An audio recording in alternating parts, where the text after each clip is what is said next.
I'm in my 30s now, so I'm not exactly a spring chicken these days, and the realization, the sad reality, has started to wash over me that there's certain things I'm just never going to do. I'm never going to be a professional athlete. I'm never going to get taller. Like, I'm too old for a growth spurt now. I'm never going to be able to eat trick cereal. The point is, there are things that I've wanted to do, but now it's just kind of too late for them. And one of them is an idea that I think is so diabolical that it becomes a masterpiece. And it's something I've teased on stream for a few years. It's an idea I've had for a horror movie for so long. Obviously, I'm not too old to make a movie. Jesus Christ, Francis Ford Coppola is like 4,000 years old. He was around when they were building Atlantis, and he just made a movie last year, Megalopolis. God bless. Megaflopolis was something special. Point is, that's not why I don't think I'll ever actually use this idea. It's just become very clear that it's a lot to take on to make this kind of idea come to life. So I just wanted to deep dive on it here because this idea is like a Minto and I'm the Diet Coke. I just need to erupt with this. I recently just blew the lid wide open on this idea on a podcast I went on called Wine About It, and now it's just, it's got me all giddy again because I think the idea slaps so fucking hard. So feel free to use this if you want. I'll part with it. It's a horror movie idea. I've seen like every horror movie ever made. If your mother's cousin made a horror movie that somehow hit a streaming platform 8 years ago, you bet your sweet bippy I watched it. You would be hard-pressed to find someone that's watched as many horror movies as I have. You would be basically trying to track down a fucking unicorn. I saw a movie last year called Bagman in theaters. I bet you didn't even know that movie existed. It's a horror movie about a weirdo troglodyte that puts people in bags and then goes back to his cave. Like, come on, I've seen so much of this that I think I know what would make a horror movie truly traumatizing. Something that's never been done before. And I've teased it on stream that I've had this idea for years, but it's pretty obvious I'm never actually going to do it. So my horror movie idea revolves around the concept that what you're seeing isn't just a movie. I always believed that to really rattle someone, to unnerve them, you would need to convince them that the movie they're watching is more than that. Kind of like what Blair Witch did back in like the late 90s. But found footage is more like found fuckage. It's just not very good anymore, and everyone's in on the shtick. No one's ever going to watch a found footage film and be convinced that it was real. At least I don't think so. So, I thought outside the box. About 3 years ago, something like that, I got reached out to by a movie theater company that was asking if we ever wanted to live stream in movie theaters. A peculiar offer, but the idea of having the Revolver God on the big screen, that's a game changer. But honestly, I just didn't see like a whole lot of potential with that concept. Like the idea of live streaming the movie theaters probably could work, but like what the fuck would I be streaming? Like grinding Marvel Rivals? Well, I mean, 4 years ago it'd be, probably repeating the Souls marathon back then. So didn't really do anything there, but it got the old biocomputer up here and the flesh machine turning. So my friends and I started brainstorming and gave birth to the most evil horror movie idea ever. So, what the idea is I would make a video, like a normal video where I sit down and say like, hey, we're going to be doing a live stream in these movie theaters across the country where we'll be doing my most dangerous video ideas live on the big screen. Get the popcorn, get your friends, and get ready to be blown away by my most death-defying feats. I've talked about this before in videos where I've had like some absolute stinker ideas for content that were just, it's be rolling the dice on my life for no reason.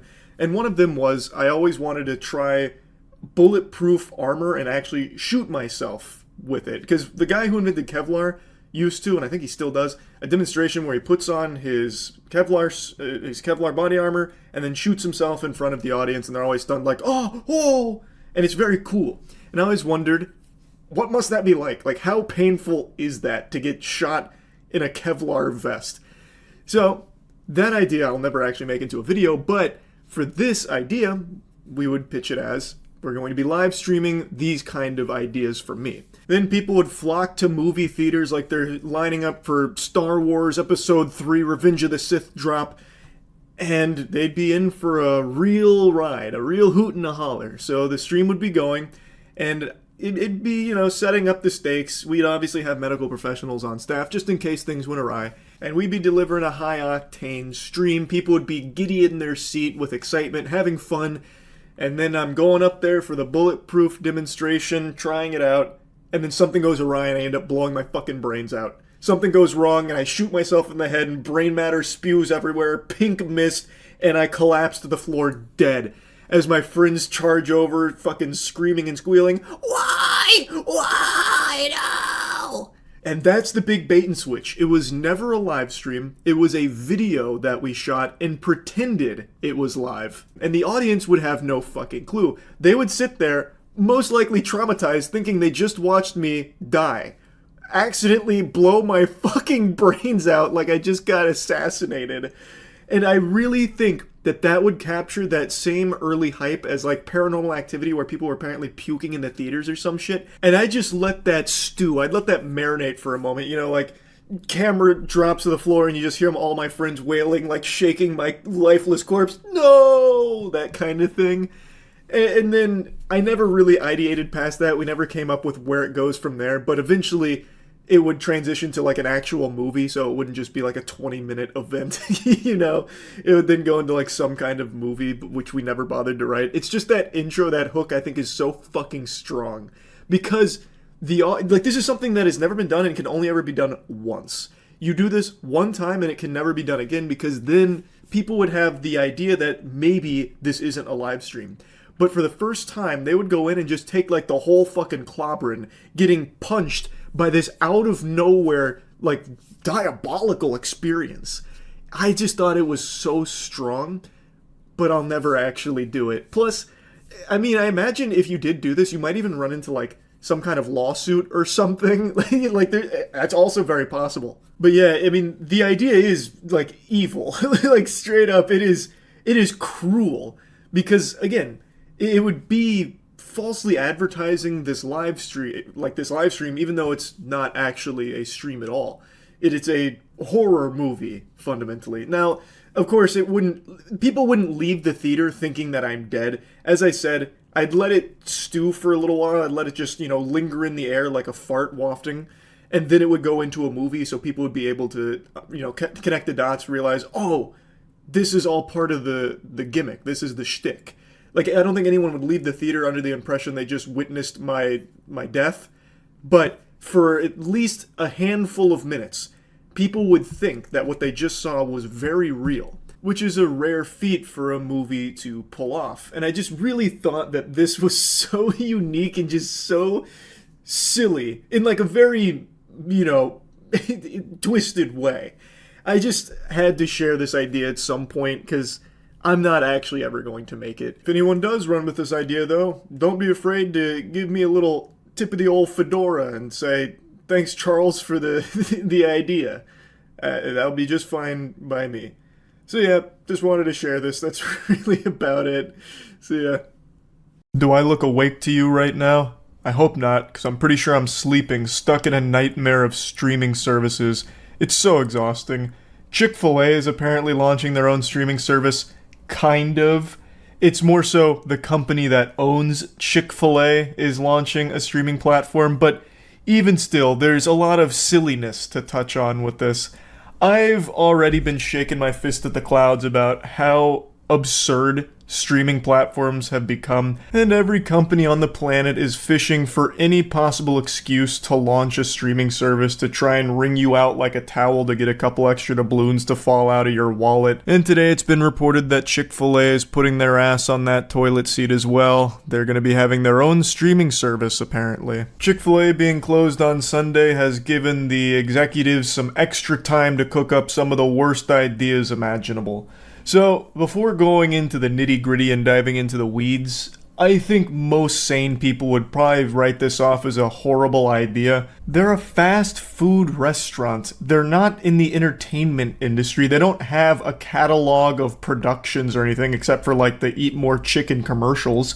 But you can't really launch a streaming service that's just Eat More Chicken animated adventures or whatever. It's super stupid. It's not like they're gonna fill their Chick-fil-A Plus with, Martin Scorsese exclusives or anything. It would very likely be just quickly shot haphazardly thrown together garbage would be my guess. Again, Chick-fil-A is in the fast food industry, not the entertainment industry. The only thing they entertain is my butt with a little extra poop when I eat too many chicken nuggets. According to Deadline, Chick-fil-A is working with a number of production companies and traditional studios to create multiple original shows for a streaming platform debuting sometime later this year. So mark your calendars, it's coming pretty soon. I can't wait. Maybe this is going to be the platform that picks up Halo Season 3. Imagine how blessed that would be. Halo partnering with Chick-fil-A to deliver the worst adaptation mankind has ever experienced, and bringing more of it. Thank God. Initially, the restaurant is said to be focused on family-friendly, unscripted programming, including a game show produced by Glassman Media and Sugar 23. I'd never heard of either of those companies, so I looked them up. Glassman Media has this impressive resume here. I've heard of 3 things on here: The Wall, and Bingo. All the others I'm in the dark on. Ex-Wives Club sounds like an absolute banger, and The Cowboy Way looks like Ram Ranch, and it was so good they brought it back to Ultimate Cowboy. Those actually look like the covers to those like erotic novels that you see on TikTok from time to time, or like a Chuck Tingle book or something. Maybe the show is incredible. Maybe it absolutely claps cheeks. I couldn't tell you. But The Cowboy Way and Ultimate Cowboy really caught my eye. And of course, I'd never heard of Sugar 23 either. It sounds like a screen name a Predator would have used before being busted by Chris Hansen. But I looked into Sugar 23, and I don't really understand. So on their website, it's a bunch of buzzwords about innovation. It's a talent management and production company that's been reimagined, which to me sounds like one of those Michelin-starred restaurant, like, pretentious menu items. It's a deconstructed hot dog using squid. But they keep talking about, the mission to impact culture through entertainment, world-class entertainment executives in scripted and unscripted TV, film, and podcast. They create original premium content for global distribution. And here's one of their examples: P&G Studios, Time Studios, and The Secret Sauce, Sugar 23. I love that they call themselves The Secret Sauce. That is adorable. Came together to make a star-driven documentary series focused on making the world a better place. Sounds very wholesome. Quick side note, you know what I'm really tired of? Star-driven anything.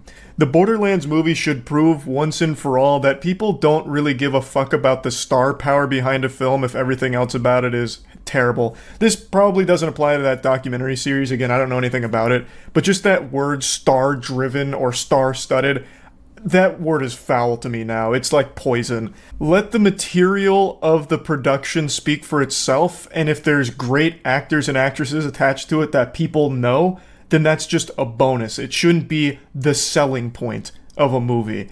You've just wasted a ton of money on an absolute dog shit script, talking about Borderlands here, and paid hand over fist oodles, millions upon millions of clams for a bunch of A-list actors and actresses that don't want to be in it and can't save it. It's just a waste. Anyway though, Glassman Media and Sugar 23 that we just learned about through this quick lore breakdown, this adventure I went on, they are slated to be working on this in some capacity, but down the line, the currently unnamed service could also feature original scripted series, animation, and content that's either licensed or acquired from other entertainment outfits. And thus is the curse of streaming services. Anytime one of these fucking things sprouts up, they always take from other already existing streaming platforms to try and get fans of whatever that product was to just immediately buy a subscription to your new one so that way they can continue to watch it. I hate that practice so much. Like, if you go to try and watch the entire Pokemon series, like Donkey illustrated in his video about streaming services, you have to go to, I think it was 7 different platforms to watch the entire series or something crazy like that. It's unacceptable. Like, that should just be illegal. It really should. It's such a headache. It's such a nuisance, and it's extremely expensive to do that. It costs more than cable for that, obviously. And if you have just one streaming service, your catalog is constantly dwindling and constantly subject to change, normally for the worst, because other streaming services are starting to poach from it. It just sucks. It super sucks. Companies don't really suffer for it, but consumers do. So I just imagine a world where Chick-fil-A All Day Turbo Vision Plus, or whatever they're going to call the service, comes up and they just say, you know what, we're going to grab a couple of seasons from all of these different shows, this mishmash of a ton of beloved properties, and immediately slap them on our platform, and hopefully we can get some of those fans to just buy a subscription here so they can continue to watch what they love. I hate that. Like, it's so awful. I am beyond tired of all of these streaming platforms. It's so unnecessary. It's like Horcruxes. You have to just like defeat all of these other streaming platforms, kill them, let them die out, so that way you could just defeat this streaming menace and stop the gold rush once and for all. It's the only way. Chick-fil-A hasn't announced or publicly commented on the programming initiative, but a pivot into entertainment production could be part of a bigger advertising or customer data play. Customer data is more valuable than money at this point. Every single company on the planet is doing everything they can to grab as much data as possible. It is the number one currency in the world, period. It's fucking crazy how much they salivate over data. But anyway, Disney does it with Disney Plus, and it drove Walmart's interest in streaming, which ultimately led to partnering with Paramount Plus. I highly doubt that if this streaming platform launches, and it seems like it's going to, it's not really a question of if, more of when. It seems like they're already so far down the pipeline here that it's coming. And I just have no confidence in the quality of the shows they're going to slap on there. I just have no faith that there's going to be anything worth watching from the Chick-fil-A streaming platform. Now, maybe this will age terribly. Maybe in a year from now, this will be the number one platform. It produces just heater after heater. It's nothing but top tier level shows. But I'm just going to stamp my nuts on this here. I bet it's going to come out and it's going to be fucking flops. It's going to be a clunker. I'm speculating that this streaming service is going to go the way of Quibi. If any of you remember Quibi, God rest its soul. It came out and it raised hundreds of millions of dollars, and it tried to be this platform that delivered like big budget short form shows and movies, and they were all terrible. And that has since closed its doors, but it was a very expensive endeavor, and it was a very stinky one. I'm catching a whiff of that same smell with this pivot here from Chick-fil-A. It's a smell that smells smelly. I'm huffing these rancid fumes, and I think it's just going to be completely worthless. That's my prediction, but I'm no Nostradamus, so we'll see. I'm not Baba Vanga, you know. But here's a very important tidbit here. The idea of a company launching an entire streaming service filled with feel-good stories just to sell chicken is a bit odd. Peculiar indeed, but those stories might just feel super good and have you scratching at your neck for some chicken. It feels important to bear in mind that Chick-fil-A is owned by the Cathy family, whose independently managed trust was instrumental in the foundation of Trillis Studios, the Atlanta studio most well known for its frequent work with Marvel. Chick-fil-A's corporate ties to the entertainment industry make this kind of move somewhat easy to wrap your mind around to a certain extent, but it's much harder to imagine people actually wanting to sign up for yet another platform that's probably going to be filled with commercials. So the family that owns Chick-fil-A already has an entertainment background, and from the bits of research I've done, they also have a lot of studios that don't see a lot of work right now. So I believe the idea is to just have those studios churning out content for the streaming platform to hopefully get a little bang for their buck out of those studios that are right now just kind of dormant. So to me, this seems like less of Chick-fil-A itself making this platform, and it kind of just being more of like the face of it to a certain extent. So it's wanting family-friendly content. It's going to be obviously advertising Chick-fil-A, I imagine, but it's more so the family that owns it already has access to these things to make content, so they're just going to try and make it for a streaming platform just to see how it goes, because they can, I guess. Either way, I still think it's a horrible idea, and I don't think anything good is going to come from it. Well, yeah, I guess I could be super wrong about that. It could be an incredible platform, but I don't think so. I don't see that happening. I had to talk about it a little bit, that's it. So yeah. Everyone seems to be constantly scrambling in a frenzy for social media interaction or views, and in the words of a great douchebag, attention is the most valuable currency.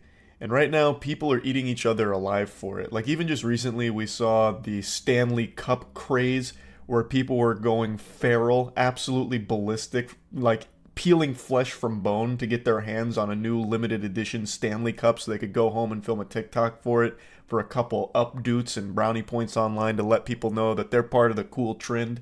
And as this has continued to be the focal point for our species, this internet attention, the pursuit of it has gotten really depraved. Over the last few years in particular, on YouTube specifically, we have seen so many people try some extremely dangerous things in order to stand out from the crowd, whether it's really dangerous or cruel pranks, people getting themselves shot for the sake of their content, or getting themselves even killed for the sake of trying to produce content that'll get a lot of eyes on it. Like shit, it's in streams too. Half of Kick right now is just the most hateful garbage from people trying to be incendiary and get themselves beat up in a fight. Just like, watch me get my ass beat, episode 500 with Jack Doherty. And it's there because it's supposed to be shocking. And it's just an awful direction, but that's kind of the content pill society has taken recently. And that brings me to what I want to talk about today. My friends and I like to joke around with this concept, and sometimes we'll brainstorm some of the most degenerate video ideas imaginable. Ideas we'll never actually do. But sometimes we'll cook up something so foul that it becomes a really tasty treat to play around with as like an idea. So I wanted to take you into the kitchen today and show you this secret recipe for a particular formula that we thought was just entertainingly awful.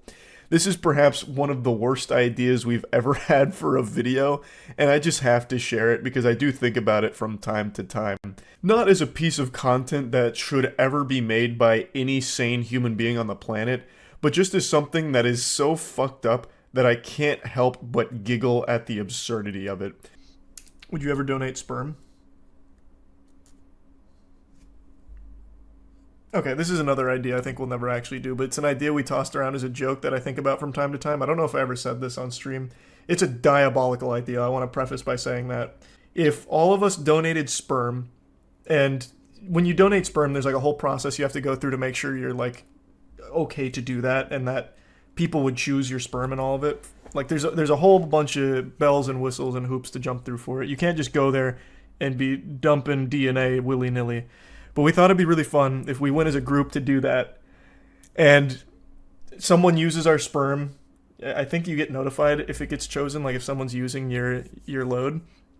And we would make a video checking in on the families that used our sperm in 18 years and see who had the most successful child. To see whose sperm was like the mightiest and produced the best offspring. But it's kind of a fucked up thing to do. But as a concept, it's like, that's kind of fire. Like, no, my kid's actually the best. Look at this. You know, he just graduated high school, straight A's, and he's got a scholarship to USC. It's like, damn, no, my kid's got a crippling heroin addiction. Shit, I'm out of the race. Darn. Like, conceptually, it's a banger. But morally, well, there's a lot of gray area to work with there. It'd be an 18-year-long content investment. And then you meet your child and you have to break the news to him like, look, bud, you were just content. I conceived you on this upload date for this purpose. Thank you for winning me the competition. The 23andMe would go crazy, though. Hey, that whole thing would go crazy. The winning child gets the ad revenue. Yeah. But just think about, you can make a whole slew of videos out of that. You can make like, you know how people do those time lapses of I took a picture of myself every day for 6 years or whatever? We do a time lapse of like our children from a distance. The parents can keep us updated on their activity. And we have like after 18 years, this beautiful montage of our child growing up. And then we get to see who wins in the end.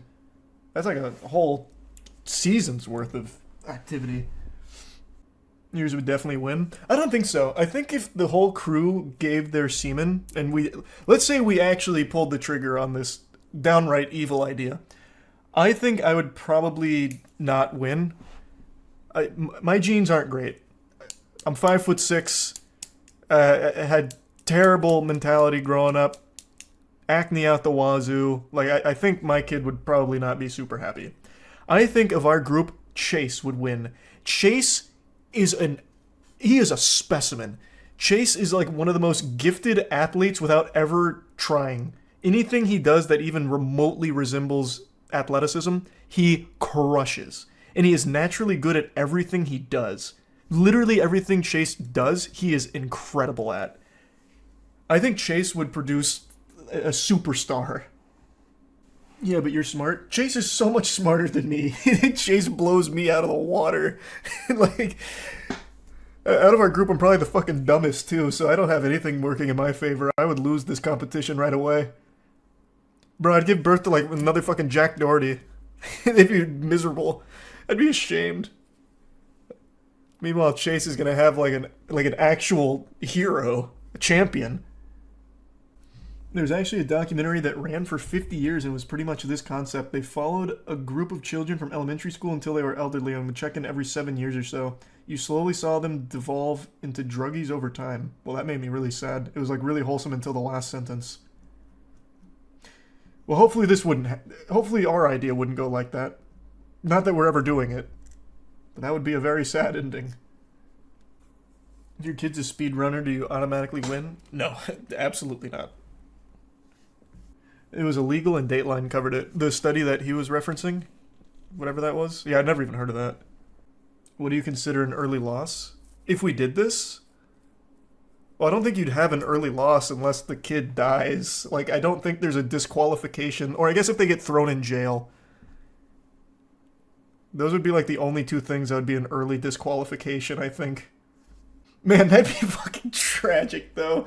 Imagine we're doing our, like, I don't know, quarterly check-in on our child. And we learn that they've either been jailed for some heinous crime or dead. That'd be the worst fucking update to that video. Like, damn, guys, I lost.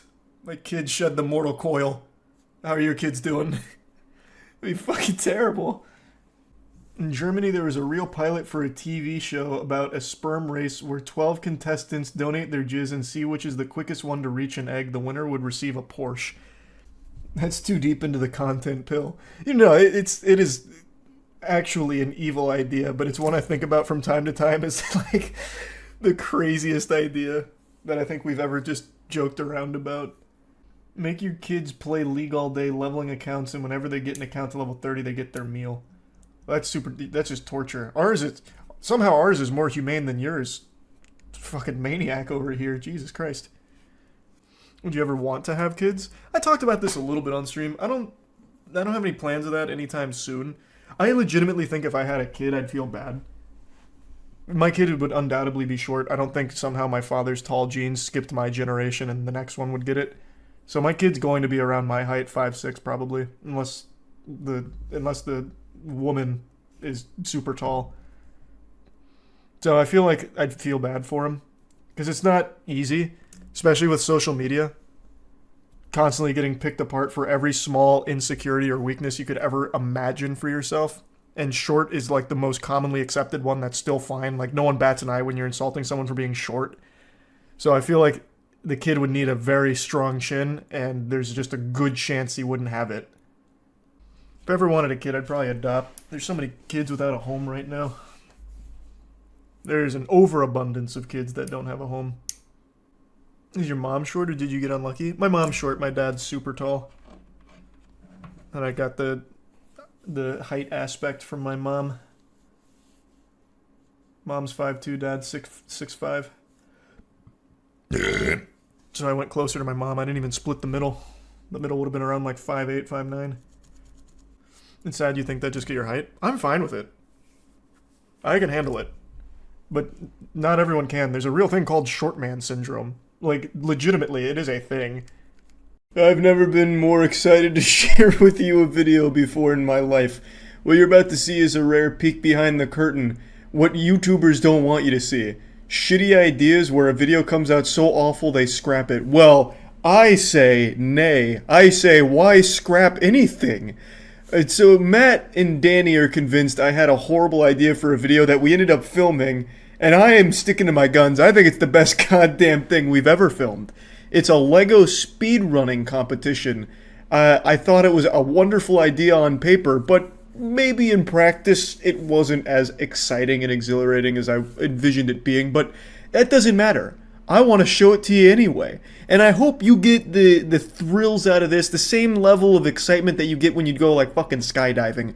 I hope this high-octane video puts your stomach up in your chest like you're on a roller coaster, you know what I mean? They begged me not to bother editing the video. They thought it was too boring. Well, let's prove them wrong. Can I get a Matt and Danny were wrong in the chat, please? Also, feel free to stop by the Twitch streams at twitch.tv/moistcritical and let me know how much you loved seeing us build Legos here, because, my god, what a ride. Alright, it's time for some Lego speed runs, boys. This was Danny's idea, and I said, God damn it, it's genius. So today we'll be competing in the 101-piece Microfighter Millennium Falcon. Wow. This should be a pretty challenging build for most of us. This is for ages 3 and up, and we fall right firmly in that category. We're the and up. Yeah, well, 6 and up, excuse me. Oh, yeah, you were selling it. So, if you're under 6 years old, get the fuck out. Nice box. Okay.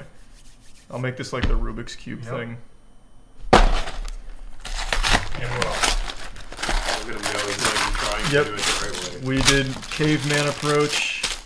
I see Han Solo headless in there. Do you want this moved? No. I'll mess with it. Scan the code on the front cover. Nope.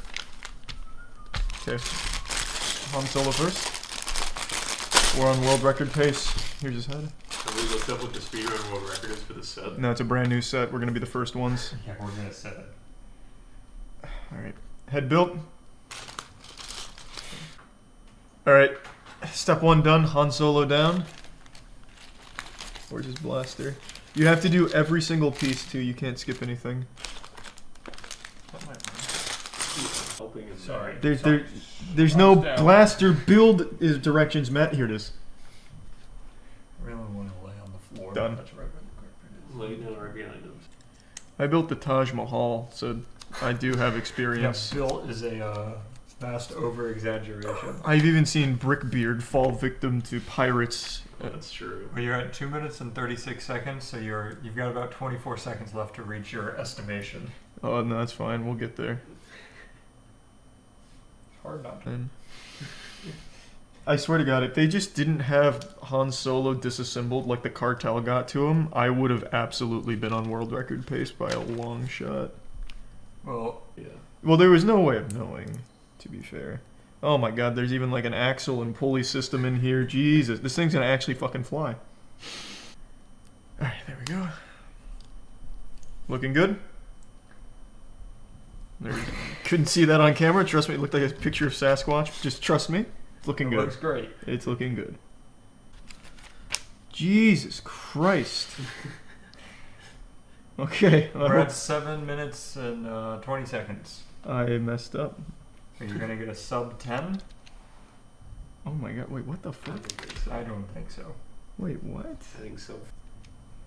Oh, jet boosters engaged, boys. The first fusion core is Wow. attached. That's nice. Yeah, she's looking good.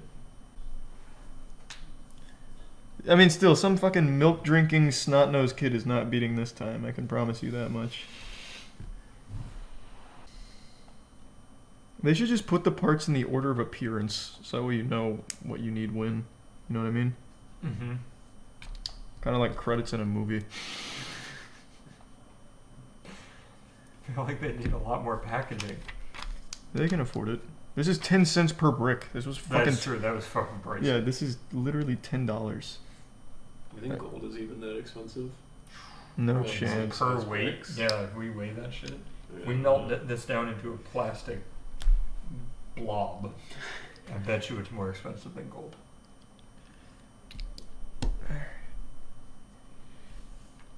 Oh my God, we're almost there. Wait, we're actually almost there. I guess it doesn't really matter where I put these. It's my Millennium Falcon. It doesn't have to No, for sit the speedrun, perfectly. it's gotta be exact. Otherwise, it's any percent. Yeah, otherwise Danny and I are about to crush you. Throw, squish it all together, it's Yeah. done. Just tape it. Some of these steps are actually just here for no reason. Get Well, in there, you son of a bitch. There we go. wherever it fits. It sits. Yeah, and that's what I'll have to do. It's a world record, Matt. You don't understand. I might skip this step. Oh my god. No, you can. Not for the world record. Ah, fuck. There we go. There's no way a kid has that kind of strength. That's why it's 6 and up. Oh, true. Yeah, they are adults at that age. Oh, I'm almost done. I'm almost done. I think we should both do it. No, I'm not skipping the brake lights, Matt. Oh my Oh god. no, we lost Oh, one He piece. said it blends in with the carpet. He'll I never found notice it. I found it. I found it. Let's not fucking Just put it panic. on the carpet. He'll never know we skipped it. Oh my god, but do I have some bad news. I've used the wrong piece in step 12. Oh god. To go all the way back. No, hold on. I got a backup strat. Figure it out. No, that's it. Wait, you're already on time, Matt? Are you sure? Yeah, hold on. I just have to put Han Solo in a seat. That's the end when you put him in. Time. 20. I think he's the size of the ship. Yeah. 20 minutes and 10 seconds. That's a new world record. Let's go. Danny, get in here. Wait, why? Don't let my glory go to waste. Because this is a great thumbnail right Yeah, here. Danny. Wait, but Matt's not even barely in it. Oh, I'm in it. Bring your head down. Danny, he can't. Wait, You can't see. There's the thumbnail. That looks good. All right. Want me in the seat. So just to be Can clear, we please go at the same time so there's No. something interesting going on? No, Danny. It's not supposed to be interesting. I want This is you- athletics. I want you to save these. So at the end, if I don't Yeah, have yeah, these you should left, have we the know same he's one. done something wrong. Yeah, I feel like you have because there's just a random assortment of pieces here. No, this is my They copy. give you extras. Well, you'll see. All right. Well, let me clear off the station. Man, I'm parched after that kind of hard work.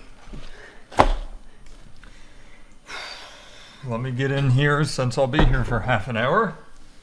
So, Let me get my breathing right. I'll get the timer going. and wait, what's the time to beat? 2010. Okay. Oh yeah, we're I good. heard some good pops in there. Hands on the table. Wait, there's a rogue piece here. He's cheating. He saved it. He was trying to. He's blending it in with the colors. All right, on my go. On your go. Once you touch that box. I'm about to go. Get ready. Ready? Whoa! Oh. Oh. Wait, you get through the instructions? Yeah, you did. You'll have to Where are they? Oh no! You made a That's crucial fine. mistake. That's fine. No, you're using Oh. recycled instructions. That's some quick thinking. That was some quick thinking. I'm just guessing this is where this goes. Oh, he's already guessing. That's step 1. Well, if you're gonna guess, it might as well be on the most important part. Absolutely. Where the fuck's his hair? Can he be bald? Does he count if he's bald? No, he has to be exact. Well, your ship had a lot of leftover pieces. By design. Oh. All right. Han's done. What? Oh, he's cruising. How are you finding the pieces so fast? You got I the think that's eagle the eyes. first sub-minute Han in like, In the world. existence? Yeah. That was a good submit. That's a gold split. That wasn't bad. Thanks. I worked really hard at it. I did not flip a page. I was a good boy. These. And I think I need these. And we're gonna go here. I feel I fast. feel like Matt's flying. He is flying. But this is how I felt too until I flew too close to the sun on page 11. That's true, and you said I did it backwards. Yeah, page 11, that is bested many an engineer. Do I get the piece off? That's, oh! A good builder always has his tools. Did it give you one of the pieces to take it off, or are you just No. saying nonsense? No, they didn't have any of those. Alright, so nonsense it is.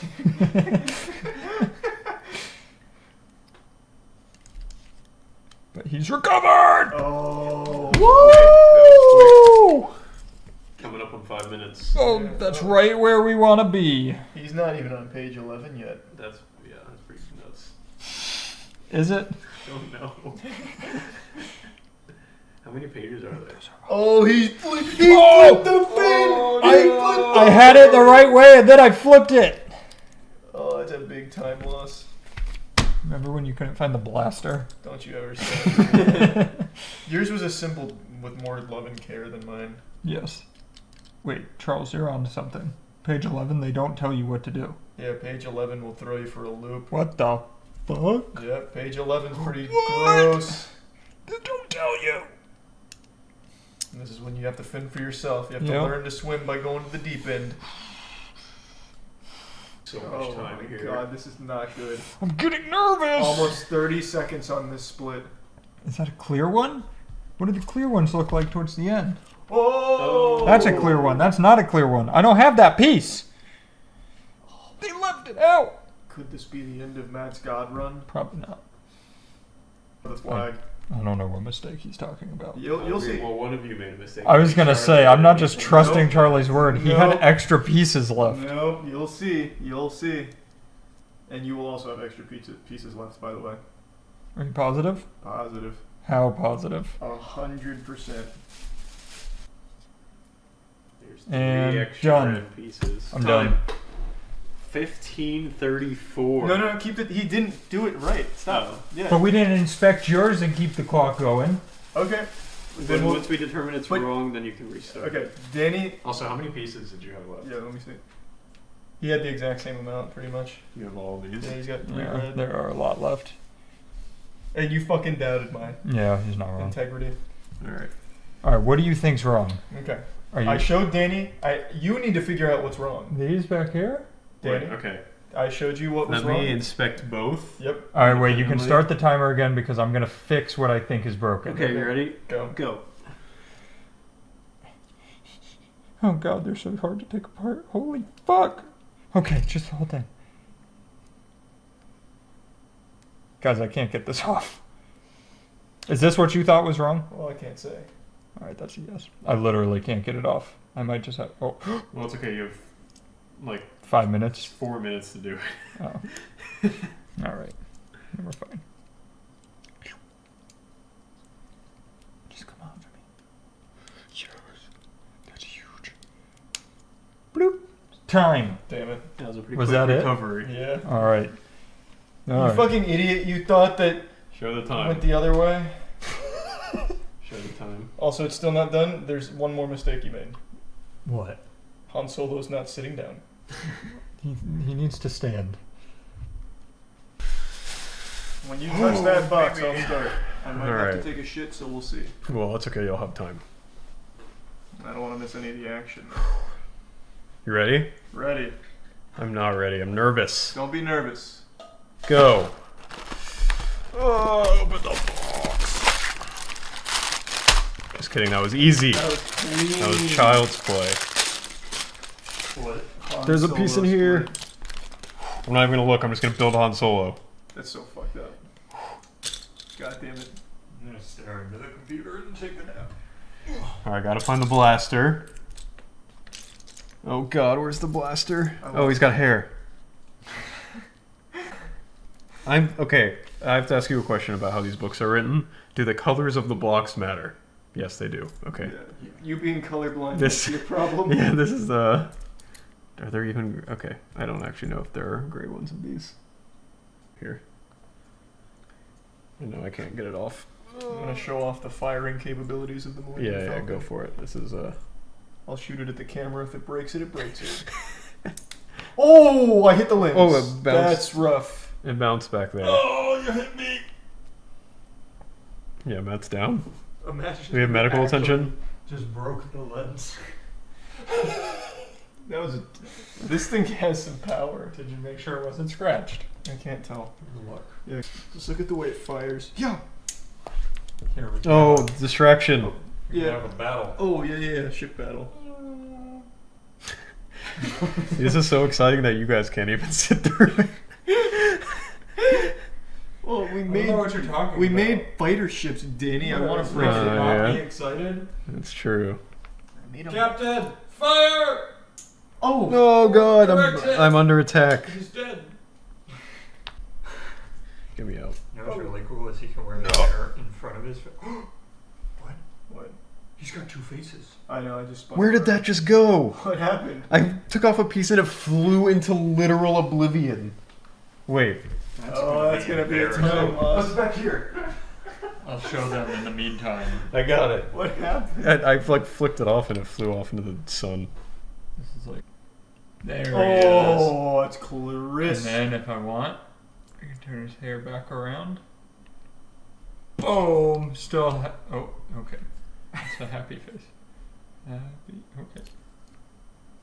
Happy face. Nice. And angry face. Nice.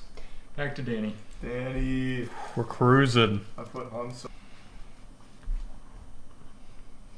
Oh, we're on 11 now. That's right. Have fun. Wait, It's a doozy. it is a doozy. Does Danny have what it takes?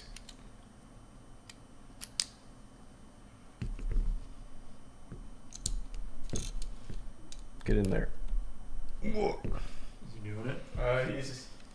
He's getting there. I think I did the 11 pretty quick there, boys. Oh no. Oh no. Smashes on the ground. He actually did page 11 in record time. That was unbelievable. We've never seen that. His splits are ridiculous. We didn't even know it was possible. Oh, that's wrong. That's wrong. Oh god, that was close. Good safe strats, Danny. Thank god, that was so close. You're at almost 12 minutes. Oh god, Matt did this so I fast. know, Matt really was on a crazy pace. Matt, were you practicing? Mm-hmm. I built 3 of them while we were sitting here. That's actually insanely fast. You guys thought we randomly picked one? Matt's been orchestrating this the whole time. I've been working on this for 6 months. Dropping Best a I little, could do dropping a was little 15 hints. minutes. I actually can't tell if this is the right Watch piece or out, not. Danny, there's a rogue spaceship. No! Hyperdrive! Is he in? No. Is he in?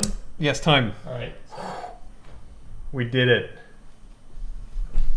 Look at that, I beat Charlie. That's gonna be embarrassing for him because That I is- literally don't do Legos. And Yeah, he's done that's- multiple in the last like What about a 3 dummy. years.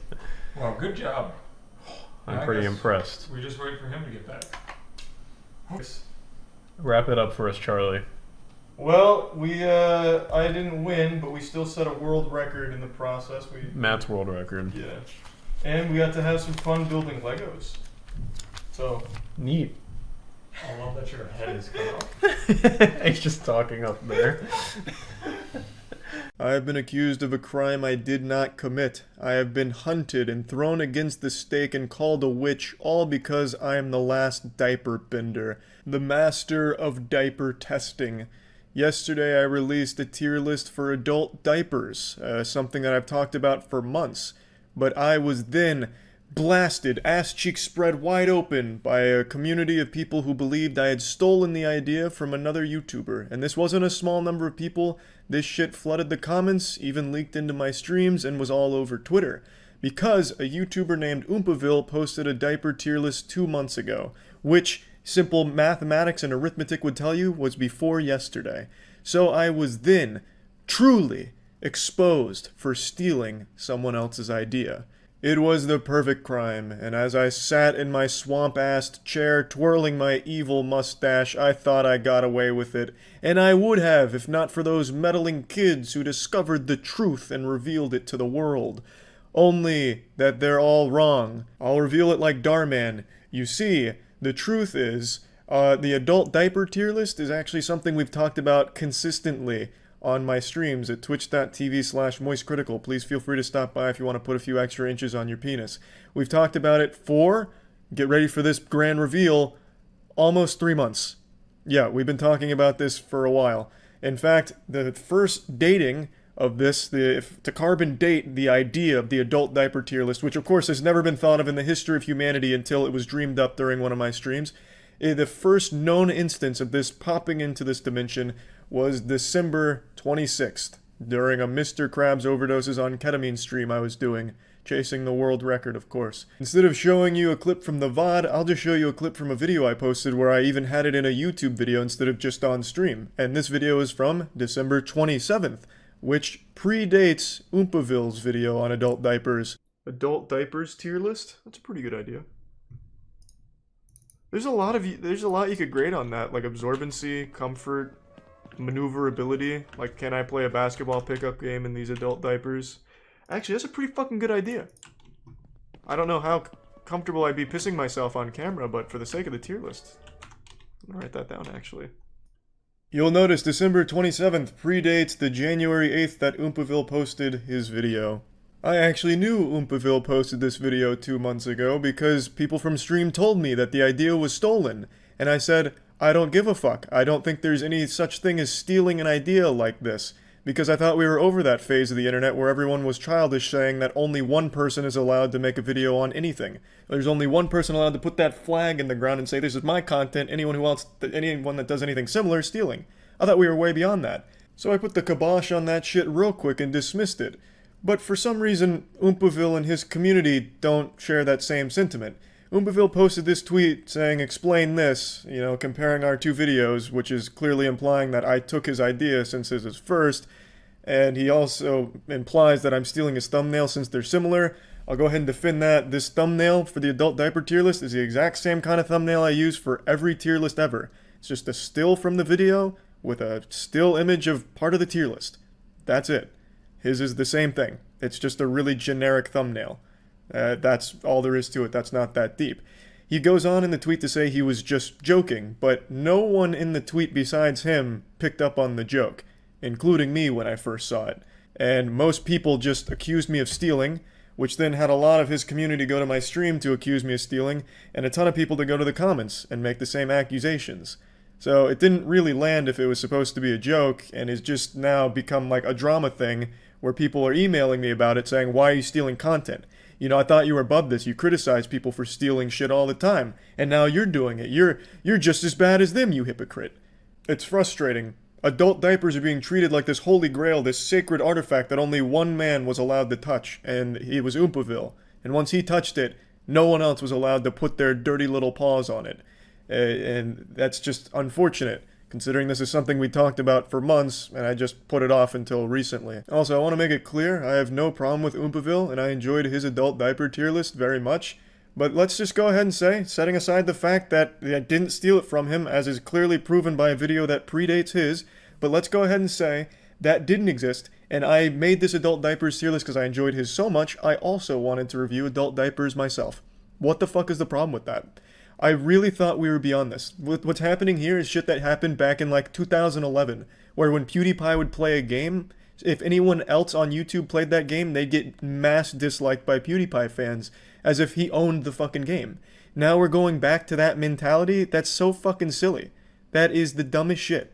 More than one person is allowed to make shit about a specific area, and a specific thing. Obviously, I'm not talking about people that just blatantly rip and steal content, going beat for beat, recreating someone else's content as their own. That's called plagiarism. That is completely different. At no point in any of our two videos do we really overlap doing the same shit or saying the same shit. It's very different content, all on adult diapers. I can't believe that we're having a fucking Diapergate conspiracy theory here about this shit, about who stole what, but here we are. That's just the internet these days. Anyway, that about covers that. Hopefully I've proven my innocence. I didn't have a lawyer here present to represent me, so I hope I did a decent enough job of defending myself here in this internet court. But yeah, that's about it. See ya. I had perhaps one of my best ideas ever last week, and it was for a tier list because I've been really fucking into making tier lists recently. Basically, the tier list was a YouTuber's asshole tier list based on taste. And I don't think many YouTubers would let me just straight up eat out their asshole, just give them a rim job and put it on a tier list. So instead, I remembered something that I learned about back in college called edible anus arrangements, which is a take-home asshole mold that you apply to your butthole and then ship into the company, which turns it into a chocolate based on the impression from your real-life God-given brown balloon knot. It takes your chocolate starfish and turns it into a gourmet chocolate to be enjoyed by your friends and family.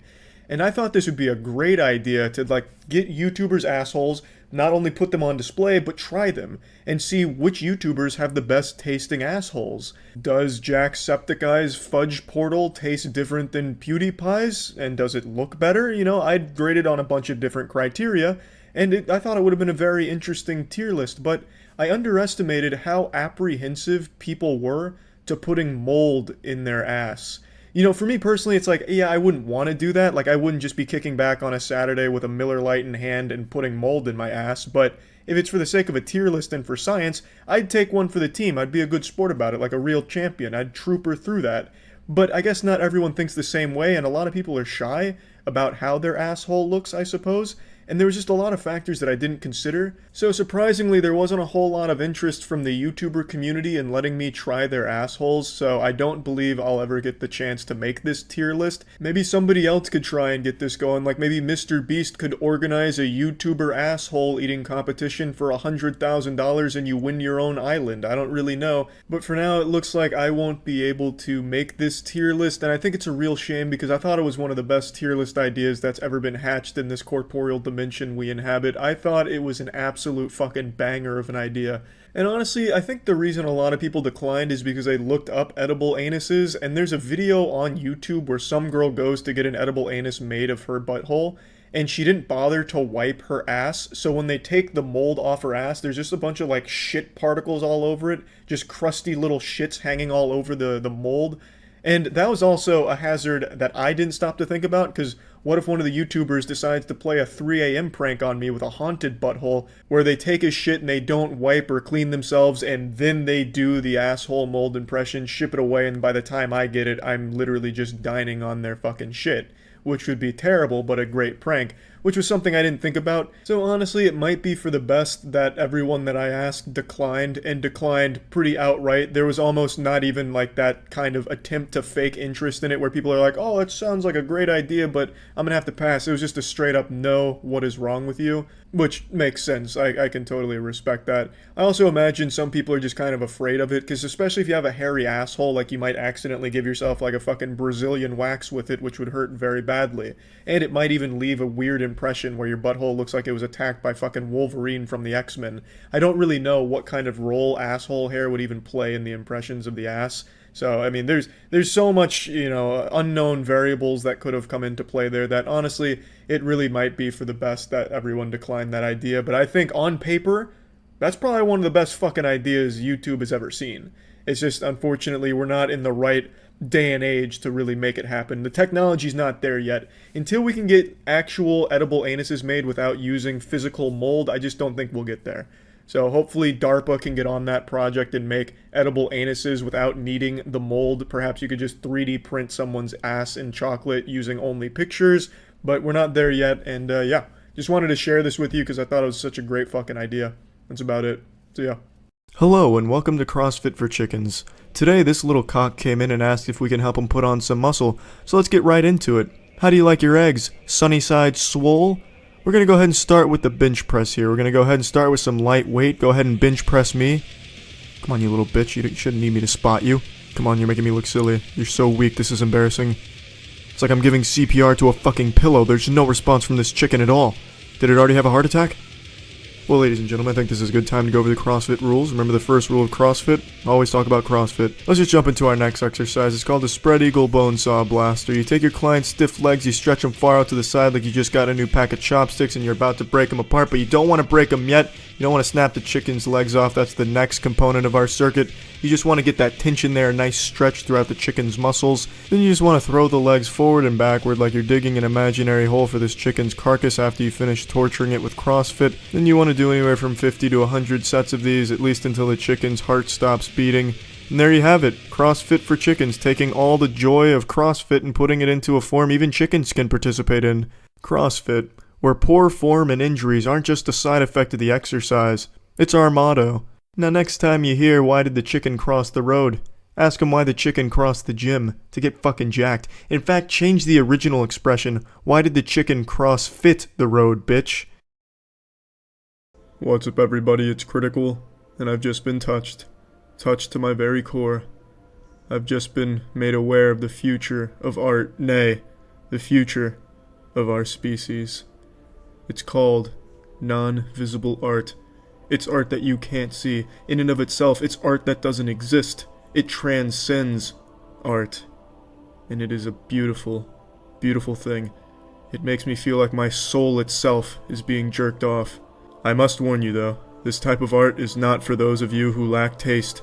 If you can't appreciate a can of artist shit, a literal can of a man's feces selling for hundreds of thousands of dollars, or if you can't see the splendid, terrific, ethereal beauty behind a bare-ass naked man slapping a cardboard box with his penis, then this type of art just isn't for you, you fucking troglodyte.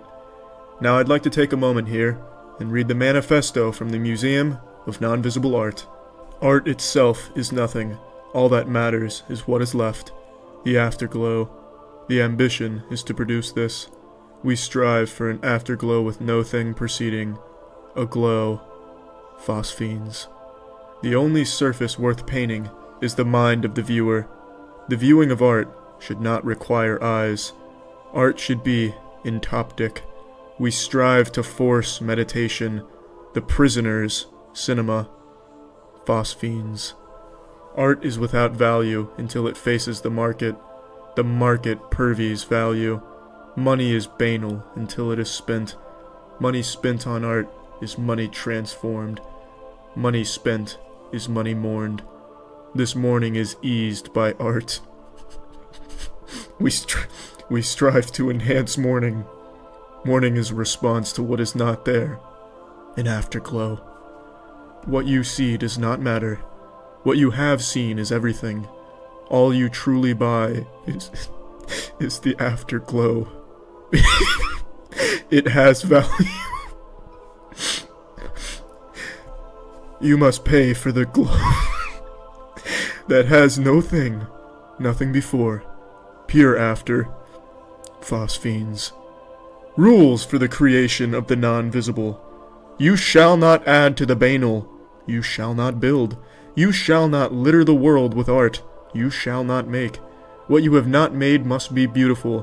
What you have not made must have value. You must bring what you have not made to the market. The market will give it value. You must give to the market absence. Money is banal until spent. You must offer the market anguish. What is spent is painful. You must make the market beautiful. Nothing beautiful without pain. You must increase the world behind the eyes. The wreck of the Medusa. It left us with phosphenes. You must conjure them and sell them. Only when you have done this are you one of us. And fucking shit do I want to be one of them. This is my true calling. It is simply put the apotheosis of evolution. This is where we need to be, and it's where we can be, and it's where we deserve to be. Money is banal until spent on the non-visible with phosphenes that was left by the wrecked Medusa. Amen. Now allow me to enlighten you with this clip from the Invisible Art exhibition. It's beautiful. Look at her look for meaning in this man's anus, but all she'll find is shit. It's so tranquil. It radiates beautiful phosphenes that only a wrecked Medusa could gravitate towards the gravitational sun's pull of neutrons. This one was by Yoko Ono. It's an empty wall, and it's magnificent. By making art that's invisible, these people are trying to disrupt what I would call the complacency of seeing, when seeing just becomes a routine that's meaningless. Exactly. Very well put, Ralph. Seeing is meaningless, it's just part of the routine, and it's up to these brilliant minds to break that complacency. So a show like this, I think, is a bit of a palate cleanser. Oh, a palate cleanser indeed, Ralph. My palate is so cleansed I could lick the very anus of a skunk and still taste nothing but scented roses and pretentiousness. Ah yes, one of the tastier displays of non-visible art here today. Empty room with 2 air conditioners. How refreshing. Artists, the walls exist, I just can't see them. But using infrared technology, this headset can, and it vibrates every time I hit one. The perfect amalgamation of science, technology, art, and bullshit. Using infrared technology to find the invisible walls nature doesn't want you to find. They're treating it like it's some type of fucking video game with invisible walls to prevent progress, but really they can just walk right through it. That is why it's art, because it is also not art at the same time that it is. Money is banal. Phosphenes are phosphenes. Think with your brain. Photosynthesized the weedy marijuana 2016. Just look at all the fun these people are having. Look at all that art they're experiencing. You could be experiencing it too. Close your eyes and then buy my newest non-visible art piece titled A Whiff of Cum for $50,000, please. Thank you. I have a long history of making content on bad crowdfunding projects. For years, I used to sprinkle a few of those puppies in there, just a little something to satisfy my sweet tooth, a nice little junk food. It was always so silly and fun, but I don't do that content as much anymore because there is such an overabundance of blatant scams and just fraudulent projects that will never actually come to fruition that people still just can't help but to dump their wallet out in hopes that they'll get delivered this panacea that they're being promised, or this life-changing invention straight from Jimmy Neutron's lab. And it's just not fun anymore. It's just kind of sad.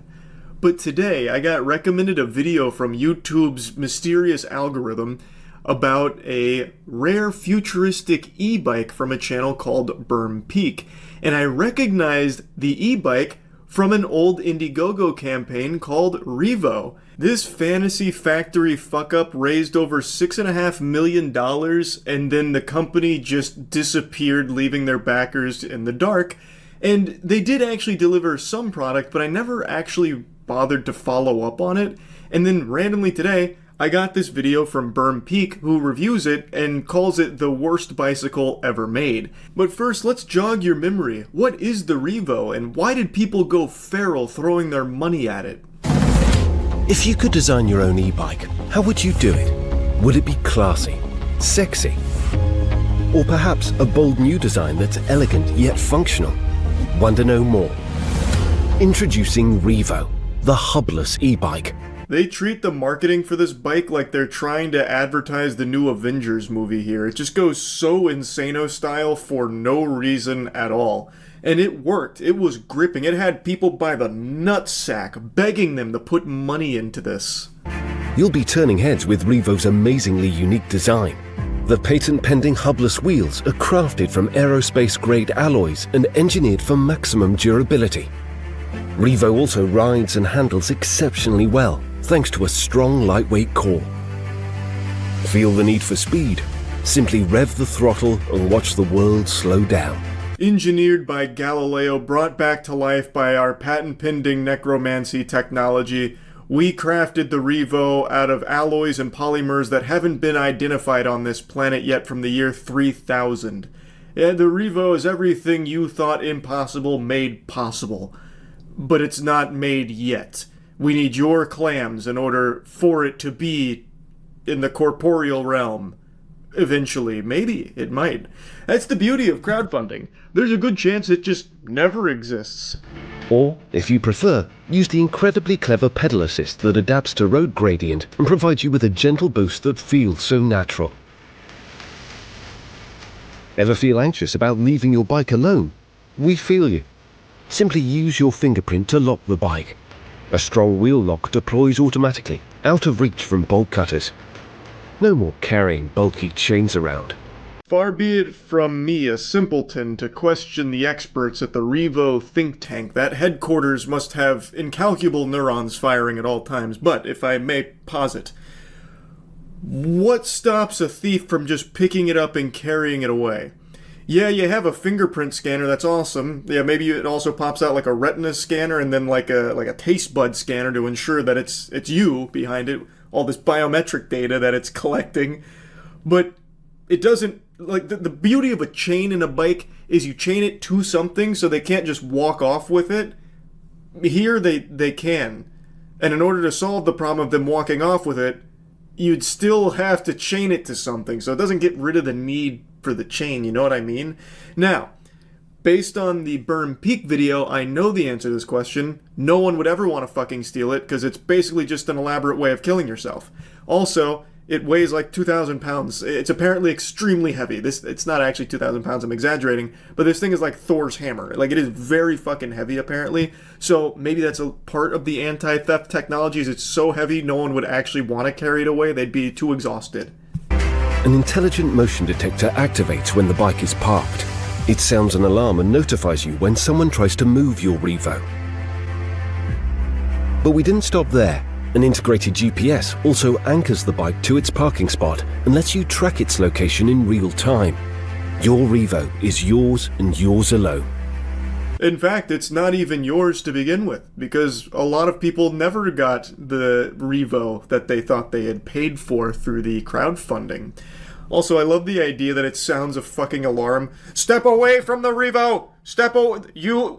We have contacted Judge Dredd. You will be executed. Step away from the Revo. That raised over $6.7 million on Indiegogo before the company up and vanished, leaving everybody who ordered one without a bicycle or asking for a refund, except for the customer who bought this bicycle. He sold it to me on eBay at a loss after seemingly not riding it at all. Which is why that eBay seller is probably still alive to tell the tale, because he didn't ride this fucking thing. This is a story as old as time. It's just so standard, unfortunately, where a crowdfunding campaign is extremely successful, rakes in tons and tons of money, oodles of cash, and then the product either never gets delivered, somewhat gets delivered but not what was advertised, or, in a case like this, the company and the people behind it, they just poof out of existence. From what I can find, of the 2,700 people who ordered a Revo hubless bicycle, only about 150 actually got them delivered before everything fell apart. Today, the comment section's full of would-be customers desperately trying to contact Revo. And if you visit Revo's social pages, it's just more of the same. But their website is truly damning, a GoDaddy parking page.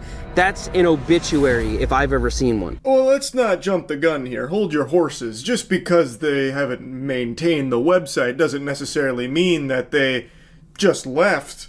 Maybe they're planning a huge comeback and they wanted people to be privy to the fact that the hosting isn't paid for anymore. Because they're doing the Revo 2.0, baby. This time, no wheels. It's going to float with just dreams. And that's all you need. So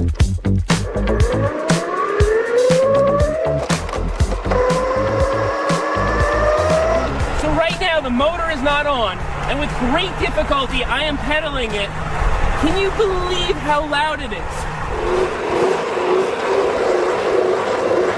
How would that ever even make it into the hands of someone that put money into this project? That is embarrassing. That shit sounds like an Aztec death whistle. That is shockingly loud. Lawnmowers are quieter. Even just setting aside the dump truck sound that it's making, it's apparently very hard to pedal. Which is the number one thing bikes need to be good at. Pedaling. You know, using it like a bike. That's actually step one, and they fucked it up somehow. They failed on that front. How would this ever make it past testing? I don't get it. I guess they were really just putting all their eggs in the basket of that, like, pedal assist feature, but most people who are going to buy this bike are cyclists. They're going to want to pedal it. That's like the whole point of riding a bicycle. I recognize it's an e-bike, so it's a little different, but I still don't think people want it to just be like a fucking electric scooter, but with the option of miserably pedaling it and burning out your fucking quads.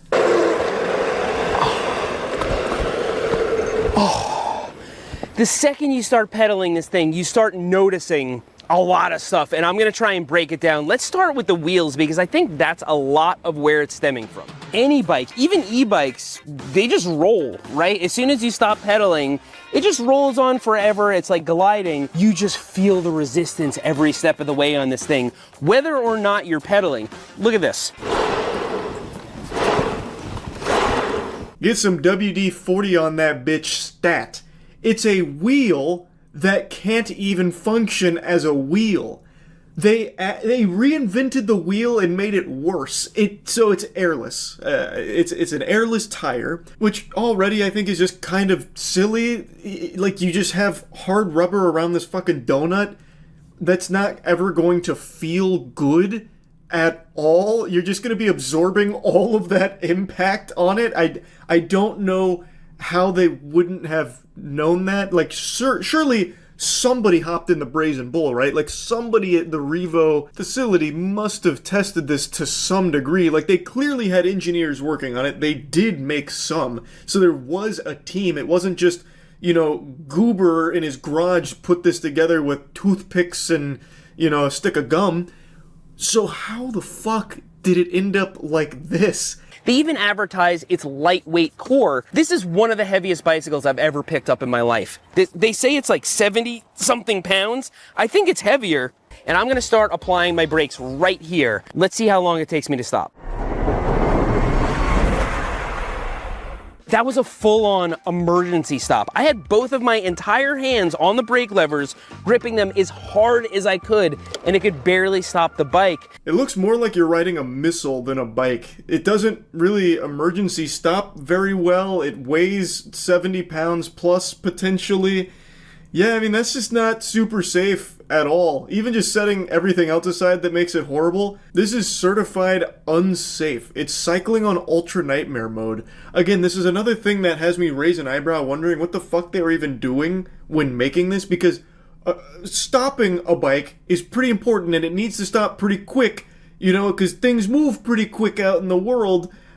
I feel like that would have been a problem they were privy to, like, hey, can't really stop super efficiently. So like, let's say your pedal assist is getting a little out of control and you're going a little faster than you want to be coming up to an intersection. Well, you start engaging the brakes, it's not stopping in time, bang, now you're in the road and you're fucking sitting duck. But it's a terrible e-bike too.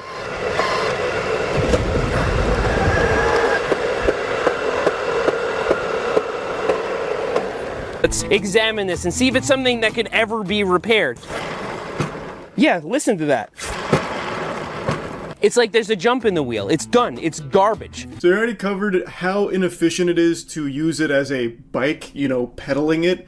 So now he just tries it as a full-blown e-bike, and it immediately fails that test too, because the first little bump in the road there that it hits destroys the back wheel. So he spins it and it sounds like a bunch of marbles being poured out of a bucket, and he says that it's just kind of cooked. How could an e-bike, which they advertise in the marketing material, you might remember, you know, cruising where the world slows down around you, how can it go that fast and not be able to handle like the slightest change in terrain, like from complete flat glass to maybe like a small little, you know, bump? That like, how does that break it? When you push it along, the pedals move because it's just not very mechanically sound. And so if you push it fast enough, the pedals actually engage the pedal assist, and it's a chain reaction. The bike keeps going. Watch this. Okay, so you're walking your bike and you kind of jog across the street a little bit. And it kicks in. And so you might say, Seth, just turn it off. I can't turn it off.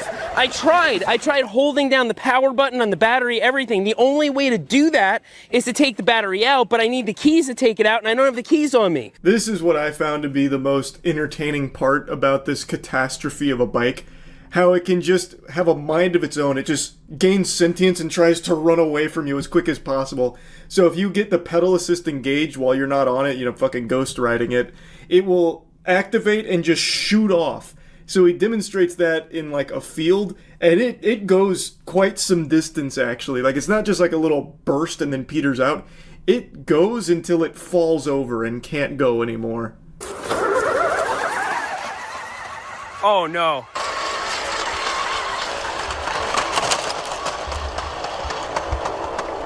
That's fucking amazing. That is such a big discovery right there. Hats off to him for finding that, because I actually bet Revo didn't know about that. They probably didn't really put it through its paces and never actually figured that part out. But another thing he mentions is just how miserable it is to ride. It's apparently very painful, and that is something that they must have been aware of, because he mentions that they actually put in a shock absorption system to the seat, and by that I mean they did a very cheap attempt at having a suspension system to absorb some of the shock.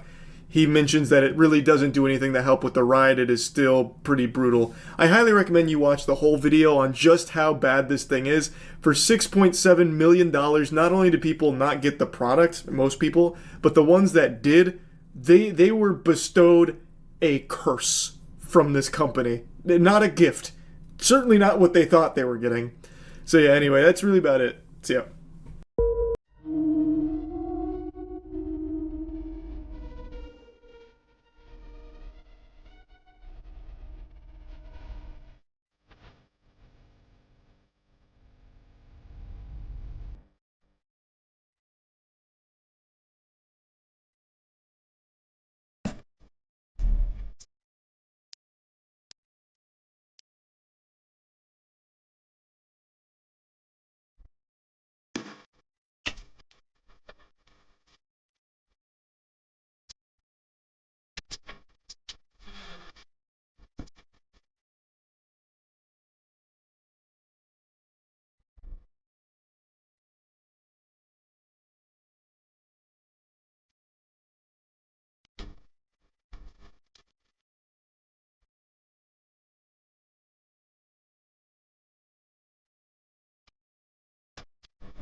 Stand back. I'm about to name drop an ancient evil that I haven't talked about in a couple of years now. Poopsie Slime Surprise Unicorns.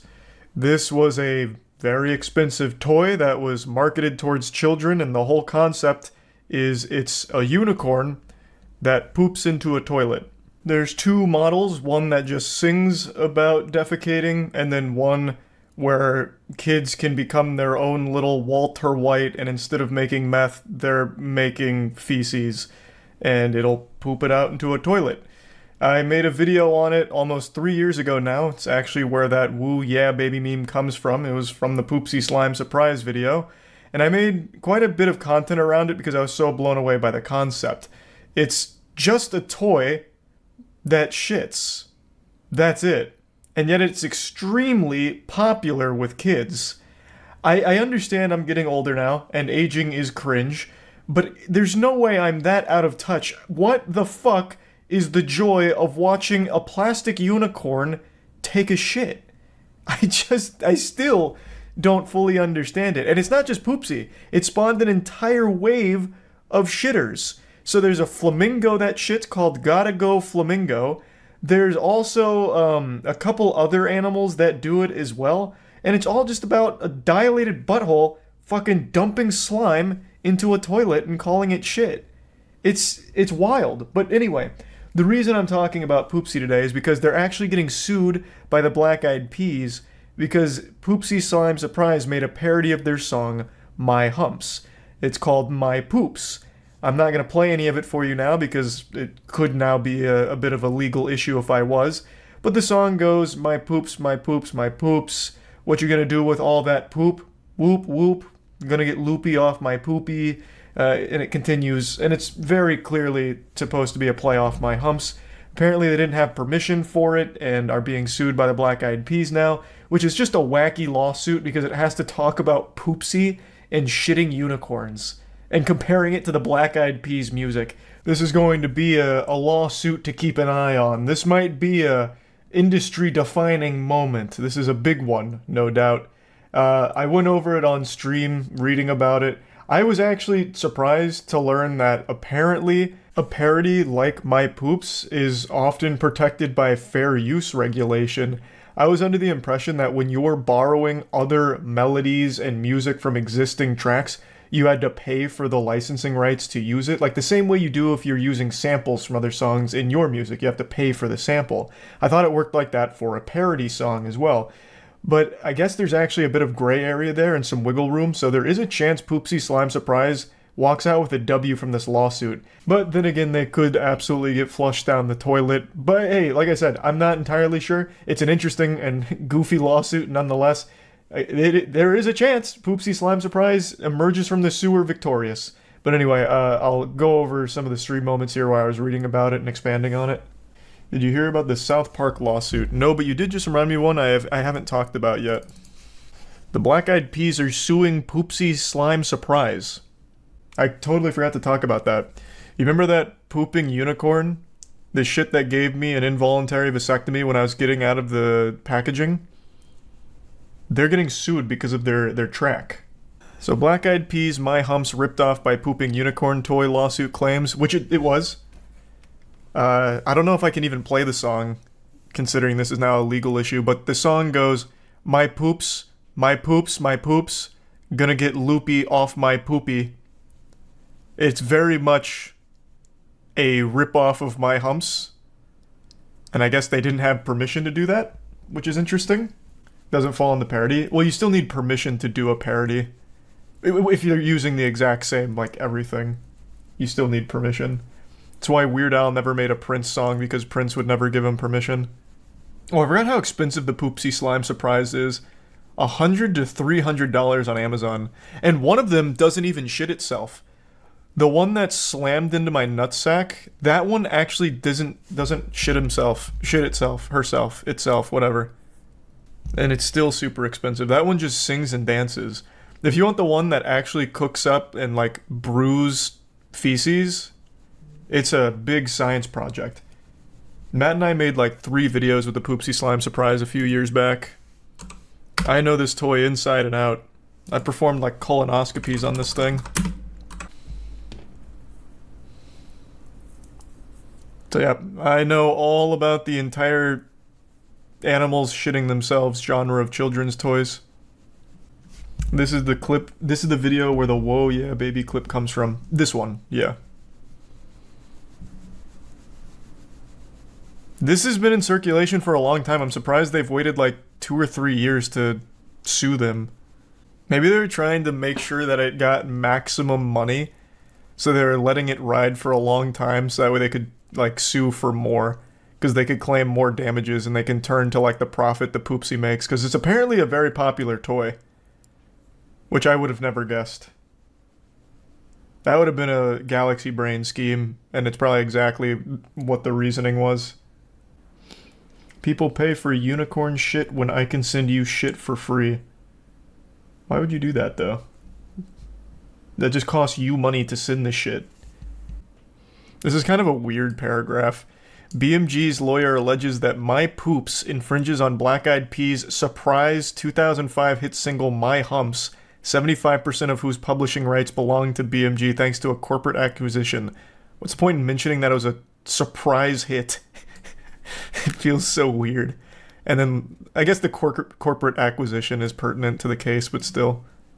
Interesting to just mention that it's a surprise hit single. It was the Black Eyed Peas. They didn't make anything that flopped during that era. So, going into this, I felt like the Black Eyed Peas had a pretty strong case, but listening to them argue it is kind of silly. It uses a similar delivery and vocal inflections as used by Fergie on the original sound recording. I just couldn't disagree more. I'd love to pull up the song real quick, but I don't want to get slapped by this somehow. It's very clearly like a Alvin and the Chipmunks style vocal. Fergie doesn't sound like that. That's just like an insult to Fergie to compare her to the shitting unicorn vocalist. It's pretty dumb. But, I mean, overall, yeah, they did rip the song, and I guess it was without permission. Oh, interesting. MGA Entertainment first released the toy in time for Christmas 2018. The suit alleges that when BMG became aware of the infringement, it sent a cease and desist letter, which they ignored. What a fucking Chad. Yeah, we make a unicorn that shits into a toilet for kids. What of it? We're gonna play hardball. Fuck your cease and desist. Oh, interesting. The company could argue that My Poops is a parody of My Humps and thus protected as fair use. In Campbell v. Acuff Rose Music in 1994, Supreme Court held that the parody can be a form of comment or criticism on the original work, which is protected. I thought you couldn't do that for music, though. Am I misremembering? Because for Weird Al,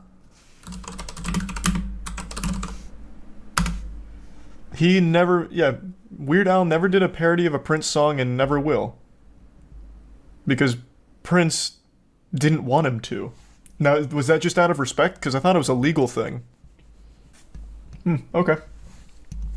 I was misunderstanding then. All of this over a defecating unicorn.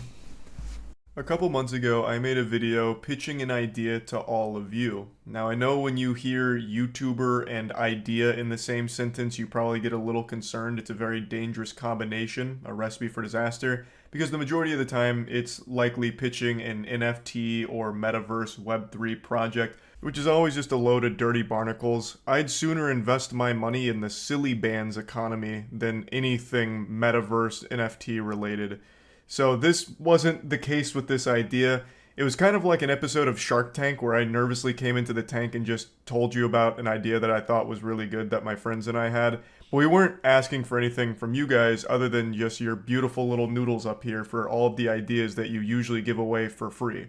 The whole breakdown of the situation was we created a Google form for people to just submit video ideas because for a long time, people have just always given ideas out for free, whether it's during Twitch stream or in the YouTube comments. And we actually have made content based around some of those ideas, or at least heavily inspired by. So we just thought it made sense to actually pay you for those ideas if we ended up using them for content. You know, it's kind of like when you take a picture of your feet and post it on Twitter. Like, why are you posting that shit for free? You know, take it elsewhere and charge for it. Like, your ideas have a lot of value, so to just drop them for free, you know, I just felt like, why not pay you for it? So we came up with this Google form where people submitted ideas, and if we used them, we had a whole payment plan that I illustrated in the video. I'm not just going to repeat myself there, but I want to talk about where that's at right now, because obviously a lot of people are wondering, you know, what's the status of all that? Have you even used any of the ideas? And the answer is no. This actually turned into a wild, wacky web of weirdness. Tens of thousands of emails came in. There were more emails coming in like it was a scene out of Harry Potter with the owls dropping off acceptance letters through the door. They were just coming in all over the place. And we've gone through every single one of those emails now. And I've actually learned something quite fascinating. It's a discovery that's so mind-blowing it's going to rival the day Isaac Newton proposed the theory of gravity. And that universe-melting revelation is that money changes everything. So what I've learned is when you put money on something like this, it no longer becomes about submitting a good idea. It becomes about submitting an idea that most likely will make you money because it's a general idea. So of the tens of thousands of emails we received, the vast majority, and I mean the overwhelming majority, at least 95% of those emails were things like, do a moist meter on Avatar 2, do a tier list of a type of food, talk about pink sauce, make a Christmas-related piece of content. Just casting the widest, broadest net so that way when inevitably I do make those videos, because they're just videos I was always going to make, a fucking moist meter on Avatar 2, I moist meter like everything that comes out. Of course I was going to do one of the biggest movies of all time, because the reason they submit it is because when it gets made, they can now argue that that was their idea, and argue they fucking have. There are people that are emailing every day wondering why they haven't been paid for the Avatar 2 moist meter. Like, fucking zoinks, Scoob. It's really disappointing, honestly, more than anything, that we didn't expect this. I don't know why we didn't foresee this, because in our heads, when we cooked this thing up in the kitchen, we put all of the ingredients together. We're like, yeah, it's a really cool idea for the community, since they're always just dropping heaters in comments, you know, why not at least pay them for that? We didn't realize that this would pervert the entire ecosystem of it, where instead of just submitting cool ideas, they're submitting ideas that they know we're already going to do. Like a moist meter on a massive movie or a massive game. Another one was make a gameplay video on big game coming out. It was crazy. Like, it was really fucking wild. And then to have the gall, the chutzpah, to then argue that it's your idea and that we stole it from you is sickening. I'm not kidding. Letters to Santa Claus from 4-year-olds have more words in them than half the ideas that got submitted. There's like 2 sentences of an idea saying, make video on massive topic in the news. Make video on absolutely huge thing that just happened. Content that I was already going to make. I talk about fucking everything that happens in the world. I made an entire video going over the M&Ms no longer being fuckable and all the drama that followed from that. Like, I already cover a large chunk of everything that happens. So when people submit 2 sentences and then their PayPal link, the idea that they're portraying is one that I'm already going to do, but they submit the idea because they know I'm already going to do it. Thus, they can then argue that they should be paid for it when the video inevitably gets made. And that's frustrating. And it's more frustrating because I didn't see it coming, I suppose. I don't know why I wasn't expecting this to turn into some kind of gamified scam where people will just submit thousands of ideas on the most general topics, knowing full well that that video is going to get made without that email ever being submitted, but it just gives them an angle to try and get money out of it, which sucks. Now, it's not every email, it's just almost every email. A couple of them are just genuinely unusable. Like, there's one guy that continues to submit an idea that just says, eat a frog, and then putting his PayPal there. The dude just really wants the video to be eating a frog. So, that guy's got a very specific taste. Very odd fetish, I guess. And there's a lot of them kind of like that are very memey, which, of course, we would have expected. And there's a couple in there that are almost doable if we had infinite amount of money. One of them was to get a garbage truck empire, like literally start our own trash collection business and start collecting all the trash cans around Tampa to overthrow the local Tampa garbage truck empire. How the fuck are we supposed to do that, and what is the video? Running a business at that point? Like, what the fuck? Like, there's a lot of ideas that are, like, on that scale. Like, have you ever considered public transportation industry and making content around a newly formed airport? It just seems like some people think that this is a game of Roller Coaster Tycoon 2, and they're just submitting the ideas. It's fucking wild, the level of some of them. Completely unachievable. Now, of course, it's just the sheer quantity of emails that came in. There were a few that weren't outrageous and they were actually in the realm of possibility. Like, they took place in this dimension on things that were physically possible. But we haven't been able to follow through on any of those yet because they also still do require a huge amount of setup. Most of the ideas that were submitted that are actually possible are still ideas that are going to take a long time to ever come to fruition if we do decide to pursue them. But we have marked those and might do something with those in the future. So if you are one of those people that submitted something that's actual fire but haven't seen us do anything with it yet, maybe it's because we're still trying to cook up exactly how to pull it off. But anyway, I just wanted to talk about this whole subject because a lot of people have asked about it over the last couple months since I haven't said anything about it because we haven't used any of the fucking ideas. But hopefully in the future, we will actually use some of them, and if we do, you will be paid for those, the ones that we do use. Also, special shout out to the couple of people that kept sending their grocery list and said that the video would be super hype if we bought their groceries for a week and made like a Mr. Beast style video out of buying their groceries. Actually kind of fucking genius. Hopefully you got your groceries regardless though, even without the content being made around it. Oh, and also one big shout out to the absolute madman, the maniac that suggested a couple times to do a bulletproof vest tier list where we each wear bulletproof vests and then we shoot each other in the chest and see which one does the less damage underneath. So like, who has less broken ribs? So, you know, what a fucking idea. Anyway though, that's really about it. That's the update on the whole crazy ideas situation. That's about it. See ya. All great things in life first started as an idea. Someone brave who wasn't afraid to ask, what if? Automobiles, electricity, ass eating. What do these three things have in common? They all began as an idea. One of the most powerful traits of human beings is our ability to ideate and come up with these complex solutions to problems, or just in general create something from nothing, and it all starts up here in our little noodle. Now, there's a reason I'm talking about all of this. I'm not just on PCP having an existential crisis and ranting. The other day, my friends and I came up with a really fun idea that I thought would be just a really overall positive thing. But I wanted to run it by Twitch stream last night to see what chat thought, to kind of just take a temperature and see where everyone's head was on the proposal. And Twitch chat gave it like a 98% approval rating, which to me is the green light to go forward with the idea. If your voice wasn't heard, it's probably because you weren't in stream last night, so shame on you. The best idea you could ever have is stopping by my Twitch streams at twitch.tv/moistcritical. I stream every day, Hope to see you there. Anyway though, here's the overall idea. For the entirety of my 15 or 16 years on YouTube now, people have just openly left suggestions for content I should make in the comment section of my videos or in Twitch chat or just directly emailing me with video ideas. And I have absolutely made content based on or inspired by some of your suggestions because a lot of these ideas are just straight up bangers. Like, you're dropping heat for free. And I've just been feeling like it makes sense to actually pay you for them.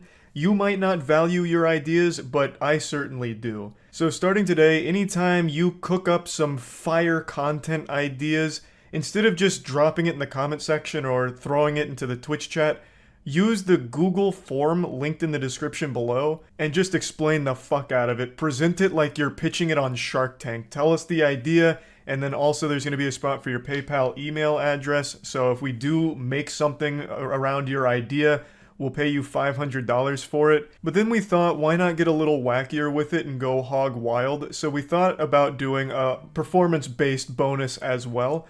So if your idea goes hard and the video we make around it pops off, we'll give you an additional $500 if it gets 1 million views. And then after 1 million views, we'll give you an additional $100 per 100,000 views that it gets post 1 million over the course of a 30-day period.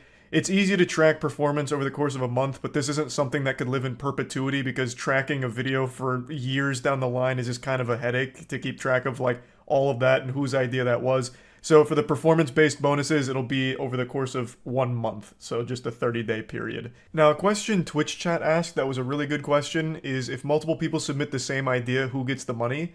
The only fair way we figured out to do that is whoever submitted it first. The first person to give that idea will be the one that receives the money for the idea. I think that's the only way that makes sense. To me, all of this sounded like a fun idea and a way of saying thanks and giving back for just some of the ideas you've been freely giving away for years now. And Twitch chat seemed to agree and convince me it was a good idea, but maybe they were just straight up fucking lying and I look like an absolute idiot right now, a true imbecile. I don't know, but to me, in my tiny little brain, this felt like a fun, good idea. That's not the only thing I'd like to discuss. There's actually another topic that I'd like to go over today. But before doing that, I want to start with something that I haven't said in a video yet, but if you tune into my streams, you'll know. Moist Esports got its first official sponsor, and it's one that I'm really happy about. It's Opera GX, and they're also sponsoring today's video. Big thanks to Opera GX for sponsoring this video. Opera GX is the best browser available. It's one that I've been using every single day for the better part of the last 2 years now, and I've never looked back. I love everything Opera GX offers, from the customization to the personalized wallpaper to every single feature that they have available. So for example, let's say you're currently using Chrome. One feature Opera GX has is you can import all of your Chrome settings directly into Opera GX seamlessly. Opera GX also has its own extension store, but all the extensions you're used to with whatever your current browser is also still work on Opera GX, such as Chrome extensions. And another really cool thing is the GX profiles, where you can set it up exactly how you want it to run. So if you're streaming, for example, you can set up the configuration to streaming where it'll no longer show any private information to viewers. Or if your PC's not doing too hot, you can also set it to configuration potato, which just is browsing in its most basic form, so there's no stress on your computer.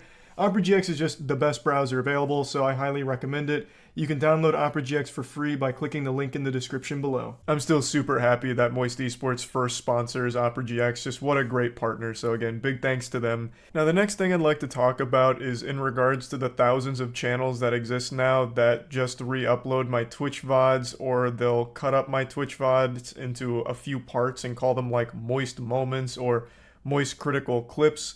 And people have been asking me, do they belong to me? And if they don't, how do I feel about it? The answer is no, they don't belong to me. And how do I feel about it? I don't really give a fuck. I don't care that much. I've said this for like a decade now. I make content and do all this shit for fun. If someone's going to re-upload it, I don't really have a problem with that.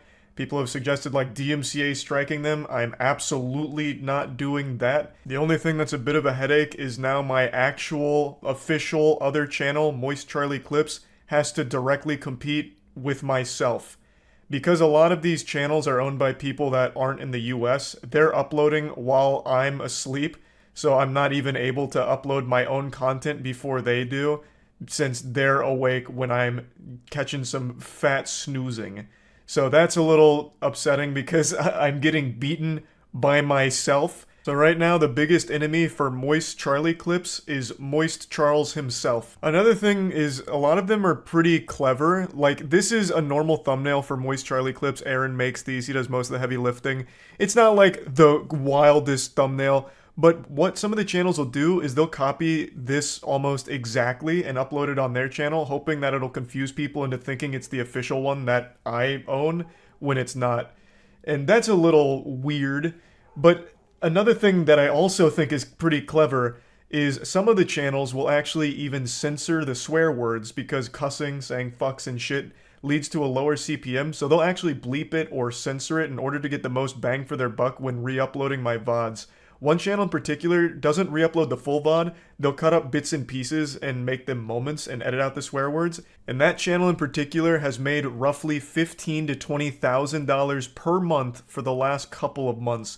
So they're just straight up fucking farming here. So that's kind of the state of all that. Right now, Moist Charlie Clips is my only other channel. Also the only channel to get uncensored Twitch content from me. I'm gonna have to carve out my own little niche here in the moist critical Twitch clip market, I guess.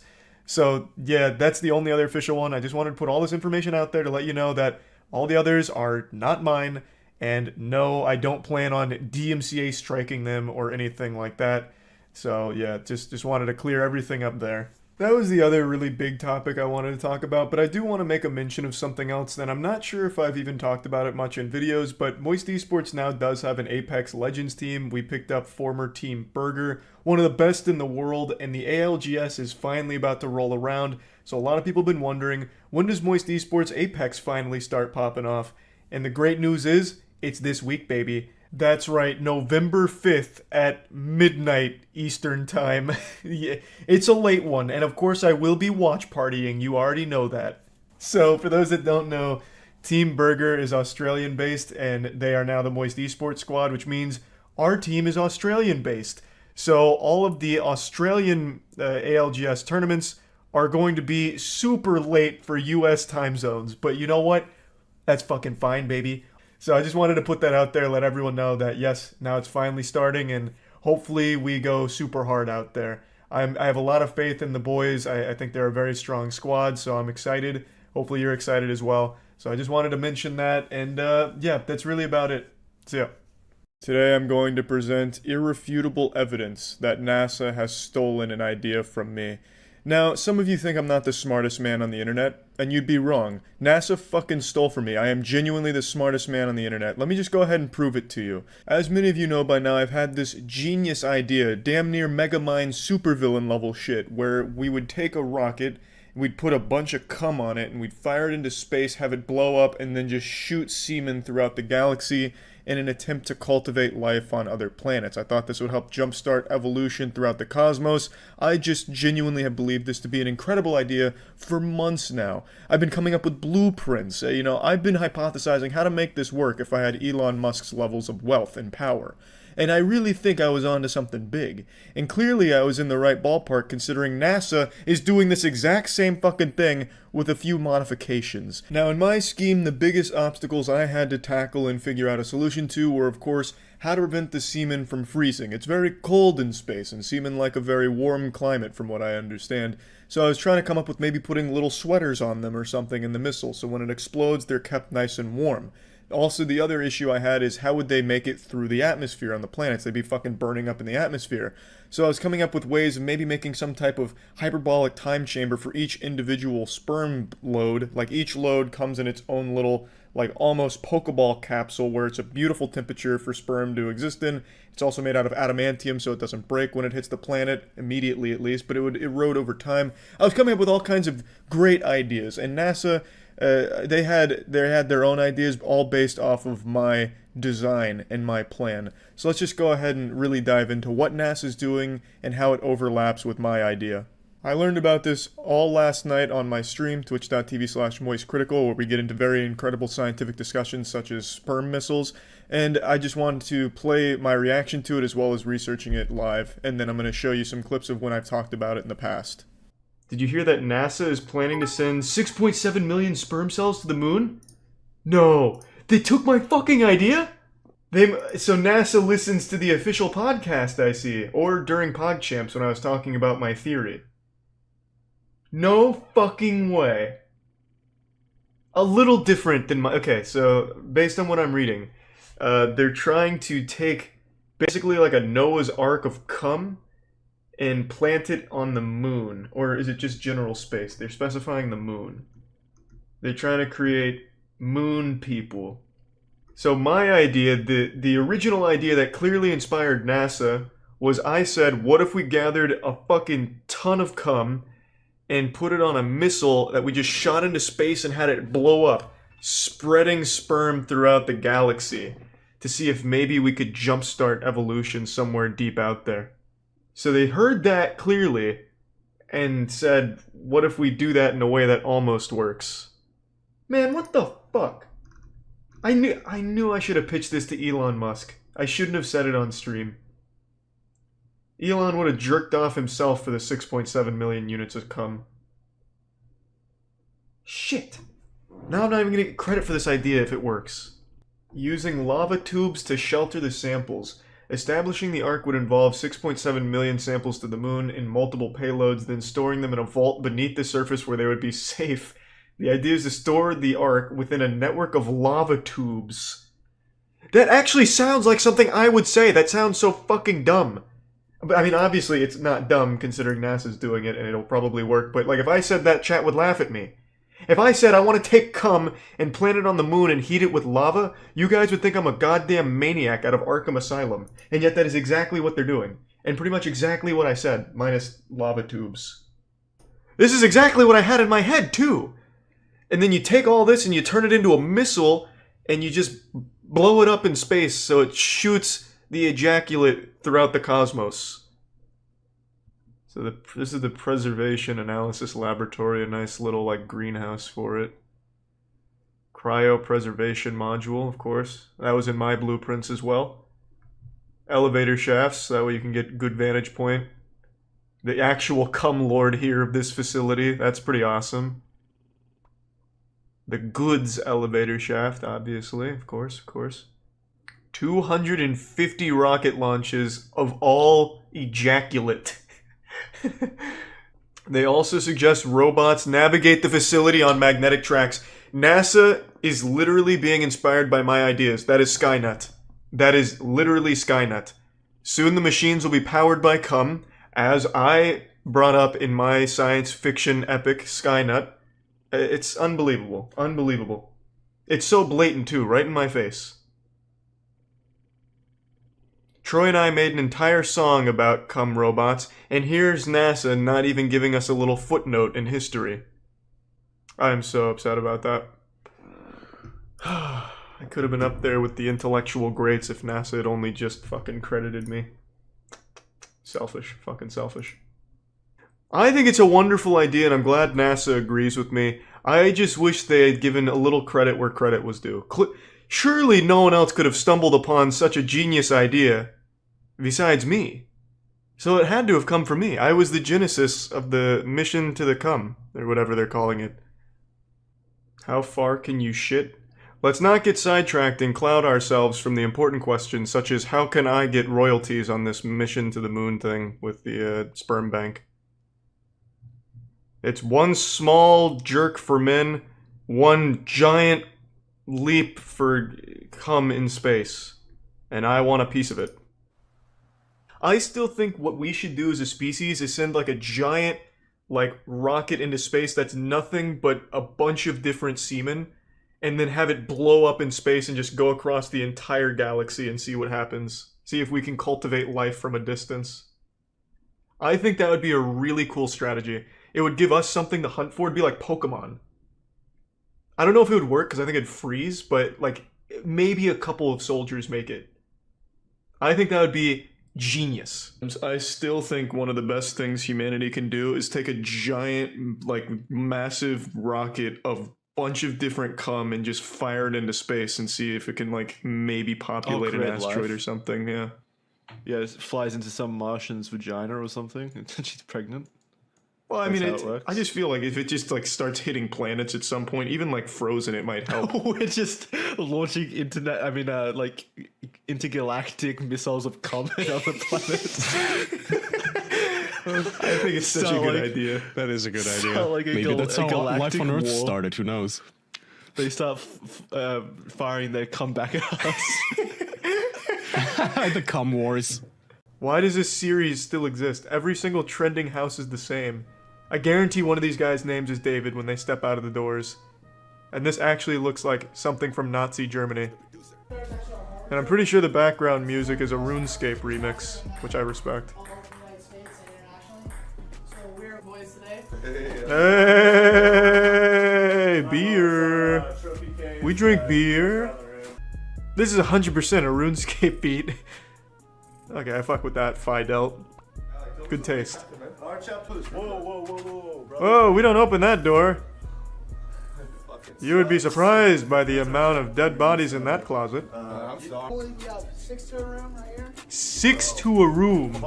It's the sausage fest. Fuck that. Hey, let me show you the better room. Yes, sir. 6 people in a single room that looks like it's about 400 square feet. It's an actual prison camp. With a movie theater. Man alone. Holy shit, imagine paying like $5,000 a semester to be in a frat and you sleep with 8 dudes in a single room. This is also a sleeping quarters. We keep 14 men in here. The freezer downstairs is also for sleeping. We keep 6 men in there. That's the smallest party room I've ever seen in my life. Yeah, we can fit about 14 guys in here when we want to listen to some Ed Sheeran and slow dance. What do you mean? They have great ideas for their frat, I'll give them that, but the house they're in is way too small for their ideas. Like having a designated paintball party room, great idea if it wasn't 4 square feet. Movie theater, great idea if you had more than 6 chairs. How's the tour been so far? It's been incredible. I busted 3 nuts. Just built our house way back in the day. Yeah. Did he say the president of the frat drew that? Doodled it? This is where we do seances to summon the old president back. Just to throw a rager. You gotta make sure that women have. That is an extremely clean bathroom. If I had this bathroom in college, man, life would be so different. Why? Did you eat out of the bathroom or something? Why would life have been different with a cleaner bathroom? Whoa, you got Chef Mike? Yeah, I want to meet Chef Mike. Wake his old ass up. I want to see a meal. I want to see him make a PB&J. Mike's probably just like a ghost that haunts this ground.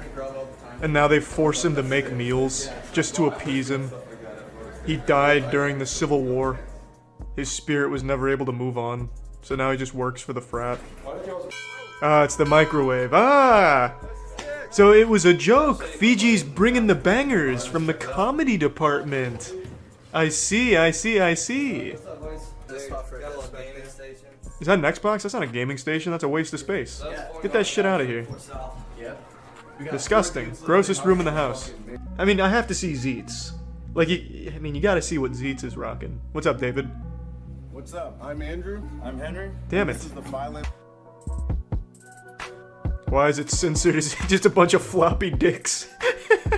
Everyone's helicoptering. Yeah! Yeah! The study room! This is our former motto. This is the man. Sounds like a game. This looks like the dining quarters in Hogwarts. In the spring and summer. I can't see the roof because one of your frat bros just has his butthole out or something. Just for the sake of science, though, I've got to know. One of these dudes has to be named David. It's a law. Every 4 frat house tours, one of them is named David. So just for the sake of being right. What's up, David? Bust open those doors. Come on, Dave. What's up, Dave? What's up, guys? This is Spike Psi, Oregon Alpha. I'm Mike. I'm Nico. That's unlucky. That's unlucky. 0 for 3. This looks like the world's most flammable house. Everything's made out of wood. Like they live in a cabin. I've got to be right. This is number 4, which means we're right in line with the drop rate. What's up, David? What's up, guys? I'm Walter. I'm John. I'm done with this. Time for more shitty Kickstarter projects. This one's about sending your DNA into the future. Basically, this project is you pay for a receptacle that you can spit in or piss in, and then you can bury it somewhere and hope that 2,000 years from now, someone will revive you from that DNA they find in there. In the future, human cloning will be a reality. Legal, regulated, safe, a sort of human immortality will exist. Unfortunately, it'll be too late for you. You'll be dead. Getting morbid as quickly as possible in order to scare a consumer into buying this piece of shit product. That's very low, soccer mom. But what if you could live again? Come back for a second round with your soulmate, your children, your best friends. 6 members of the football team? Why only 6 members of the football team? Why wouldn't I want to spend time again with the whole football team? Was I only friends with 6 of them? And how would you know which 6 I was friends with? Maybe I was friends with the entire football team, and not just the fucking SEAL Team 6 of the squad. Don't assume you know who I was friends with on my fucking football team. Well, now you can with It Goes On DNA Gene Bank Time Capsule. All that's needed is a tiny sample of your DNA, the building blocks of life that made you. So the It Goes On quantum flux capacitor DNA time-traveling extraordinaire device is what they're selling here. Basically, that fucking clown nose she's holding over there, you just kind of put fecal matter and, cum inside of it, then you seal it up, and then you wait. Enough to grow another you and anybody with you. Just collect a few hairs, some nail clippings, or a tooth or bone fragment, and insert them into a glass vial. It sounds like the start to some type of satanic ritual or demon magic. That right there is some straight-up sorcery ingredients. All it's missing is some lamb's blood. Store the vials inside your capsule. As soon as you've collected all the samples you need from anybody you want to take on this journey with you, seal your capsule and deposit it anywhere. At sea, buried in the backyard, on the mantle as a tribute to your life and the lives of those you love. Yep, and then that's it. You just kind of hide it like it's a fucking Easter egg hunt. I don't understand the thought process here. You put all your DNA shit into this hollowed out nipple and then you hide it somewhere, and for some reason someone in the future is going to find it and have an interest in reviving you even though they have no idea who you are or what's inside of it. But let's go ahead and put that aside, that for some reason they decided to open up this fucking jelly bean here. They look inside and what do they find? Fucking toenail clippings and bone fragment? I don't understand why they'd be like, oh, I have to revive this person. It's just the amount of DNA I needed to bring them back to life. I can't imagine any fucking futuristic mad scientist actually going through with reviving someone who happened to put all of their DNA into this fucking zit thing. It just doesn't make any sense. Nothing is lost forever. And someday an archaeologist, a scuba diver, a backyard explorer will find your capsule. And that unique sequence of DNA that is you will get a second chance at life. Just imagine what your future holds. Yeah, and that's the end of the pitch. It cuts to like a fucking Universal Studios introduction type animation. But yeah, this is probably the shittiest project I've seen on Kickstarter so far. The pitch itself, the video, it's not the worst in the world. It's just simply the idea is so unbelievably ridiculous that I can't understand at all how anyone would ever support this and think it was a good idea. That's it. So yeah. This week, a creator on TikTok began selling their own special homemade dipping sauce, and it got extremely popular, not only on TikTok, but across the entire internet. It's called pink sauce, and it became a sensation because it's so concerning. Even just its appearance is alarming. It looks like runny Pepto-Bismol.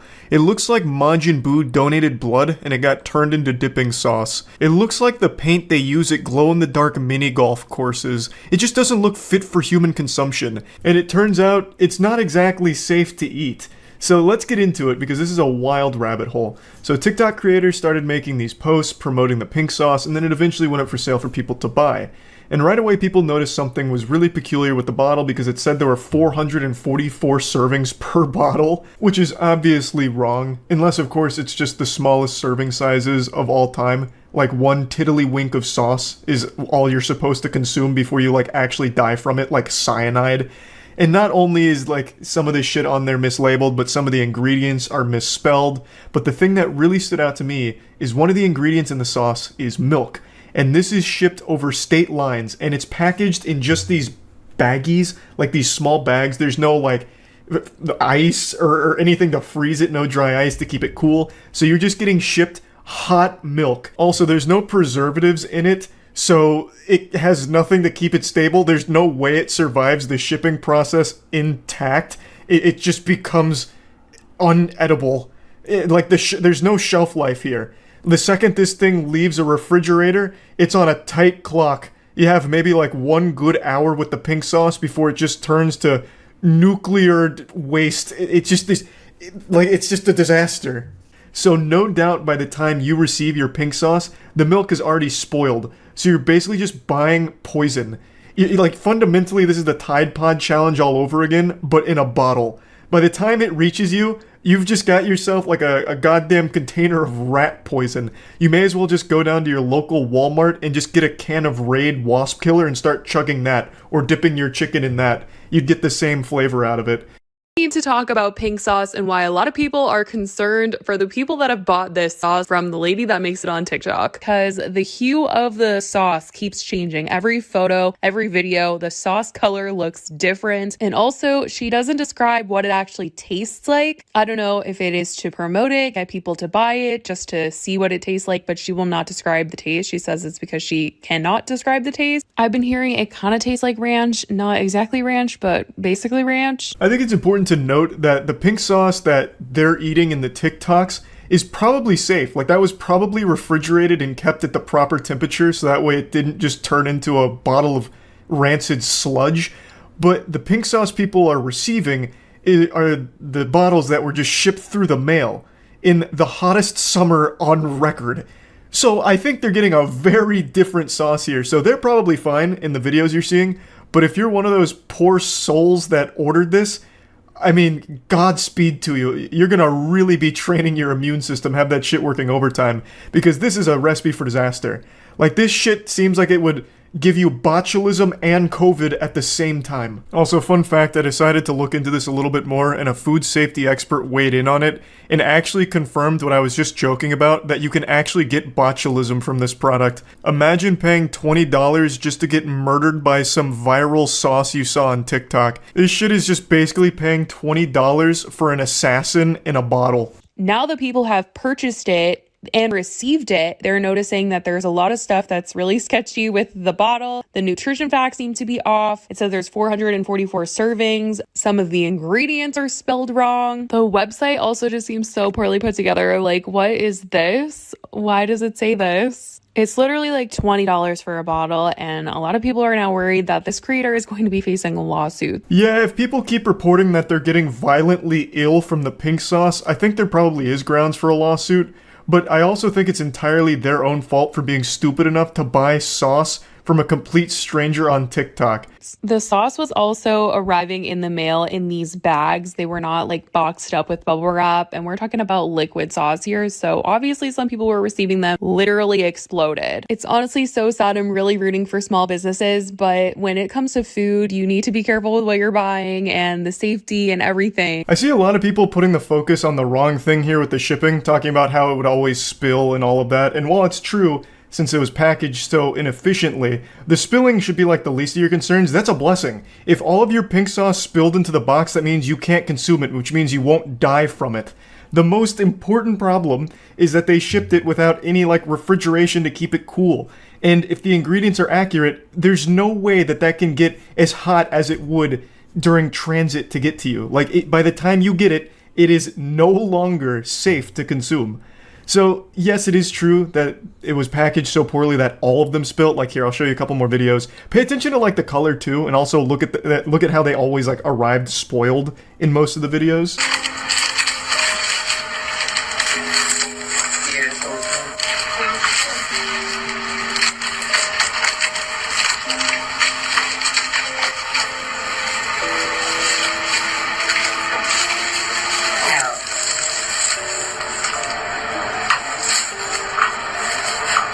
Damn, look how fat the bottle is. That's crazy.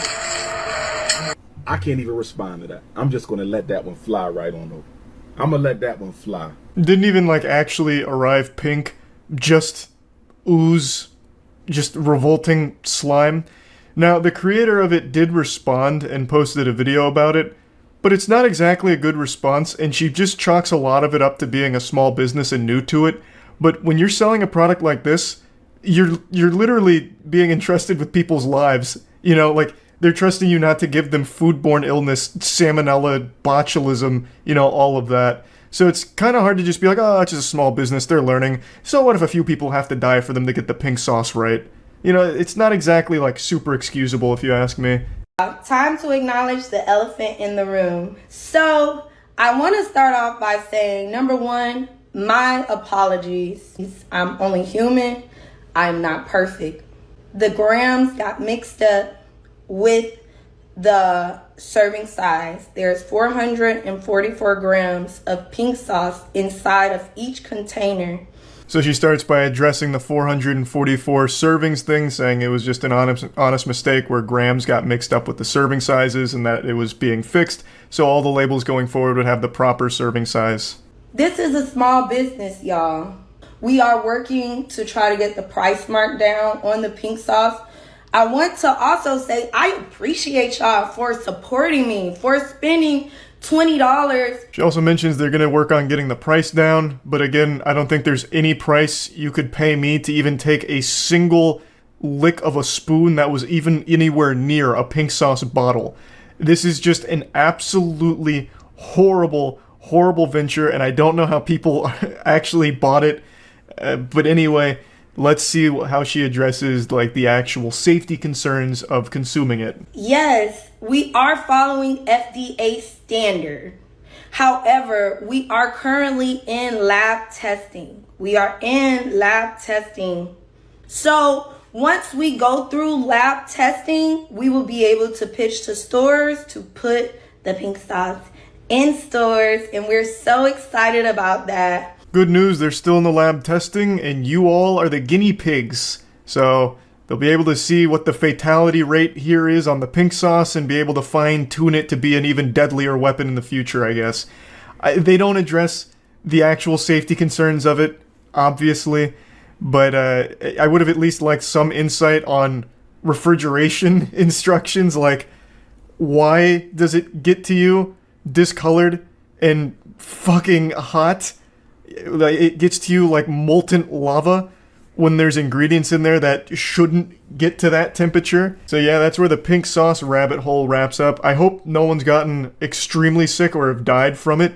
If they did, it would actually genuinely be their own fault. They'd have no one to blame but themselves. This is an entirely avoidable illness here. You don't have to be exposed to the pink sauce epidemic when it's very clearly not up to FDA protocols, it's not regulated, and it's not been done responsibly. So yeah, I just wanted to talk about it because this was a pretty wild one. That's about it. See ya. Pink sauce is just the gift that keeps on giving, and I don't mean in the way of foodborne illness. I mean this story just doesn't end. I think the story of pink sauce and the pink sauce lady, her name is Chef P, I think this will be taught in classrooms across the world for years to come, as a how to start a business out of a biological weapon, and then also how to ruin your business. Chef P has legitimately done everything wrong when it comes to being an entrepreneur. Every mistake you could make, she made, and then some. She invented new mistakes that the world didn't even know were possible, such as her initial food labels on the pink sauce having absolute gobbledygook on it, nonsense, just a catastrophe really. And now we have a very sad update in this story. Real quick, just to give you the lore breakdown in case anyone's forgotten, because I know it's been like 8 months, and on the internet that is prehistoric, so maybe a lot of people don't remember this. But pink sauce was started on TikTok by a creator named Chef P. She made it in her kitchen and posted videos with it. It was just this vibrant pink Pepto-Bismol looking sauce that she started selling, and people went crazy for it. Everyone was buying it, and she was shipping it from her house. And since she was shipping it from her house, she didn't take any real safety precautions with the food, and the ingredients on her sauce contained things like raw honey and milk. And she was transporting it over state lines in hot temperatures, meaning when it got to customers, it was vile, revolting, radioactive sludge. And people started posting videos of opening their pink sauce in excitement, and what they got was shit that looked like this, looking like a bloated corpse out of a sarcophagus, looking like some kind of festering scab. Chef P was basically Oppenheimer, and this was her bomb. it was waging war on the gut, the tummies of everyone who bought this, because it wasn't safe to consume. It really wasn't. So she faced a lot of backlash. The internet started clowning on her. She even had a very famous speech that she gave on TikTok Live, where she said, "What do you mean FDA approved? I don't sell medical supplies." And it only got worse from there. She eventually went on a talk show from a host named Karamo, and she confronted one of her critics, and it was a very sweet lady who made a TikTok a little concerned with the pink sauce because she found like glitter in it and all the things she was seeing. So she sent the pink sauce to a lab to be tested. And on the talk show, the two of them got together, and Chef P made herself look like the biggest possible asshole. She was unbelievably rude and disrespectful to that lady who was just testing the pink sauce to make sure it was safe. And that lady was extremely polite, extremely nice. And Chef P was just ruthless and mean and nasty. And it turned everyone even further against Chef P. But then, out of nowhere, with one of the most unexpected, shocking plot twists the world has ever seen since the Darth Vader, Luke, I am your father moment, it was revealed with a big statement that pink sauce had just been acquired by Dave's Gourmet, which is apparently a very reputable, big brand that was taking pink sauce even amidst this massive disaster. Like, it was legitimately a danger to consume. Dave's Gourmet came in and said, "We want it." So, Dave's Gourmet acquires pink sauce with, I imagine, a very hefty payday to Chef P, and they start producing pink sauce themselves in like an FDA-approved facility, and they start selling pink sauce in 4,000-something Walmarts across the country. And based on everything Chef P was saying, sales were great. People were super excited. But it doesn't seem like everything was all sunshine and rainbows and daisies, because apparently that deal soured, and Chef P has recently come forward with a GoFundMe alleging that Dave's Gourmet never actually paid her the royalty she was owed, and it was actually a terrible deal. They were an awful, evil group. She never actually explicitly names Dave's Gourmet here, but that is the brand that acquired her sauce, so most people, myself included, believe that she's referring to them here. And it's become a very wild situation, because she's saying that she is completely broke now. I went over most of this story on stream, so I'll show you those clips, but real quick, I want to give a huge thank you to everyone that's been coming into the streams. I've been doing them on YouTube recently, and it's been amazing. I've been absolutely fucking loving the YouTube streams, so I just want to say huge thanks, because it's been really hype. It's been so much fun. So I'm going to keep doing YouTube streams, and here's some clips from it, and then I want to go back in and talk about it a little bit more because I've read more into it now since the stream. Did you see the pink sauce lady made a GoFundMe? Matt just sent me that. I was going to read about that. The pink sauce lady is claiming that she is broke. I don't know how that's possible, considering she got a big payout from Dave's Gourmet or whatever it's called. Bill's sauces, I forgot. I think it's Dave's Gourmet. I think I got it right the first time. So I don't know how she could possibly be broke now. She's claiming it's a faulty deal, I guess. I don't even have enough money to buy my kids food. Veronica Chef P was all over social media last summer thanks to her viral pink sauce condiment. It was bottled botulism. And it did pop off. That much is true. The bubblegum-hued condiment was a concoction that Shaw devised in her kitchen while working as a private chef in Miami, often finished her TikTok videos by slathering whatever she cooked in the mystery pink sauce. Although Shaw never revealed the sauce's ingredients, her followers demanded it, so she began selling the sauce for $20 a bottle, which quickly sold out. As orders quickly came in, the backlash followed. Customer complaints about inadequate food packaging and alleged contamination began to damper the hype around the viral sauce. What an understatement. She was shipping biological weapons. All of the ingredients that were listed on there, minus the chemical X of her secret formula, were all highly insufficient for long-distance transportation in hot temperatures. It was a disaster. Truly. Which I think helped propel it into the mainstream even more. The most significant blow was when Shaw went live to address followers questioning if her sauce was FDA approved. She responded, "What do you mean FDA approved? I don't sell medical products." In January 2023, Delish announced that Shaw had partnered with Dave's Gourmet. The condiment company added pink sauce to its portfolio, selling it on Walmart.com and in 4,000 locations nationwide until July. Which was a shocking development. Because again, This got so big because it was basically shipping poison. It'd be great for assassinations, but as for actual sauce, probably not wonderful. We actually did buy a bottle of it in order to see how yucky it would be, not to taste it, but to like put it to the test, like take a Geiger counter to it, see how radioactive it is, see if it could be used to take the paint off of one of our cars due to like really high acidity or something. See if it could replace acetone. But we never ended up doing it. On August 17th, Shaw took to her Instagram announcing the launch of her GoFundMe page and asking for financial assistance. She alleged that a partnership left her in financial ruin. As a young entrepreneur with big dreams, I followed my intuition and went forth toward my dreams to create something new. I made a few mistakes on the way, which led me to trust a company that is trying to take everything away from me. They lied to me. They are not paying me and are not being transparent about records.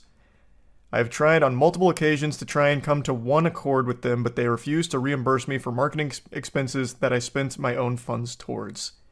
I don't know enough about Dave's Gourmet, but there are tons of shady companies that'll take advantage of young people selling shit, give them the worst deals ever. She then claims that she was silenced and sabotaged. She does not name said company in the video or social media, and she wrote that it has been difficult for her to care for and feed her children. I don't know how that's possible, though. Even if she did get the worst deal of all time from Dave's Gourmet, and I'm assuming that's the company she's talking about because that's the one that bought her pink sauce concoction, that alchemy, I don't know how she would lose all of her money on it, considering Dave's Gourmet picked up all of the production costs. And it's not like it takes a lot of money to go live on TikTok and say, hey, my sauce is in Walmart. So how the fuck did she lose all of her money? I don't see where it goes here. Unless there's like some clause in the deal she signed with Dave's where he has access to her bank account or something. I work at Walmart and they advertised that her sauce was in the store. Yeah, no, it had a big marketing push when it made it to Walmart. Which is why I'm saying, again, like, it's not like she paid for that. That would have absolutely been on Dave's Gourmet. So I don't know how the fuck she lost all of her money in this bad deal. I need legal help. They are refusing to pay me the royalty that is owed to me. I don't know what else to do. I can't give up. I need help. But I just don't know what marketing expenses she endured. Again, it's completely free to go live on TikTok or post Instagram videos about your sauce. Cost no money. I've been silenced and financially sabotaged. I'm a single mom and do everything for my kids. Right now, I don't even have enough money to buy my kids food on my own. My mom is on disability and has been giving us $20 just to get by on a daily basis. School is a few days away. I haven't been able to get my kids clothes or anything. I'm currently facing an eviction that has gone into default. The sheriffs can come to my door any day now. I need legal help. They're refusing to pay me the royalty that's owed to me. I don't know what else to do. I can't give up. I need help. Horrible story to hear. Assuming it's all true, that's awful. Sorry to hear that, Chef P. She got a big payday in order to just sign with Dave's Gourmet. How the fuck did it all fizzle up? Whoa, she wants 100K. Oh, I didn't even notice that. Wait, what? 921 raised of 100K goal. Holy shit. So after doing a little more super sleuthing in my intense investigation and research on this topic, I have come to the enlightening conclusion that this shit is not adding up. I still cannot figure out where all of the money went. I don't know how she ended up completely broke, allegedly. Like, I don't know how that happened, because from everything I've read here, she was no longer footing the bill for the production of pink sauce. It was now completely off of her plate, so that financial burden was eased thanks to the Dave Gourmet acquisition. And all of the marketing she was doing was Instagram posts and TikToks. That's free. That costs no money. So I don't know how she lost all of her money in this Dave's Gourmet deal. Now, I do have no doubt that there is a chance it was a very predatory, very shady, disgusting contract, because that does happen in the industry, across every industry. There's tons of evil corporations that are going to swoop in and try and take advantage of people that don't have a team behind them that'll advise them on, looking over the contract and all of that. And it seems like she didn't have anyone look over the contract. So maybe she did really get taken advantage of here and exploited by Dave's Gourmet.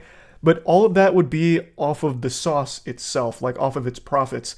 I don't think that would come from her bank. Like, I don't see how Dave's Gourmet contract could somehow take money away from her. It would only just not be paying her what she's owed, which is something she does explicitly say, that Dave's Gourmet hasn't paid her what she's owed in the form of like the royalties from the profits of Pink Sauce. But I don't see how this could have like drained all of her finances and left her in such a desperate, sad position. Like, this is awful to read about. I just don't know how the contract could have done that, unless the contract is on like some next level evil shit where Chef P agreed to pay for everything involving Pink Sauce and Dave's Gourmet just put it in Walmart or something. But that'd be the worst contract of all time, and I don't think anyone would have ever signed that. So I don't think that's the case. It is important to note that Chef P does have a history of lying. She lied about everything in regards to Pink Sauce from the very beginning. She was lying out of her ass on the talk show, so a lot of people aren't really even believing a lot of what she's claiming here because of her history of lying about everything. So the whole situation is just horrible. And another thing worth consideration as a possibility is maybe Chef P is just a little off on how well Pink Sauce is performing. It has been a long time since anyone has given a shit about Pink Sauce. No one's fucking uttered a peep about Pink Sauce in like 8 months. And it was a product that was entirely hype driven. People were curious and wanted to try it, and then they tried it. Maybe they got violently ill, perhaps, or just extremely scared to consume it. So obviously they're not going to try it again. So it being in Walmart doesn't necessarily mean that it's going to do well by default. It was always ever just a wacky product that people would try as a meme or just out of pure morbid curiosity. So I think there's a very good chance that Pink Sauce is just actually not selling at all. And Chef P thinks that it is and thinks that she's owed money that this Pink Sauce is just actually not making. So maybe Dave's Gourmet has no profits to even share with Chef P as part of their contract because everyone's lost interest in it. I don't know. This whole situation is very odd and peculiar, and I just wanted to go over it. So yeah, anyway, that's about it. See ya. Pie confronts online critic over her viral Pink Sauce. You mean the entire human race who criticized it? It wasn't just like one critic. So they just bring in one critic here to attack together? That was the dunk? Y'all know Pink Sauce from TikTok, right? Yeah, okay. Yeah. So Jackie says her online business quickly went downhill when her social media followers and customers turned on her. Everyone, welcome Chef P to the show. You shipped poison. Like, this wasn't like cancel culture or something. You shipped actual hazardous material. You shipped sludge. Well, tell me about the... But you weren't ready for it. No. Did you have a negative response from your customers? Yes. Why? I made a mistake. What was the mistake? There was a packaging mistake. So initially... That was the only error. Someone who received the first order was someone that I knew personally. So she called me. Contact each and every customer. We contacted everyone directly, meaning single emails, and let them know, hey, the shipment got damaged. We're aware of this. We will either refund you or send you a brand new bottle of Pink Sauce.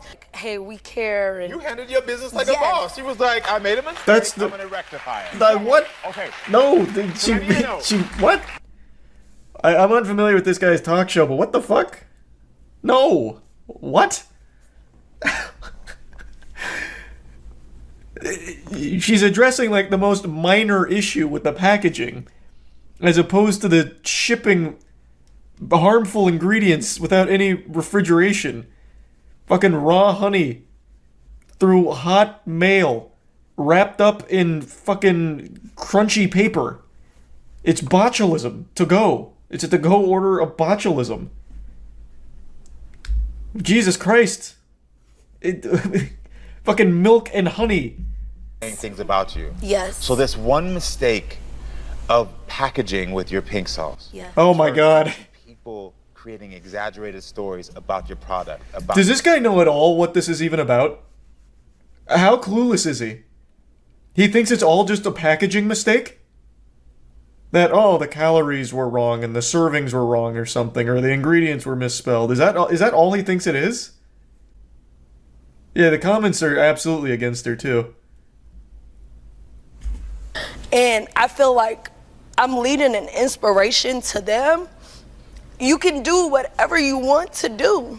You put your mind to that and you do that. What's making you emotional?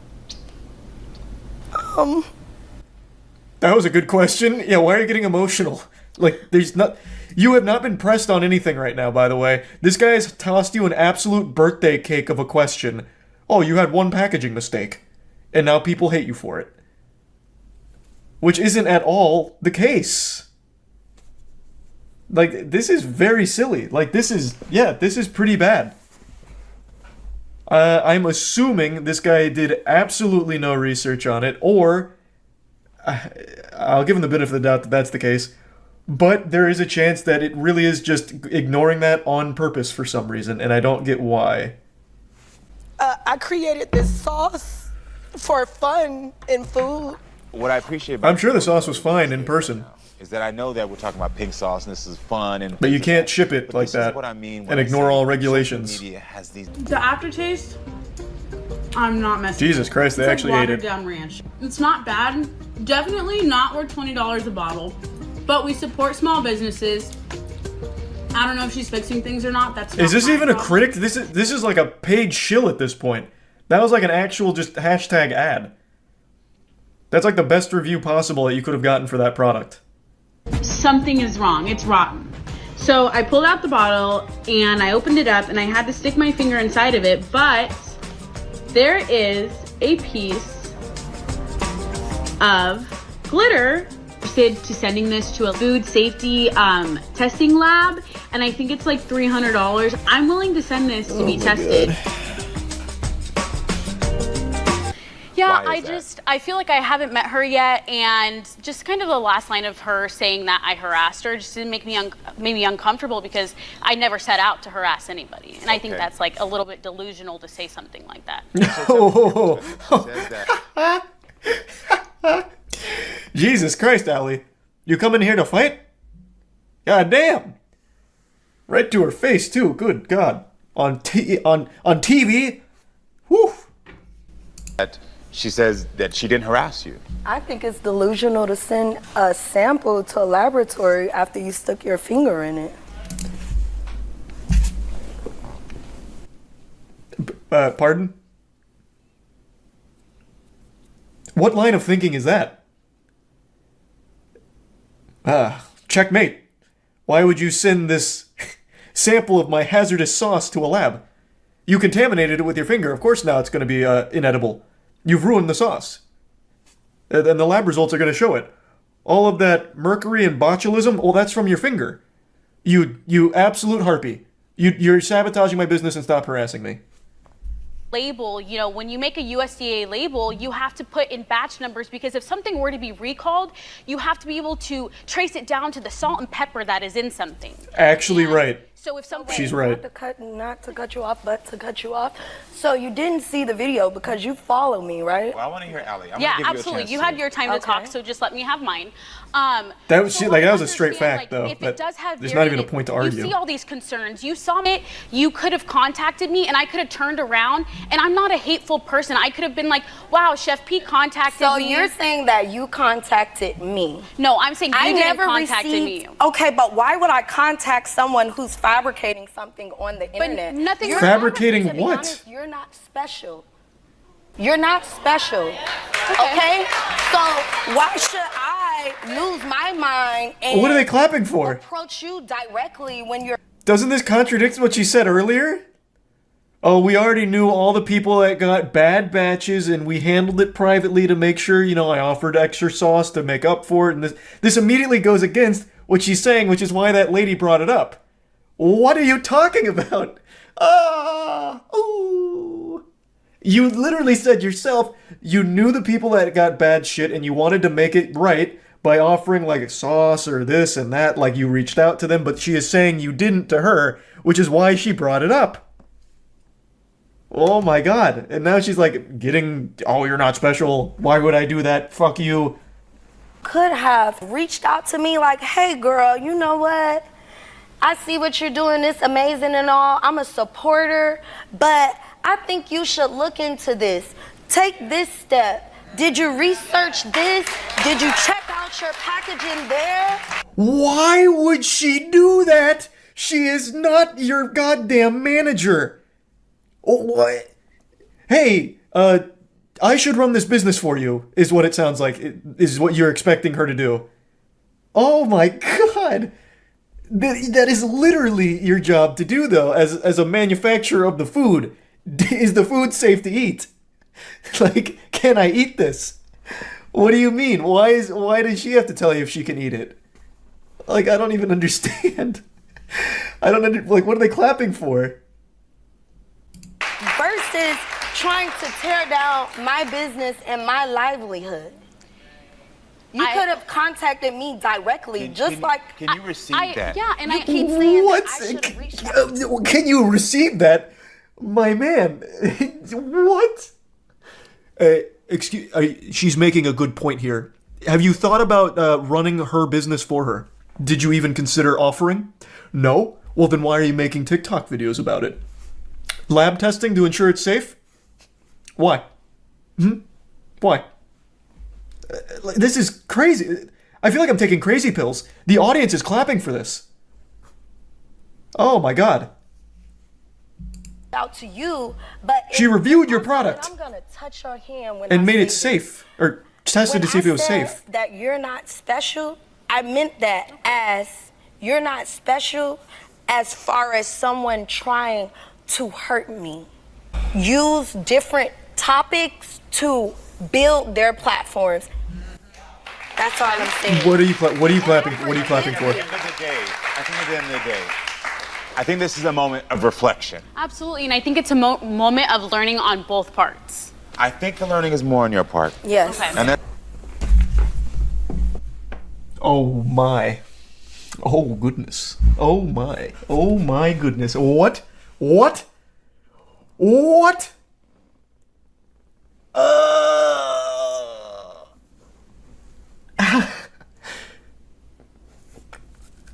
Where am I? What dimension are we in right now? They haven't even brought up the lab results on whether or not it's safe, which she did the testing for. Why are we not focusing on it? You shipped material that can't be shipped, and it's spoiled for almost all of your customers. Was rotten. And you're just mad at her for pointing it out and getting it tested?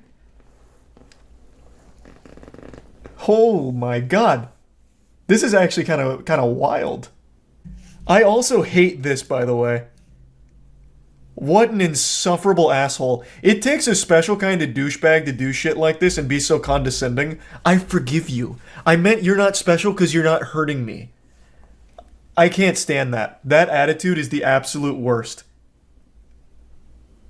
The fact that she would do that shamelessly is so baffling. On TV, in front of everyone, in front of God too. And even he's frowning about this one. her business, her livelihood, her safety is being affected now.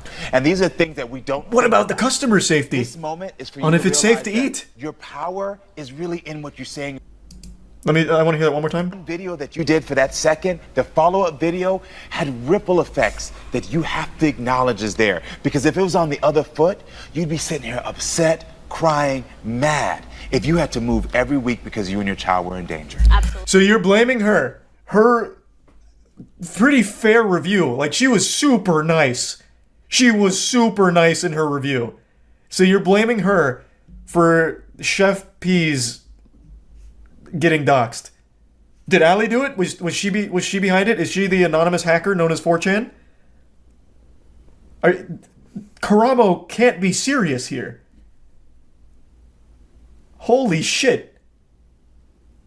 That is so crazy. No, the comments aren't on this guy's side. Like, in YouTube comments, you expect to see the dumbest takes ever, but not even here. All of them are saying, wow, this is absolutely fucking stupid. And they're very disappointed in Karamo. Yeah, all the comments are against him as well, by the way. To blame her for Chef P getting, like, harassed and all that. Of course, the harassment and all of that is terrible, like the doxing, the threats and all that.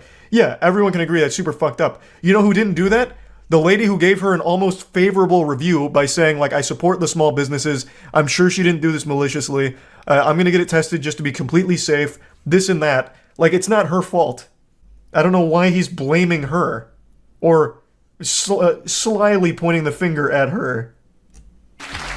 It seems like he really wants to spread a positive message, but did it in the worst way possible here by blaming the victim. She received a bottle of spoiled pink sauce. Case closed. Why is she being attacked for pointing it out and taking steps to ensure that it was safe?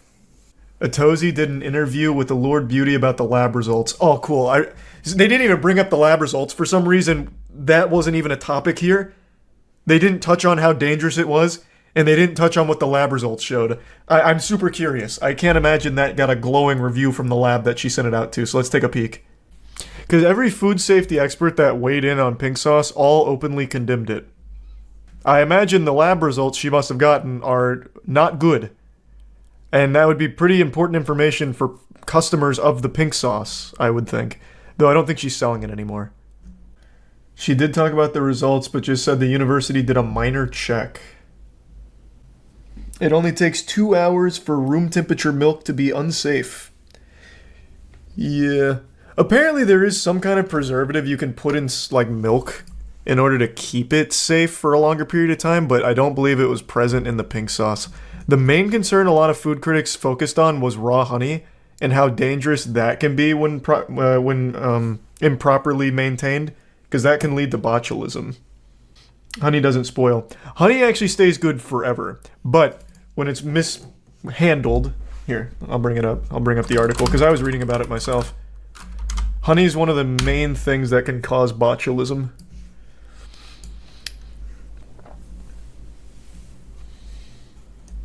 With raw honey in particular, which the pink sauce used. Yep, it's why you don't give it to infants. It's not super common. I don't want anyone to think botulism's like a super common thing. It's not. It's just possible. Like, that's when it can happen. Like, if you're going to get botulism, it's probably going to be from very hot and improperly maintained honey. But botulism's a super serious thing. That's what we watched on that chubby emu video a while ago with the gas station nachos. It happened from the cheese being too hot. Or, no, the cheese sitting for too long. Caused botulism, which led to 8 people contracting botulism. And what happens in botulism is it, like, basically severs your nerves.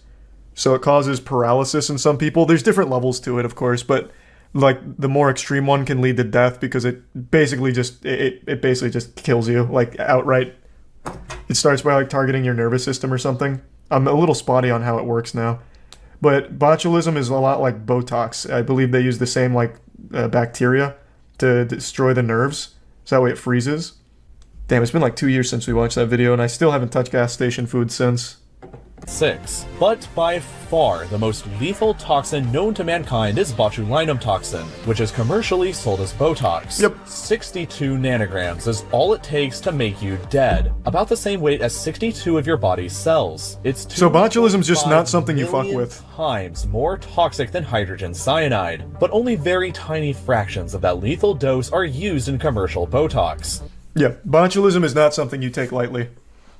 I still wonder who thought to inject that shit. I can tell you exactly how they came up with it. I believe it was also in the Chubby Emu video. Because that toxin hits your nerves, when you use it on, like, your face, it just paralyzes the nerves. So it freezes. Thus, it gives you that appearance of younger skin because now it's not wrinkling anymore. That's how it came about. That's from milk? No, that's from... the most common source is honey. Which is why the whole pink sauce thing was such a huge deal. For the honey in particular that was being shipped hot, wrapped in only tissue paper across state lines. So can you not die from botulism like going to the hospital, or once you have it is a game over? You can survive botulism. There's different levels to it. Example again, in the Chubby Emu video, one of the people that contracted botulism from the gas station nachos survived, but I think they spent 6 months paralyzed. No, botulism is super scary to me as well. Like I said, since watching that Chubby Emu video, because I didn't know any of this, since watching that, I have not touched gas station food. Nothing. Not even like the wrapped and stored products, nothing. I don't touch gas station food anymore. I eat honey every morning. I eat peanut butter and honey sandwich every single morning. Honey itself isn't dangerous. Please don't get it twisted. But the pink sauce honey being shipped over state lines, being kept hot and wrapped in tissue paper is bad. And can lead to botulism. That is the whole point. That is what the food safety experts were weighing heavily on. I know it's been over a week now, which means that this has already been forgotten by almost everyone on the internet, but I can't stop thinking about pink sauce. This is just the perfect storm of absolute lunacy, that it's just still consuming my thoughts. I'm sure you all know what pink sauce is by now, but just in case, I'll give you the quickest possible breakdown. It was a viral sauce started by a TikTok chef, and she started bottling and selling it. And there was just so much wrong with it, from spelling mistakes on the bottle to actually carrying a risk of botulism to anyone that would consume it. Pink sauce is probably like the most detrimental substance on this planet for your health. It's probably safer to eat gas station shrimp out of a used toilet. There is just so many health concerns around pink sauce that it blows my mind anyone even bothered trying. She used ingredients like milk and raw honey, and didn't take any measures to refrigerate it or preserve it. There were no preservatives in it, and would ship it across state lines, so by the time people got their sauce, it was rancid, spoiled, and looked like an actual fucking crime scene put into a bottle. I swear to God, you could eat an entire block of uranium and it still wouldn't do as much damage to your body as trying pink sauce would. Just an absolute disaster, but I can't stop thinking about it. So, against my better judgment, and against the basic survival instinct of human beings, I decided to try and order it. But unfortunately, there must have been some kind of divine intervention because I can't order it. She's no longer selling it. I don't know if it's because it's sold out or if there's health officials stepping in to prevent her from killing people with pink sauce. I don't really know. But I've been unable to actually get my hands on pink sauce officially. Now don't get it twisted, I wasn't getting pink sauce with the intention of actually eating it. That's like putting a gun in your mouth. So I wasn't doing that. We wanted to get pink sauce because we had the idea of taking it to a lab and having scientists analyze it and see what's actually going on in there. You know, I imagine we'd find botulism or, you know, this is definitely like a playground for salmonella. We just thought it would be fun to analyze the pink sauce in a lab to see what all the fuck is living inside of there, bacteria, diseases, and all of that. But unfortunately, we couldn't get the official pink sauce, so we did the next best thing. We followed her ingredients, her recipe, to make pink sauce ourselves. Give me the dog bowl. Wait, this is actually really impressive. Well, we actually could just use the PDQ ranch. If you pull up what people get with this color, it's the exact same. You good with some? Yeah. Oh, that'll think real nice. Yeah, let's make sure you give me a good look at it before you go. Bon appetit. Bon appetit. So we're doing pink sauce today. The lady still isn't in jail yet, so we might as well like take advantage of like the secret recipe here for the Krabby Patty formula. We got, I think, everything that she uses. Caleb assembled the ingredients. He's the one that has the directions, but we're gonna try and spitball it and see if we can kind of get close. So the directions are non-existent, but I have the order of ingredients based on the bottle.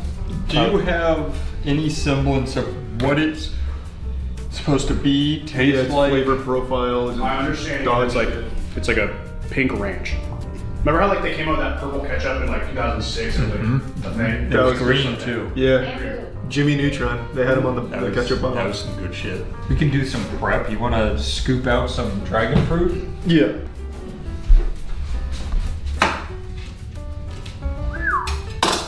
Look at that cross section. What do you want? Give me the dog bowl. That one.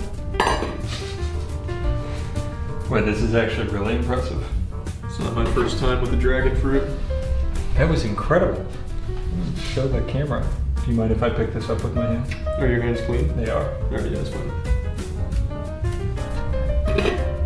Wow. Is that too much water? No, that's plenty of water. Let me see. Yes. No. What do you know about pink sauce? I saw the video and it's thick. It's not runny. Well, you don't know how much we're trying to make. Alright, so then dragon fruit goes in. He said dragon fruit's first, right? And Caleb says no. And then he just dumps it in anyway. Take it out. Great work. I don't see an issue of when the dragon fruit goes in, just to be honest with you. The bigger issue here is there is nothing in front of us that's some sort of coagulant. Yeah, it'll thicken it up. Because the raw honey is literally the furry breed. Gotcha. Yep. That's probably about like 2 tablespoons. Now, right. you are giving her credit in thinking she's putting it in the right order. That's what I was about to say. She faked her numbers and ingredients. Allegedly. Allegedly, she. Listen, I mean, I'm sorry, guys. I got vinegar, not vinegar. There you go. Bud, how much of this do you think? I think it's. Let's just see how much comes out when I do that. That's probably good. What do you want to mix it with? You want your waffler? Yeah, I'll use the waffler. I knew you would. Wow, that's not really getting it. That's fine. That's nice. It smells good. It's still big. Whoa. I'm going hyperdrive. Don't get too crazy here. Okay, what was next? It's still bigger. Where is it? Yeah, where is that? It's still bigger. Where did you put it? I didn't move bigger. We haven't touched anything on the counter. Well, it wasn't here. Check your car. Yeah, I'm sure that's probably gonna be good now. Nice 95-degree vinegar sitting in the car. We could substitute it with like Tums. I saw we have Tums. Those are almost the same thing. Yeah, it's like an antacid. I will stand by the fact that there is still nothing here that will turn this into a sauce. Okay, let's move on without vinegar. Well, we actually could just use the PDQ ranch because it's speculated uses mayonnaise. Go grab some. It might be worth. So we're just using ranch to start it. It's like our bread sourdough starter. Yeah, it's the catalyst. There we go. Mind if I mix it in there? Yeah, whisk it a little bit. I'm gonna do a slow pour here so that way we don't have any kind of like umami overload. Not getting an umami overload. That smells like vinegar. It smells pretty cool. It does not smell like vinegar. I think it does. It smells like ranch and honey. I disagree. Whoa, we just had a real big chemical reaction there. It'll. You guys will love it. No, it's gonna turn out well. It's gonna blow your mind. You know the crazy thing. This is what she does. I know. And then she ships it across the country. This actually is the same color as what people receive right now. If you pull up what people get with this color, it's the exact same. So it's pretty. We're actually kind of close. Well, that's good. Just put that in. Put some salt in for flavor. Crack a little more. That's pretty good. Ginger is good for you. That is salt. Oh, cool. That's not salt. Or ginger. Have you ever seen a glass vial of ginger that you could crack? I thought I was just behind on the times. Is your whole body like it? Like if you put it on your face, would it go on your face? I turned around for 3 seconds. Why was there laughs? Oh, I don't think we need to cut garlic anymore. This smells terrible. It just smells like garlic now. Yeah, that's a lot of garlic. I'll do a dash of lemon juice. I don't like lemons. Well, what if I just like squeeze really hard? Yeah, you could probably do that. Okay. Okay, Let me get a squeeze. You remember in Austin when we did the grip strength? Yeah. That's where this comes in handy. Well, I did. Are we trying to make it explode? No, we just need to get it to come out. Yeah, it's got to pop at the top. I'm so scared. Oh, you gave up so quick. Yeah, that's what I like to see. No, alright. It should be good. It's a sprinkler. Is that good? Yeah, it's probably good. So it's probably time for the dragon. I think so. And you definitely don't have to like cut them up or anything. Why? I think just the full dragon part is Well, what. that's why you use the waffle. Okay, yeah. Waffle it. Oh! You want to do one? That was pretty Yeah, I satisfying. want to give that a try. That felt great. That was cool. Everybody should get to experience that feeling. Wait, so what makes it pink? Because for us, neon pink food dye. In Charlie's video, it was like neon pink. It literally looks like pepper. Yeah, and I think it's the botulism that makes it pink. Probably. yeah. Wait, do you guys use everything already? Now it just says dried spices, and we have Oh, we spice use rack. We need to spice it up. Oh, that's why it's not looking like a sauce. And then before that, it's pink Himalayan salt. You guys. We did do some pink Himalayan. Okay. All right, take your pick. They say what they are here. Oh, it needs rosemary. There it is. There's cayenne and chili powder. I'm just gonna move those over here. Yeah, let's just get a little pizza sauce or pizza spice in there. All right, so obviously we've made like a vinaigrette for a salad. Yeah. So we gotta pump this up. I think we go a little more honey. Okay. I think it needs to be thicker. Absolutely. I think you're on the right track. We're gonna need a powder. Do we have like Cornstarch is really what we need. I can promise you we don't have it. Let's get it colored. Oh, we're gonna color it first. Is that safe? What is that? This is neon pink food. We can do G Fuel if you want. What if it came out that she actually uses Divine Peach G Fuel for pink sauce? We don't have another powder in this whole place, so we're gonna use this. Yeah. You good with some? Yeah, just dump it in. Oh, that'll think it real nice.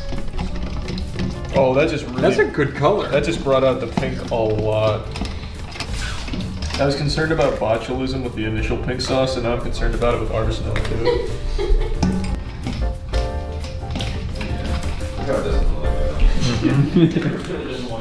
That's a sign. That's a sign of good cream cheese. Yeah, don't let me have all the fun. That cream cheese is going for a ride. Not gonna lie, the cream cheese made it smell a little better.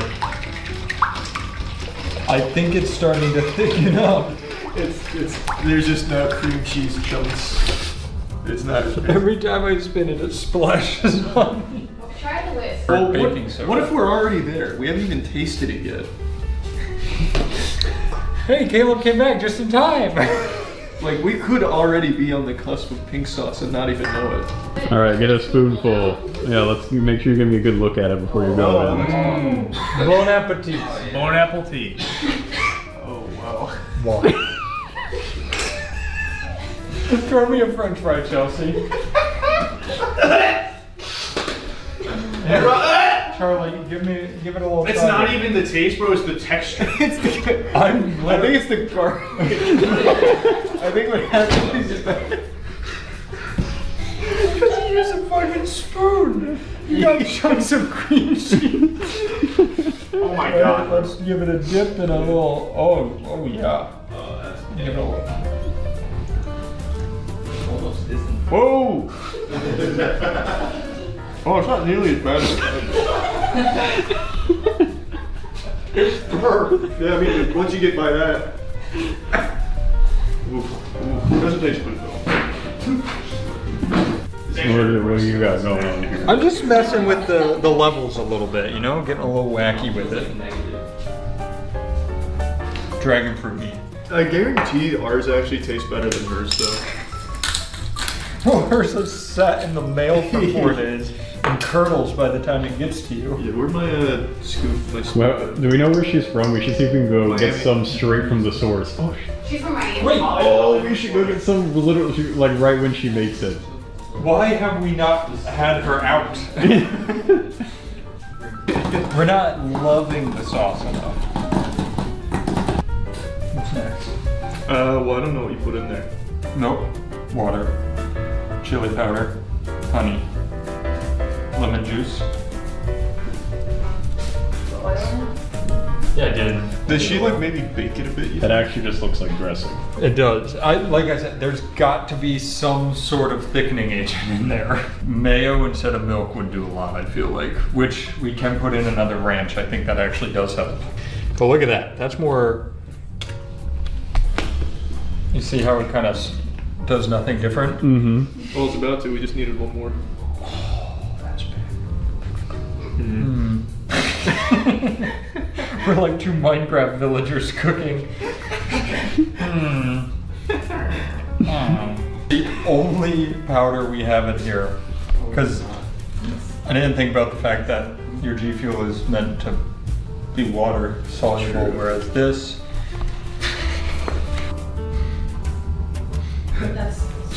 Is that a lot of baking soda? Say grind the fucking 2012 references. It's actually the perfect amount of baking soda. Oh. So what happens now with that? It is much thicker. No, it absolutely is. I think you guys are getting close. You guys have to, like a chef, you have to taste it, see what it needs. Just pinkies. Yeah, just take a little. Here, I'm not using pinky. A little Try. nugget. It's a good thing we have people coming in tonight. The kitchen would be nice and clean. I can't even bite down on that. That like hurts. What does it need, man? What did you put in there this time? Why is that one like spicy? That's the baking soda. Well, I don't like that. Our first batch was better. No, it wasn't. Just different. That one like hurt my tongue. Yeah, that's the baking soda we're tasting. For sure. Can you make toothpaste out of baking soda, like homemade toothpaste? Yeah, it's safe for you. Like, don't be alarmed. It's just not a typical sauce ingredient. Right. I want to know what she actually puts in it. It's gotta be mayo. I'm telling you right now, this has gotta be a bunch of mayo. Yeah.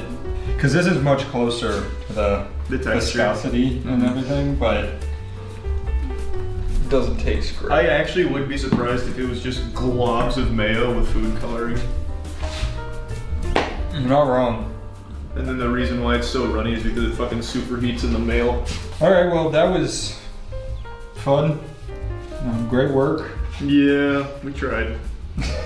No one has the touch like Chef P. Chef who? P. P. Nice. Alright, well, thanks. Hey, thanks for the shit ingredients. I bet you thought this story was over, but what if I told you that this is only the beginning of the pink sauce saga? I've made a couple videos about pink sauce, as did everyone else in the world, because it really captivated us. A truly fascinating disaster. Pink sauce was the recipe a TikTok chef was peddling on TikTok and then selling herself. Shipping all of these raw ingredients across state lines, and when they finally arrived to consumers, it was rotten, rancid, and probably the most detrimental thing you could put in your body next to cyanide.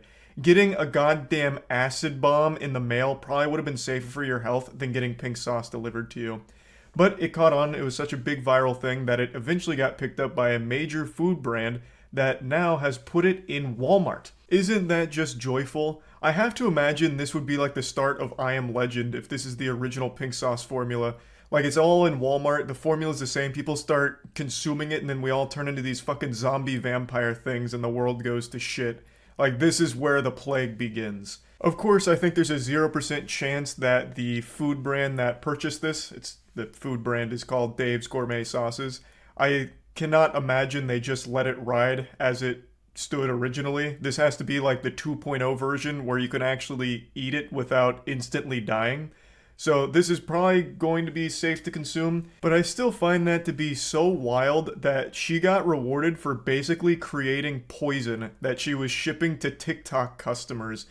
Now, not only is the product itself just absolutely awful, but she herself is absolutely awful. I already made a video going over that unwatchably embarrassing interview she did where she's directly confronting a critic of hers who I wouldn't even consider a critic. It was more just a concerned consumer who bought it and then got a little questionable with the bottle and the way it was packaged, since there was no refrigeration for a lot of these raw ingredients, which had now turned completely spoiled.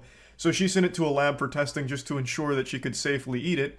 And she talked about, you know, what was going on.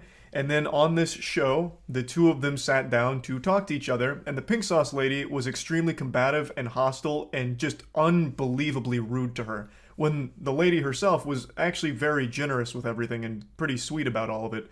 But it wasn't just that one interview. The pink sauce lady made numerous videos attacking anyone that had even the lightest bit of criticism for her product, even those that just rightfully pointed out some huge, glaring, obvious issues, such as the food label being completely wrong on every possible account. There's just a multitude of things that were a complete catastrophe about this thing, and yet she still found herself in a, I imagine, multi-million-dollar deal with this food brand and now has this piece of shit product on the shelves of Walmart. You see pink sauces at Walmart now? Yeah. I mean, this isn't surprising. We all knew this was coming. I told you guys this was happening. I don't know why so many people got caught off guard. She signed a deal with a huge foods producer, I forgot who it is, in order to put pink sauce in Walmart. This was like 6 months ago. I'm actually surprised it took this long. Does it have a real voice crack? Does it have a real nutrition label now? Yeah, so I'm pretty sure what they're selling is an actual consumable version of it that won't kill you. But you know, how about I just look up the company that's producing it for her? Because it's not her. She's not making it. They just took her name. Dave's Gourmet Sauces.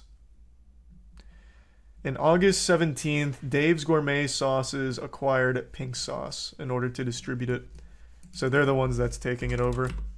So they produce it, they put it in Walmart, and I imagine it's actually consumable. I don't imagine they're still selling a biological weapon like it used to be.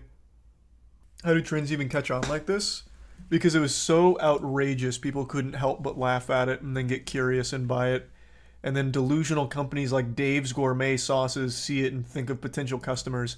Kind of like how Morbius, like the team, I already forgot who produced Morbius. I think it was Warner Bros.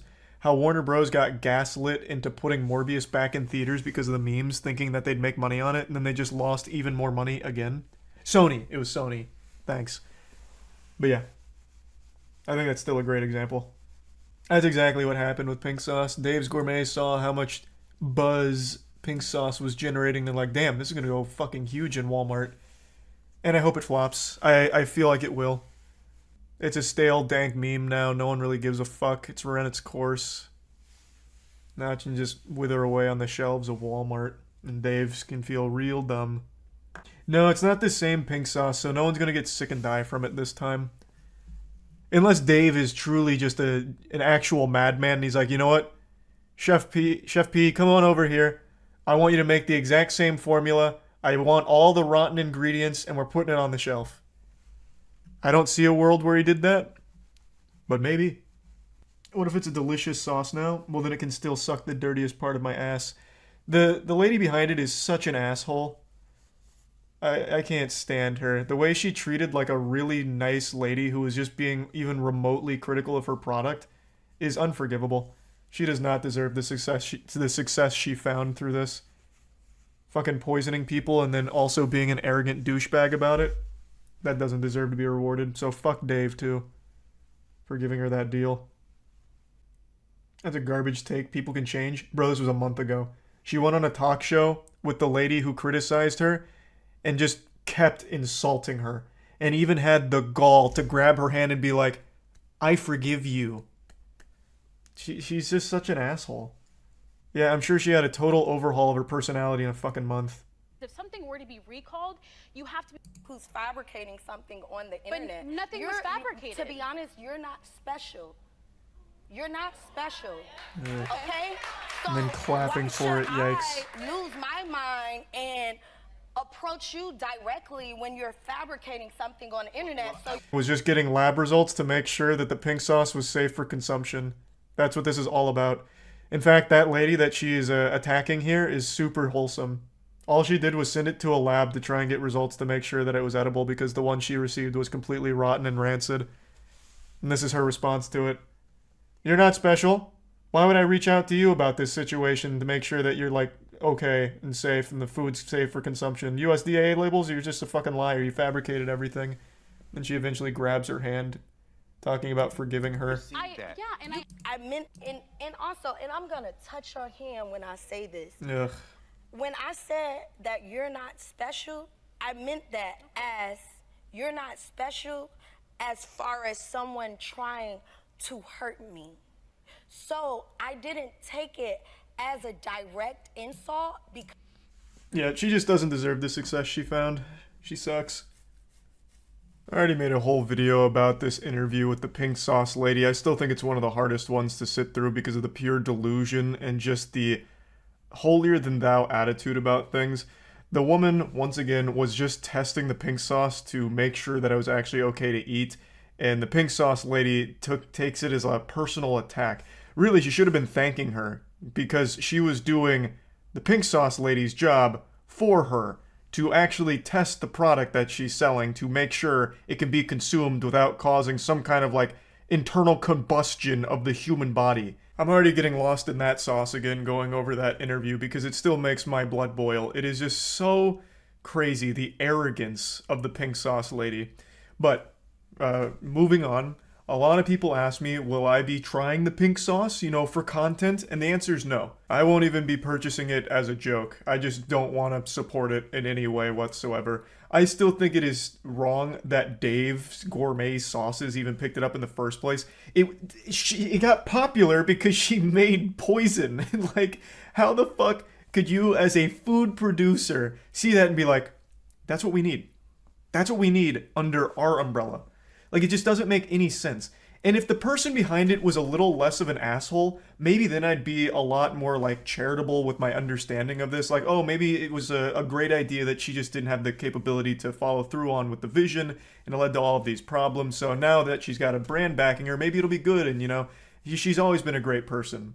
But that's not the case here. Everything she's ever shown from her personality is hostility and rudeness, and a condescending tone to everyone around her. So no, I don't really want to be buying pink sauce even for the joke of it. So yeah, I just wanted to talk about this because, man, what a silly set of circumstances. That's about it. So yeah. Chef P is the mad scientist behind the pink sauce sludge that took the world by storm last year. A concoction so foul, I really thought there was a chance we'd see the sequel to COVID with this one. I really thought if people ate the pink sauce, they'd just start dropping dead from botulism, and I think we were pretty close. But luckily, a hero swooped in called Dave's Gourmet that purchased pink sauce from Chef P and vowed to actually make it edible and not poisonous. So, Pink Sauce Lady was able to take a disaster with this sauce and find success through Dave's Gourmet, who then put it in Walmarts across the United States. However, since then, Chef P has made unbelievably, incomprehensibly bad decisions. I think she is so bad at business that she will be studied for the next 100 years for how hard she has fumbled this whole thing, and she just continues to make it worse. She just gets worse and worse. I've made like 2 updates to her story over the last year because it just... the clown show never stops with her. She had the GoFundMe recently, and now she's waged a very public war against Dave's Gourmet, claiming they defrauded her. She acknowledges that Dave's Gourmet did pay her $120,000, but she fucking blew that all on Airbnbs and hotels, apparently, I guess. It's such a wacky story, but she's saying that Dave's Gourmet is a bunch of scoundrels that, took money and didn't pay her what she was owed, this and that. And Dave's Gourmet has now responded to all the claims with their information about what the terms of their agreement were, the payments, and all of that in order to combat the claims that Chef P is waging against them. Now, I went over it on stream, but I couldn't pull up the official response from Dave's Gourmet for some reason. So instead, I got just the bullet point breakdown from a LiveJournal account, which, side note, I had no idea LiveJournal still existed. It was like seeing an old friend. Such a blast from the fucking past to see that LiveJournal still exists. Okay, so here, they're just breaking down. Dave's Gourmet revealed that Veronica received $45,000 up front for purchasing the pink sauce brand from her. It was agreed that she would be responsible for handling all refunds to customers who received bad product or didn't receive anything despite paying for it prior to the partnership. After the agreement was signed, it turns out Miss Shaw did not have enough money to cover all refunds, so Dave's Gourmet gave her another $30,000 to cover refunds, even though it was not their responsibility. In fall of 2022, Shaw was struggling financially, so Dave's Gourmet provided Shaw with multiple cash advances that totaled more than $40,000. They did not charge her any interest or fees. These advances were supposed to be offset by the future royalties that Shaw was going to earn. Oh my god. She requested a $10,000 marketing expense to throw herself a birthday party to maybe be featured on TikTok. She also requested they pay for her dress $800 and shoes $600. She's insane. She's an actual lunatic. That is so quirky. And now she goes on TikTok daily talking about how Dave fucked her. Now she can't afford to have a house or feed her children, even though they were more than generous here. Like, extremely generous. I don't know how you blow through all of that money in the matter of 6 months, but that is shameful. Shaw attempted to submit business expense reports for personal expenses like buying 4 pairs of sneakers or expensing her grocery bills. Dave's Gourmet informed her that such activities were fraudulent.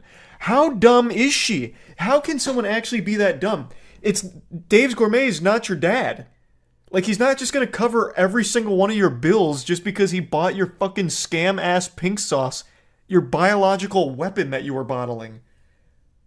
He bought your revolting potion for some reason, which was a terrible business decision from Dave's Gourmet to begin with, and now she's just trying to suck as much juice out of the tank as she can here. What in the world? And yeah, no, she blew through all of this in like 6 months. She went live talking about, here, I'll just pull up her TikTok again. Talking about how she's homeless, can't feed her children, and Dave's Gourmet, the $120,000 they gave her was in installments, and she spent it all on Airbnbs and hotels. I guess she literally went into diamond and gold-plated Airbnbs in order to spend that much in 6 months. But she is beyond irresponsible. She has only herself to blame for everything that's happened here. This is a piece of it, but I don't think it's the whole thing. Is this where she talks about it? Long story short, these people defrauded me. So I would have to sue them for fraud because it's not only the calculation of the royalty, but it's everything else. Everything else, like paying for your birthday party of $10,000 plus, including your dress and shoes. Because she started the GoFundMe, which for some reason Kyrie Irving donated $24,000 to. Actual brain dead decision. But I mean, money means nothing to him. So she'll get to throw herself another birthday party with that money and then complain again on TikTok Live. Oh, I'm not lying. Here, look. If you go to her GoFundMe, which is still up, you can see the donations. Kyrie Irving is right here. $24,240 a month ago. He's sugar daddying her. So that money's going right in the shitter. That's going to be maybe like 5 pairs of shoes that she's going to blow that one on, I guess. She actually got to experience some of the luckiest set of circumstances a human being can have. Just in her kitchen, cooking up some wicked alchemy, makes the pink sauce, it goes viral on TikTok, people buy it out the ass, and she delivers poison.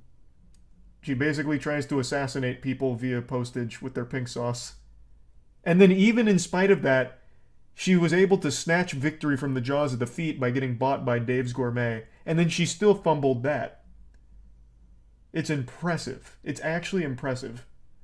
So first of all, I want to acknowledge this $120,000. I like that she puts it in quotes, even though that's exactly what it was. The blog saying that they paid me. So number one, it wasn't an upfront payment of $120,000 straightforward. It was sent to me partially.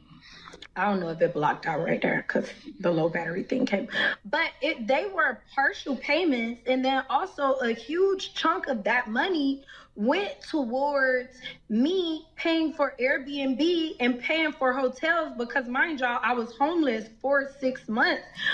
So that's where all of the money apparently went, which I think is impossible. Even if you chose the top line Airbnbs and hotels, you would not blow through $120,000 fucking dollars in 6 months.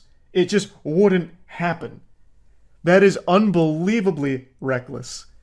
So that is a blatant, bold-faced lie. Shaw communicated that she had spent the entirety of her previous advances and that she needed another advance to feed her children and to avoid being evicted. Dave's Gourmet sent her 2 advances that totaled $5,000. This seems... Honestly, everything that's happened with this lawsuit makes Dave's Gourmet seem like a fucking saint. Like an absolutely beautiful place and business partner. They just keep giving her money because they're buying into her lies. She is not spending shit on her children or anything besides herself. And they keep sending her money. And then she keeps being such an asshole to them. She had a party on a yacht and tried to flex on TikTok. No way. There's just no shot she had a party on a yacht. Let me see. Now I have to check that claim. I don't even think she'd be that dumb. Because Dave Gourmet would see that. Another thing she whined about was that she had to do or pay for all the marketing herself. But here, let me give you a peek at her super expensive marketing for the pink sauce. Just take a video of pink sauce on some food. Nothing else. Actually nothing else. So that cost $0. Yeah, I don't see the yacht you're referring to, though. In June of 2023, Shaw submitted an expense report to Dave's Gourmet that included requests for payment for her time dedicated to making social media content. Such requests were outside of the terms of the agreement. Dave's Gourmet then asked for clarifications related to the various expenses listed by Shaw, but backups, receipts, and explanations were not provided. What a shocking development there. She didn't provide any proof of the things she was claiming the money was being used on.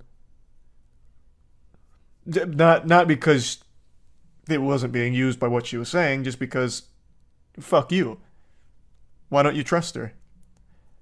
Ms. Shaw had certain obligations in her contract related to social media activities that she violated multiple times, but Dave's Gourmet chose not to enforce them as to not create a strained relationship. I didn't think she could make herself look like more of an asshole than the time she was on the Karamo show interview, where she condescendingly talked to that lady who was just concerned about her health with pink sauce. But yet somehow she found a way. She looks like an even bigger asshole now. This company did not even force her to abide by the contract she signed because they didn't want to have a bad relationship with her. And then she goes and burns the bridge anyway publicly. She started all of this, by the way. It wasn't Dave's Gourmet. She is the one that blew the lid off of this with all the hoopla. In total, Veronica Shaw received over $120,000 in payments from her partnership with Dave's Gourmet and Pink Sauce since August of 2022 to date. Dave's Gourmet offered to pay her attorney fees to go over her contract and make sure all payments she has received are in fact correct, but she declined. She's just been brain rotted by TikTok. She really thinks if she just whines and cries on TikTok, somehow the big bad Dave's Gourmet is going to give her even more money that she doesn't deserve. They did so much for her. Far more than any reasonable, sane person or company would ever do for somebody. And it still wasn't enough for her gluttony. That pink sauce was toxic to her mind. She truly got lost in the sauce. Today started like most days for me. I consumed a healthy breakfast conducive to muscle gain and good for a growing boy's metabolism, and then I innocently hopped online, only to be met with shock and disgust when I learned that my reputation is being besmirched and my masculinity being challenged. But my pride is not wounded.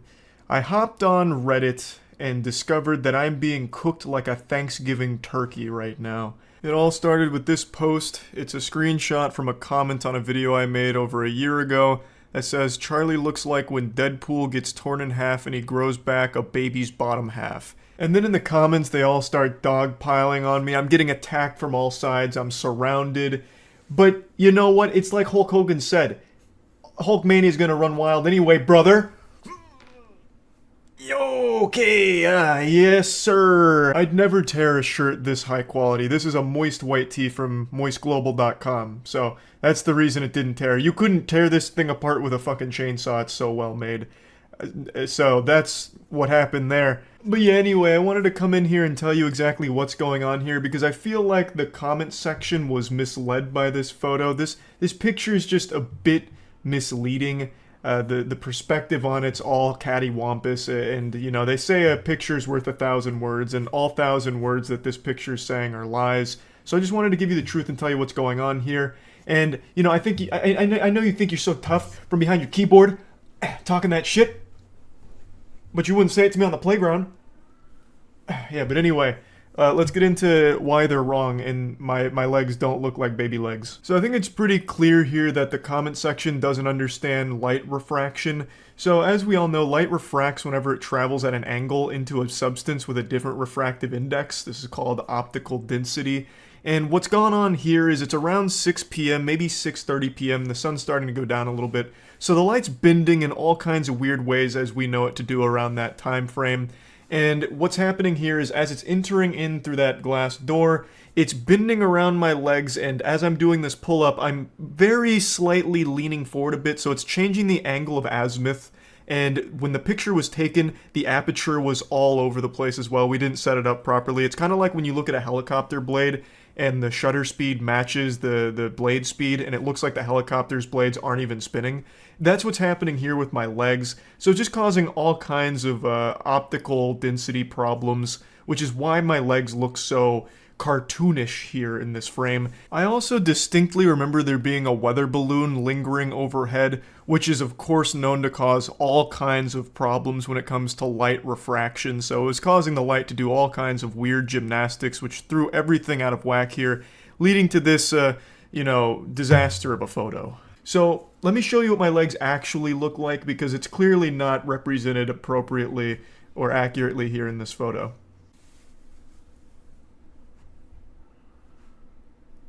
I'm giving you OnlyFans content for free right now, but look at these fucking thighs.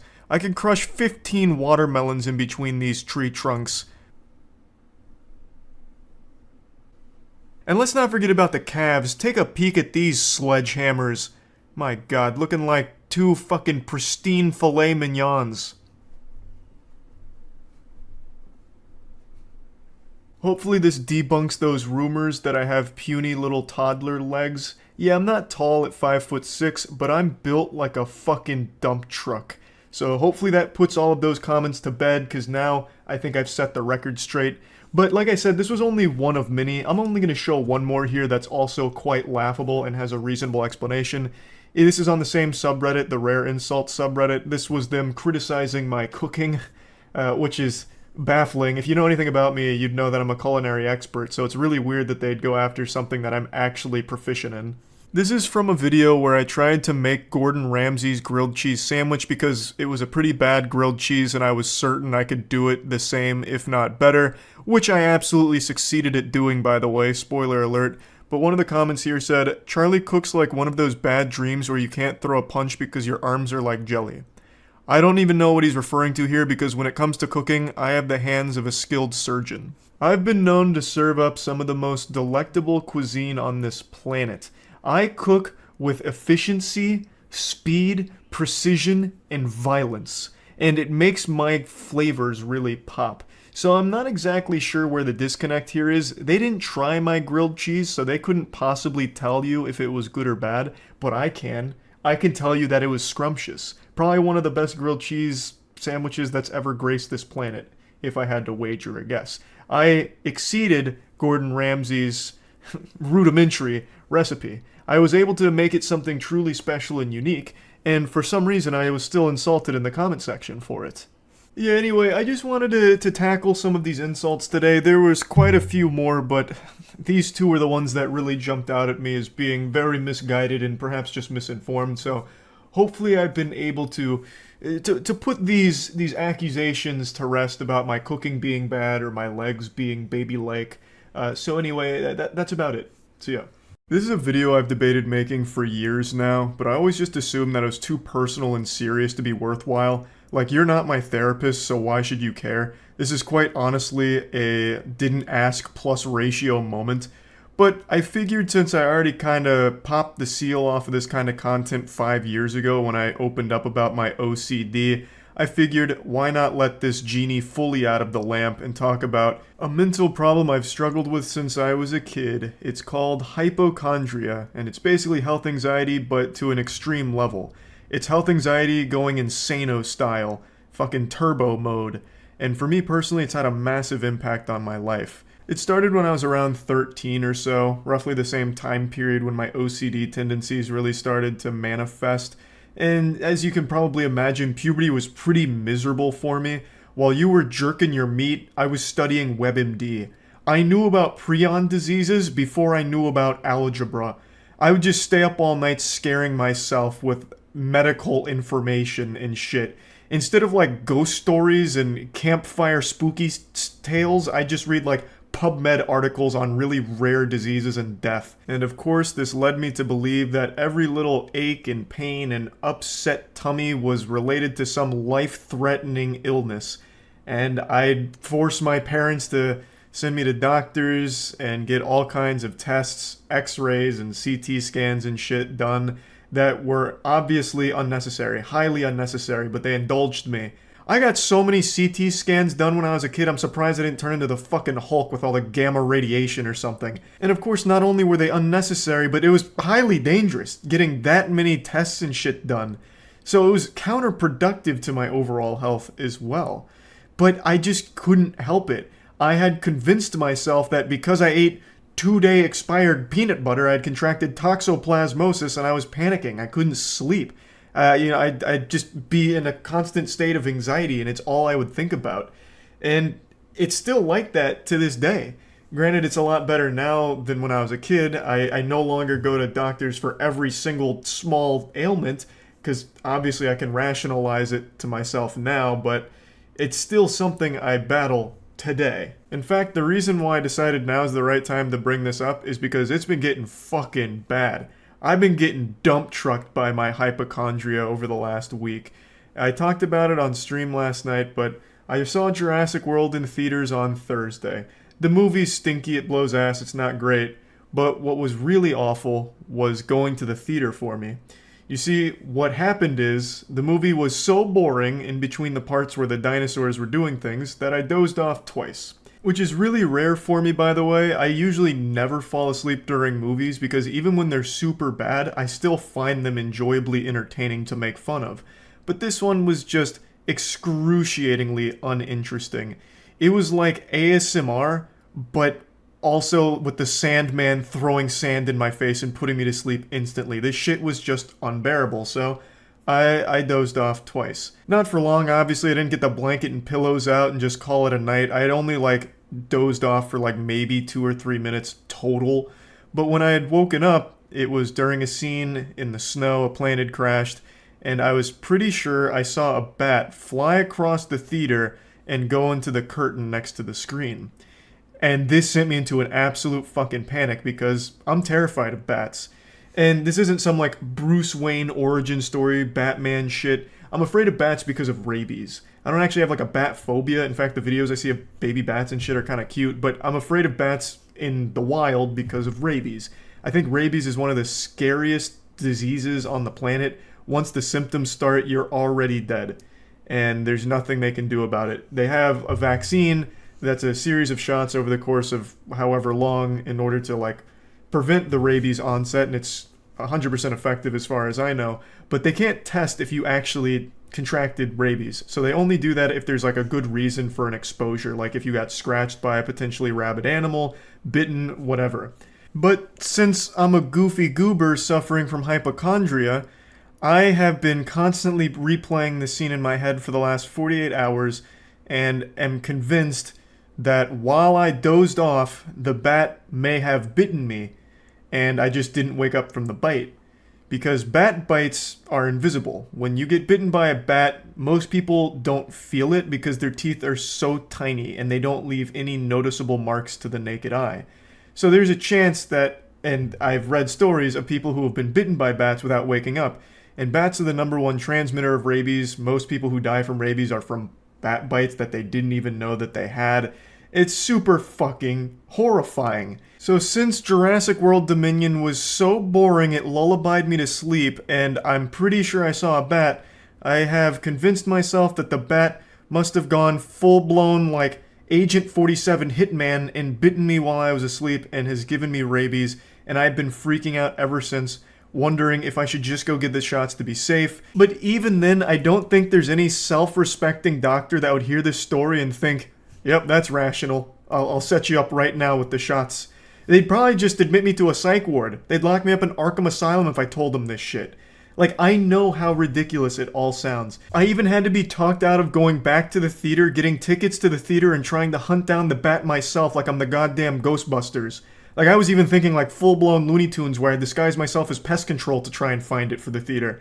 I know how outrageous it all sounds. I also tried to alert the theater to the bat by calling them, but their phone, I guess, doesn't work because it never goes through. I understand how unhealthy it all is, but I can't help it. I can't stop myself from it. That's the absolute curse of being a hypochondriac. I can recognize how unlikely this whole situation is, this wild fucking fanfic. Less than 1% of bats even carry rabies in the first place. The bats in Florida are predominantly fruit bats, so they're not even like carnivorous. They're not even going for humans or anything like that. It's mainly insects and shit. I understand that. And it may not have even been a bat in the theater. The scene, I managed to find the scene online. The scene has a bunch of snow fucking rushing across the screen horizontally. And since I was waking up from like fucking 2 little cat naps, there's a chance where I was still a little woozy and not processing things correctly and got confused with a big chunk of snow being a bat that flew into the curtains. Also a possibility. I know all of the stats and how unreasonable all of this sounds, but I can't help but be afraid of it. It is awful being a hypochondriac. It is at times debilitating. I just don't think people realize how awful hypochondria can be, because that's a word that gets tossed around a lot, a label that people use pretty often, super loosely, kind of like OCD in a certain way, like, oh, I put all of my tax documents a certain way in my drawers here, I guess I'm just OCD like that. Hypochondria kind of has something similar, where it's shit like, yeah, I wash my hands every time I finish going to the bathroom because I'm a hypochondriac. It's like, what the fuck are you talking about? This is like the most basic shit ever. Hypochondria is awful. I cannot stand it, and I've worked on it my whole goddamn life since I really started to develop it. I've been working on like mitigating it and making it not as, you know, awful and controlling. And I really have made a lot of strides over the years because it used to be a lot worse. But it's something that just doesn't fully go away. It's just one of those things that sometimes will just flare up like it has for me this week.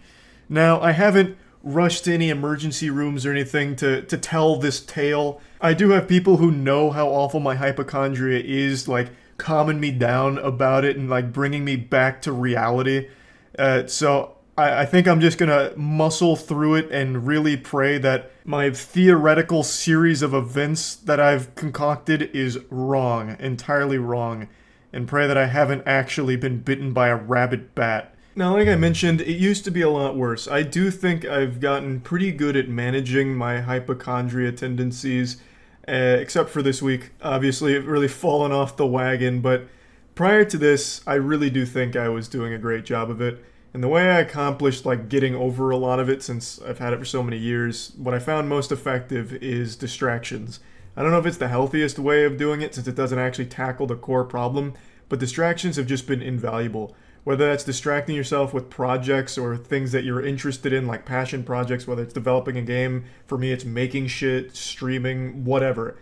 Being around friends, doing things with friends, being active, working out, playing sports, whatever. Just distractions in general, I've always found to be extremely, extremely helpful with things like hypochondria or OCD for me.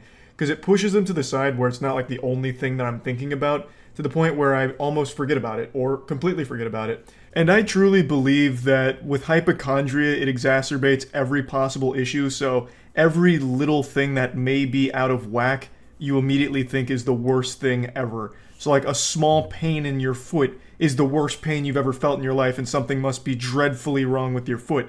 But then, with distractions, you stop thinking about it as much, and you realize, it feels better now. Maybe it wasn't as bad as I thought it was. Maybe it was nothing, because now it's gone. So I just really feel like distractions are invaluable in helping with things like hypochondria and OCD. So yeah, up until this week, that's basically been my main strategy, and it's worked super well. And I'm sure it'll work with this too. It's just I haven't had a whole lot to distract myself with over the last couple days. So I just still thought it'd be worthwhile to make this video like in the height of a hypochondriac episode. Just for the sake of, you know, opening up about it a little bit, since it's something I don't think a ton of people talk about, and I've already talked about serious shit before, so why not again? Maybe this will help somebody, I don't really know.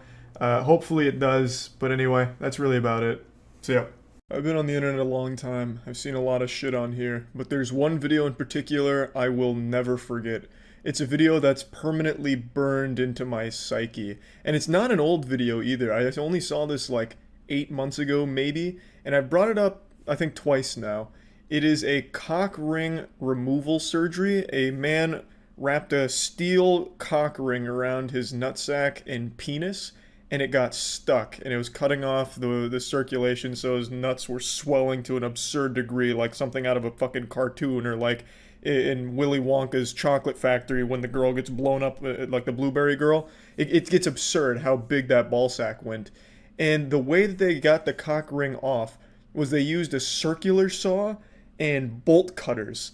For obvious reasons, I can't share even a single frame of this video with you, but I was talking about it on stream. I'll go ahead and play that clip just to kind of paint it a little better for you. And then I want to talk a little bit more about this video and why it's probably going to be a video that will always live on in a special place in my heart. I also agree with that, and I'm no medical expert. Yep. I did, however, see a video of a guy who trapped his ball sack and penis in a male chastity cage. The short of it is his balls swole to such a crazy degree that it swelled to such a crazy degree that they looked like my ass cheeks. So he had like giant fucking balls. And when I was watching this, it reminded me of it as it kept expanding. Because his balls, the chastity, or no, it wasn't a chastity cage, it was a cock ring. He wrapped it around his balls and his dick, and it was too tight, and it was made out of steel. So they just kept swelling and swelling and swelling until they were the size of basketballs. And I was watching the surgery to get it taken off. They had to use a circular saw on it, which was pretty hardcore. His dick was unrecognizable because all of the blood kept going to his balls, and it just kept going and going and going. And then when they finally got the steel cock ring off, his balls just started flopping around, and one of the nurses gave him a squeeze. I just thought it was really cool. I've never seen balls get to that level. Like, it was fucking nuts. Like, it was huge. I wish I could show that video. I wish Twitch wasn't so strict. I mean, it's educational. You know, be careful with your cock rings. Like, it was crazy. It was absolutely crazy. And they used a real circular saw, like the kind of shit you use for carpentry. They used a real circular saw on his penis where the cock ring was, like, most vulnerable. They put a popsicle stick in between the cock ring and his flesh and ran the circular saw up the popsicle stick. Yeah, here we go. Well, it's actually a whole article. Penile and scrotal strangulation due to metal rings. 2018. Yeah. Let me try a little more specific. Big nuts. Okay, Charlie, because that... and it worked! That was the second one already. And also, that's worked. Daily Mail. That's fine. It's a video. Daily Mail's wrong about everything, but this is literally a video.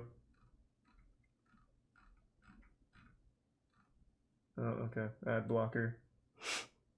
Yeah, but if you type in, like, swollen nuts, big balls, cock removal... Cock removal? Cock ring removal, you'll find it. Here, do you want to watch it? I can't put it on stream for obvious reasons. Well, actually, you're wearing glasses. I don't want it to reflect off the glasses. Never mind. It's cool, though. I bring this up pretty much any chance I get. Why have I not heard of it before, then? Because by every chance I get, it's only happened once. This is the kind of incredible content you're missing when you don't go to my streams at twitch.tv/moistcritical. Stop being a loser, just come on over. There's not enough words to describe the strength of this cock ring. It wasn't made out of steel, it had to be adamantium or vibranium or something because they were struggling. They had that circular saw fucking on top of it for like over a minute and couldn't get it off, but they did get it close enough where they brought in the bolt cutters and that's what finally broke it in half. It was so intense. And like the whole time you're just sitting there as the spectator on the edge of your seat like, is his fucking scrotum gonna explode? Like, it's like out of Halo Combat Evolved with those like giant flood that fall over and blow up into little tiny flood. That's what I was expecting to happen with his scrotum. It was so intense. And the way they do it was so goofy. Like, there's no way in a standard hospital they have a circular saw and bolt cutters for medical reasons. Like, I just find that so hard to believe. What probably happened is like, oh my god, we have no tools for this job. Quick, go to the fucking janitor's closet, go to the custodian or something. Is there any construction workers nearby? We need to borrow some power tools. So they just hustled and got all of that together and just started going to town. Now, this video doesn't start at the beginning of the surgery. It comes in at the middle when they've already broken out the circular saw. I like to imagine they've already gone through like 100 other tools. Like they were using a hammer and chisel trying to get it off. And then they upgraded to like maybe a jigsaw. And then they got even further to like maybe a belt sander. Then maybe they just started shooting it with a gun, trying to pierce it that way. And then eventually settled on the circular saw. Like, it's so wild. It is a video that it leaves a lot to the imagination despite showing you full cock and balls, which is impressive. It's like an entire movies worth of entertainment in only a 3-minute video. And I can't talk enough about it. Like, everything about it is almost perfect. The job is well done. Like, he is freed and he made a full recovery. Everything went back to normal human proportions. And then everyone was happy. Like, when they finally did bust off the cock ring, and he probably busted a nut as well, everyone was kind of celebrating. Like I said, one of the nurses went over and just gave it a big squeeze, like a celebratory squeeze. I'm sure there was a medical reason, like trying to get blood flowing back to it or something, but I like to imagine that they were just so happy they couldn't resist the urge to just squeeze on that bad boy. I mean, it's just such a good video that I just wanted to make an entire video talking about. And I can't even show you anything from it, which is an absolute shame. The video somehow fills you with more questions than answers, despite giving you basically the whole story in that room. The main question I had for this is, how did he get that cock ring on in the first place? Because typically a cock ring goes on the penis, you know, right on the wiener. But somehow he was able to stretch like a very tiny cock ring that was made out of like 15 pounds worth of steel. It was like a vault door cock ring. He was able to stretch that not only across his penis, which maybe was a small dick, I'm not sure, because it was so swollen that it may have appeared bigger than it was. But he was able to wrap it around not only his penis, but squeeze his entire sack through it. Which I just don't know how that's possible. Clearly this isn't like a cock ring that's like snaps on or something, because if it was able to snap on and off, they would have had no problem doing that. They would have absolutely found a way to snap it off and free it. He probably wouldn't have even needed to go to the hospital if he could just snap it off, unless of course like a catastrophic malfunction occurred, like a hacker went in there and sealed it shut. But I don't think that was the case. I'm pretty sure it was a single solid steel unit that he stretched his penis and balls through. Which is incredible. Like, how is that possible? That's like an octopus squeezing itself through like a tiny crevice in a ship. I don't know how that could happen. Because even a single testicle probably wouldn't fit in that ring. The ring is very, very small. When they finally freed it, I was shocked by how minuscule it was. I was expecting it to be something like, you know, fucking you'd find on like mining equipment, you know, like a conveyor belt or something, like one of the gadgets and gears in there, but it wasn't. It was like something you'd find in your iPhone that just plopped off. It was really small, and somehow he's able to fit all of his shit in there. Like, all of his junk was able to get right through there, all of his meat. And I don't know how. This is like almost a paranormal video in that respect, because modern technology and science tells me, and like my understanding of physics tells me, there's no reality where he was able to squeeze everything in there. There had to be something more at play. Like, I don't get it. Maybe he was born with the cock ring, and then everything just kind of grew around it until eventually it reached this, you know, meltdown point, and, you know, it couldn't get blood anymore, so then he finally had to go to the hospital to get it removed. I don't know. But I just find it hard to believe that he was able to squeeze all of it through such a small ring like that. But anyway, again, I'm getting lost in it again because the video is just so baffling. But yeah, just again wanted to talk about it because it is still, to this day, probably the most memorable, wildest video I've ever seen. That's about it. See ya. Good afternoon, class. It's me again, Professor Wetty and Ready. So please put away your fleshlights and take out your notebooks because it's time for another lesson. Today's topic: is monosodium glutamate the worst thing human beings have ever created, 10 times worse than the invention of the atomic bomb? Was the Manhattan Project actually a government cover-up to hide the truth from the people, that the government was cooking up monosodium glutamate in those laboratories? So let's just get right into this shit. MSG, I'm sure you've heard of it, monosodium glutamate. It's become the boogeyman of the food industry. If you've ever looked at a food package, even glanced at it, there's a good chance you've seen MSG free on it. For some reason, the general population believes that you need to stay far, far away from MSG. It's the bully on the food playground that's gonna kick sand in your ice cream cone. It's gonna give you headaches, heartburn, cancer. It's gonna throw you in prison. It's gonna fuck you up for the long term if you eat even one thing with even the littlest trace amount of MSG in it. So food companies have come to understand that people will not buy products with MSG in it because of this fear of it. So what they do is they say, we've taken the MSG out. This is an MSG-free product, but now I'm going to throw this cold water on you and hit that tip of your penis with this lightning bolt of facts. The MSG is still in those products. They just hide it in other ingredients. So on the package, you'll see MSG free on it, but if you turn it over and look at the ingredients and see tomato powder or yeast extract, that's MSG. They're hiding MSG in those ingredients, and that's totally legal, that's totally by the books. Now, if you've already thrown up because you've ingested MSG and now you're panicking, don't, because the fear of MSG is pretty unfounded and I want to talk about it. So let's start with the basics. Monosodium glutamate was created in 1908. Why did it make its way into food? It wasn't an accident. It's not just because they wanted to make it unhealthy or something like that. A lot of people seem to believe that a lot of the ingredients in modern food are useless and they serve no purpose other than making them unhealthy.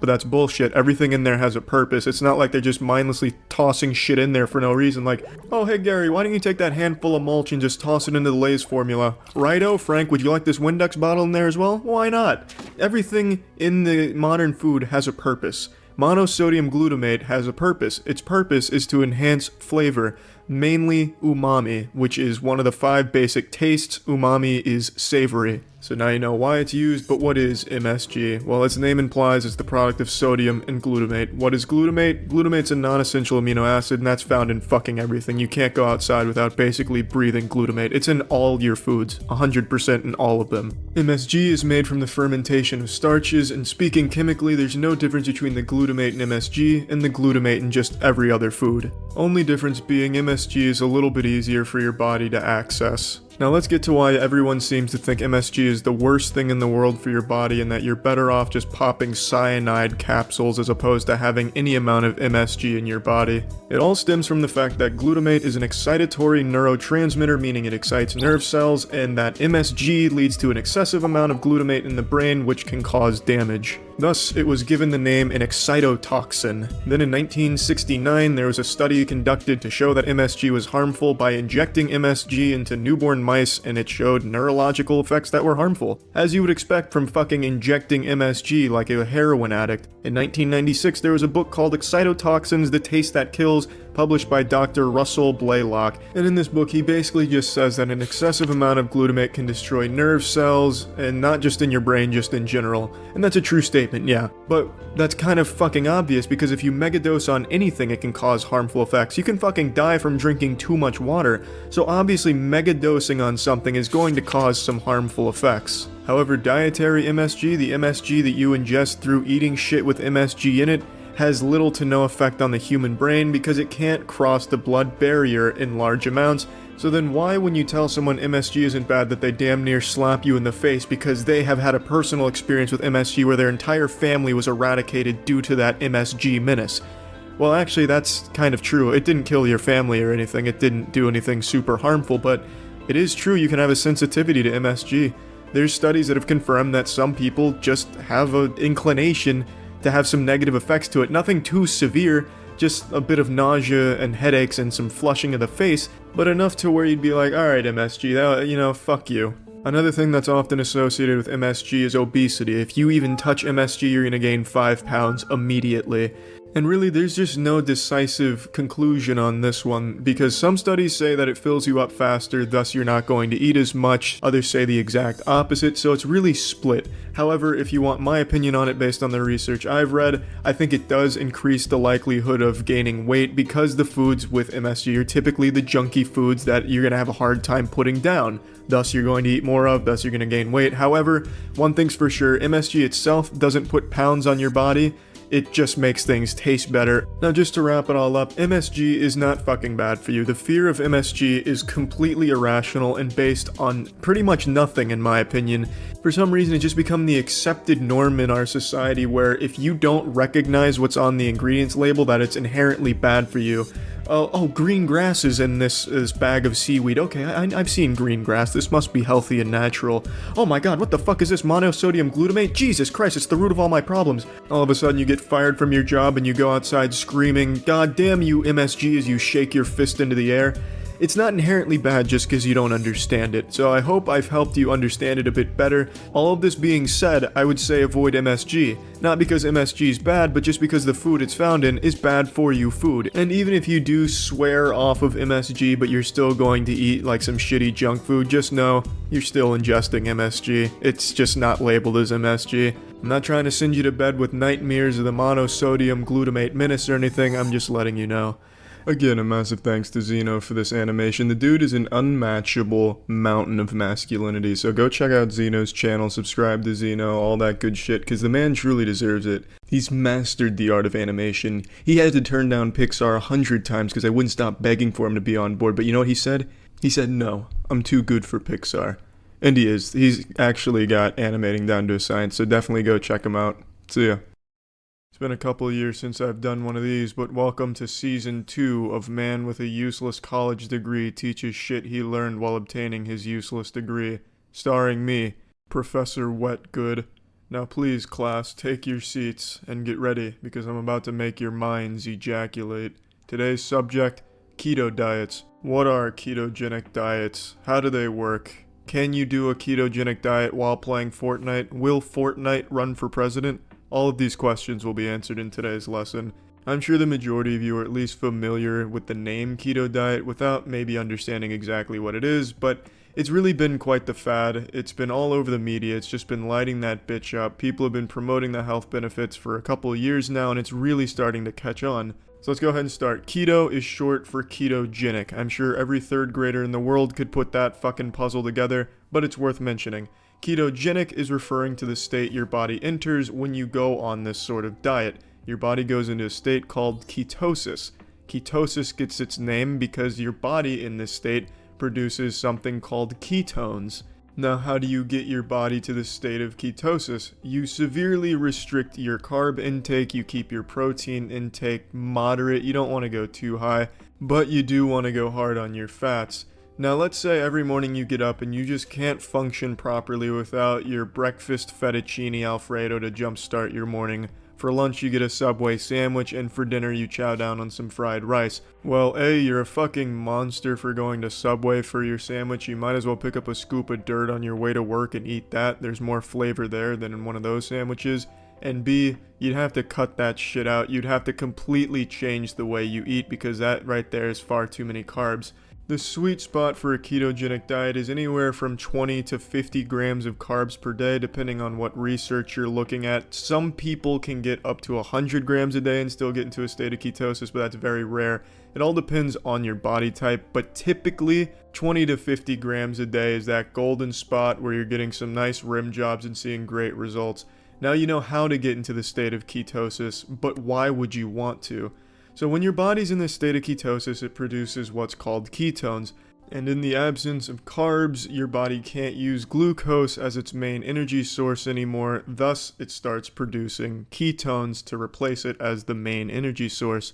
Is glucose bad? Is it the worst thing in the world? Did it shoot your parents and fuck your wife? No, it didn't. Fuck no, it's fine. But the problem is when you eat something like, let's say, a fucking coconut and Nutella birthday cake, I'd rather eat asshole than that, but let's say you took a bite of that, what this does is it gives you a lot of glucose that your body now needs to use, and if you don't use it all, like let's say you don't run fucking 5 miles to burn all that shit off, it gets stored because your body didn't need it, so it stores it as adipose, which is fat. So now you know that using glucose as your primary energy source is fine, but if you don't use all the glucose, there's a good chance you're going to start gaining some adipose tissue.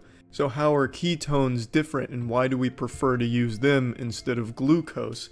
Well, first of all, ketones come from the breakdown of fat in the liver. So instead of using glucose, you're using fundamentally fat. You're using your fat as your energy source now. Now the next natural question becomes, why doesn't our liver naturally just break down fats? Why do we have to be in ketosis to really kick that shit into overdrive?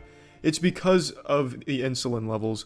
When you take something in, like the example I gave earlier, a coconut shit cake or whatever the fuck it was, your glucose levels go up, but so do your insulin levels, because insulin is responsible for transporting the glucose throughout the bloodstream. When your insulin levels are high, it makes it very hard for your liver to break down fat, if at all. So when you enter ketosis and you're not digesting coconut stinky shits, your insulin levels are dropping as well, which in turn makes it so your liver can break down the fats more easily. So once again, just to wrap that all up and put a pretty bow on it, in essence, you just start using fats, your fat, as your energy source. Now you know what ketones are, why they're a good thing, now you know how to enter ketosis, but now let's talk about some of the things a lot of people make mistakes on when doing a ketogenic diet. The biggest one, and definitely for me personally, this is where I fucked up big time doing keto, is your protein intake. It has to be moderate. It can't be super high. And the reason for that is when you have so much protein and you don't have any carbs coming in, your body starts breaking down protein as its energy source, and this process is called gluconeogenesis. This is the last fucking thing you want. You'll start looking all noodle-armed and noodle-dicked because your body is literally eating away your lean muscle mass. So you have to be very careful when taking in your protein. You have to be very mindful.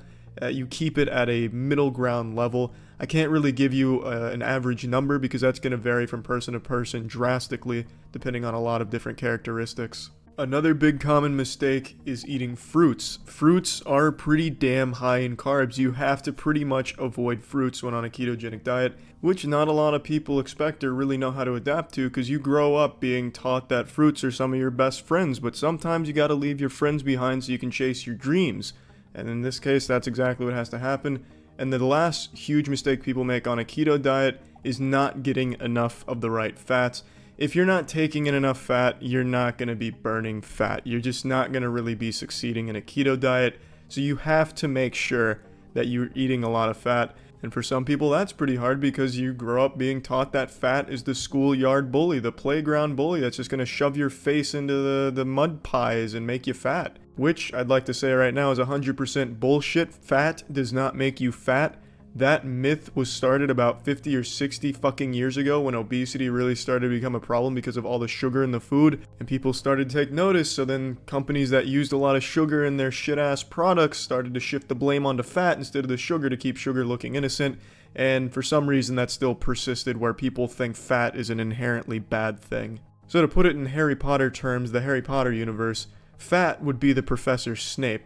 Everyone thinks he's bad and evil, but he's not, and he's had a pretty sad past. And that's really keto in a nutshell, what it is and how it works. I know I didn't dive too deep into exactly how every process starts, finishes, what enzymes are breaking down what, because I don't think many of you give a shit about that. I think what most people want to understand is exactly what it is and how it works. Now, depending on what research you look at, some of it's just bullshit like, keto will not only make you taller, but it'll also make your dick 10 times bigger. Do a keto diet now and buy my book so you know how to do it right. Obvious scams, don't fall for that kind of shit. But there is a myriad of other health benefits besides just fat loss. Insulin levels are reduced, and then there's other studies that say that, you know, your mental focus is improved, blood pressure is improved, a whole bunch of different shit. I highly encourage anyone out there that's curious about a keto diet or thinking of starting one to do your own research and learn how to do it the right way. But yeah, that concludes this lesson, so class is dismissed.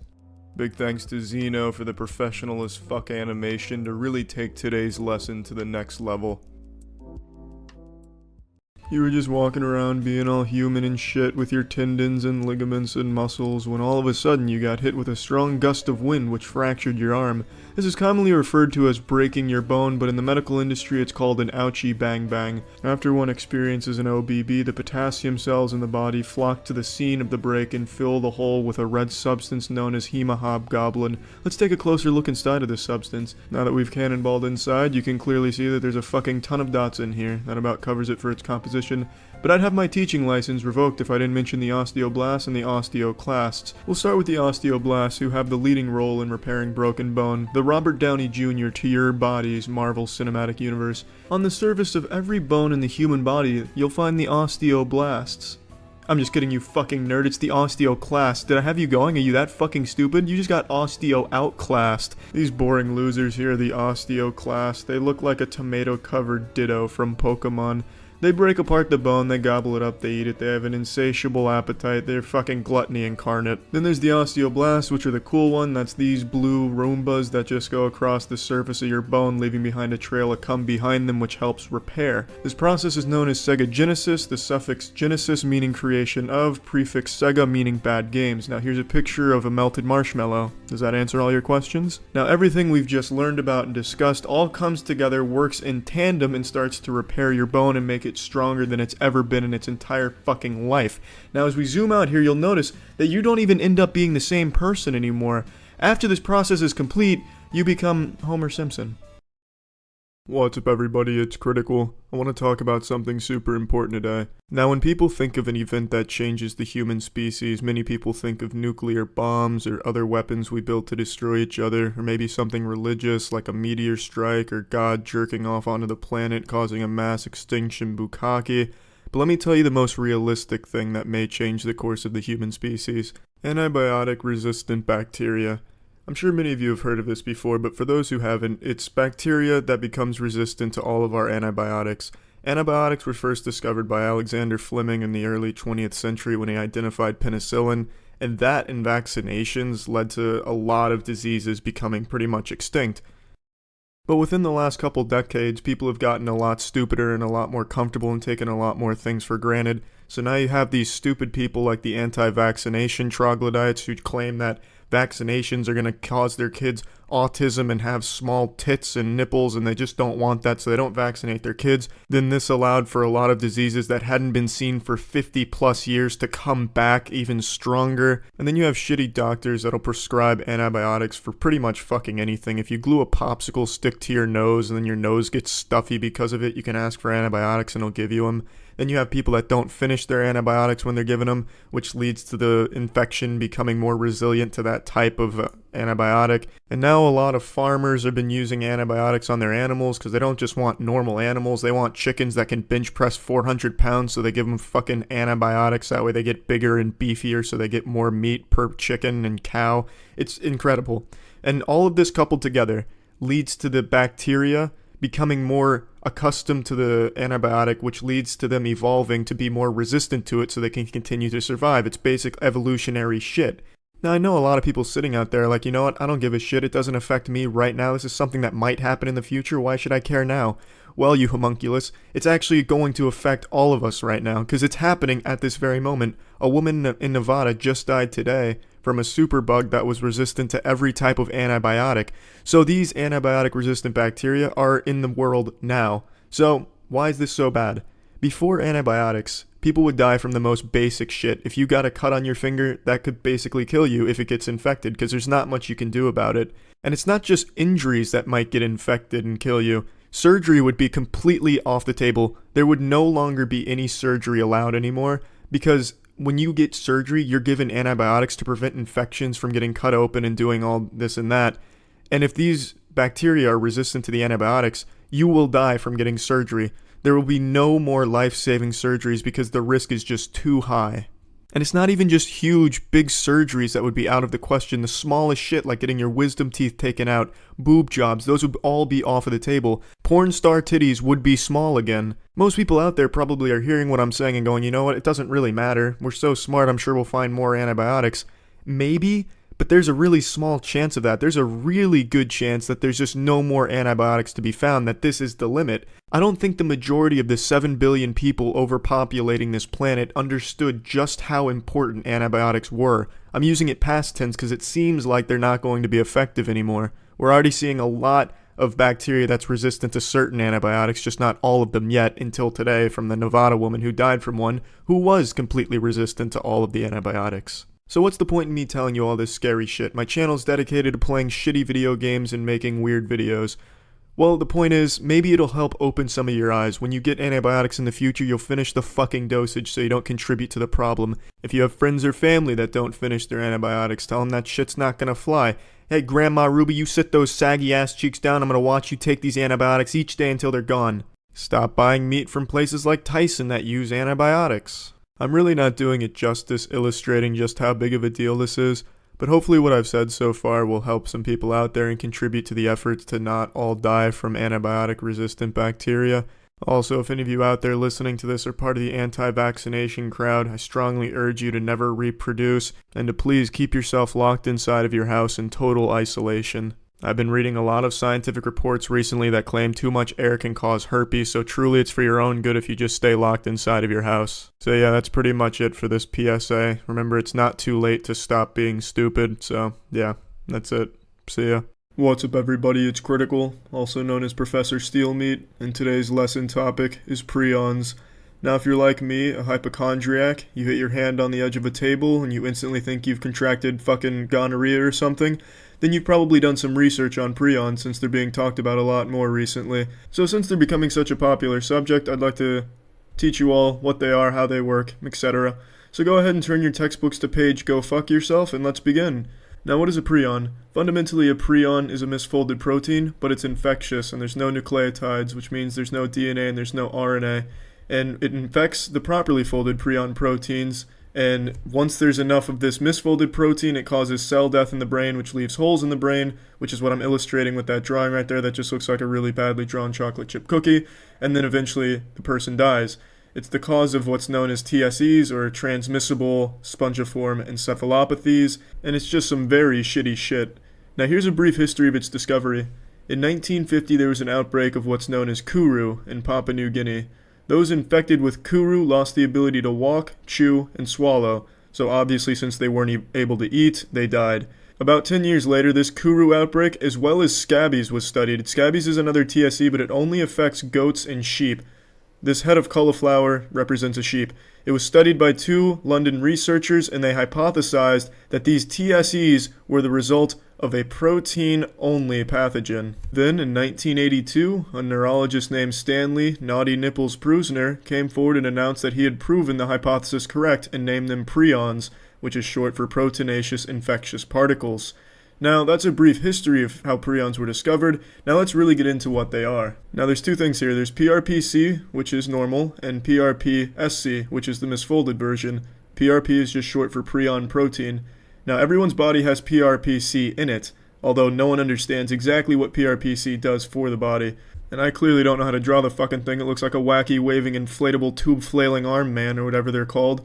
But that's the best I can do, and that's basically what PRPC looks like, and there's usually no problems with it, and it's completely normal, although no one knows its exact function. Maybe it makes you shoot cum further, maybe it makes your teeth whiter, maybe it's fucking Maybelline. No one has any idea really. Your guess is as good as everyone else's. And then there's the abnormal version, which is the prion disease-causing one, PRPSC, which is the misfolded protein.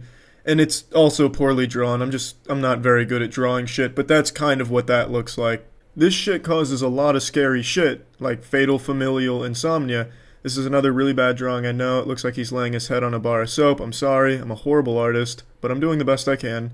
Now, fatal familial insomnia affects the person's ability to sleep, eventually making them completely unable to sleep, which leads to extreme weight loss. This giant shoe is supposed to be a scale, and then eventually death.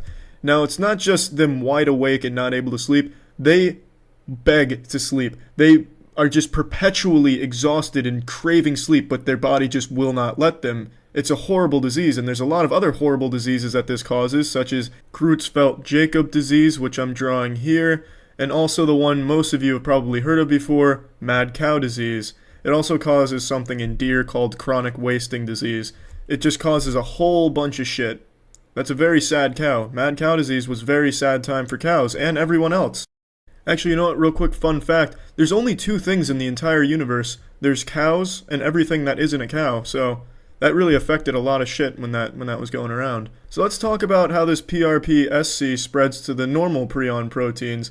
This is very haphazardly drawn, I just wanted to quickly show how it does it.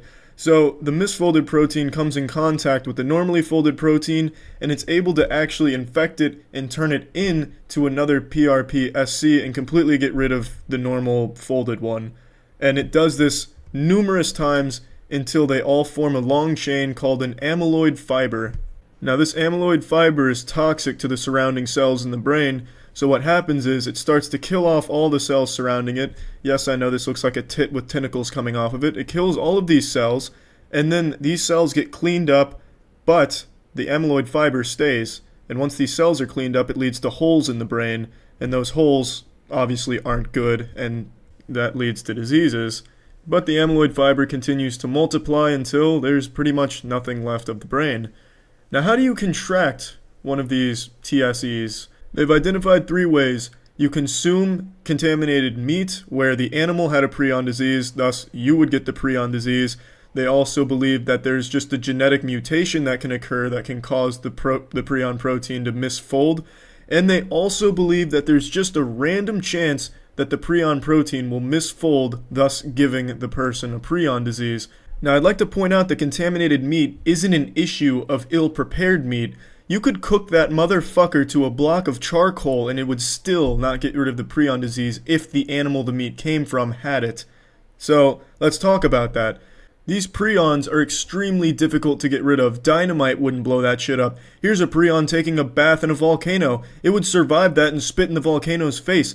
Alcohol and bleach doesn't kill prions. They are extremely difficult for scientists to get rid of. Autoclaving, boiling, alcohol, radiation, none of the standard methods work on prions. But in all honesty, the volcano thing and the dynamite was a bit of an exaggeration. You can actually burn prions and get rid of them. It breaks the peptide bonds and the prions are destroyed. But that's not exactly practical. You can't light someone on fire or light an animal on fire and say they're cured of the prion disease. It doesn't work like that. So yeah, they are extremely difficult to get rid of in an organism. Now, one last thing I wanted to touch on the subject of prions is a lot of scientists and researchers don't believe prions either exist or exist in the way that they are said to. Since prions don't have any nucleotides, DNA, RNA, they believe they can't possibly exist by themselves and be causing these as solely proteins. There must be something else at play, so they discredit a lot of the prion research and say it's hogwash. They say it's poop shit. They say a lot of shit about it. So I just wanted to point that out, that there is a debate on whether or not prions A, exist, or B, exist like they're said to. And yeah, that's about all for prions. Some really horrible shit. And that's all for today's lesson. Remember to wish Professor Steelmeat a good day, and class is dismissed. See ya. What's up, everybody? It's Critical. I'm going to be teaching you all about carbohydrates, what they are, and how they're used. Now, this is something I've never done before. I've never taught a lesson or anything of that nature, but recently I've been reflecting on all of my college courses and all of the useless knowledge that I have. And it's not really useless, just useless to me. I've completely lost interest in my field, which was exercise physiology and basically anything biology related. So I have a lot of knowledge in that area, but I know I'm never going to use it. So I kind of thought, well, maybe I could pass it on to all of you and it might be useful to you in some way. So I decided to make this lesson about carbohydrates because there's a lot of confusion surrounding them and a lot of conflicting information regarding carbohydrates. So I figured I'd take that shit and turn it into a nicer shit. So here we go. That's my hand right there. It's held my wiener more than a few times. Now, the incredible thing about hands is I can write words with them, like carbs. So carbs are your wheat, your bread, your pasta, your rice, shit like that. That's a bowl of rice in case you couldn't tell. I know it looks like a fucking Jackson Pollock, but I'm not the best artist, but I'm trying my best. Then you have your fat, which is things like peanut butter. Your protein, which is your meats, like chicken. This is obviously a picture of a chicken. I know it looks more like a dinosaur without arms suffering from extreme scoliosis, but trust me, it's a chicken to represent protein. And these three make up your macronutrients. And these are crucial to your survival, pussy fart. Now let's break this down a bit further. Carbs will give you 4 calories per gram, fat will give you 9 calories per gram, and protein will give you 4 calories per gram. They're not all digested the same, they're not all absorbed the same or used the same way, but we'll get into that another time. I'm going to focus on carbs for this, I just wanted to give a brief overview. Now, what is a calorie? Well, a calorie is the amount of energy required to raise the temperature of water by 1 degree Celsius. Now, I don't want to go into too much detail on all this, I just wanted to briefly touch on it. So carbs are the primary source of fuel for the human body. They're the most easily used nutrient for energy. They should make up anywhere from 45 to 65% of your daily amount of calories. As clearly indicated by this drawing, it gives you some fucking energy. I know it looks more like this man's eating bread and is about to be hit by a surprise tornado, but trust me, he's eating bread and he has energy. That's what I'm trying to represent here. Now, carbs are the first thing your body uses for energy, but if you're lacking in carbs, it'll turn to fat. Fat will be the second thing it burns for energy, much in the same way it does for carbs. It goes through a very similar process. Now, if you don't have a lot of carbs and you don't have a lot of fat, your body will resort to using protein for energy, which it does not want to do. It is very bad at using protein for energy, and it's very dangerous to do that as well, so the body does not want to do that. Something I wanted to mention, the body only burns carbs for about 30 minutes on average before it goes, oh shit, need to save the rest of this, and starts burning fat for energy, which is why those fat burning workout plans typically have you doing low intensity exercise for a long period of time, like lifting a toothpick for 5,000 reps or throwing a beanbag at a wall for 68 hours. And it's also why the ketogenic diet is so successful, because they have you eating 0 carbs and just have you chow down on buckets full of almonds and cleanse your palate with gasoline. So you have this high amount of fat with no carbs to burn, so the only thing your body can burn is fat, which is why people get real fucking shredded when they go on the ketogenic diet. Just wanted to explain the logic behind those two things. In the words of Julius Caesar, not all carbohydrates are the same. but they're typically going to be one of three things: a monosaccharide like this glucose right here, a disaccharide like this sucrose here, or a polysaccharide like this starch I'm drawing. The body jerks these carbs off in different ways. It takes a lot less effort to digest and absorb a monosaccharide than it does a polysaccharide like bread, which is why doctors recommend that most of your carbs be complex carbohydrates, like my asshole. Let's talk about the breakdown of these bad boys. So this right here is you. It's gonna look like a methed out Pac-Man, but for all intents and purposes, it's you. And this is you eating the bread. Apparently you eat the bread by smacking yourself in the face with it. I'm sorry, I'm not a good artist. So when you're chewing the food, it's a mechanical breakdown, but an enzyme is also released called amylase, which helps break it down further. Once it goes through your mouth, it goes into your stomach, continues to break down in there, goes to your small intestine after that, where most of the breakdown is going to happen because more amylase is released. It eventually gets broken down into monosaccharides, glucose, fructose, or galactose. Once it's in this monosaccharide form, it undergoes something called glycolysis. After glycolysis comes the Krebs cycle, and the product of this is ATP, which is adenosine triphosphate. If you're taking notes on all this, remember to write this down. Fuck glycolysis and fuck the Krebs cycle. ATP is alright though, he's a pretty cool guy. Glycolysis and the Krebs cycle are just extremely complicated, and it's really not worth understanding how they work. But ATP, that is the main source of energy for your body. That's what your body uses for energy.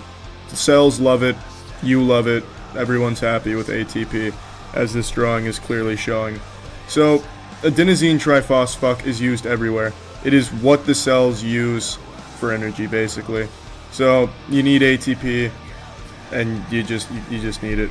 Now, I bet you're wondering why I'm awake at 4 AM talking about adenosine triphosphate and carbohydrates. Well, it's because I love this shit. No, I'm kidding, I hate this shit.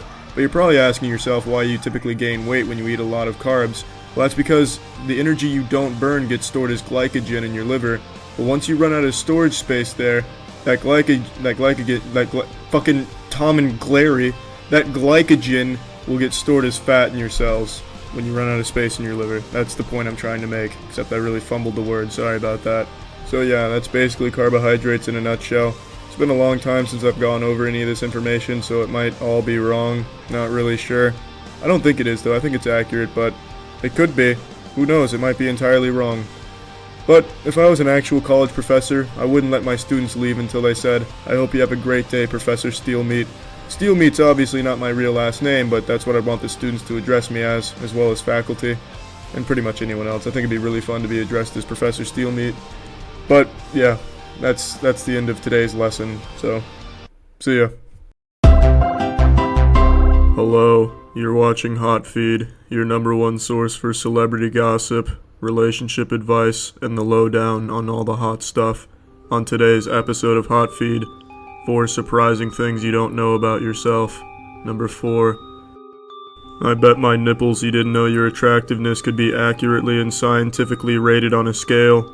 Here at Hot Feed headquarters, we've constructed 2 mathematical formulas to accurately represent your attractiveness. For females, we use the Cox score, or CS rating, which is a 1 to 100 numerical indication of your attractiveness. It works as follows. Your picture is shown to 100 men, and we count how many of them get a boner.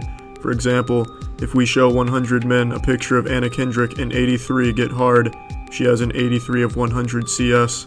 Here's a graph to help better understand the system. As you can see, our complex algorithm for assigning a number to your hotness is bulletproof.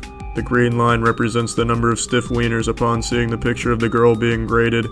As the hotness goes up, so does the number of penises. For males, we use the moisture meter, or MM rating.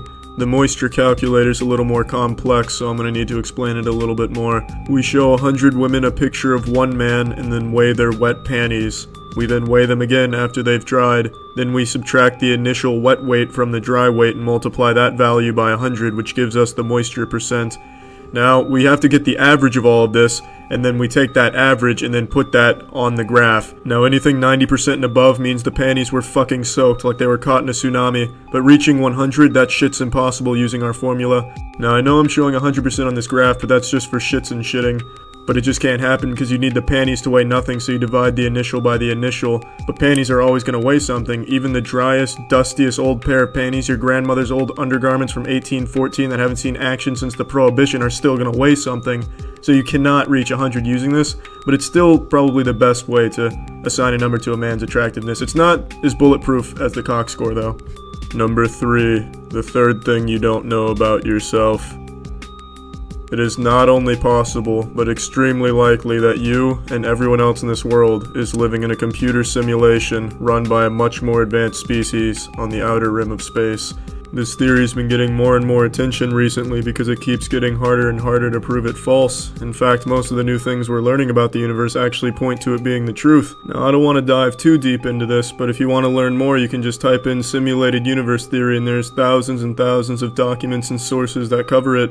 Here at Hotfeed, we just like to open your eyes to some real heavy shit. Or maybe it's not real, and maybe it's not heavy, maybe it's not even shit. If this is actually a simulation, none of that actually exists. Maybe shit is a really different thing in the actual reality. But for now, this is still real, it's heavy, and it's shit. Number 2, I bet you didn't know that men can also lactate. It's been reported a number of times throughout the years, but recent studies confirm that the phenomenon is not only possible, but in fact quite easy. There's 2 main things that cause male lactation. Number 1 is certain medications. Toronto-based Dr. Jack Newman confirmed that an antipsychotic drug interfered with the pituitary gland and caused it to overproduce prolactin, which is the hormone necessary for lactation, and that's not the only drug of its kind that causes that side effect. And the second thing that causes male lactation is overstimulating the nipple. That's right, so if you assault your nipples like I do, there's a very real chance that you could start to lactate. Now I know you female viewers out there are wondering, well, this isn't about me, so this isn't a surprising fact I didn't know about myself. I can already lactate. And that's where you're wrong, because now you know that you're not alone in the lactation business, and if that's not surprising, then I simply don't know what is.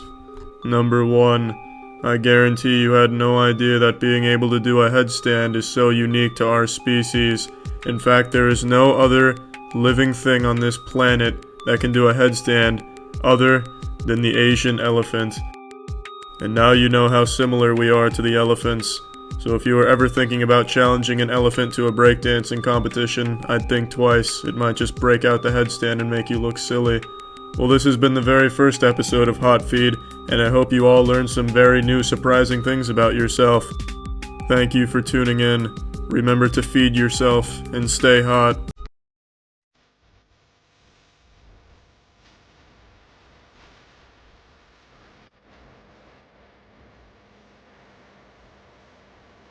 According to the first result when I googled average male and female body, this is what I was given. Not the model, I'm using a body visualizer, but the numbers. I plugged the numbers I was given into this body visualizer. So this is what your average American female looks like without clothes on. She wouldn't necessarily be blue and she'd probably have nipples and hair. The man would probably have a penis and whatnot.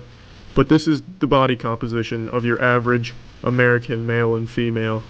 Now let me ask you, do you find these bodies beautiful? If you were trapped in a cave with these bodies, would you rub up against them for heat? Most of you would probably say no, they're average bodies. So what do you find to be beautiful?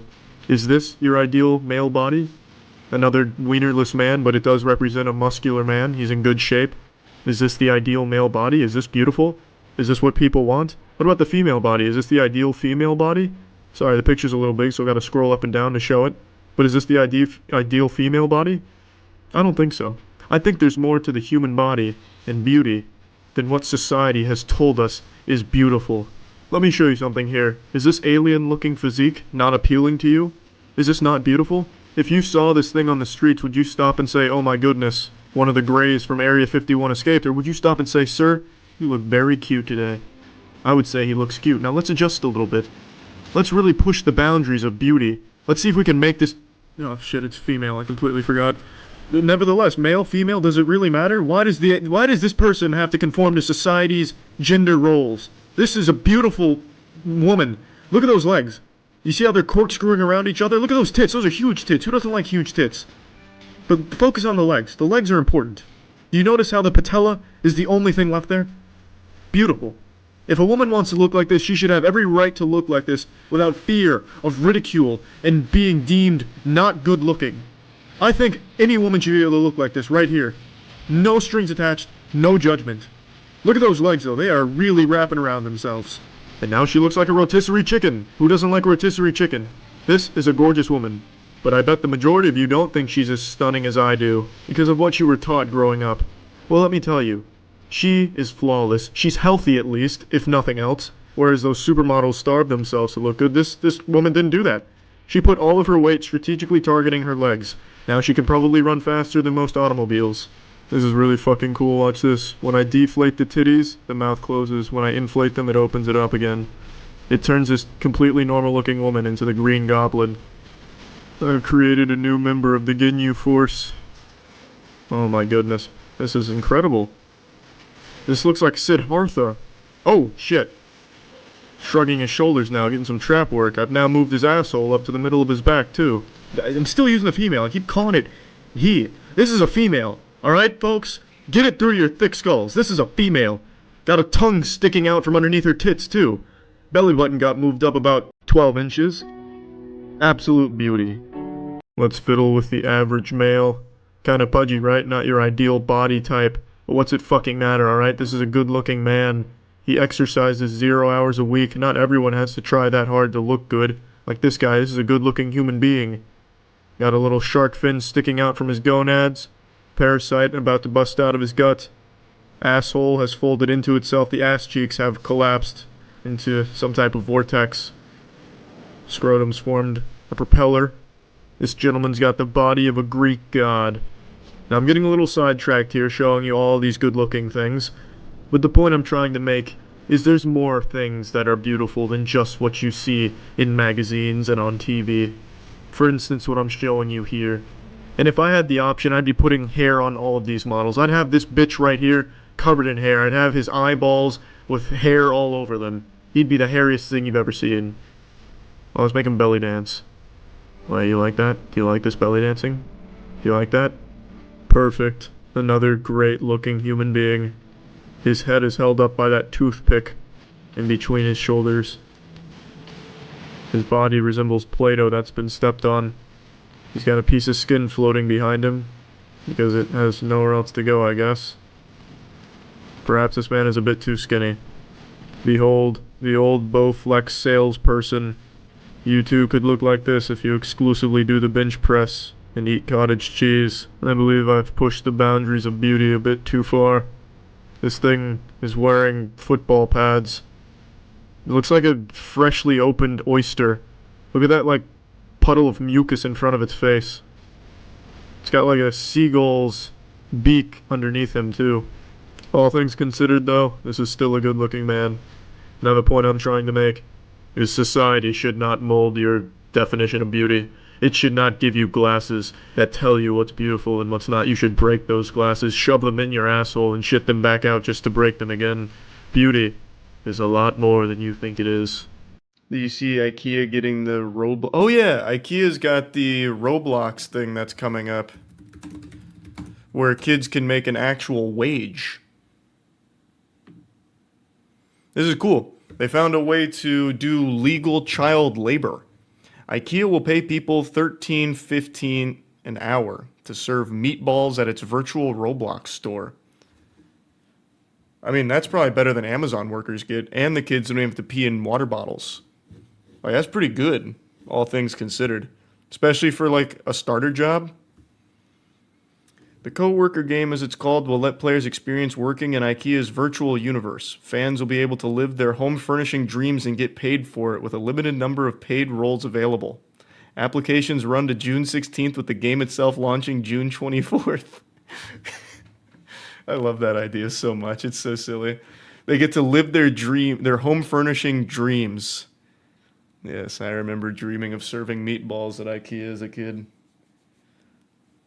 That's what every kid strives for. God, imagine if a Reddit mod gets that position. That'll be the most miserable IKEA manager ever. Those meatballs will be made with fucking hatred. We got the return of child labor before GTA 6. Yeah, no, that is true. We did. I imagine, like, I'm obviously kidding around here. I imagine they'll only hire 18 plus. Like, there's no way they'd be able to circumvent child labor laws like that, because this is so surface level. Surely they would have thought of that, right? The immersive experience gives players the opportunity to experience IKEA's unique approach to careers where non-linear career journeys are the norm and lateral moves across departments are commonplace. It's foray into mainstream gaming. Yeah, I always wanted IKEA to get into the gaming industry. They're the only ones that can topple the giants. They'll be up there with the big ones. Microsoft will be down in flames. Sony crashes and burns. But IKEA, those games live forever.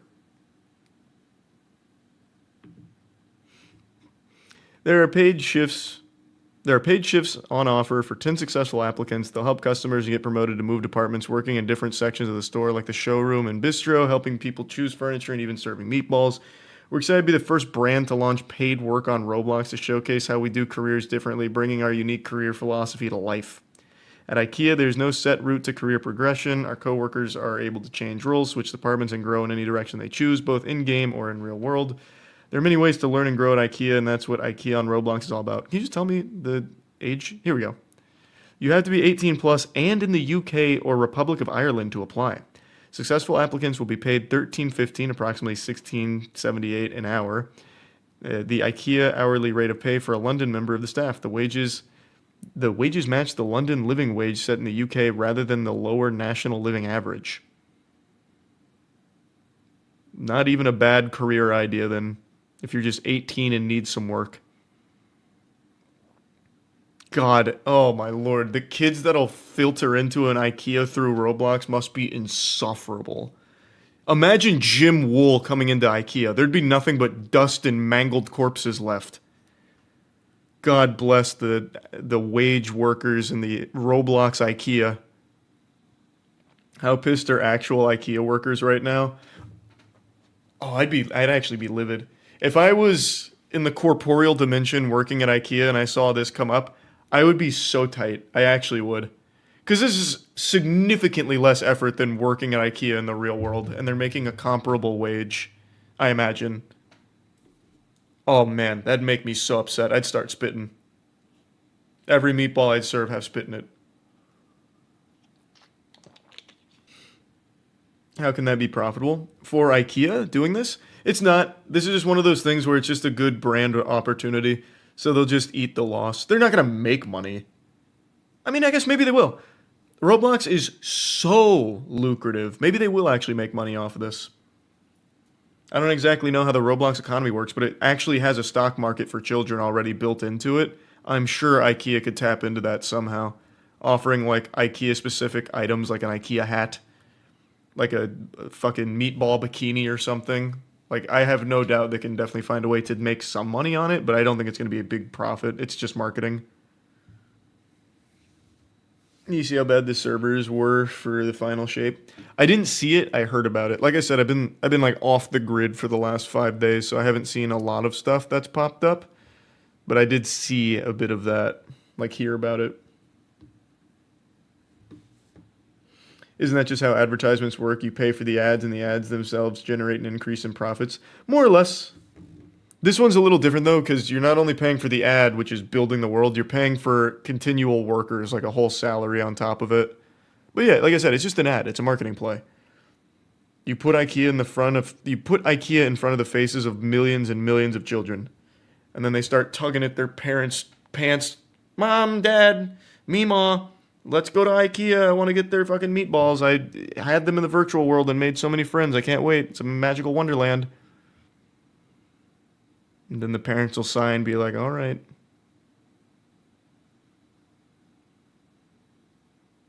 Burger King is next. That would never happen. If Burger King tried this shit, they would have 0 people apply. They could be offering you $50 an hour, and I feel like no one wants to work at Burger King, even in the virtual world. It's so shameful. Man, I hate that. I hate that restaurant. Please shut it down. God, do us a favor.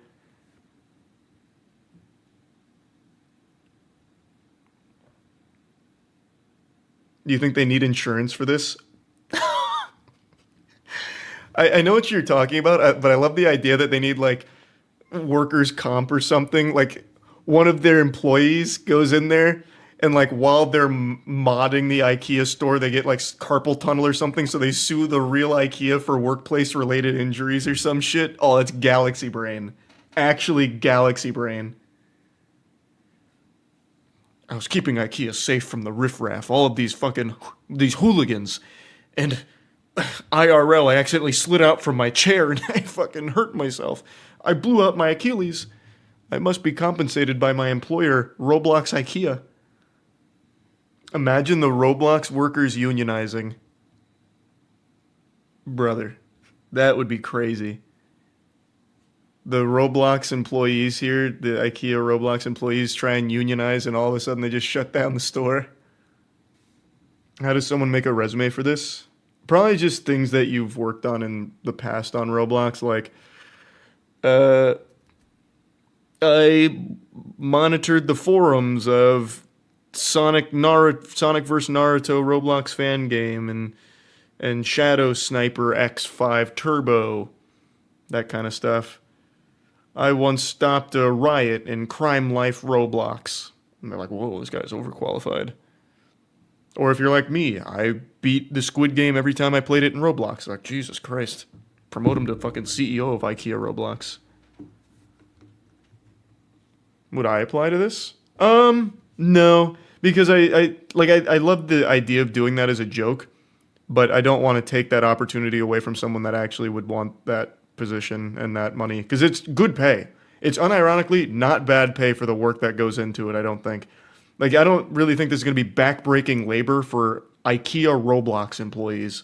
I'll just say it. Like, I don't think they're going to be, risking life and limb on Roblox IKEA, and they're getting paid decently for it. Like, this is better than quite a few positions I know in Tampa. That's making more than, like, a couple of friends of mine from college by just being an IKEA Roblox drone. But I would love to know how that process would go. I'm not going to lie. Maybe at most I'll whip up a resume to see if I can get an interview. Because I want to know what that interview process is like to work here. I wouldn't accept the position. I'm assuming I'd even get it in the first place. They'd probably fucking smite me down. But I just want to see how that goes. If I could get to stage 2 of it. It sounds so interesting. You don't live in the UK. Oh, that's right. Wait, it's UK only, isn't it? Yeah, never mind. I couldn't. I could put on a really convincing fake UK accent. Or I could do like a Carl Weezer. Jimmy's mom. My scapula. You gonna finish that croissant? Maybe that'd be good enough to fool him. It's not really like British or anything, but maybe it's enough to slip through the cracks.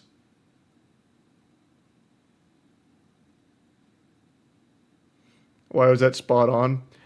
Because me and the boys have been doing the worst impressions for the last 5 days. We've gone off the grid and off our gourd. It's been nonstop worst impressions ever.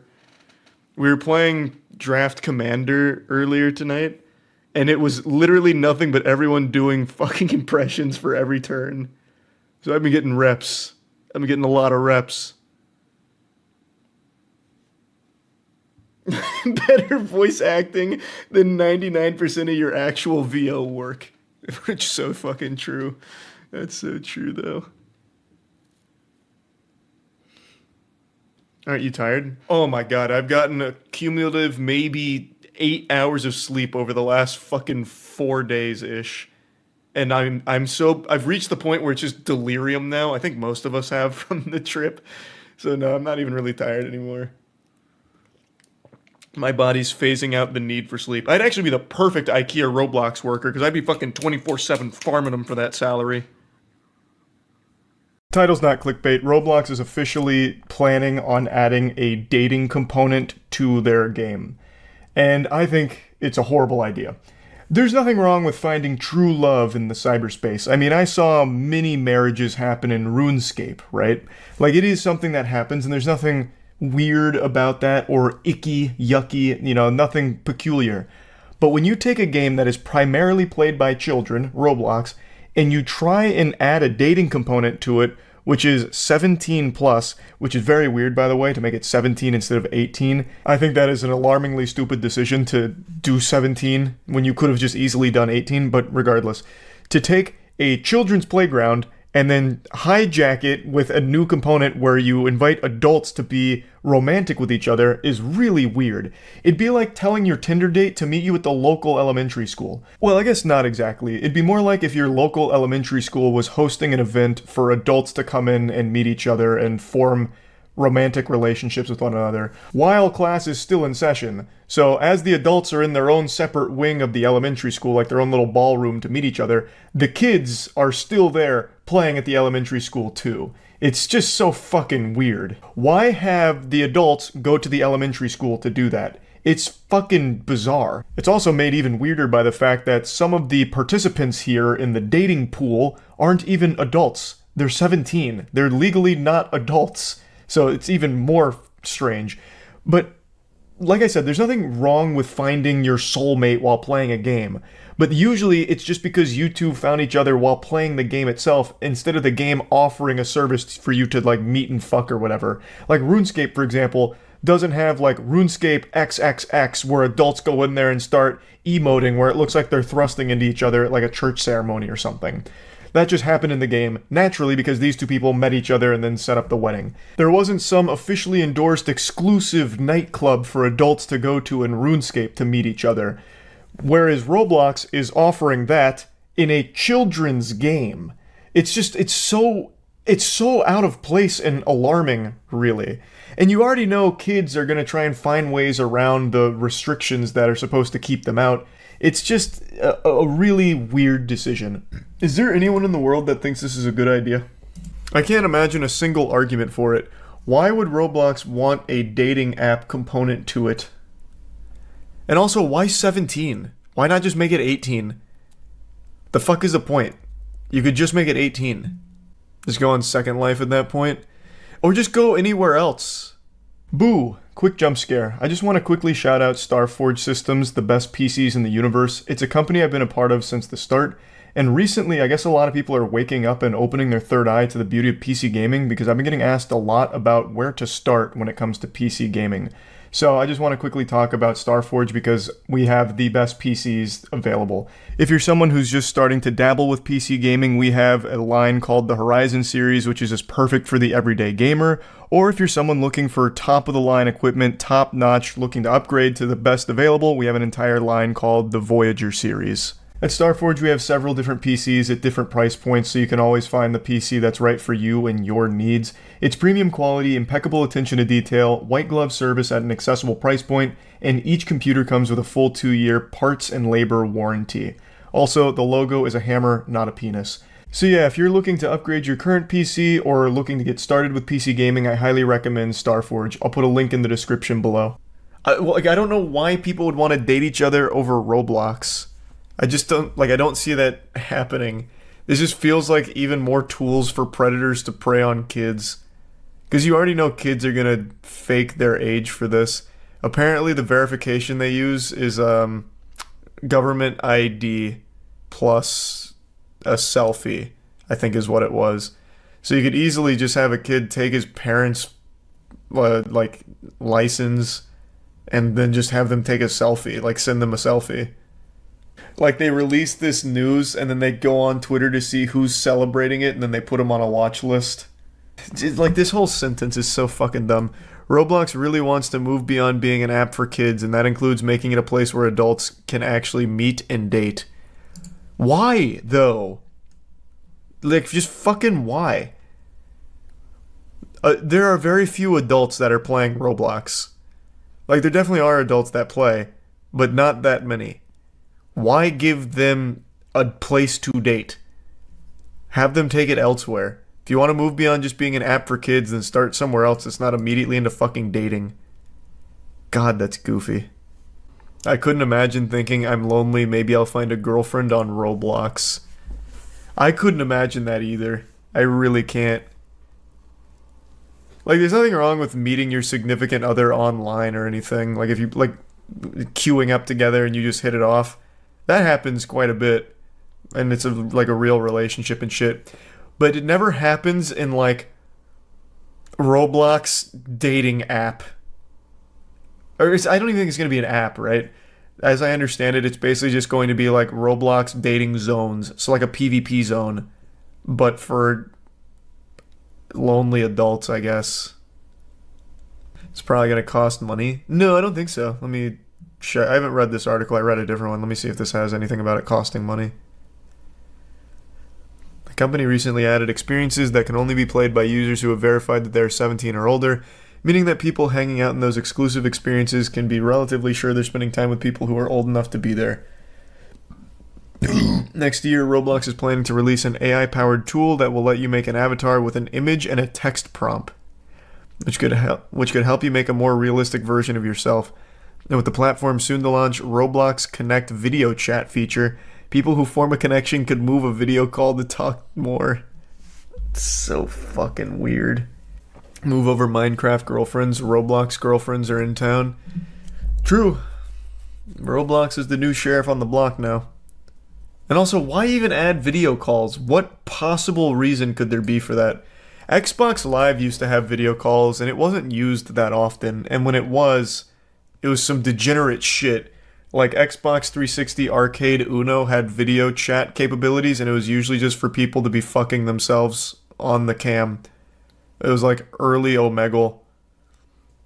Usually just jerking off, playing porn, or just actually having sex on the Uno cams.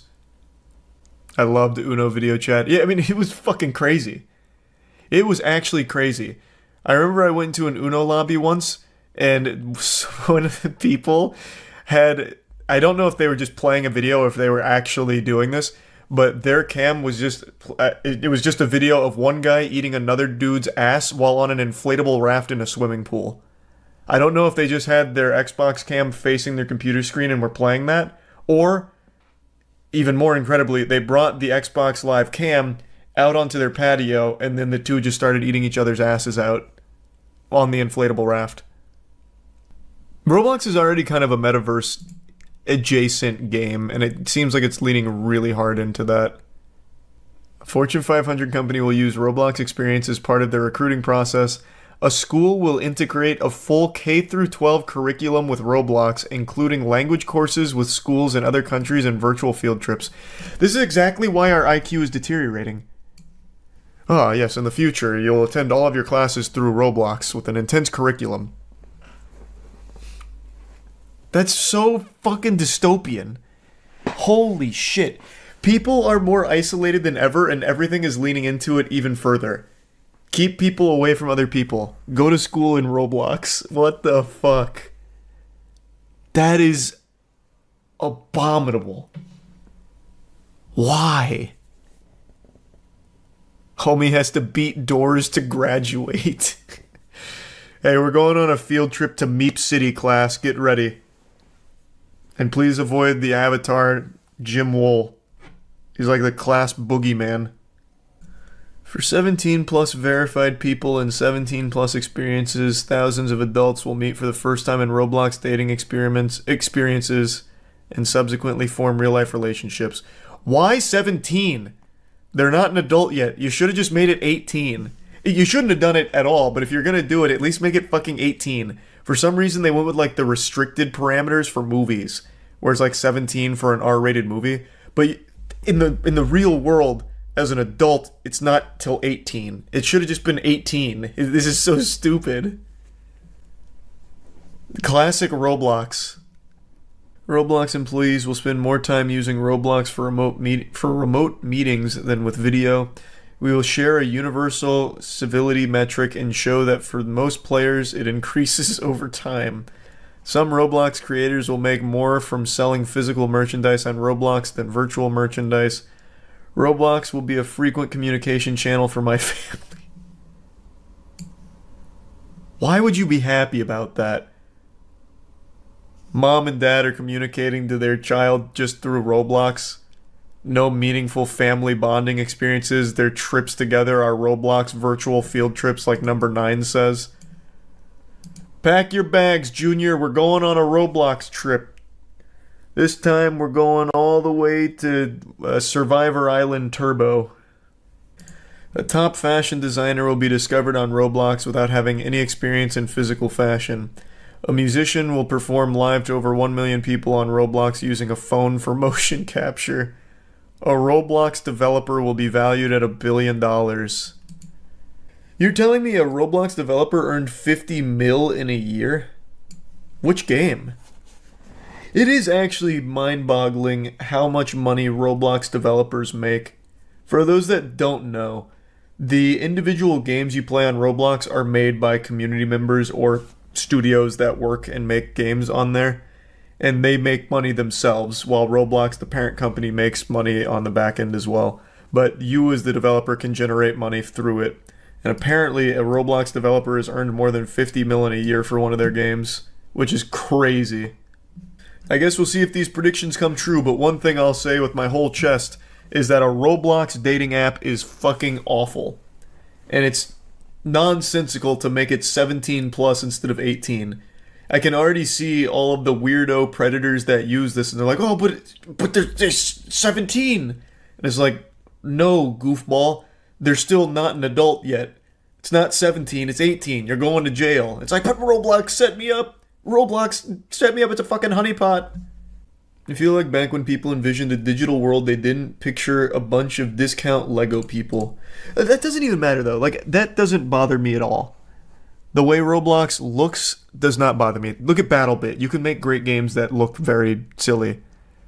What bothers me is just how many pies they're trying to put their fingers in. Like, it doesn't make any sense to me why they try and go, like, the dating route. The new age category, 17 plus, will allow for more graphic content and adult themes than Roblox has permitted to date, including depictions of heavy bloodshed and alcohol use. What about titties, though? Do they let titties fly in there? Because if so, once again, why not just make it 18 plus? I don't know where they got 17 from. I don't know where that came from. It should have just been a blanket 18 across the board. I know this category is already in the game, I'm aware. Just checked, 17 plus only worlds are available. There's things like bar night and stuff like that. That's so fucking cute. Bar night, let's go. You already know it's just a bunch of little kids thinking they're fucking hot shit for going to the bar. They probably tell the middle school lunch table all about it. Like, yeah, I got a fake ID for Roblox bar hopping. 38% of Roblox daily users last year were over 17, and it's the fastest growing user age group is 17 to 24. The majority of Roblox creators are now over 18, and the company thinks they're ready to build more mature worlds on the platform. It's always so cute. It's always so fucking cute that they say that so confidently. Yeah, because I'm sure kids are being honest with their age when they input it, and I already know that's the only data they're using. How old are you? Are you under 17? No. Okay. It's all kids just lying about their age, and they're just using this data like it's real. 38% of Roblox daily users over 17. My fucking left butt cheek. No shot. I know there are adults that play it, but that is not 38. Nearly half of Roblox being adults is inconceivable. It's clear that Roblox isn't ready for fully adult experiences with this category. More romantic themes are permitted, but nudity and content that depicts sexual activity or seeks real-world romantic relationships is not. This didn't age well, because they're making an entire service dedicated to Roblox dating. And while more graphic violence is allowed, the platform's new guidelines prohibit extreme violence or serious physical or psychological abuse.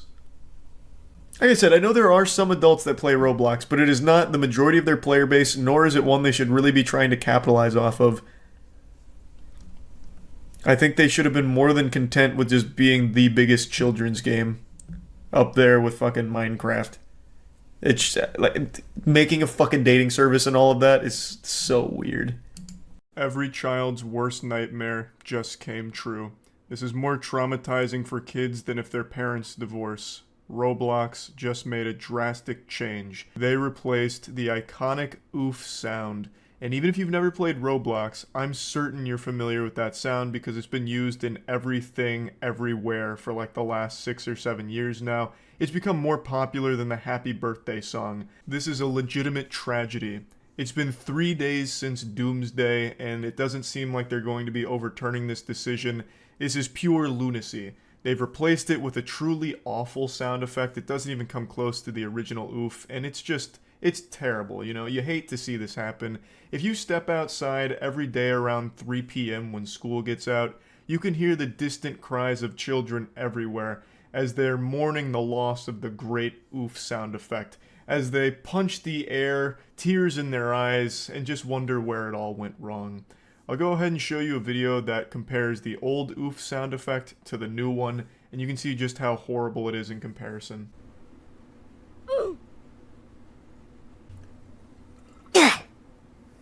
It hurts my ears, honestly. It sounds like Eric Cartman getting punched in the stomach and being winded. It's just, they didn't even come close to capturing the same feel as the original oof sound. So now you're probably wondering, well, why did evil win today? Why did the Lord take oof from us? And Roblox has an official statement on it, which I'll show you now. This is their tweet regarding this stance. Related to sounds, due to a licensing issue, we have removed the oof sound from Roblox and have created a replacement default sound which launches today. We plan to expand our avatar shop with a whole range of both old and new sounds in the future. More to come on this. This is not cause for celebration. Just because you're adding like an avatar shop with new sounds, old and new, who gives a fuck? You got rid of what makes Roblox special. Now, I'm not really a Roblox player, I never was. The only Roblox gaming I've ever done is for the sake of streaming during Squid Game. Like, I just play Roblox Squid Game because that was pretty enjoyable, and that's where I met, like, the internet's most fearsome fiend, Jim Wool. And, I mean, it was a good time, like, I enjoyed it, but Roblox was never really for me. But even I had an appreciation for that oof sound. It's the only reason people played Roblox. Without it, the game is kind of dead. You know, there's not a whole lot to do now that you can't hear oof a million fucking times every couple of seconds. Of course, I'm exaggerating, but I mean, it was a big part of the game's identity. It's the main thing from Roblox that transcended the game. Like I said, it was used in everything from YouTube videos to other games and all kinds of different pieces of media. So it actually is kind of surprising that they let it go instead of fought for it. Now, the reason the licensing was an issue is because that sound, the oof sound, is actually lifted from another game called Messiah. It's not a Roblox original, it was something they took from Messiah and put in their game, so they never really owned it in the first place. And actually, in 2020, Roblox started charging creators $1 just to include the oof sound effect in the games they create for Roblox. And this was just because of an ongoing dispute with the actual noise creator, Tommy Tallarico. He wasn't super pleased that Roblox had included the noise, and I guess this was their way of making it better by charging $1 every time it was used. And I suppose that arrangement worked for a little while until this week they just said, fuck it, we're done with it. Here's a new sound that we created by one of our interns getting slapped in the face. It's not a great replacement, though I suppose the community will probably have a way of replacing it themselves if they don't already. I've seen a couple videos of people giving tutorials on how to bring it back, but as an official capacity, I guess it's dead and buried now. I just wanted to talk about it a little bit because I'm not a big Roblox guy, never have been. I never dabbled in the in-game Roblox stock market for kids, nor did I invest in the real-world Roblox stock market for idiots. I just thought it was an interesting topic, and even if you don't like Roblox, you know that oof sound, and now it's gone. God rest its soul. That's about it. See ya. Roblox sued a YouTuber for $1.6 million. Roblox lost. It's like a Darman video. They live to regret it. In the battle of David vs. Goliath, David won here. A multi-billion-dollar company slinging its meat around, trying to just slap a YouTuber with a massive lawsuit, somehow lost to that YouTuber. I've covered this story a couple times now, the most recent one being not even a day ago, and it has just been such a wild and wacky ride. It is absolutely fucking goofy. Roblox legal department really set the stupid meter to wumbo. This was apparently just a complete flop of like a intimidation tactic. I've already given like the full lore breakdown a couple times now, so I'm not going to go too deep into it. I'll give you the spark notes here for your book report.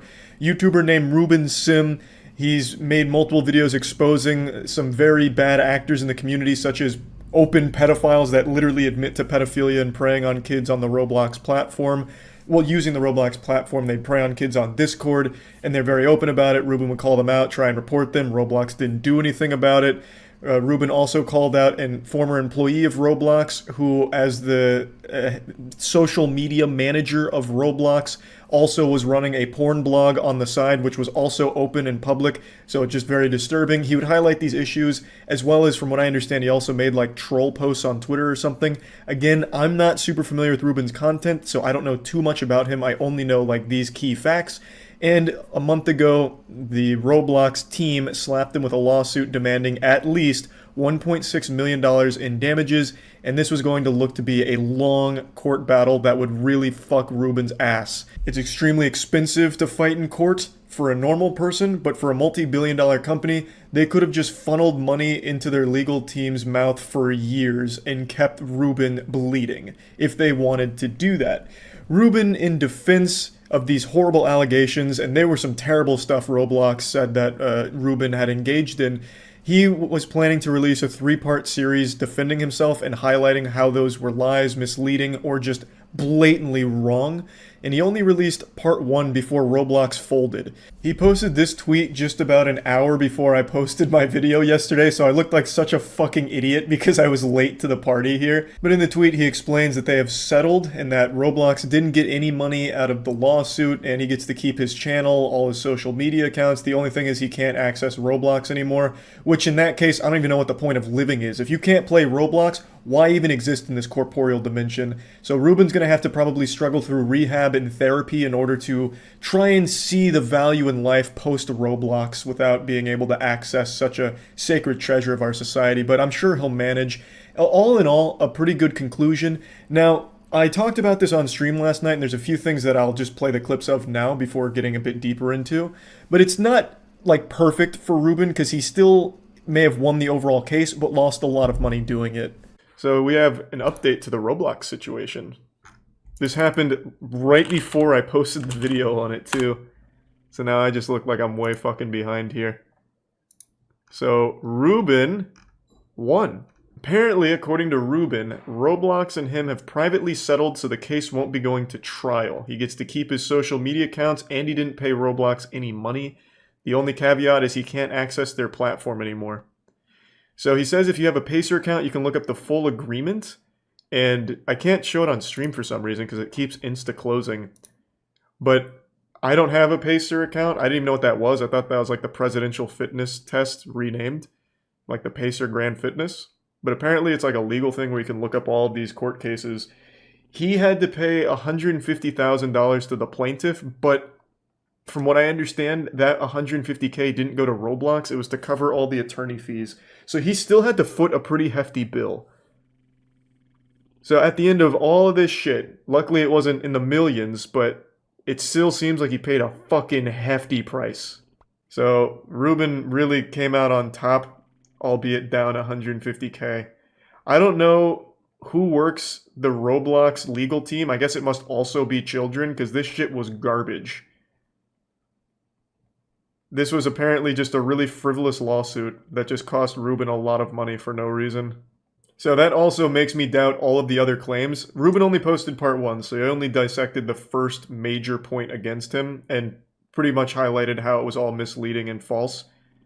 By, like, the one that he tackled was the photoshopped nude photo of a Roblox employee. He didn't photoshop the photo. The Roblox employee was literally running a porn blog during his entire time hired by Roblox on their payroll.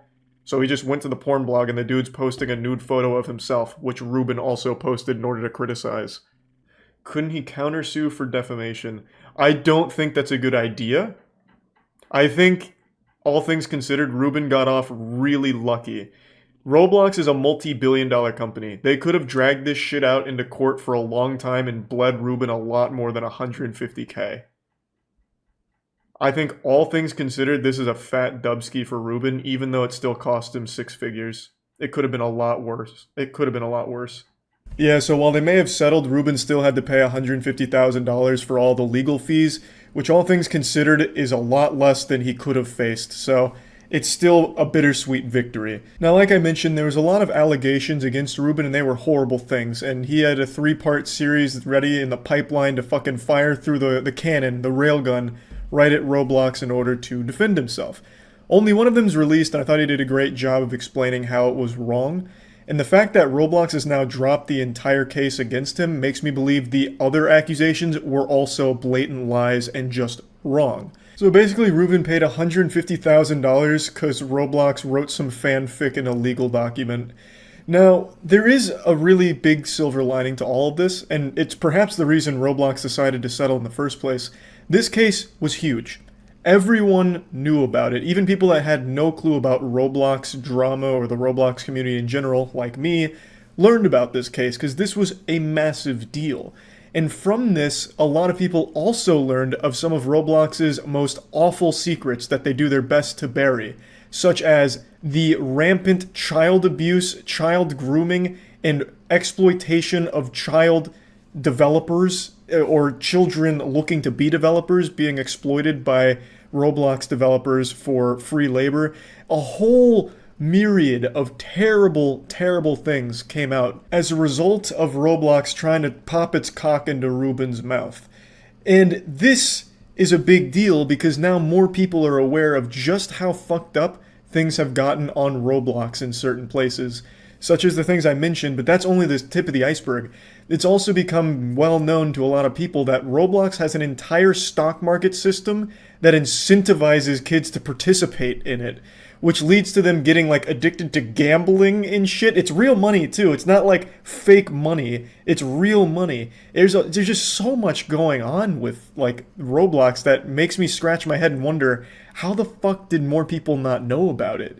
And it's all because of this lawsuit that now I'm aware of it and so many others are too. Which, to an uneducated troglodyte reptile brain person like me, makes me believe that this is the reason Roblox decided to settle with Ruben. Because as this case gained more and more steam, more and more people became aware of all the fucked up shit going on their platform.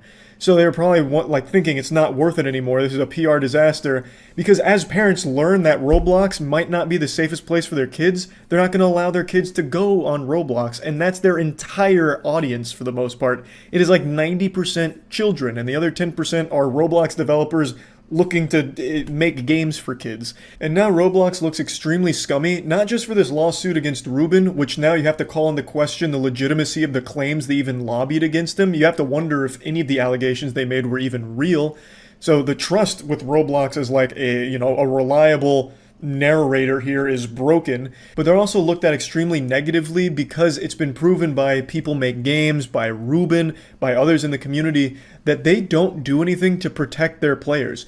These people have reported bad actors in the community, people that have been preying on kids or grooming kids. They have been reported extensively to Roblox, but they have disregarded it every time because it's happened off their platform. So they've completely washed their hands of it and said, doesn't matter, we're not going to do anything because it wasn't on the Roblox platform, even though the predators were using their platform to get access to the victims. They still pushed it aside because the actual crimes, I suppose, happened on Discord or somewhere else. But then with this lawsuit, they proved that they do care about off-platform behavior, at least when it comes from a YouTuber troll, I guess. Because they targeted Ruben for off-platform behavior, but they won't do anything for people that are literally preying on kids off-platform, yet still using Roblox in order to do it. So it just makes Roblox look extremely fucking shady for this. Their priority isn't in protecting any of their players or making sure that the kids on their platform are safe. Their priority is making sure that a YouTuber can't make a mean tweet about the game. It makes no sense, and Roblox looks extremely fucking dumb here. So while Ruben may have lost $150,000 in legal fees, Roblox also lost their public image, I would say. Their reputation is in shambles, if you ask me. For anyone that cares, obviously kids probably aren't going to even know about any of this. But for parents, this has become a lot more prevalent. Now they know a lot more about Roblox and some of the awful shit that goes on the platform. And I think that's overall a good thing, because maybe Roblox will take the initiative and start fixing these problems that have been reported for such a long time that they've been neglecting.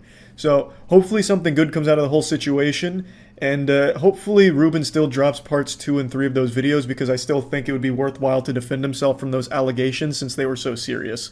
Anyway, I just wanted to talk about this since it all kind of wrapped itself up, and that's about it. So yeah. Content warning. In this video, we will be displaying explicit messages that were sent to a minor, but we'll be giving you another warning before it happens. So, it's been a few months That's since pretty People intense. Make Games released our video titled How Roblox is Exploiting Young Game Developers. In it, we shone a light on how Roblox, which is today one of the largest video games in the world, encourages children to make games on its platform only to give them a tiny fraction of the revenue that their games make. We had concerns about the extent to which Roblox is a system that predates on child creativity, and overwhelmingly, you folks shared those concerns. This seems pretty easy to follow so far. Roblox exploits kids. Allegedly. No, Roblox exploits kids. I'll say it with my chest. I don't think I need, like, the first bit of context. But I'll tell you who else had an interesting reaction to our reporting. Roblox Corporation. You might remember a part in the last video where we talked about a page on Roblox.com that told kids they could make serious cash. After our video was released, this was silently removed from the platform. Oh. But this was just an appetizer. Ruin the of dreams. what was to come. So with this in mind, we reached out to Roblox again. You see, when we were researching the first video, we emailed them asking for an interview or comment, and they did not respond. But with 500,000 Well, views yeah, they're like in a our post, billion-dollar we reached out company. to Roblox to say that we were working on a follow-up, and this time, Roblox's new Senior Director of Corporate Communications and Public Affairs offered to speak to us on the phone to see if we could arrange an interview. Oh, yeah, let's Spoiler, go. We did not succeed at arranging a straight interview. However, during that call, Roblox told us that our first video contained a number of errors, going as far as to suggest that we take our video off YouTube. Now, we asked Roblox again and again what these errors were, and we never once got a straight answer. Closest we got was Roblox sending us to a link to a blog post from somebody with the online handle EcoScratcher, asking us, do you plan on editing or removing the video based on some of the things the author raises? Well, it's just a bunch of fucking Twitter links. What is he linking? People sucking Roblox's cock or something? Or how is that helpful? Didn't he ask them what the errors were? And his response is here, check these Twitter posts from real Evan Pickle. Like, how is that supposed to be helpful? As you can see, Mr. Pickle over here happened to have noticed a little editing error. Your voice was a bit off sync. Part 1, Roblox's unregulated managers. Part 2, moderation and child safety. Part 3, did you know there's an entire stock market baked into this game's official store in which children are encouraged to gamble real money? Yeah, let's go! Reported on this yet? Come to think of it, 'Cause it's how did great. we miss it in the first video. That's how you make a lot of Part money. You 4, get kids gambling. Roblox's black markets. So back in the day, Roblox's central proposition was straightforward. Individual kids could play around with tools and make games for other kids and maybe make money. But as Roblox has gotten more players, at the time of this video, it has 47.3 million users every day. Holy the most popular shit. games on the platform have been making more and Oh more my money, God. which means That's a there's more and crazy more number. competition. Mostly, the popular games are made by whole teams of people who are improving the scripting, modeling, the sound, and are churning out updates to keep people playing. And Yeah, but you don't need that. I guess this is just more of like a PSA to any hopeful game devs. If you want to just start making money on Roblox, you can make anything. Kids will watch and play anything, even if it's the most dog shit thing ever. Because kids are entertained by anything. So you don't have to put that much effort into it. Just make a lot of them, and then I'm sure you'll make plenty of money doing that. Just keep churning shit out. Not true. Look at YouTube Kids. Any kids content fucking pops off. Because kids will actually watch anything. And look at games. Like, go on Steam, new releases, and no matter how awful the game is, you'll at least see some reviews from some very clearly young players. It's just, you will literally always have an audience if you cater it towards kids. Because kids will actually play or watch anything. Today, more and more people who want to take their Roblox development career seriously develop marketable skills like animation or programming for Roblox, and then leave the platform to sell their skills in a totally unregulated cluster of virtual communities, mostly Discord servers. Signing contracts, or worse, having no contract at all with bosses who might have no experience in management and might be a child themselves. And Roblox does not... I like that, like, thought process. like this underground syndicate of developers. They've gone rogue, and it's just a bunch of fucking kids in suits exploiting each other for their Robux. It is crazy though. I feel like it'd be better if kids weren't creating games for kids. I feel like it'd be better if it was teams doing it, because at least then you'd know as a parent it's at least something of decent quality. Like if I had a kid, last thing I want him doing is wasting his fucking time playing something that my dumb neighbor's kid made. I want him playing something good. Fucking Psychonauts or some shit. Will they pay my child fairly? I don't know. Will they mistreat my child? I don't know. Is it safe for my child to do this? Oh, absolutely. But if something does happen to my child, there's simply no way to be sure. Will you be taking action against those responsible? No. I'll tell you who does take action. I'm sorry to keep interrupting. This actually is a pretty interesting topic. There is a community of people who take action against Roblox bad actors. And it's right here on the terminated players list. This is where the Roblox villains live. Forever in infamy, on the wall of shame. We have some of the most heinous players in all of Roblox history, including Greg9 and Greg1999112 son. And if you go down far enough, you'll find the most dastardly of them all. Wait, where is he? Hold on, I gotta get to the X's. Hold on. Why is he not on here? Where's Sonic the Hedgehog? XX Sonic the Hedgehog? He escaped. That's probably what it was. Oh, I got his name wrong. The X's came after. Sonic the fucking Hedgehog. This guy terrorized the streets of Roblox for far too long. Not even the CIA was enough to stop him in his prime. He had to be taken down by other kids in the server. Until one day he just left peacefully. They weren't locked in there with him. He was locked in there with them at the end of it all. God rest his soul. He actually commented on my Roblox video. He actually still goes by this name on his YouTube channel.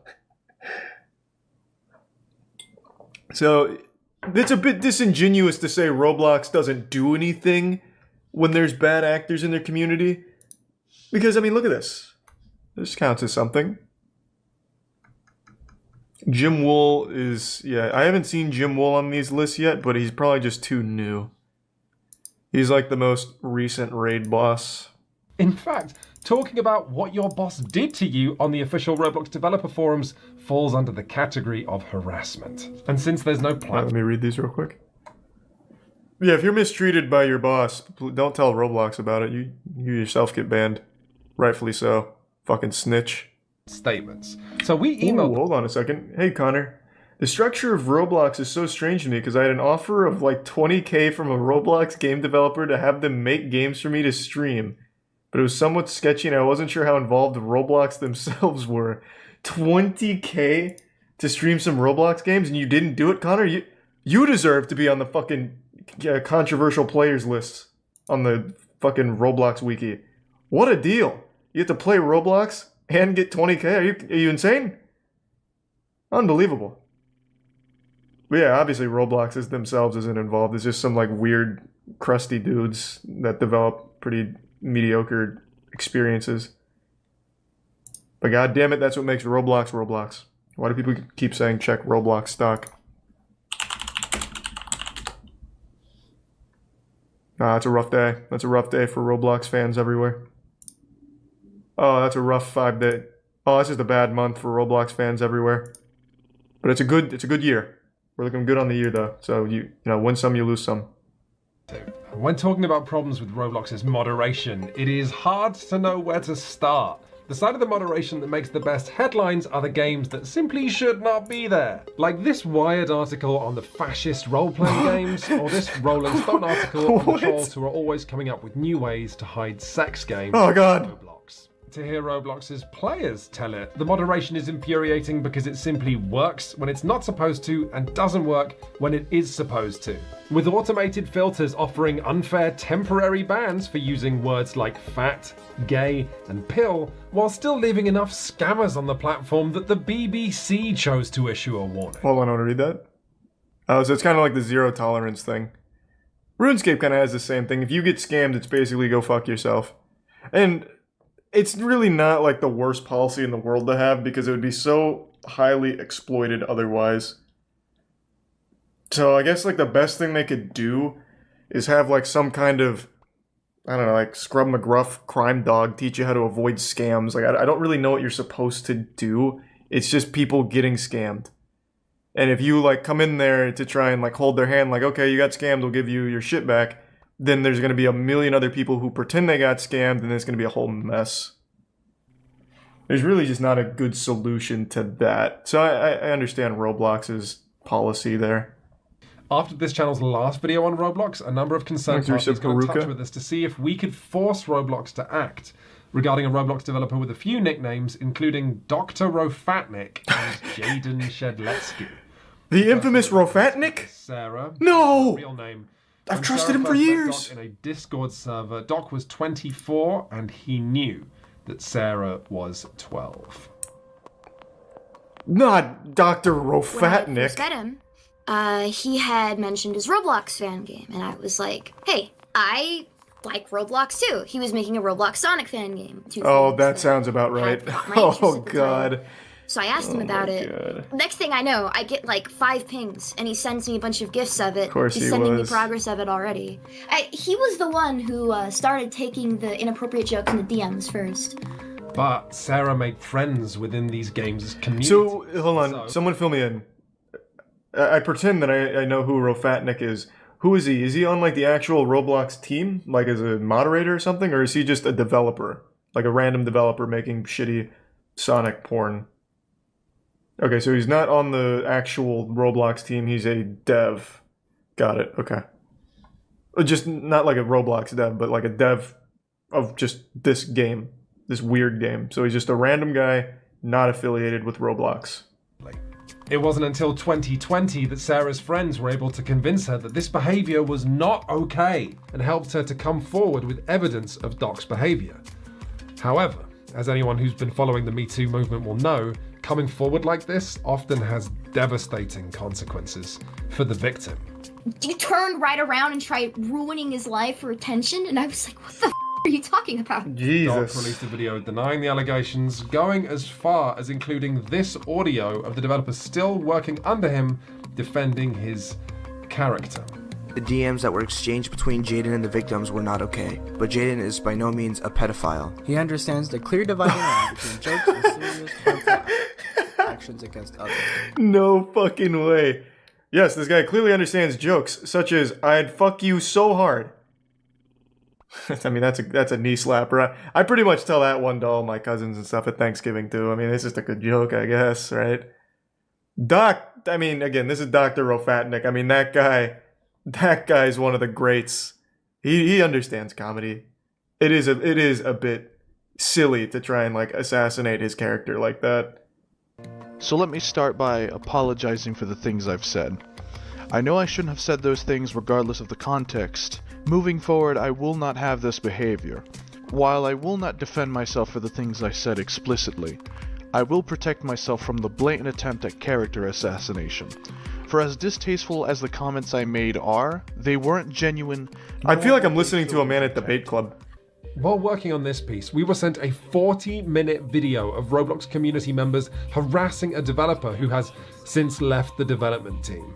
Yeah, because you're stupid and you work with a pedophile and he pays you. Of course you're gonna disagree. Oh, the vigilantes. Money that honestly, it's more of a convenience. It's quite something, this video. You're watching a mob of people harangue a young developer for working for an alleged abuser because they feel there's no way. This is so weird.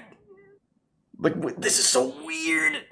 Surely there's a better way than going into Roblox with a traffic cone and a Halloween costume to confront fucking Patriot Prime.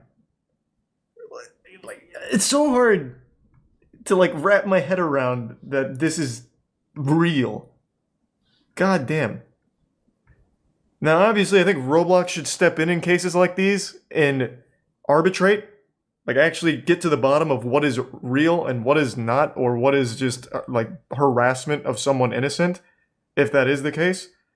I don't think they should put it in the hands of actual kids. Under no means. Kids should not be hunting pedophiles in their own game. Good God. There should be some kind of feature or some kind of team that Roblox has that takes these on a case-by-case basis.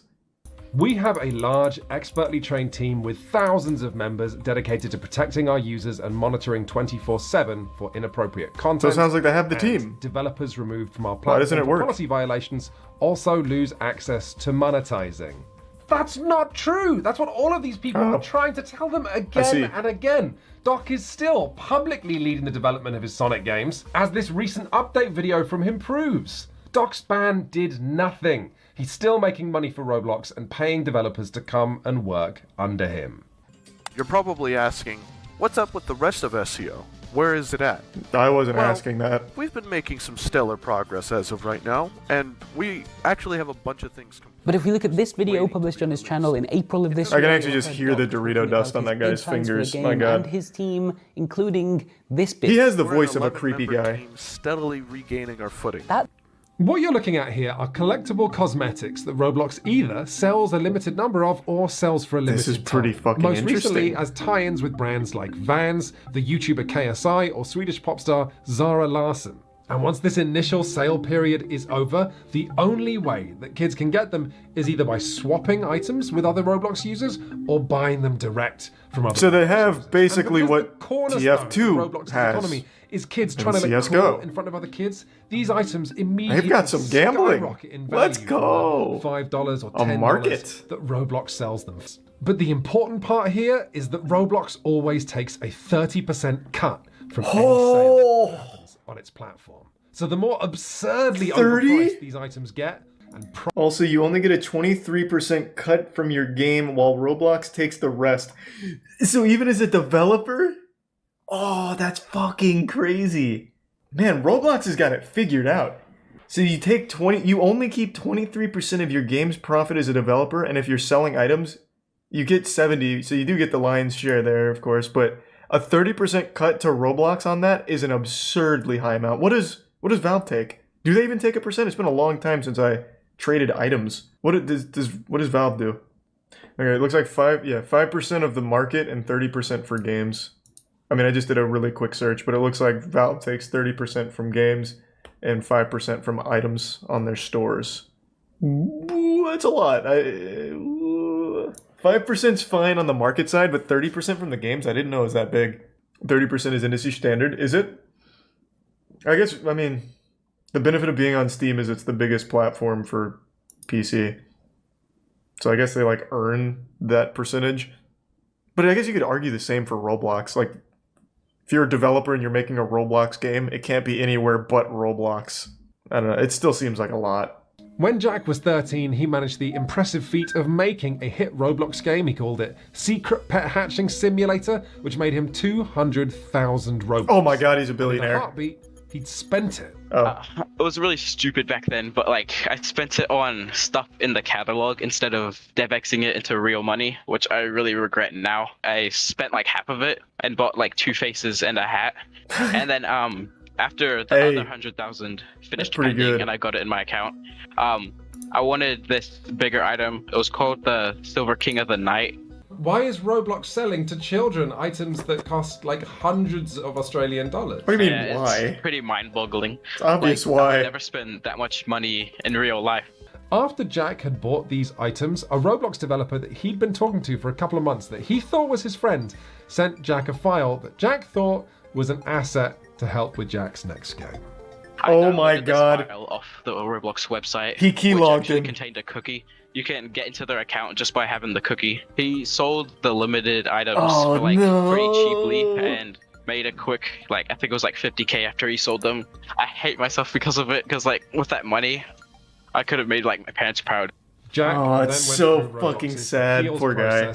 In Roblox Studio, there's something called the toolbox where like you can get assets made by other people and use them for your own game. And then the game got banned because I wasn't allowed to use something that Roblox had provided to me. Some stranger, it turned out, had harvested resources from someone else's game and uploaded them to the toolbox illegally, which meant Jack was using them illegally, even though he'd been provided them by official Roblox channels, and his game, his work, his income was dead. God damn! Jack's learning Unity now. Jack got But all of slapped. this selling collectibles to kids, Roblox has created and continues to support a stock market for users to gamble Let's on go. their children's platform, with Roblox continuing to take a That's cut the future, every baby. time they're sold between players. This is a breathtaking... Damn, look at the price of that bitch down there. The Crimson Wrath, the Red Wrath. 69, 69, 69. So that's about, what, $3,000? Roughly $3,000? Dude, oh, the white sparkle, of course it's a fedora. The white sparkle, this is probably one of Doc RoboFat Man, what was his name? RoboFatnik? Probably one of his custom items. The $1.4 million fedora, Robux fedora. So that's gonna be 8,000? Right around 8,000? Oh, you're right, there's a 9 million, I didn't see it with the captions. There's 9 million Robux Magna Spectro Inspectors. What the fuck is this? Little Dexter's Lab goggles? Whoever owns this owns Roblox right now. Hold on, I want to take a peek at those bad boys. Let me go to the Roblox stocks. It's a limited face accessory. It was published in the Avatar shop by Roblox in 2010. It could have been purchased for 500 Robux and only 66 were sold. No! Imagine one man has all 66. He'll be the next Warren Buffett, the ultimate Roblox investor. Can I see the owners? Is it like an NFT? Can I see who owns all of these? Is this it? This is it? Oh my god, I can actually see who has them. This is actual NFTs. This is fucking nuts. Alright, so Roblox themselves has one. You fucking know one of those devs is going to sell this at some point just for a little quick buck on an alt account or something. Thanks to Tier 1 Shibata and the recent popcorn. Totally Not Shed's got 2. This guy's about to be a fucking millionaire. Oh, oh my god, so many of these accounts are terminated. What a shame. I already know I'm going to see Sonic the Hedgehog's name in here. The Magna Spectre Inspectors are worth $31.5 thousand. Not Robux, dollars. And the very first owner, according to this, seems to be reverse racist. Man, those Magna Spectre Inspector gadgets or whatever the fuck, they went to a loving household. Totally Not Shed's got 2. I don't know what he's waiting for. I can't imagine there's a better time to sell. The hype here on Roblox is reached, I think, its peak. I can't imagine it gets more popular. Now it's only down from here. Totally Not Shed. I'll advise you on how to navigate this. I'll take I'll do what Roblox does. I'll take like a 23% commission, and I'll help you sell those. Let's get this cooking, Shed. Because right now you're squatting on gold. There is no reason to hold any longer. Diamond Hands is a curse, not a blessing. No warning anywhere on this page about how much you might lose, and no upper limit of how much you can spend. Oh, of Whether course you have not. We want them spending a few ton. thousand or a few tens of thousands. There are items here for you. What the fuck is that?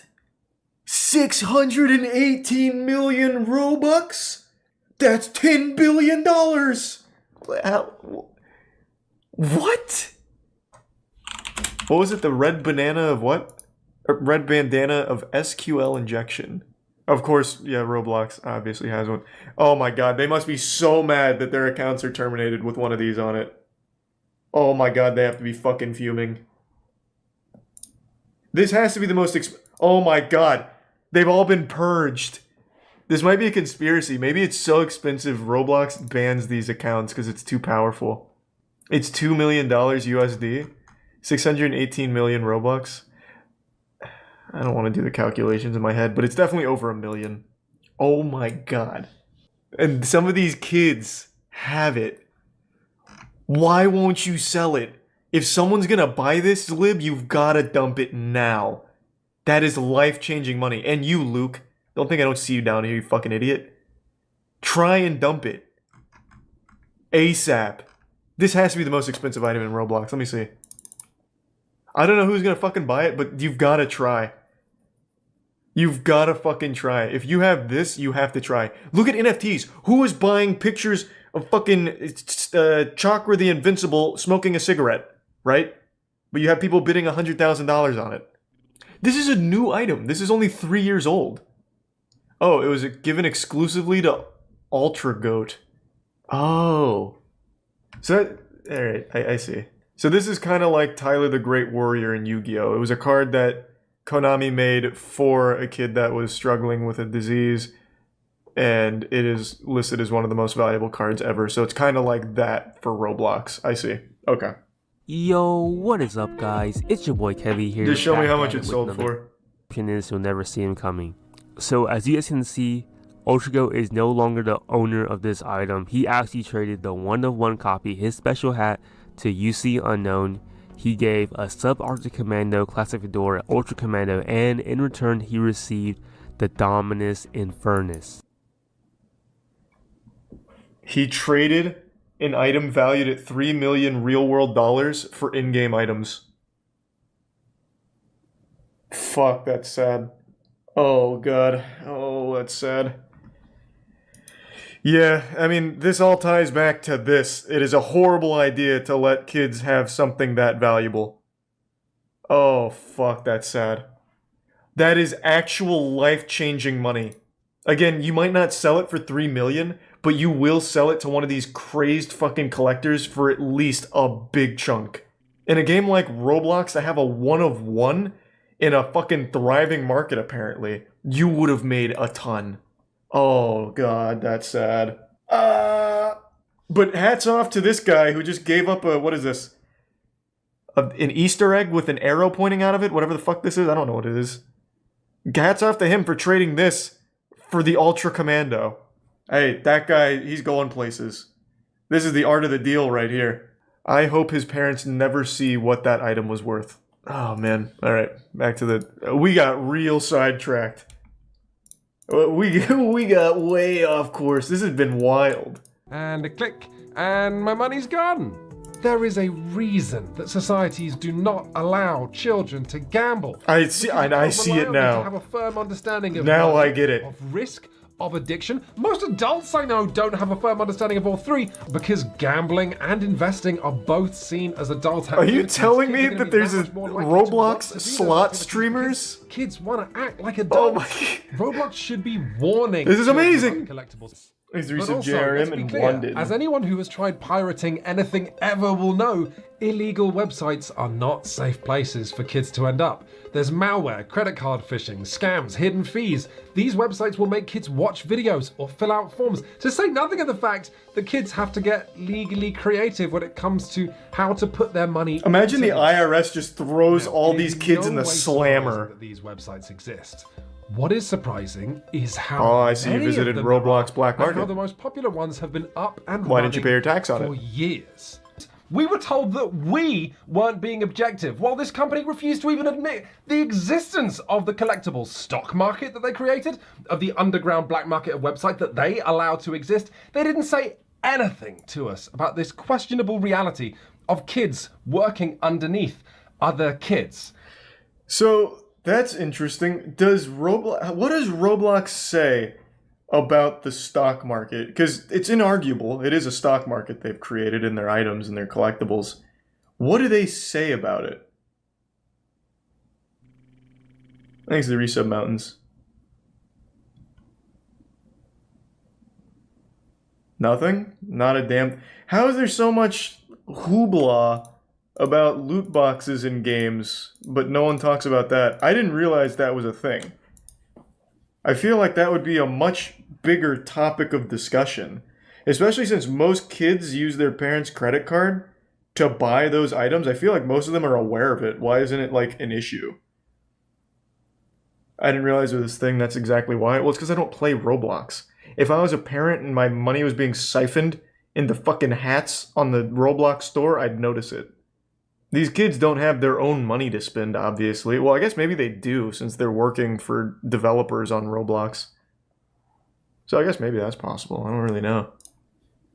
I just feel like Roblox being the most profitable game, one of the most profitable games in the world right now, most people would have immediately put that stock market in their crosshairs.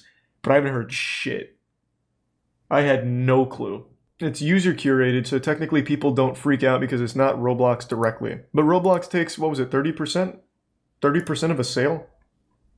So they are directly involved in it. Like, they make a lot of money off it. This was a really good video. I think they did a great job with the whole thing. So I saw this in the chat. I have a different opinion. I think in-game stock market is good because it teaches kids about the economy. Yeah, but it shouldn't come at the expense of, like, real money. If you want to teach kids about the stock market, give them not real assets. Sure, teaching kids about the stock market is great. But not when it's... like, we just watched a kid who had a one-of-one item valued at $3 million give it away for in-game items. That's not really teaching them anything valuable. That's something that they'd look back on in the future and be like, oh my god. Like, you can teach kids these things without it coming at the expense of actual money and their well-being. God, now I want to own all those fucking Roblox items. I'll be the kingpin. You want your Dominus... Fuck, was it the Dominus impossibly hot hat? What the fuck? What? Oh my god, I don't remember any of these stupid names. Well, you have to go through me for your parents' money. The Mayan calendar initially predicted the world would end in 2012. However, their calculations were wrong. The world really ended on October 28th, 2021, when Roblox went down. As of right now, as of making this video, it's been 60 hours since Roblox has been offline. In that time, I've been acting like a goddamn meth addict. I've been scratching my neck. I've been crying. I've been screaming. I can't even drink mom's breast milk at the moment. I just don't have an appetite. I have been inconsolable, much like many other members of the Roblox community. It wasn't always this way. I didn't always have this Roblox problem. In fact, for 5 years I was sober. I didn't touch the game, and then I turned 6. The thing is, Roblox isn't just a game. It's everything. To some people. I only recently achieved enlightenment with Roblox and really opened my third eye with the whole Squid Game thing going on. And unironically, I've enjoyed the games on Roblox. I've had a lot of fun with them. I think it is fantastic to just march in there as a 27-year-old grizzly man and slap the milk out of these kids' hands and spit on them, leave them crying. I think it's just been a really fun experience, and I definitely do get the hype of Roblox. I see why more than just kids play the game, because some of the games on there are genuinely enjoyable. But now, unfortunately, it looks like Roblox has been sent straight to hell, banished to the Shadow Realm. 60 hours without Roblox. There's already riots in the streets, mangled corpses littering our sidewalks, because Roblox has abandoned us. So let me break down the situation for you. I'll give you a little timeline. On October 28th, the beginning of our Armageddon, Chipotle teamed up with Roblox to deliver $1 million worth of free burritos to Roblox users. They set up a virtual restaurant in Roblox, and Roblox players could go visit the restaurant in costume. They'd talk to the cashier, and they'd get a code to use at a real Chipotle restaurant to get a free burrito. This proved to be too much for Roblox to handle. They had finally flown too close to the sun and their wings burned up. Chipotle fucking threw them in the shitter. It's a lot of burritos. $1 million worth of free burritos, like that's nothing to scoff at. So it was a huge undertaking, and I think it's a really cute idea. You know, you got a bunch of these Roblox kids coming in costume. Hey, trick or treat, give me a code, pussy. They're fucking shaking them down for their free burritos code and lunch money, and then they get a free burrito in the real world. It's a cool idea. I love to hear shit like that. But right after this event launched, Roblox itself went down, and people were blaming Chipotle like, what have the evil Chipotle overlords done to Roblox? They fucking kicked dirt in its face, and now we can't play. So people were really mad at Chipotle. Roblox went full radio silence until the day after, on October 29th, where they were talking a little bit about it, and they said that it's not Chipotle's fault, though let's be honest, it was probably Chipotle's fault. Chipotle served up a spicy burrito with a side of an EMP. Just fucking blasted the entire Roblox infrastructure, it seems. From the sound of it, it's like they're rebuilding the game from the ground up, like the entire source code just got fucking nuked. I don't know what happened. Maybe the cashier wasn't properly vetted. Perhaps he was like a secret agent working for Minecraft or something, trying to sabotage the competition. You go up to him expecting a burrito code, but he's actually just giving away the source code to Roblox. I imagine it was an NPC, a bot, not like an actual person as the cashier. But I do just love the idea that it's like the Jimmy Neutron episode at McSpanky's where they have Skeet working the counter. Like that's who you go up to in the Chipotle experience in Roblox. That's who you're talking to. But anyway, so the Chipotle event's running for like a little bit, and then it crashes the entire infrastructure. Everything goes dark, and Roblox makes that one statement like, yeah, we're working on it, had nothing to do with our partnerships, we'll get this back up and running lickety-split. It's something internally, a bunch of technical jargon you kids wouldn't understand. You don't want to bother yourself with this.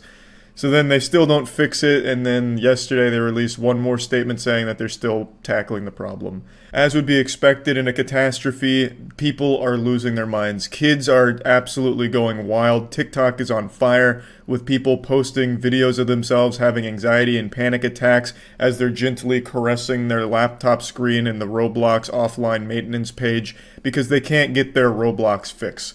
So they're losing control. I think the only people happy about this are their parents because now they don't have to pay for their kids' gambling problem that they're starting to get from Roblox gacha games. So that's good. Their wallet gets a bit of a rest. But other than that, this is just bad news all around. No Roblox equals no fun. That's why the world has seemed a little worse over the last couple days. If you've gone outside expecting fresh air and gotten the strong, stinky smell of shit, this is why, because there's no Roblox. And the world is starting to feel the negative effects of that. I don't have a crystal ball, so I can't tell you the future, but I will say, I don't know if Roblox is ever coming back. We may just have to adapt and evolve to this new way of life without Roblox, this new pandemic that has hit us, this absence of Roblox. And it's scary, but I think it'll be alright. I just wanted to talk about this because it's a big deal. 60 hours without Roblox I don't think has ever happened before. Since Roblox has existed, it's been one of the pillars of our society, something that we could always look to with stars in our eyes as a heavenly glow shines upon the Robux, And now we can't do that. We don't have that luxury anymore. Hopefully the talented engineers over at the Roblox headquarters can get everything back up and running. And that's all. Just wanted to talk about that. So yeah. TikTok being banned is a headline that floats around annually. It comes once a year like Santa Claus and spreads like the common cold with people thinking this is really the time it's going to be banned, and then never does. However, this time around it's a different kind of ball game. This rodeo's looking a little bit different. All signs are pointing towards TikTok being an extinct dinosaur at the end of next week. TikTok rep has even said that they're preparing for a US shutdown on Sunday, which once again proves I am terrible at predictions. Babavanga is frowning. I have been very vocal with my naysaying and bah-humbugging, saying that people are blowing this out of proportion. TikTok's not actually going to get banned. Because we've been through this song and dance so many times, I just didn't put any water into this being the one where it's really going to just vanish. I just be flopping my veiny cock on people's chins about it, saying, you gotta wake up, it's not happening, and then, well, January 19th at the latest, it looks like we'll be living in a post-TikTok society. What that looks like is anyone's best guess. There could be mangled corpses in the streets, buildings on fire as former TikTok stars start cranking JoJo Siwa dances and IHOPs and posting the videos desperately to Instagram Reels. Who knows? I'll go ahead and tell you where I stand on this, and I stand pretty tall, 5'6". It's a topic that's been pretty tricky for me. I've been pretty conflicted on it. It's no secret I'm not a TikTok enthusiast. I think TikTok has been a net negative for its users, and I think there is very real data and evidence to suggest that it has had a very harmful effect on people's ability to focus. That being said, I think it has also been an invaluable tool for, small companies as well as individuals to make a career out of basically nothing. An example that I use from time to time is someone like Queso, who I think is probably one of my favorite content creators on the internet in general right now, and TikTok is what really helped elevate him and put him in the public sphere. And having a tool that's able to do something like that is just really very cool, and a lot of businesses also attribute their success to being able to promote through TikTok. So there's a lot of good that has come from it, as well as like getting information out about very important things going on in the world. So there is value there. Overall, though, I can't help but feel that on the whole, TikTok has not been a good thing. It hasn't really been a boon. It's been more of like a curse, giving people fucking TikTok brain, poisoning them. That being said, I am very much against censorship and very much in the camp that people should be able to make decisions for themselves without the government telling you what you can and cannot download on your fucking app store. I don't like Uncle Sam kicking down my door and uninstalling TikTok from my phone or whatever, even though I don't use it. There's very real concerns with TikTok as a platform. Yes, obviously it's harvesting your data.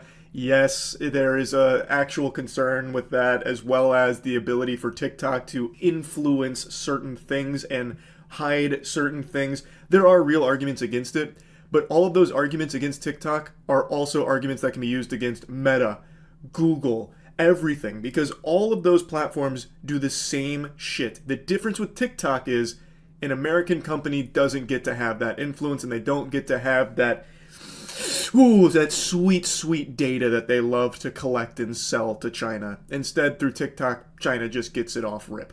And that's really, to me, the core of why the TikTok ban is going through, because they want an American company to be able to capitalize off of your data, which is business as usual for some of the big boy behemoths in the tech sector, like Meta and Google. That's a core part of the shit they do, which is spying on you and harvesting your data. It's not like a conspiracy, that's pretty well known. Just to boil it all down to where I stand, even though I don't like TikTok, I still think people should have the freedom to download it if they so choose. I just hate the idea of relinquishing freedoms like this. I just don't like giving them the green light to just take things away like that. Just micromanaging what apps you can even have access to in the first place. Like, just pick, this is an extreme example, but just picture a future like this. Oh, Charles, we see you were trying to download that unofficial notepad app on your phone. That's not owned by an American company. You need to use our pre-approved Patriot Pad. So we're going to uninstall that previous one and get you set up here. I think that shit sucks. So overall, I'm not thrilled that TikTok's going to be banned. And also, there's people that are just being a bit delusional about it, thinking that somehow this is going to heal society. All of a sudden, people's brain rot will be cured. No, goofball. They're just going to go to the numerous alternatives that are offered by American companies, like YouTube Shorts, like Instagram Reels. Well, Instagram Reels I keep hearing is a complete fucking cesspool, so maybe not Instagram Reels, but mainly YouTube Shorts. And also, apparently, tons and tons of people are going to a different Chinese TikTok clone called Red Note, which is something we talked about on stream. I'll go ahead and play some of those clips. Yeah, I'm here to find out tonight if TikTok is actually getting banned next week. We'll see. We're gonna do some big time digging. Yeah, I was just learning about this new TikTok app called Red Note. So it's a Chinese social media app that's basically just TikTok again, but this time not in English. So it's looking like tons of people are flocking to it. Yeah, the 19th is when we're gonna know for sure if it's actually banned. But they do this every year. Every year for like the last 4 years, they have this whole hoopla, time to ban TikTok. Unless TikTok gets bought out, it's banned. And then it comes time to play hardball, and it's like, that's fine. But next time it's really fucking getting it. We're putting the wood on it. I don't understand why they want to ban it because it's a Chinese company. Just, we've talked about this a lot over the years because this happens like clockwork with the whole TikTok ban fear wave that sweeps through and them posturing that they're going to do something. I don't know if TikTok's going to be bought. We can look into it. I know Elon was posturing that he's going to buy it. I know, I think it's Kevin O'Leary was saying he's going to buy it. I would be shocked if it gets bought. But we can see if there's any, like, weight behind it. Spoiler alert, there wasn't. There's no shot Mr. Wonderful from Shark Tank is walking away with that handshake deal. And also the rumors of Elon Musk purchasing it were unfounded. In fact, one of the reps for TikTok said that they don't engage in that kind of fiction. So It doesn't look like it's going to get sold. Also, it doesn't seem that TikTok itself wants to even play ball with this. It seems like they're very against it. They're currently planning to just cease US operations for the platform on Sunday, saying that when people open the app, they'll see a pop-up message directing them to a website with information about the ban, and also that they're going to give users an option to download all their data so they can take a record of their personal information. However, they did say that if the ban does get reversed, it'd be able to restore service to US users in a relatively short period of time. America would not be the first to ban TikTok, with something we talked about on stream as well. India actually banned TikTok a little bit ago. Oh, wow. No, they actually banned it 4 years ago. Around the same time we were toying around with the idea. TikTok and 58 other Chinese-created apps were banned completely in India. So did something come and take its place, like fucking Hydra? Let me see. So June 2020, it was banned. Citing the threat to national security and sovereignty. So something did take its place. TikTok users and content creators needed a place to go. Ban provided a multi-billion-dollar opportunity to snatch up a big market. Within months, Google rolled out YouTube Shorts, Instagram Reels. Both mimicked short-form video, and it looks like they went there. This kind of surprises me. In India, TikTok decided not to go to court, but the US is a bigger revenue market for them. Also, the First Amendment in America is fairly strong, so it's not going to be easy for the US to do this as it was in India. I'm surprised they wouldn't try and fight it in India. That's a huge market. A lot of them went to Chingari too. Never heard of that. Is that a TikTok clone? Oh my god, I hate these websites! Someone needs to buy all of these mainstream journalist websites and just burn them to the fucking ground. Jesus! I'm not gonna subscribe for $1 a month to read fucking 2 paragraphs. Is it bad? I would rather TikTok goes down so people can start doing something better for themselves than watching short videos for hours wasting time. It's super cute that you think that would change anything. People in preparation for a potential ban have already flocked to another TikTok-adjacent platform called Red Note, which is just a Chinese TikTok alternative. There's 2 things you would never confuse me as: a tall person and a fan of TikTok. I've made it pretty clear over the years that I think TikTok has been largely detrimental to the development of the younger generation, as well as just overall a negative effect on people as a whole. In particular, the attention span of people. I really think that this is going to be something that'll be studied for decades to come. When we reach a point where human beings can't sit down for more than 30 seconds without squirming in their chair if they're not blasted with, finger family jingles and just perpetual stimulation from GTA gameplay and Subway Surfers.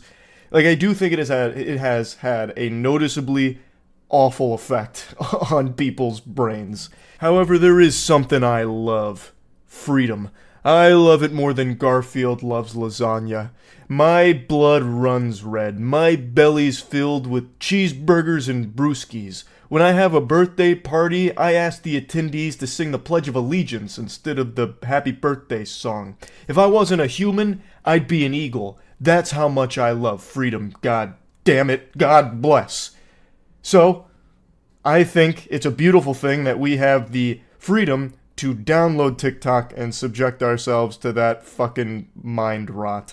And this is something that I've covered for a few years now, because this is like a boogeyman that keeps rearing its head occasionally, like some kind of cameo in every season of the United States with the whole TikTok ban.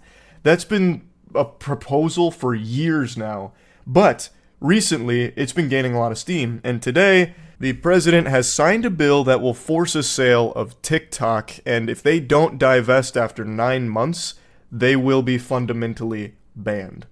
So TikTok is a very shady app, and there's been a lot of shadiness that's been reported in it for years, and it's even been deemed a national security threat due to the potential of China using it to collect data on Americans. This is something I'm sure all of you know. This isn't some kind of surprising plot twist here for all of you.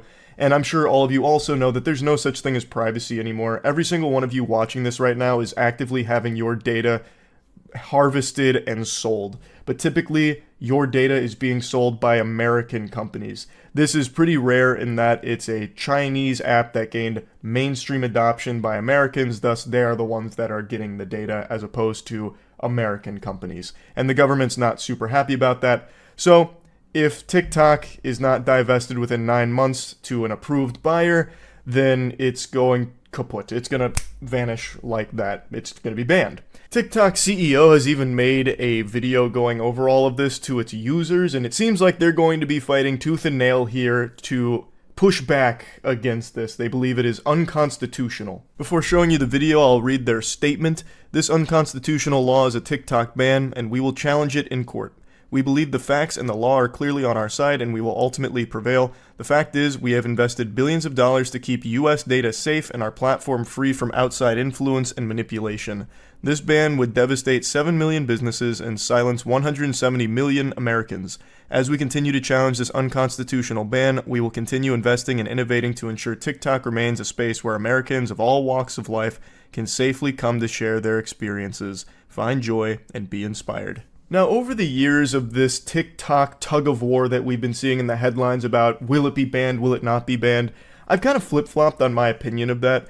I negatively view TikTok. I don't have a good impression of it because I think the good on it, which undeniably there is good things that have come from TikTok, by giving everyone a voice, there is moments where it's able to highlight very important problems that are going on, and there are good content creators on there that are providing high quality entertainment and educational entertainment at some points on TikTok. It's also been huge for businesses, like just normal mom and pop businesses like that have been utilizing TikTok as a way of growing and flourishing. It's been super helpful to a lot of businesses. However, I feel like all of this is outweighed by the overall culture that TikTok has kind of fostered, where the most popular content is the ones that have Subway Surfers gameplay with cutting soap videos plastered on there, because they know that the audience can no longer focus on just one video anymore. It needs to be constant stimulation and jingling keys to keep them there, because it has damaged people's ability to focus. And also, a lot of the content that blows up on TikTok is the content that is just literally wrong, like fake garbage that serves just to fearmonger. Like, for instance, the easiest example, the solar eclipse. There were thousands of videos about the solar eclipse about to open up a demon portal because CERN's working behind the scenes during the solar eclipse, or like the red heifer's been sacrificed so the Antichrist is being summoning during the solar eclipse. All kinds of mumbo jumbo that serves just to keep the audience on TikTok scared and stupid, so that way they're constantly spending money to stop being scared and feeling stupid. So it's all very, like, there's some evil shit on there. It's also very dangerous, because there's a lot of things that blow up on there that actually just get people killed, like the blackout challenge, or like the Kia challenge where you're stealing cars. I could go on and on shaking my fist like the angry old man on the lawn, but I don't need to, because all of you, I think, know that. But even with all that being said, I still overall feel that it's important that people have the ability to make choices for themselves, and if they choose to download TikTok, they should have the ability to do so. I don't like the government being the one to decide what you can and cannot access in regards to like an app on your phone. Now, in this case, I do recognize that TikTok is significantly shadier than most of the other major companies out there, but still, I think it is a scary precedent if the government is able to just start banning things that they don't like. Obviously, within reason. If it's just purely illegal content and distributing just a bunch of illegal criminal shit, clearly slap that down. That makes sense. But come on, it's a social media app. Like, who's to say there won't be another major platform or service that pops off in the United States that isn't owned by the United States? And who's to say they won't be like, okay, fuck them. We were able to ban TikTok, let's go ahead and ban these guys too. It's not American made, we don't want it here. Hi everyone, it's Show here. As you may have heard, Congress passed a bill that the president signed into law that is designed to ban TikTok in the United States. That will take TikTok away from you and 170 million Americans who find community and connection on our platform. Make no mistake, this is a ban on TikTok and a ban on you and your voice. I don't think there's anyone on the planet that's making the mistake and thinking that it's not a ban. There's no smoke and mirrors here, no diversion. They're not mixing any words here to try and confuse you. It is just straight up a ban. Like, they're not hiding that fact. They either sell TikTok to an approved buyer, or they can no longer have TikTok in the United States. It's actually ironic because the freedom of expression on TikTok reflects the same American values that make the United States a beacon of freedom. TikTok gives everyday Americans a powerful way to be seen and heard, and that's why so many people have made TikTok part of their daily lives. Rest assured, we aren't going anywhere. I'm not going to play any more of this because it's mainly just a video letting the community know that they are going to be fighting as best they possibly can against this. And also, a lot of it's just talking about how special TikTok is. Like, it's such a wonderful, joyous place with sunshine and unicorns. Like, you know, it's delightful on TikTok, and we want to preserve that, so that's what we're fighting for. That's not what you're fighting for. You're fighting for TikTok so hard because it's such a massive moneymaker that has a huge adoption in the United States. You don't give a fuck about, like, the actual culture on TikTok. If you did, there'd be significantly less degeneracy on it, I imagine. Like, there is, like I said, even aside from, like, the data stuff and the spying potential, there have been some legitimately shady things going on with TikTok. The reason why they want this so badly to avoid divesting and avoid being banned is because it makes so much money. And they have so many users in the United States that they do not want to lose, and they do not want to give over to a different company, obviously. So yeah, anyway, I guess we'll see if TikTok is banned within the year, and if it is, that's going to be pure fucking pandemonium as people flock to, like, YouTube Shorts and Instagram Reels, I suppose. But anyway, that's really about it. So yeah. There's one headline that pops up pretty often that I'm sure all of you are used to seeing now. It's like a Stan Lee cameo in the news cycle. TikTok being banned. It's here all the time, like this looming menace. Any day now, TikTok's gonna get banned. The boogeyman will be destroyed.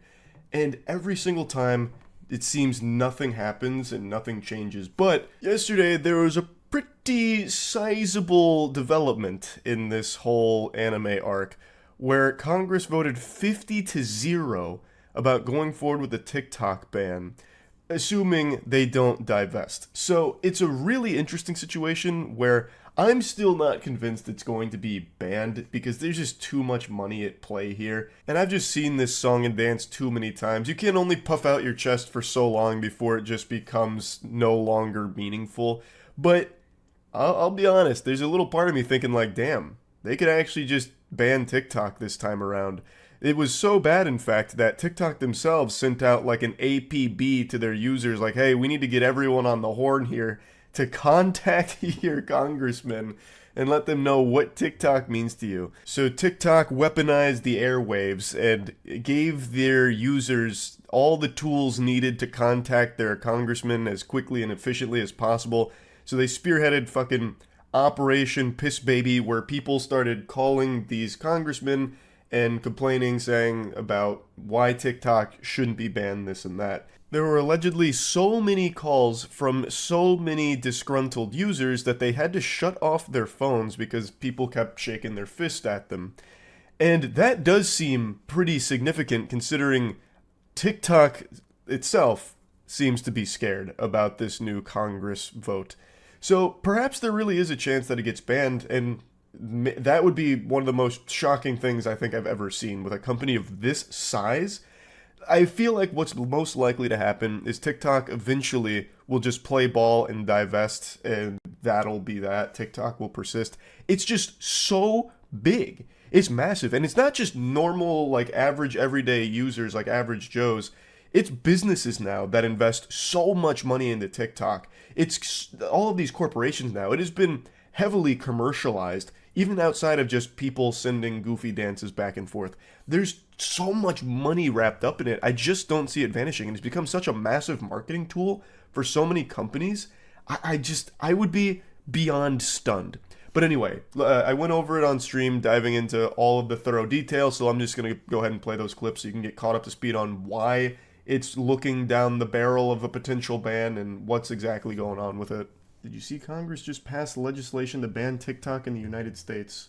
I feel like we get that headline once every 6 months at least. I don't believe it, but I'll take a peek here. This happens all the time. And then eventually it just peters out like, it's okay. TikTok can stay. Members of Congress are being flooded with calls from angry constituents after TikTok launched a new campaign warning its users that the Chinese-owned app was at risk of being shut down in the U.S. Why it matters.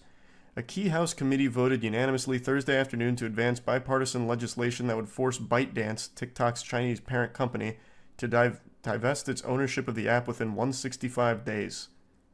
Didn't they already do this? I thought that was like one of the main stipulations for how it continued to survive. No, they just kept complaining about it. Oh. The highly unusual 50-0 vote in the House of Energy and Commerce Committee, which unveiled the bill 2 days ago alongside the China Select Committee, reflected the level of anger among some members of TikTok's pressure campaign. House Majority Leader Steve Scalise announced Thursday he would bring the critical national security bill to the House floor for a vote next week. The White House has indicated that President Biden would sign the bill, injecting new urgency and aggression into TikTok's campaign to counter the years-long efforts to address the app's national security risks. The flood of calls to congressional offices, which began Wednesday night, was triggered by a notice on TikTok app warning users of a total ban that would damage millions of businesses, destroy the livelihoods of countless creators across the country, and deny artists an audience. After asking users to enter their zip code, TikTok then directed them to call their representative in Congress to let them know what TikTok means to you and tell them to vote no. Oh, that must have been like the worst 24 hours for these geriatrics, getting calls from fucking little Jonathan. Hey, TikTok really means a lot. I go on there and watch all these really cool dances. You know you can buy plutonium online for $50? I did not know that. I don't know what I'd ever do with plutonium, but if I ever need it, now I know it's available. Now it's looks maxing. Yeah. No, it's just only looks maxing. Mewing tutorials out the wazoo. Inhaling toxins. I understood that reference. That's about the chroming, right? An 11-year-old just died from that, and Twitter was dunking on him for being stupid, which is like the most Twitter thing ever, insulting an 11-year-old. Wait, chroming like fucking Mad Max? Yeah, the trend was like you spray your face with I don't even remember what it was now, but they used some kind of aerosol which obviously has toxins in it, and an 11-year-old apparently passed away from it. And Twitter, like the comments were just eating the kid alive, insulting his family, insulting the kids, saying natural selection wins again, rest in peace bozo type shit to an 11-year-old. Literally like a fucking 4th grader. Who just fell victim to the brain rot on TikTok, seeing all these other people doing it, so they do it themselves. Phones are completely bogged down hearing from students, young adults, and business owners who are all concerned at the option of losing their access to the platform, a senior GOP aide told Axios' Julia Grace Brufk. The authors of the bill responded furiously to what they call a massive propaganda campaign, emphasizing that TikTok would not be banned if ByteDance divests its ownership. TikTok is characterizing it as an outright ban, which is of course an outright lie. House China Select Committee Chair Mike Gallagher told reporters, I guess if you got $1 bajillion, you can come up with some crazy public affairs strategy. But it's backfiring as members are livid about the calls and misinformation. So bad we turned phones off, which means we could miss calls from constituents who actually need urgent help with something. I wish TikTok would be shut down. I don't think it's going to happen. I think no matter what, it won't be shut down. Even if ByteDance refuses to divest its ownership, I still don't see it happening. I think it's just too big. There's too much money at play. We should all gritty in front of the Capitol and protest. Yeah, just hit the say so dance out there, bring world peace. Like that Pepsi commercial. There will always be another TikTok replacement. Well, it's called YouTube Shorts. But regardless, I don't see TikTok actually being shut down no matter what. TikTok is banned on federal devices, and Biden administration officials helped with the bill's technical language, but the Biden campaign joined the app last month in an effort to reach young viewers. Wait, you tell me Sleepy Joe's on there busting out some moves? What's the Joe Biden content looking like on that app? Man throwing it in a circle? Fucking seductively licking ice cream at the camera? I'm super curious now. Hold on, let me see his campaign. In a video captioned, lol, hey guys, Biden answered fun Super Bowl related questions, such as game or commercials. And Jason Kelsey or Travis Kelsey. Oh man, he's killing it. Where is it? Oh, wait, this actually is it. Great quarterbacks, hard to decide. But if I didn't say I was for the Eagles, then I'd be sleeping alone. My wife's a Philly girl. Game or commercials? Game. Game or halftime show? Game. Jason Kelsey or Travis Kelsey? Mama Kelsey. I understand she makes great chocolate chip cookies. Deviously plotting to Damn, rig the that season so Riz. the Chiefs would make the Super Bowl, or the Chiefs just being a good football team? I'd get in trouble if I told you. Trump or Biden? Are you kidding? Biden. Chiefs or Niners? Damn, he's killing it. He's doing it. He's fucking doing it. You can't ban TikTok now. Joe Biden's hitting his stride. He's finally going to fulfill his lifelong dream of being a TikTok superstar. It can't be banned now. It's not getting shut down no matter what. Joe ain't got nothing on Hillary. She was dabbing with the best of them. Did she dab? I don't remember that. I remember the Pokemon go to the polls, and I remember... I don't think it was Hillary, but there was some other politician that did like the sexy grind trend, which was an interesting strategy. The White House also briefed around 70 digital content creators and influencers, many who are prominent on TikTok, ahead of Biden's State of the Union speech on Thursday. Multiple polls have found TikTok to be the top source of news for Gen Z and an increasingly popular source for Americans overall. What does this mean? The White House briefed around 70 digital content creators and influencers. What, do they have content creators on staff? Like called a State of the Union internally for their 70 content creators on TikTok? Guys, get in here. Big news. DEFCON. We're going to try to meet the American people where they are, White House Press Secretary Karen Jean-Pierre told reporters when asked if the campaign's embrace of TikTok sent a conflicting message. It doesn't mean we're not going to try to figure out how to protect our national security. The bill marks the latest effort in what has become one of Washington's longest-running tech dramas, which began in August 2020 when President Trump ordered ByteDance to sell TikTok. Yeah, I thought that's what happened, too. I thought I remembered reading they did. That effort was held up in court, and for most of the Biden administration, the company's fate in the U.S. has hinged on a long-awaited and still pending decision from the Committee on Foreign Investment in the U.S. Last year, the White House National Security Council threw its support behind the Restrict Act, a different bill aimed at TikTok that has languished in the Senate. Gallagher called on Biden to address the threat posed by TikTok's Chinese ownership in the State of the Union address. It's incumbent upon him to talk about our foremost national security threat, which is Chinese Communist Party, and this is part of that threat. I think the president would be wise to focus squarely on what we can do together, as Republicans, as Democrats, as Americans, to stand up to increasing communist aggression. There was a time when Vine was the biggest. Yeah, but Vine didn't get shut down by the government. It got shut down by the creators. Secondhand embarrassment is a very real phenomenon. It occurs when you witness something that is so grossly turbo cringe that your body has a fight or flight response and fills you with shame from just having watched it, even though you weren't directly involved in the situation. I think the number one cause of secondhand embarrassment is bad stand-up comedy. So, like, what's the deal with airline food? Salt shakers, you fill them up, and then where does it all go? Like, when a stand-up set bombs, I feel like most people get embarrassed for the person up there. But today, I got so much secondhand embarrassment, I feel like I got a year's worth of shame in one afternoon, thanks to the TikTok congressional hearing that happened. This was an absolute mockery of the entire country. It was absolutely foul. It was painful to watch. So I'd like to show you just a few of the clips. The whole thing was about 5.5 hours long, and I can't imagine anyone can make it to the end without puking. It's brutal. It has everything you're probably imagining, tech illiteracy and horrible questions out the wazoo, all wrapped up into one 5-hour endurance test of the human patience. In a nutshell, there's been a lot of controversy about TikTok and TikTok bans, like banning on government phones, which I do agree with. I don't think there's any argument to be made that a fucking government or someone in power person should have TikTok on their phone just because of potential security risks associated with it. And this has expanded into a lot of other big debates around it. I am not a personal fan of the platform in general. I don't really use it that often. Plus, I think it's been extremely detrimental to the actual mental health and attention span of human beings.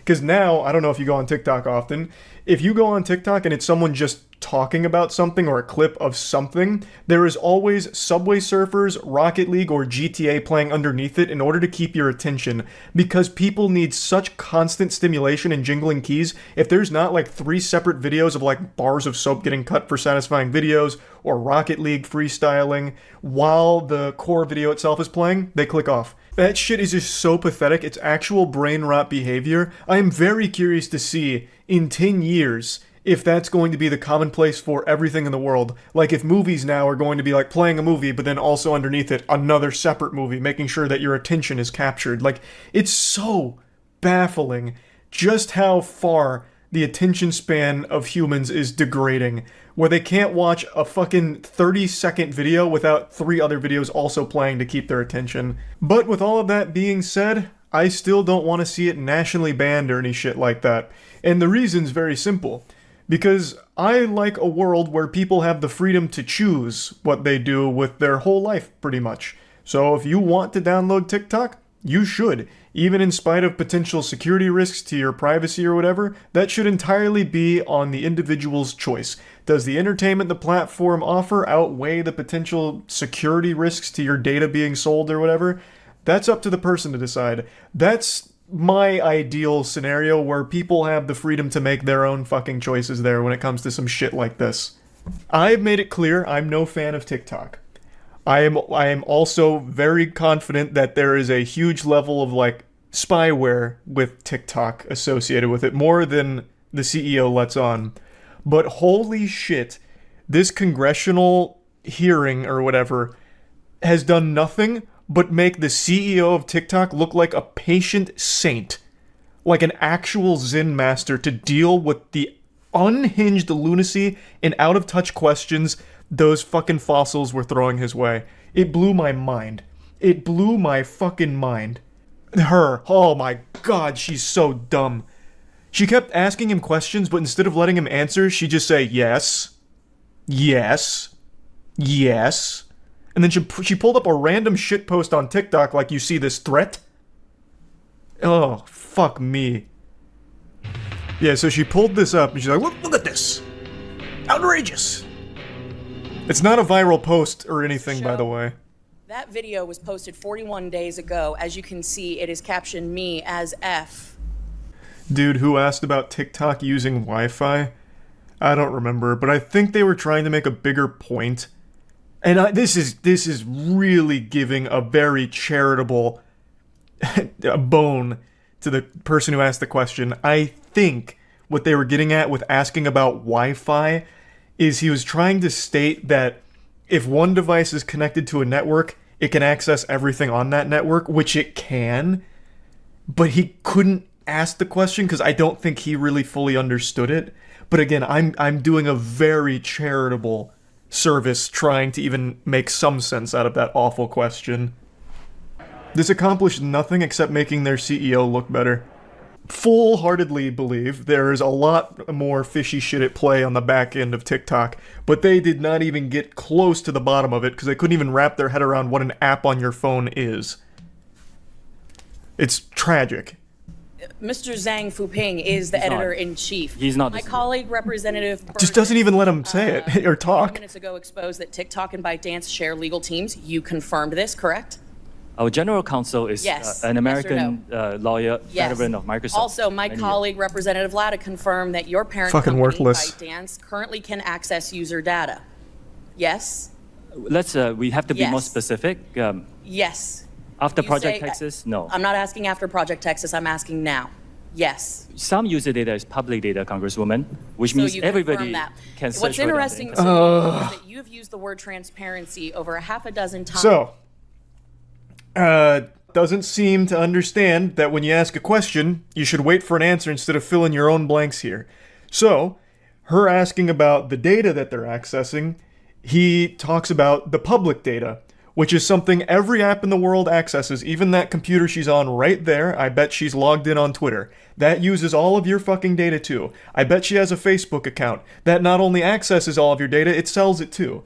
All of these apps do that. What they needed to get to the bottom of is more in line with like what is TikTok specifically doing with that data and how it relates to like the CCP and shit like that. But instead they're so hung up on like public data.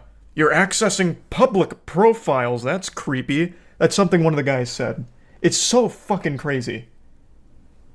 And for some reason they don't even let him answer, so they get no answers. They get nothing out of this. It is fucking worthless. It is a complete waste of time.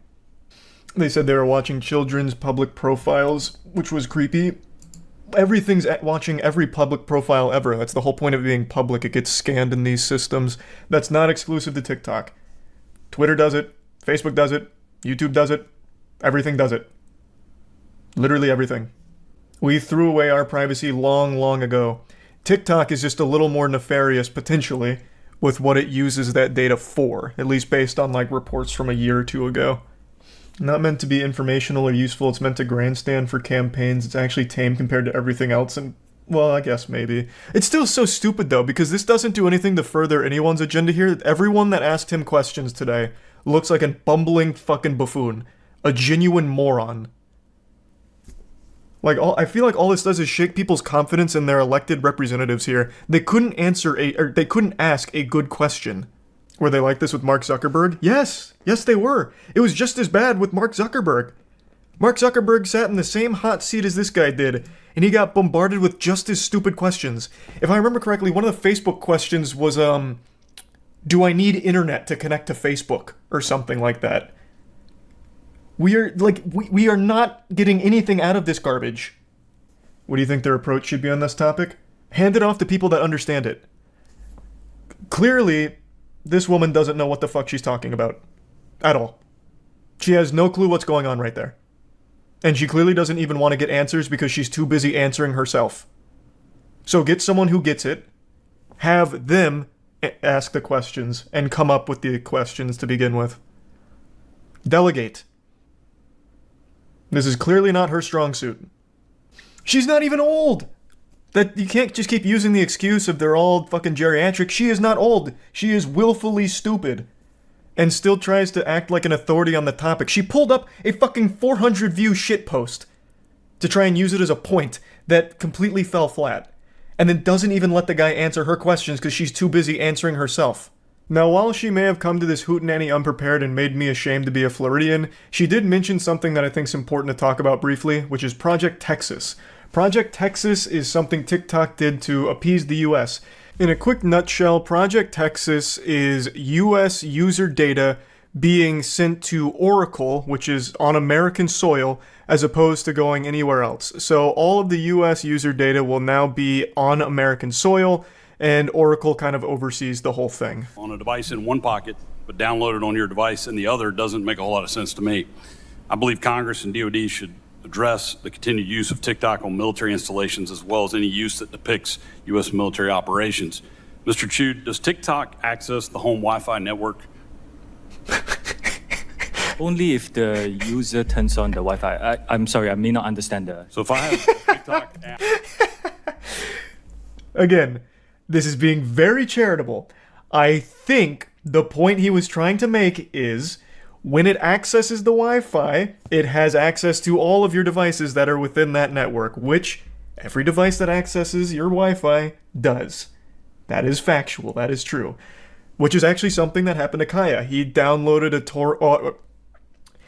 a burglar broke in and downloaded a torrent, and it came with a virus, which infected multiple devices that were on his network. It is known that when you are on a Wi-Fi network, it connects to more than just the single thing that's connected to it. It's everything there. So I think his point was, can it access my other devices? Which is why he's talking about, like, downloading on a device next to me. Shit like that. But the way he asked that question is so bafflingly stupid that even the TikTok CEO's like, fucking obviously, it's gonna access your Wi-Fi if you turn it on, right? Like, it's just craziness. So have someone who understands what the fuck they're talking about be the one to ask these questions. I think you gave him too much credit. He probably thinks Wi-Fi is a radio. Again, it's a very charitable interpretation of what I think he could have been trying to say. I could be way off and giving way too much credit there. I don't know. For the sake of clarity, I actually think that guy's follow-up question kind of hints more at what I was saying. Even though it's still poorly asked and his follow-up question is still poorly phrased, I do think with a high level of confidence that the thing he was trying to get at is TikTok going to be accessing all kinds of things on my network outside of just the one device that I'm using right now to connect to it? I think is what he really wanted to get at, but he didn't know how to get to that topic effectively. So he ended up making a very silly question out of the whole thing, which really sums up the entire hearing. Just silly questions that didn't do anything at all.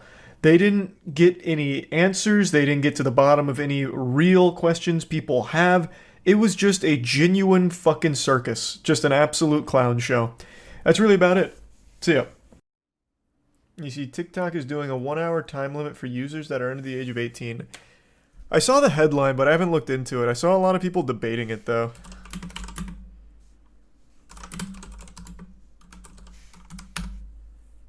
Like, if it's, like, actually real or not. I'll look it up. Let's look into it a bit. If young people hit the new limit, they'll have to enter a passcode to continue to use the service that day. But they'll be able to opt out of the new measure, which TikTok says will be rolled out in the coming weeks.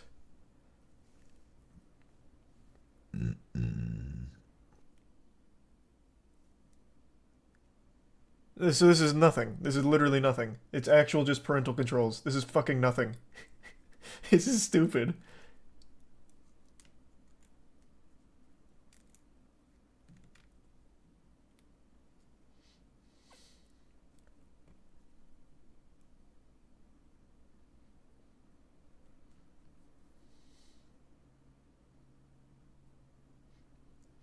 Didn't bother to read the article. Like I said, I only saw the headline on Twitter and people arguing about what is actually going on.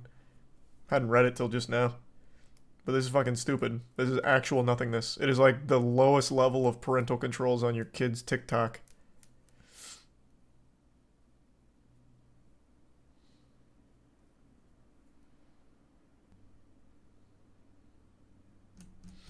Yep. Well, that's a bunch of nothingness.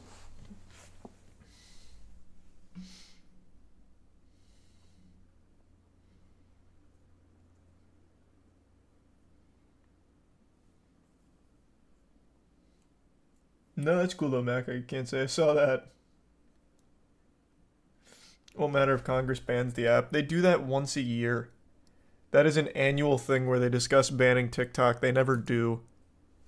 It'll never happen.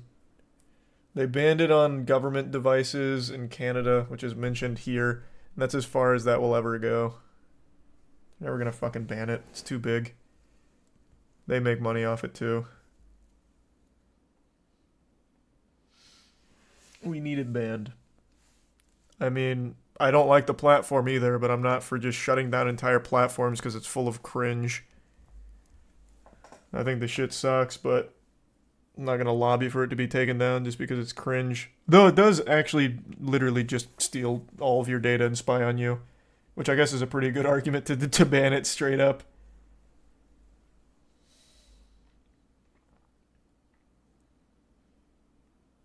Not too far off from other apps, though. Yep, that's literally everything. Google's a huge culprit for that. Google, Twitter, Facebook, all of it's selling your data. But TikTok goes a step above that. It's a little more than that.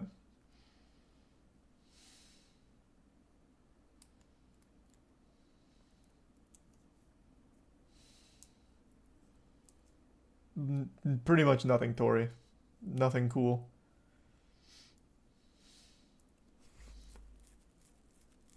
TikTok will literally read your texts. Can't say I read about that.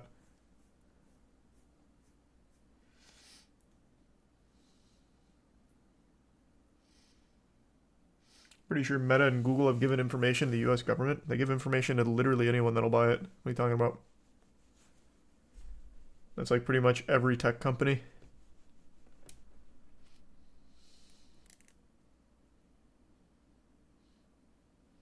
Look at the bits guy. Not read text, they read your keystrokes, which is essentially the same thing. Oh, well, yeah, that is pretty much the same thing.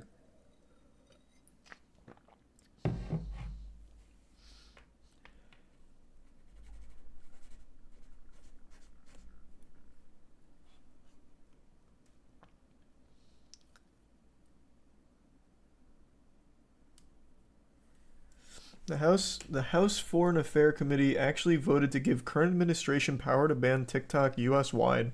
It's possible it will happen, but I don't think it will. Didn't we reach this exact same point when Trump was still in office too? I thought I vaguely recall that happening the exact same way. I even made a video on it like the first time this came up, but it still got slapped down at the end and they settled for a half measure. It is literally motioned once a year to ban TikTok. It just never happens.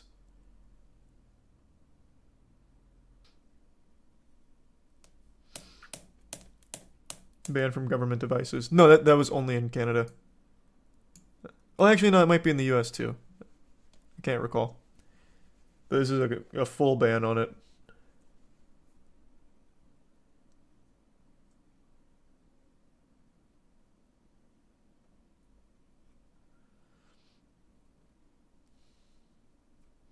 A lot of states already banned it. That's different than the entire country banning it, though. What states have it banned?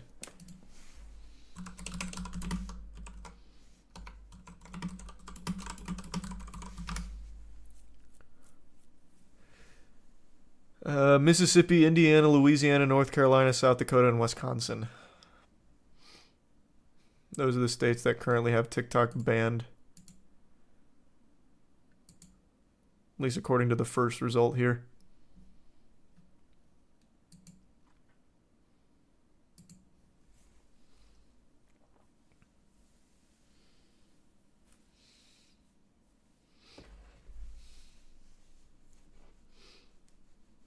How does it even work? No idea. I didn't know it was banned in any states like that. I thought it was only government devices. Oh, nope. That's exactly what it is. This headline is actual clickbait. In the second paragraph, nearly half the states that have banned the app have banned... Jesus. Nearly half the states have banned the app on state-owned devices. So it's still just the actual... in-power devices, not general devices.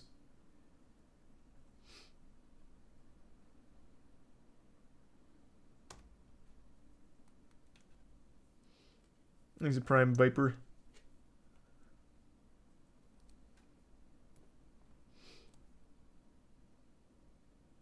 I was gonna say, how do you ban an app by state? Yeah, I guess the logistics of that would be pretty weird.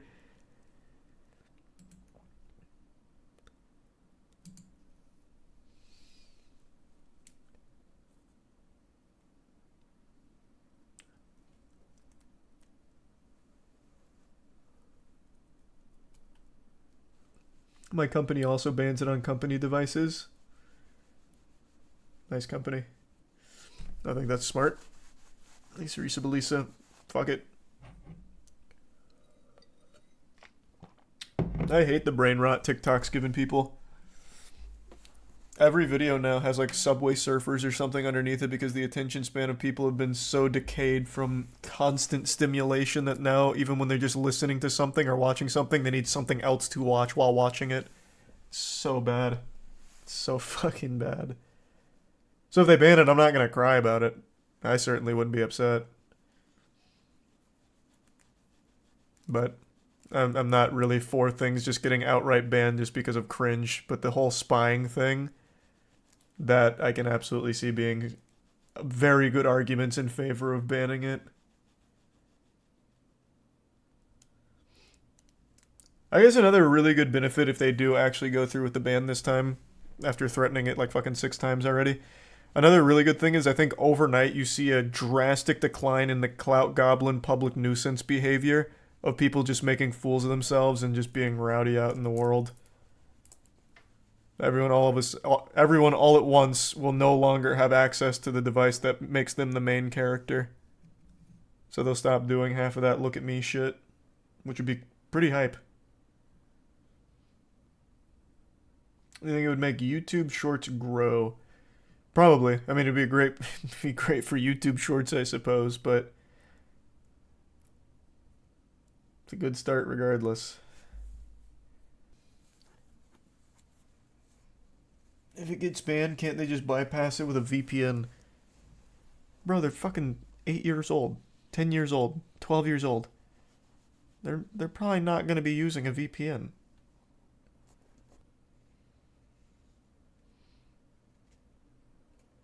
That's an old person take. I don't know, man. I really feel... we talked about this on stream not too long ago. I feel like at this level, most of those, like, kids, like actual kids, teenagers I know all absolutely know what a VPN is. They know how to pirate. Everyone knows how to pirate shit, torrent, all that. But I think kids don't. When I was a kid, that kind of shit was a little more common with, like, piracy and all that. So I had access to all that information earlier. Whereas now everyone's too preoccupied with constant stimulation on TikTok and shit. I don't think they're reading about it or learning about any of that. I just don't. I really don't. I'm not convinced. Like I was just talking about, they have to play Subway Surfers underneath the video they're currently watching because they need that perpetual stimulation. I doubt they can sit still and learn about a fucking VPN. I just don't think so.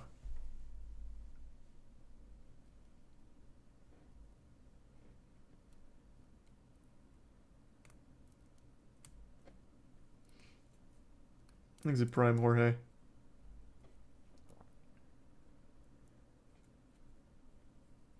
Most people don't know how to pirate anymore. That's delusional. No, I feel like most people know how to pirate now. At least I would think so. It's never been easier. I think the resub Zaza. You're out of touch. Not many young people know how to pirate. I don't know. I don't. When I say young, I don't think kids know how to pirate. Like I said, I don't even think kids know what VPNs are. But I feel like once you get to like that 16, 18, like later teen ballpark, I feel like all of them know how to pirate.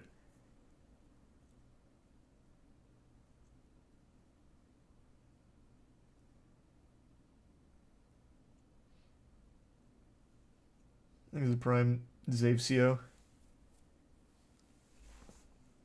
It's not like it would be hard to learn these days. Right, I mean, like I said, it's never been easier to pirate. It legitimately just hasn't. I just don't think a kid with that Zoomer brain of perpetual stimulation would actually bother to learn about VPNs or piracy, but I think that like in the teens, like the later teens, I feel like most of them have probably toyed around with piracy by now. Did you forget Coco Melon did a nursery rhyme about VPNs? Did they really? Shit. We're doomed. That's what I'm saying, Chase. Like, when I was growing up, I was learning about, like, piracy, torrenting, and all that, like, at a very young age. I just don't think that's super common for kids now. I feel like that's much more, like, of a later development thing now, where you learn about that. That's what I'm saying. Because, like, when I was a kid, LimeWire, exactly, a great, quick example. LimeWire is fucking peer-to-peer. Peer-to-peer piracy. I was using that in 4th grade. You wouldn't download a car. I actually just rewatched that ad. It floated around on Twitter. Did you know it actually doesn't say you wouldn't download a car? The original 2004 ad for that piracy, anti-piracy ad, never says you wouldn't download a car. It says you wouldn't steal a car. And it goes through, you wouldn't steal a car, you wouldn't steal a TV, you wouldn't steal something else. It never said you wouldn't download a car, which I didn't know. I really had a vivid memory of it saying you wouldn't download a car. I had a full Mandela effect moment on that shit because I really remembered it saying you wouldn't download a car.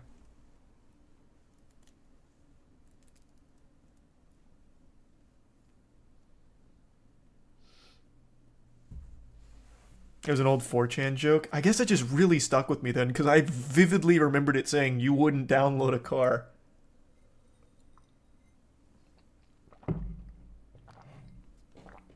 Things are resub good weird.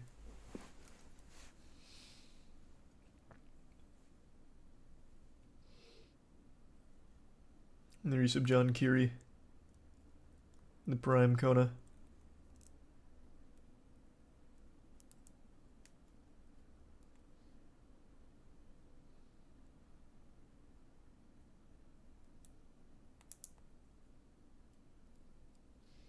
What was the name of that ad? Here, I'll pull it up real quick. I actually can't remember, so I'll just do 2004 anti-piracy.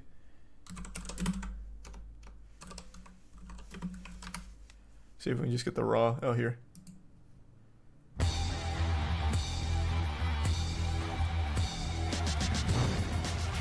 Yeah, you wouldn't steal a car.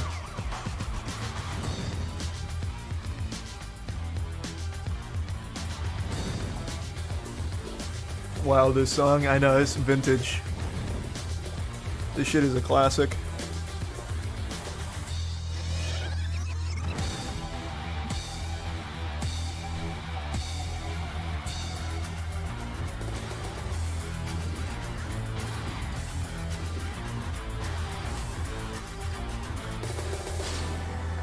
Thanks a bit, Sylvie. Yep. Never says you wouldn't download a car. Crazy. I always thought, like, right there it was you wouldn't download a car. I really remembered it. Really did.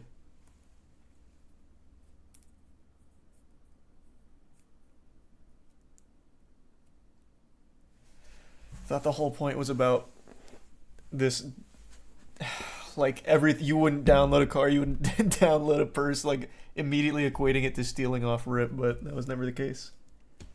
Had no clue. False memory the whole time.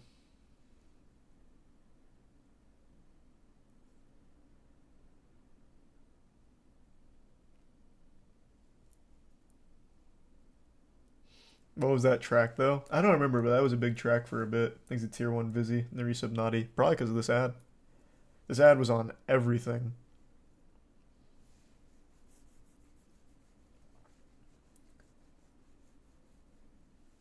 Fun fact, the producers of this ad stole the song they used and deceived the producer they hired.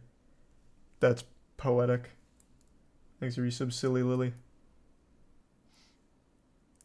Saw this, not the exact one, on Robots DVD.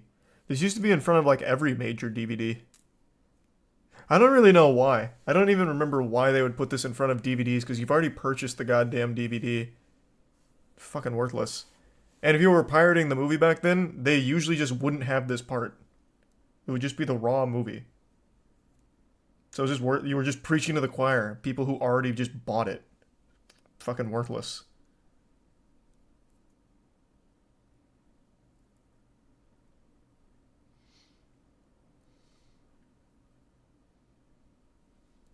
Thanks a resub, Blue and the Prime Punch.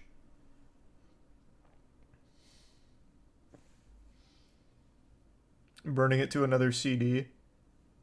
Oh yeah, I guess. I guess, but you already bought it. I don't know, I feel like it's just stupid.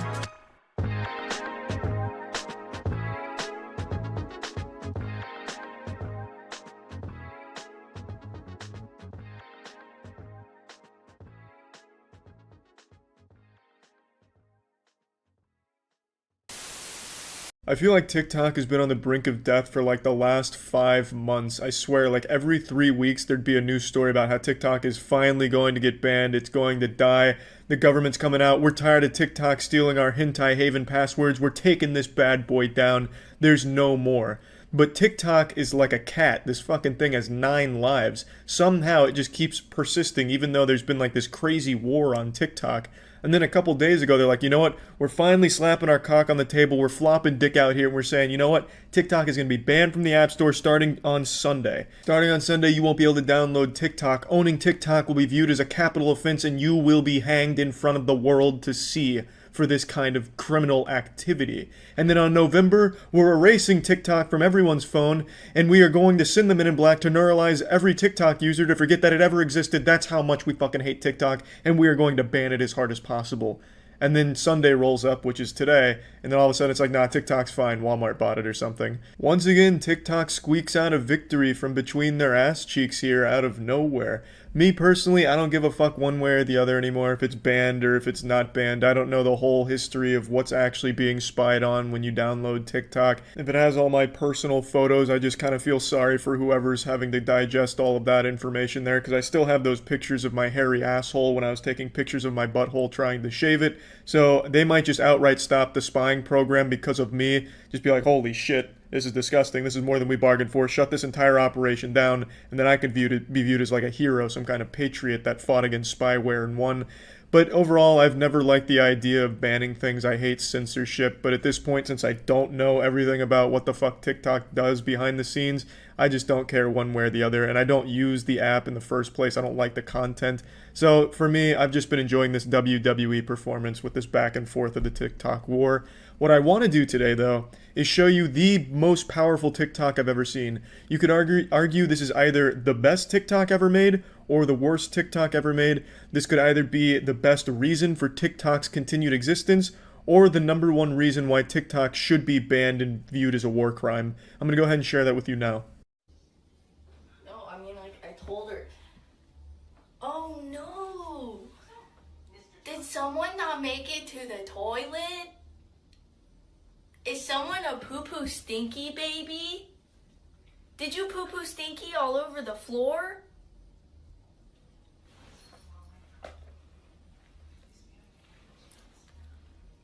You're a poo-poo stinky baby.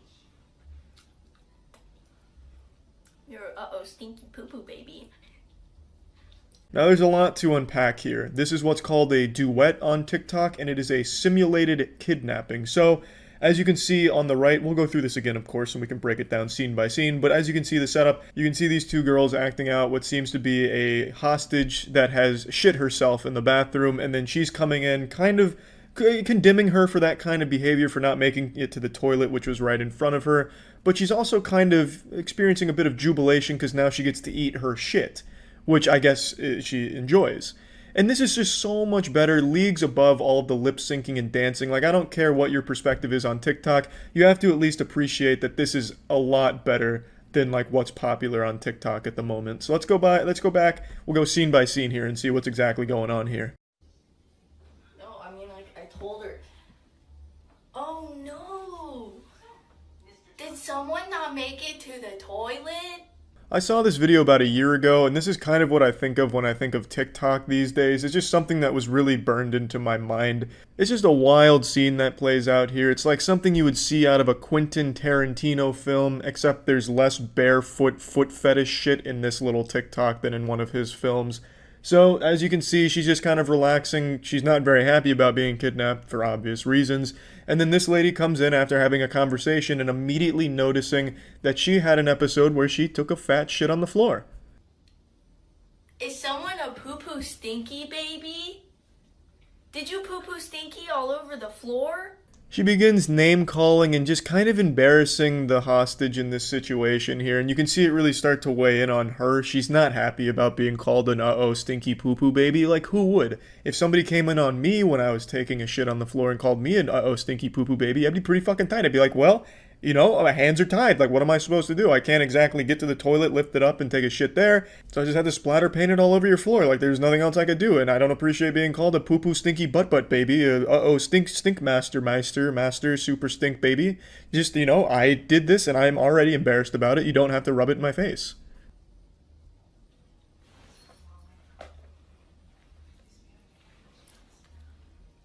You're a poo-poo stinky baby. Obviously, right here is the most climactic moment of the entire short. This is just the most shocking plot twist here. She begins eating the feces. Now, you would obviously think that she's probably just eating some fudge or like a little piece of chocolate cake or something, but I like to imagine she actually did just eat like a straight up piece of dog shit, just to really sell the performance here and just really sell the entire short. If you want to make that leap from TikTok to Hollywood, you either have to have sex with Harvey Weinstein or be willing to eat some real shit on camera. So if she did just take the easy way and just use some melted chocolate or something like that, she's just not gonna make it in Hollywood. You're uh-oh stinky poo-poo baby. So yeah, that's about the end of that short right there. I'll leave it up to you as the viewer to decide your own interpretation of this little short film. Kind of leave it open-ended like a Christopher Nolan ending like Inception. If you think this is a good representation for why TikTok should be banned or should stay. But yeah, anyway, crazy what's been going on with TikTok recently. Who knows, maybe in 2 more weeks it will go back to being banned. Walmart will just say, fuck this, we're going back to selling Charlie Yu-Gi-Oh cards or something, and they'll just wipe their hands with the whole TikTok deal. Who knows? It's been a wild ride for TikTok, and yeah, that's about it. See ya. I'm sure all of you know this by now, but I'm not the biggest fan of TikTok. In fact, I'd go as far as to say that I just don't fucking like it at all, really. I've given the app many tries and never really found any content I enjoy watching on it. No matter what I'm watching, I somehow always end up in the unholy circle of hell that is shitty dancing and mediocre lip syncing, which makes up about 80% of the content on the app, and the other 20% is made up of teenagers biting their lips and sticking their tongues out. That makes anyone over the age of 18 feel like they're going to be arrested for even having scrolled past the video. So now, all this being said, just because I don't like TikTok, does that mean I want to see it fail? Yeah. But I don't want to see it banned. I'd like TikTok to go the same way MySpace did and just kind of fizzle out like a wet fart when something better comes along. Or better at the time. Facebook is infinitely worse than MySpace. Please don't misconstrue this. Facebook is an actual fucking plague on this planet. But at the time, it was a superior service to MySpace. That's what I would have liked to see happen if TikTok didn't improve or anything, but unfortunately, it seems the government has stepped in here and thrown its condom on the pile and said we're shutting TikTok down ourselves. And I just don't really like that. I never really celebrate when things get banned or censored. I'm never on the side of censorship because I think it's a very slippery slope and a very dangerous thing to encourage. And I totally get why they're considering taking action against TikTok. A lot of places have outright banned it due to privacy concerns because allegedly TikTok collects so much fucking user data. From the things I read, it collects everything on your phone. Every time you even touch your phone, it gets your information. The way they make TikTok sound makes it sound like one of fucking Voldemort's Horcruxes. So I understand why they're even like talking about TikTok, but I never really like when the first solution is fucking ban it. I'm sure there's other ways of combating it that don't involve just outright eliminating it, but again, I'm not an expert. I just don't really want to see what appears to be an innocent app with a lot of shady shit going on get banned without thinking of alternate solutions, since so many people's lives revolve around TikTok. As sad as that might be to some people, to a lot of others, that really is just their reality now. They're full-time TikTok content creators and they've made an entire career off it, and congratulations to them. I don't like the app, it's not for me, and I don't like a lot of the shit that goes on in it. There's a lot of pedophilia in the TikTok community and a lot of things that try and normalize pedophilia on TikTok, as well as encouraging young people to focus entirely on their looks and being narcissistic, since that's what people are rewarding on TikTok, is people that are just douchebags, or at least act like douchebags on TikTok. So I don't like that as an example for young people. So there's a lot of reasons I have for not liking the app, even beyond just finding the popular content on TikTok to be stinky dog shit. But even still, to outright ban an entire app seemingly overnight is just a really bad precedent to set, because what's to stop that power from being used in other areas? Like, what's to stop someone from shutting down Twitter or Facebook or something? Shutting down Facebook, that would probably be the only fucking time where I'm just fucking pumping my fist like, you know what? I'll make an exception because this shit fucking sucks. But you get what I'm saying. If you set the precedent where it's okay to take down the most popular fucking app in the world out of nowhere without trying any other options, that makes it very dangerous going forward for pretty much everywhere else on the internet, because it could happen to anything else. And while yes, I do understand it being a security concern because of all the data harvesting, well, it's 2020, every single fucking thing you interact with in the entire world is collecting data on you. My fucking water glass right here is probably harvesting some of my biometric data. My alarm clock, my digital alarm clock, probably collects data on me and shit and sends it to someone, the highest bidder. Every time your greasy little fingertips touch your cell phone, your data is being collected and distributed. And TikTok is no big exception in that regard. The biggest difference with TikTok is it's Chinese owned and operated. Instead of being a US company selling your data to China, it's a Chinese app directly collecting it themselves. And that seems to be the biggest pressure point for a lot of people. But in 2020, all of your data is being collected, whether you want to admit it or not. That's the sad reality of things. Privacy is an illusion these days. VPNs are super fucking important. Can't stress that enough. Really, if you don't have a VPN, you should think about it. This isn't going into a sponsor or anything, but genuinely, it's something you should be giving thought into if you actually do value your privacy. Because right now, everything that we exist in is collecting data on us, whether for targeted advertisements or whatever, and TikTok is nothing special in that regard. Although if a lot of the things that are accused of are true, it's a very thorough data collection software. It is harvesting a lot of shit. which is why I understand it's very important to talk about and figure out the best course of action, and I get a lot of other countries have outright banned it, but I can never really celebrate that kind of banning of an app like that because it is a very dangerous tool to employ like that. That can lead to a lot of problems going forward with other apps that maybe aren't quite as evil as TikTok when it comes to data collection, but where do you draw the line? Once you open that can of worms, it's really fucking hard to stop. When Pandora's box is open, that bitch is not closing again. When you start to normalize banning apps overnight and censorship, you pave the way for a huge mess of problems. And I get there's a lot of people out there that like to fool themselves into thinking, oh, the government's only going to do this one time for this really evil app. And I gotta say, that's just a fucking silly thing to think. When you give that power, you're not going to give it back. They're not going to just be like, okay, we did it once and now we're done. That's going to be something in their Batman utility belt that they can use at any time. And I just think that's pretty scary going forward for obvious reasons. Now, of course, I do think there are cases where it's absolutely warranted where shit gets banned. I'm not saying everything should just be this wild, wild west of degeneracy or any shit like that. There's definitely cases that warrant it. But when you're targeting the biggest app in the world, that leaves a lot of room for gray area if you're just going to ban that. So yeah, that's my thoughts on the TikTok ban. Still don't like TikTok, don't want to see it banned though. And that's about it. So yeah. Ever since I found K, food hasn't tasted quite the same. Ew. I'm always thinking, yeah, this food's good, but Too much. what if K made it? Meanwhile, K's over here making fucking pipe bomb in her bowl here. It's looking like the beginnings of a pizza to some extent. Maybe not in shape, but in spirit. Loofah. When did she put the mincemeat on it? Right. You've got this, Kay. A delicate hand, like a surgeon. There it is. Oh, it's all Expertly done. easy. Nearly covered the whole thing. So again, I've never had a calzone. How we looking, calzone experts? Are we? Does this look about right so far? Something in my heart tells me it's probably not supposed to look like this, but again, I'm inexperienced. You know, that doesn't look horrible. A bit misshapen. Looks like a giant's foreskin after it's been cut off, but they look a lot better. it's just bread and sauce, so... Mincemeat. Yeah. Yeah! Mincemeat. The classics, Kay? Fuck yeah. Thin. Man, there's more action with that butter moving across the pan than there was in the entirety of Death Stranding. Just watching that shit race around as it melts is more fun. Get that mincemeat all wet. It does. As you can see, it's still pink in the middle. A little bit, Kay. It's almost done, though. Get it up on me, little. God, it's gonna form like a Pangea. It's all gonna come together in the middle as one giant continent. What the fuck happened in the middle? Was there a fight? A war? How is that a Big Mac? It's bread with butter and a giant slab of unseasoned meat. It's just a mincemeat sandwich with no flavor.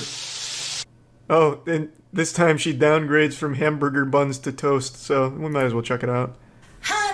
That meat looks like kibble. Is it? Well, I assure you, it'll taste far worse than kibble by the time Kay's done with it. It's weird with Kay. She treats mincemeat as if it can't exist without being dunked in egg. Very rarely do you have one without the other. That's too much. Yeah, it does look a little like kitty litter, I guess. Right, I'm going to try and turn them over. Wow. That just looks like a festering infection now. Oh. It's not too late, Kay. It's still mostly together. Over now, but Oh, God. It's looking like a dream, Kay. Right, because... Oh, God. Kay, it's burning. Save it. What, did she buy this from McDonald's? Damn, that looks just like a Big Mac. She cheated. Off camera, she went and got one from the store. Don't make your son eat this one, I'm Kay. going to put the bread on. Have mercy. I'm...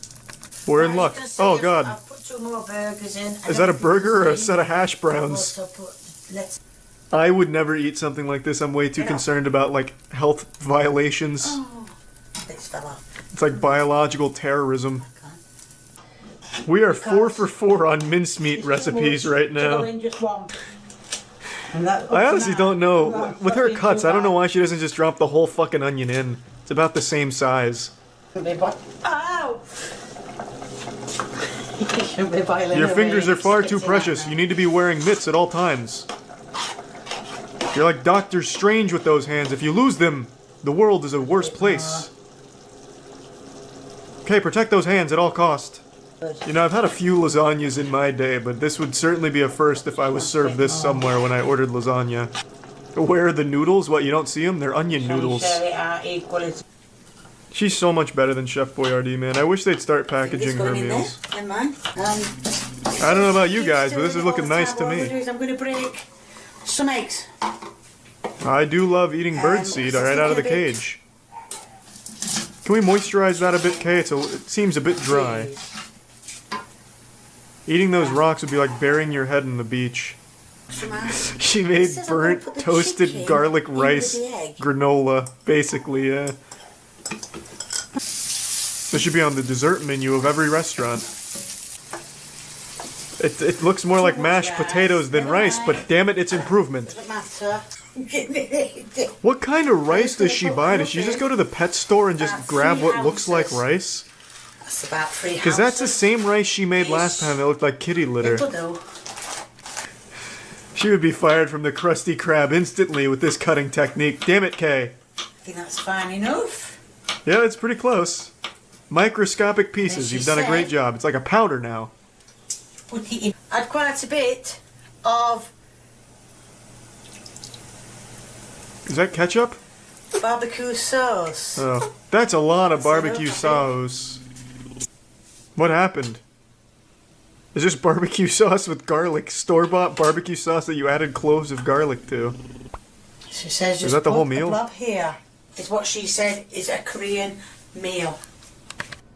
Do we have any Koreans in the chat that can Korean confirm? meal. What's the verdict, Lee? Can you taste the K-pop? You're chewing on garlic right now. How does that feel? I bet it tastes great. Man, those vampires are gonna fucking hate you. I was told what to do by a Korean. I don't know how you say it, but anyway, I was told by a lady how to do it. Because when I said to her, I think you got it right the first 3 times. I'm going to chop the... Strike one. Should be fake. That carrot wanted so badly just to get the fuck away from Kay. It chose suicide. Fucking jumping off it. Did she pick it up and put it in this dish? I wasn't paying attention.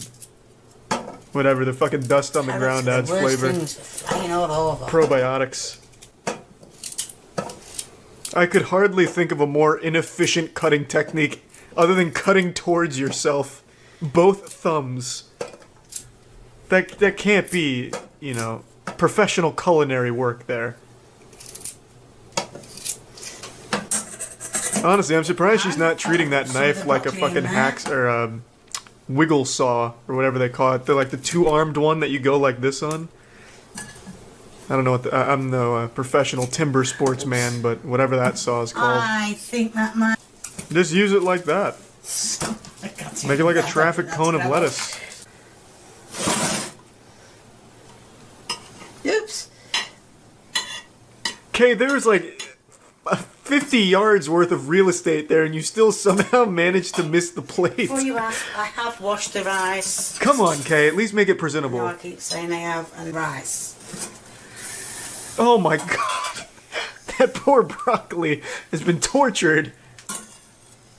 God, it looks like James Bond Casino Royale when he was getting his nuts fucking slapped on by Mads Mikkelsen. Oh. That is a Korean meal. And if you don't believe me, ask Google. Who? Give me a big old... Again, I can't speak for Koreans here, but something in my bones is telling me that a Korean meal doesn't consist of unseasoned chicken slapped with 1 piece of broccoli, 4 carrots, and a little bit of rice. That's a North Korean ration meal. That's like 2 Coke cans worth of sugar out of nowhere. Just remembered. Is that a toilet bowl? 7.5. What is that, a latrine?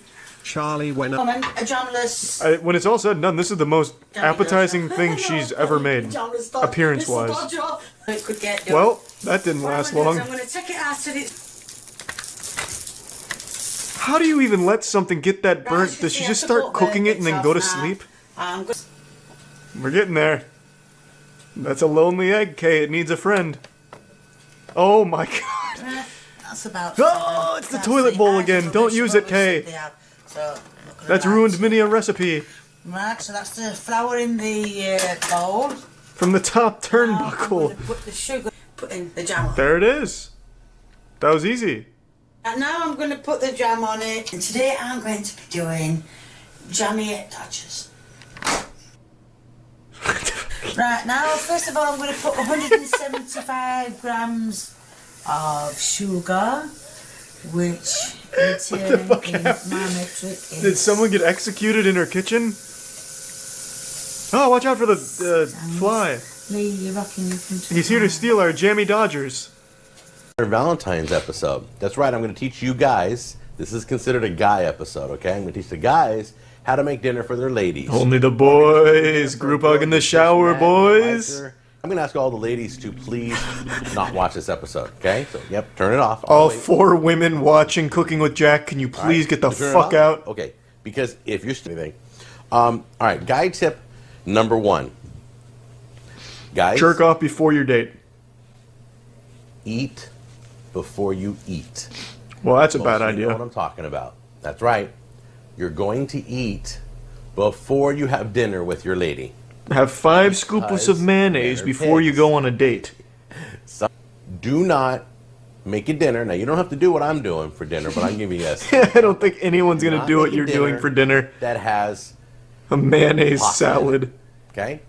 Last thing you want to do is fill your lady up on Valentine's, all right? Nah, that's what you want to be doing. Am I right, boys? Filling cooters for the boys. Am I right, Jack? And the only people I think that should make dessert are people who aren't old enough to get in a car and drive their lady to a place to go have dessert. I honestly encourage you. Do not make dessert if you don't have to. You beta male cuck fucking suck ass losers making dessert for your women. Get a milkshake.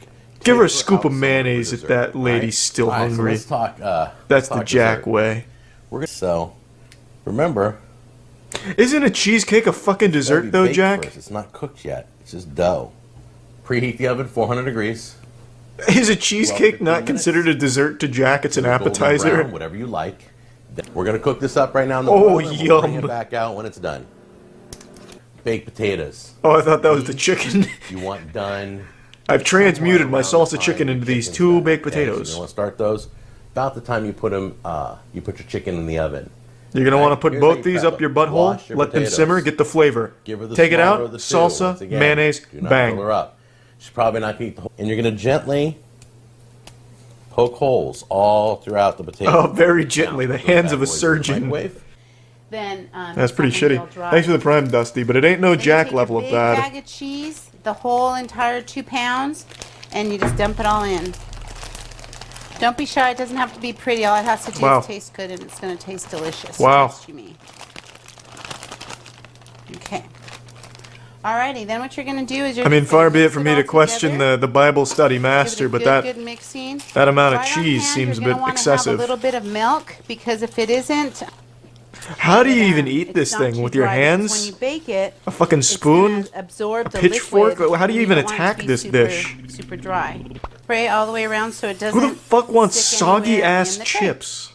Small bag of cheese. Oh, right. Your More topping, cheese. just dump the whole entire thing out. Of course. You can either use plain mozzarella and cheddar mix, or you can use what they call taco and nacho or Mexican blend. Either one. It's what is that in total now? 3.5 pounds of cheese? Nacho or the Mexican blend. Just spread that over evenly so that every place... Man, I wonder how many people are still left alive from her Bible study that she brings this to. It's going to be baked for 1... Okay, now we're going to... Yeah, you know, I won't lie. That doesn't look bad. But it's literally just cheese on cheese on cheese with a little chip somewhere in there. Healthy pea sour cream on the top. Delicious. In Spanish, we call this crema.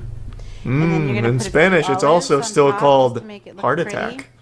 All right, so let's give this a Of try. course, Jack going in hot with the gluttony. Good. I appreciate you holding the dish. I only saw 3.5 pounds of cheese on this, Jill. Are you sure one. you didn't mean to use my 10-pound bag of cheese? Little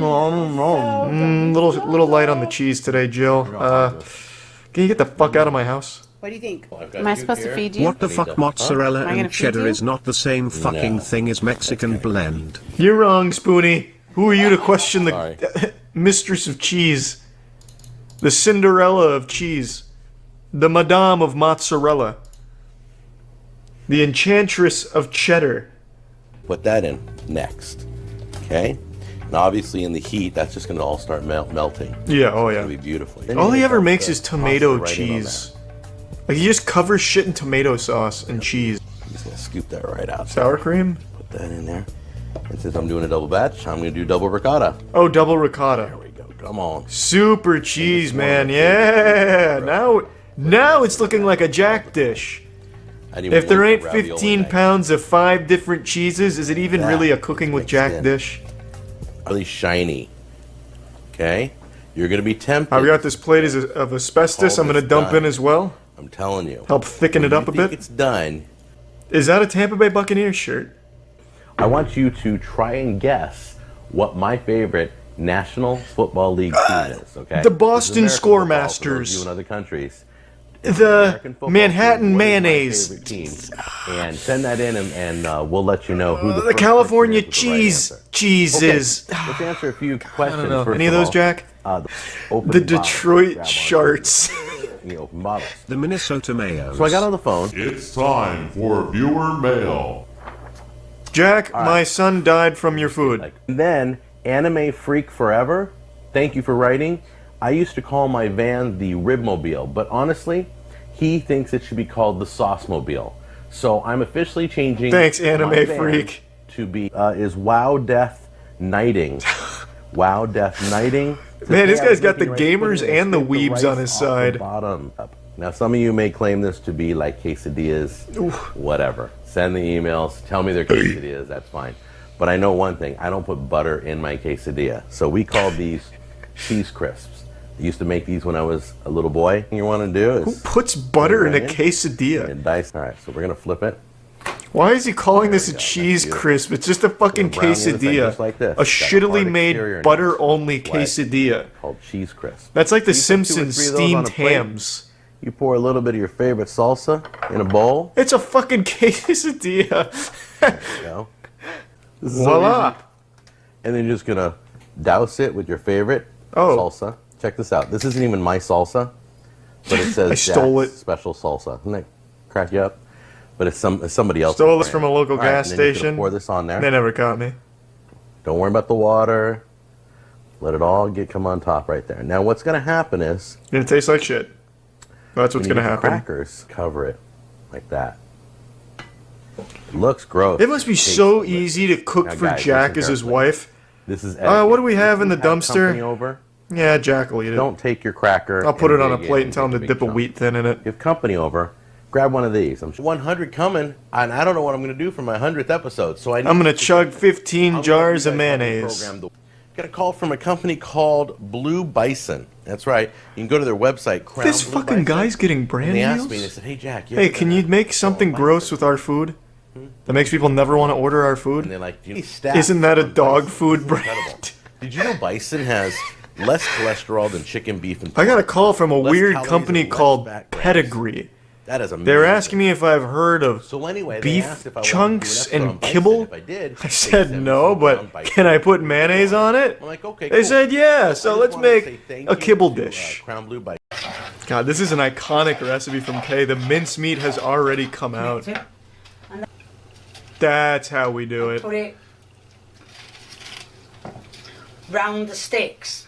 Of course, the way God intended. Oh shit, sticks are too big. Oh, it's falling from the... Oh.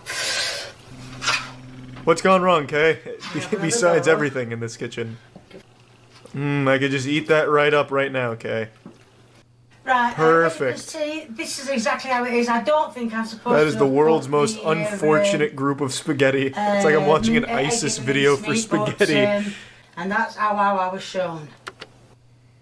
Who showed you this? Like an inmate doing the best they can with what they have? This is how it's said to do it. Sprinkle them all over. Those You did that, pasta... though. There. The spaghetti's never getting cooked. But you did see me putting the juice on. So Okay. that's the onion. You're just gonna be eating dry pasta with mincemeat and some random onions that unfortunately got roped into the mix. Where did you get this recipe? 4chan? From like a hoarder? The onions, whichever you want me to say. Okay, can we cook the noodles? You can either I mean, tin it may be way past time for that. They look like fucking corpses in there now, but yes, I'm going might to as well open the tin try. tomatoes as well because it needs to be all for another half an hour. The to noodles cook the can't onions. take another dip in the And oven, then- Kay. They won't make but it. Should be okay. They can't survive. They weren't. Oh That is god. the different spag ball. Oh Jesus.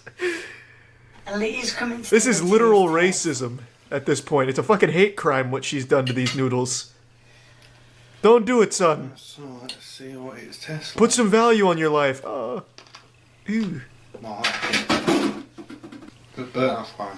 Probably, yeah. They're not cooked is why. It's still raw and burnt. Try to be that in burnt then. You may as well replace the noodles with sticks from outside. No, other side. That's it. Right, now the meat is done. Like I said, I have That's never one done word this for it, I before, guess, Kay. So you can imagine. This is straight up Bronze Age food, yeah. This is the kind of food you'd see in cartoons when they're like roasting it over a fire for 3 seconds and it's still red as fuck. Has got to go on the beef. God, it just looks like a plate of dog shit. Which I guess could be a UK delicacy for all I On know. the beef. The finest horse pie I could find Now I'm outside. going to fold it over. I've got loads of juice which you're not supposed to have. I wonder why, Kay. It's still raw. It's not juice, it's still bleeding. It don't look too bad. It looks horrendous, Kay. Words can't describe what that looks like. It looks like you tipped over a potted plant for its sauce. You can see I've left the cooker. Looks in a good mess. now. Much better. Put this in the oven. It really And you've came got- together at the end, Kay. In a I tell you, I was doubting it. it. Apart. It's all broke up. You know, color me pink. I tell you, I some really didn't believe in the dream, but here it is. So she did this Wellington 3 years ago, and she came back for revenge 2 years ago. So let's see what difference a year makes in a beef Wellington's mastery. Okay, are you sure this is stuffing? It sounds and looks like To rocks. make it more moist. I think you've been scammed. Obviously, 4 ounces of flour. Shit. 5 ounces of flour. Make it 6. Was there an off-camera mistake, ounces Kay? flour. I find that hard to believe. Right on the mark then. And then I'm going to do They called for 50 ounces of 3 flour, ounces right? lard. How we looking back there, Kay? What's the behind the scenes looking like? Have we spilt more flour yet? She's cooking in a sandcastle bucket. That's it. Well, what do you know about fine dining, go big in guy? there. How many beef Wellingtons have you prepared flawlessly? Sing some yellow And then cake I'm going uranium. to Well, it's not yellow cake uranium. In fact, it's now I'm sure you see. It's a beef Wellington. some stuff in. What the fuck is that? A pre-made beef Wellington? What the fuck? Where did that come from? Round it. That's cheating. Yeah, I know I fucked up my last beef Wellington, so I bought one this time. Ouch. That's my redo. I'm just doing it this version. What version is Some this, of the Kay? meat and the stuff Does in. it have a name? The food poison special? Redo chicken Kiev. Well, I'm guessing it didn't go well the first time. Man, there is no garlic left alive in that jar. Christ. What is the chicken Kiev used for? To ward off vampires? Who needs this much garlic in a recipe? Channel big. Is she gonna dump that whole bowl of oh my A bit god. more flour. Sweet Lord Kay, have mercy. It's just a bagel. I know I've got a teaspoon. I'm Just use a gonna whole bag of flour, Kay. Fuck it, let's get real. put the yeast in. I cannot imagine there's any room left in this for more flour. At this point, it's just a basically goopy flour. Oh, I can sneeze faster. Okay, what do you expect? You have 3 bags of flour in it, which you are now rolling into more flour. I can promise you she's going to put more flour on this. That is not nearly a football field's worth of flour that she usually rolls her bread in. Mark my words, I'll wager 5 gift subs more flour's coming. Who wants to take me up on that wager? I know Kay inside and out. I'm inside her head. And all I see is flour. Oh, I'm a fucking genius. You got me a little worried for a second, Kay. I'm not gonna lie, you had me going. But I know you too well. It stops it from sticking to the flour. Of course, yeah, that's right. The flour. Flour. Okay, I'm gonna be honest. I think you're running out of flour. I think the reservoir's running low. You know, at this point, I might as well just eat some fucking sand. Done. I'm gonna put That's that in between the oven. Kay's bagel here and sand. I'd probably choose the sand. There'd be less I'm gonna fucking put that grain in the it. oven and as you can see, they've not risen at all. Yep, it's just chips, flour chips. But they are classed And I as see you put more flour on them that's it. afterwards. Okay, it's not your fault. I think it was just a lack of flour. Let's check out her coming back to it. She had, I don't know how many, let's see. From September to... I'm back cooking again. She really came back with a vengeance. And today She rested for 2 days and then came back on the 3rd and said it's time. Oh, her pantry must be nothing but like fucking Willy Wonka's chocolate factory of flour. Flour and mincemeat are her staples. It's fucking crazy how much flour she goes through in these. Leave for 10 minutes until frothy. Right, pour 200 millilitres of warm water into a bowl, and that's what I've done wrong because I've done it with cold water. So I'm going to have to redo it with warm water. Well, that was quick. It was the first time. I just saw I messed up first time. So I've got my yeast in. Tablespoon of sugar, pepper, measured in stuff for bread. I've got a bread making machine. Over there. And I'm going to add the water. Step 1, warm water. warm. I Okay, warmed it up. I poured ice into it. Well, I boiled it. Shit. So the only thing she did differently was somehow use even more flour. Don't understand that, but yes, I shall do. So what is the exactly saran it says. wrap doing? As I have got, that's it. Why did you put them in the saran wrap? Oh my god. Okay, don't do that. No. I've got a target now. KY, I didn't want... Oh, it's Kay's special recipe, the saran wrap bagels. That way was your thing. God, she's actually boiling the saran wrap into the bagels. So that's... Okay, I'm sure you had to take the bagel out of the saran wrap. I'm no chef, but there's no fucking way. This video was so helpful. There, watch this will probably go wrong. It's already gone wrong, Kay. You're boiling saran wrap. Kay, it's as gone as wrong as it could. This is an FDA violation and most likely illegal. And put this one in. This one I'm going to put in. Ah, perfect. Now he has a friend. Two boiling. So, chasing around. She has to get her recipes off 4chan from people that make those troll recipes to try and get people to poison themselves. And she makes them as legitimate tutorials. There's no way. That is actual poison. For a minute. She is superheated saran wrap. Where does the plastic stop and the bagel begin? Not even she can figure it out. Oh my word. Right, now this one. Kay, you've outdone yourself with this recipe, I've got to say. I would have never thought to mix raw dough and plastic. I know what I'll be bringing to this year's Thanksgiving. Tomato salad. Mm-hmm. One is your macaroni salad. Of course. And one is a bean salad. Mm-hmm. So let's start the with staples bean and salad salads. first. Okay, so here's the What deal. about the Caesar salad? Notice here on the can. Or does that not exist? I have cut it. See right here, look at that. There's that bad boy. You know what that is? I'm going to tell you what that is. Government plant. That is the fat. I do heaping tablespoons. You're going to start with 2. 2 heaping tablespoons. Part of every good salad. Mix it in. You're going to take a look at it and see. So take a look at that. That's your bean salad. Yeehaw. Consistency. It will even thicken more in the refrigerator. So we've got it all mixed. You just want to dive A in. little bit of tang to this. You've got the chopped onions. Looks like something that would be leaking out of a car. You're going to put in 2 capfuls. And then when now you're I'm going to done, drop some French fry oil in here.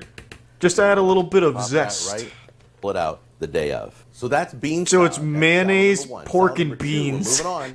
Is Yeah. tomato salad. Even easier than salad Just number like one. Mother used to make. All right, it's gonna be tomatoes. Rather, just like olive Mother oil, used to shit oregano, into a salt, fucking pepper, Tupperware can in and the water. fridge. It's so to the top, and then Dude, this guy's awesome as a chef. Take Move your over, Gordon seasoning. Ramsay. Look at that. That looks great. And you're gonna just shake that. You're going to put this in the fridge and serve it at your parties.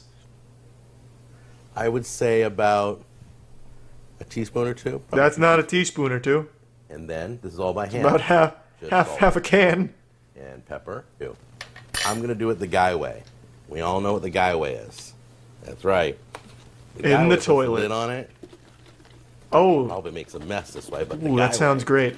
just shakes it up. Let's get that right next to the bean salad in the refrigerator. That was salad number 2, tomato salad. It's a salad. Macaroni salad. You want to buy the salad macaroni. Tomatoes Salad in macaroni oil is with a little oregano tiny barrel. dumped all over I'll it. show you what it looks like. Macaroni's cooked. I just got done straining the water. You're going to add the tomatoes right in there. Why? Always start with 2 heaping. Oh, really? Why? Well, you know it. For Mayonnaise. flavor, of course. That's why. Heaping as in that. That's heaping, okay? And the pursuit of flavor, no cost is too great. There we go. And then what you do is you mix it in and see if it's enough. So as you can see, there's No, it some doesn't look areas like that enough. still aren't coated very Yeah, well. that's not So you enough. Go with one more. Yeah, much One better. More heaping. Tablespoon. Perfect. Looks like 3 is going to be the magic number. Yeah, it 3 looks like heaping some good tablespoons clogged equals arteries 1 in pound there. of macaroni. I would add a little bit every of spoonful of gasoline mayonnaise, you do if a you have any tablespoon on of standby in your kitchen. Prank your friends, tell them it's Alfredo, but it's just mayonnaise. Pop a lid on that one too. Put it with the other 2 salads. This Let it fill a fucking little channel bit. shouldn't be called And Cooking we'll with take a look. Jack. It should just be It's time called to take Using these bad Mayonnaise boys. with Jack. That's what time it is. That's Oh, literally all he my does mouth is just water. use mayonnaise. All right. Now, This is my man Jack, or as he is better known, Okay. the king of salmonella. This is a rabbit hole indeed. all right. Try the marinated tomatoes. The king of Yeah, those salmonella, I can see it. Is 100% real. Definitely He even has a line of barbecue sauce at Walmart. No. Everything he makes is horrible. Look at his other bits. You're telling me this mayonnaise artery clogged goober has barbecue sauce in Walmart? Beautiful. This is No 3 of about fucking 7 way. different salads you can make. Emails coming. The And we'll talk to fucking you later. mayor of Take care. mayonnaise has barbecue sauce in Walmart? Nah, I don't believe that. That's a goddamn blatant lie. Hey guys, Jack Scalfani here.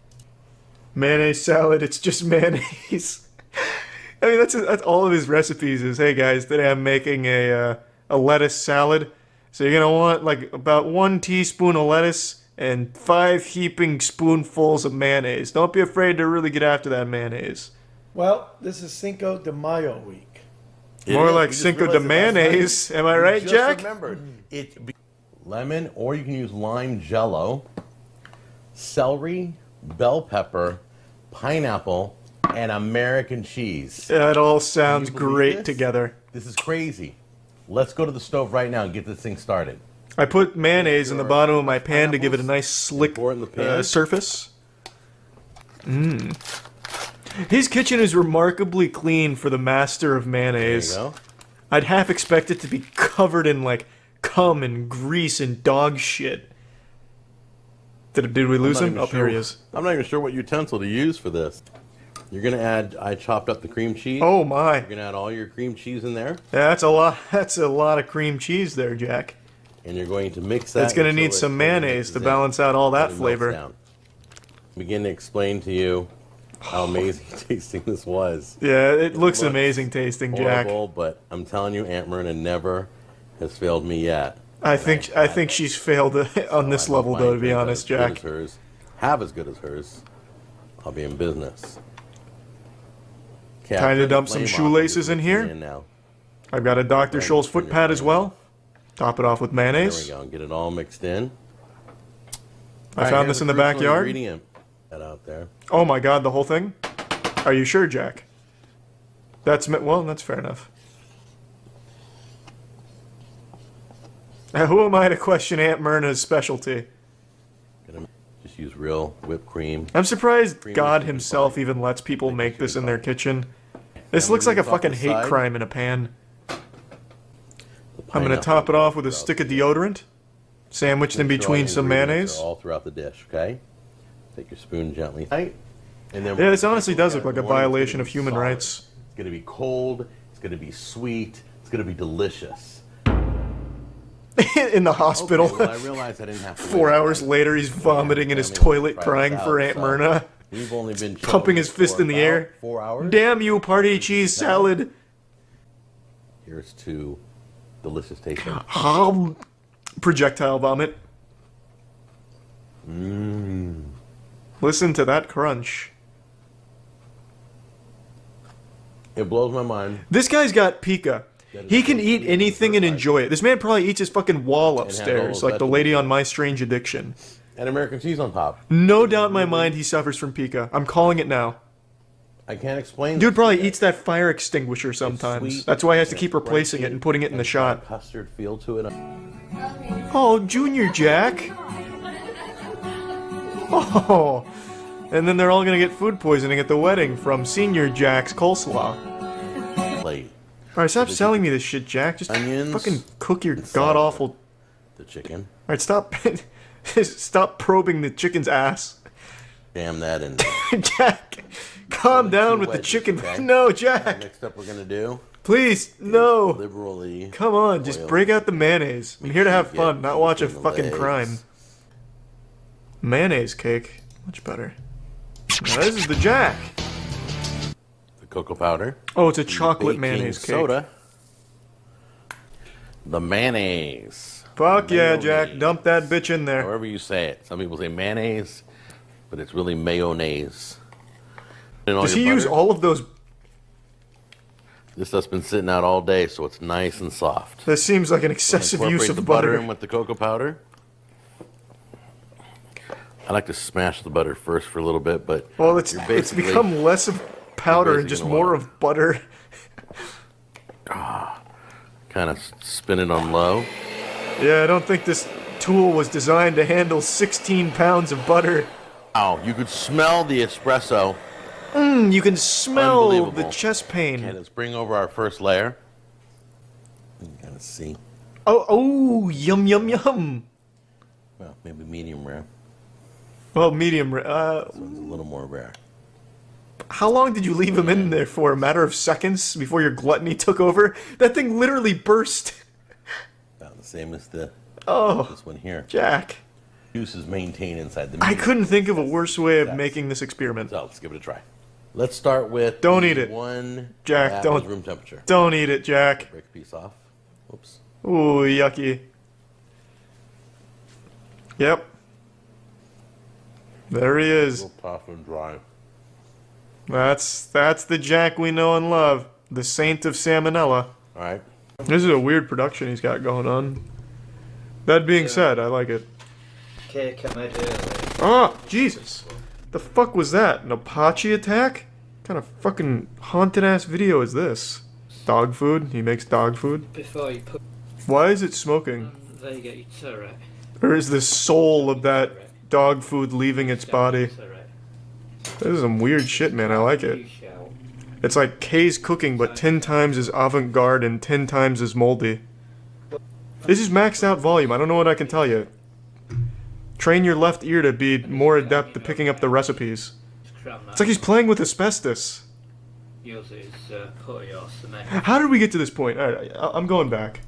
And whenever It's like he's peeling off scabs. This is just a gross, abominable looking cake. And the title is Castle Cake Suitable for Kids Party. As if this is his ticket to be around children. Sort of a gnarly. Well, if I show up to this birthday party with this cake, they'll have to let me in. This castle cake looks like my attic's insulation. Your attic insulation probably tastes better than this right here. Especially when he flavors it with soap for spice, I bet. This angle is scaring me. I feel like I'm trapped in the bowl. This looks like one of the first meals that cavemen would have eaten. Like when they're desperate, can't find meat, and they just start eating sand. How's the TV playing the video? That confused me too. I thought I was trapped in like an alternate dimension. He's using a camcorder that's plugged into his VHS player, which is transmitting the signal to that little TV right there, and it's creating this weird illusion as if I'm stuck in like a Wes Anderson film. What is he making? It's a castle cake, can't you see? Of all colors to dye your food, why not just use chocolate? Comes out as a grape. He's just pouring motor oil at this point. And you just pour that in. Black food coloring, I had no idea they even made that. It's usually supposed to be like wacky colors. You could just use chocolate. Oh.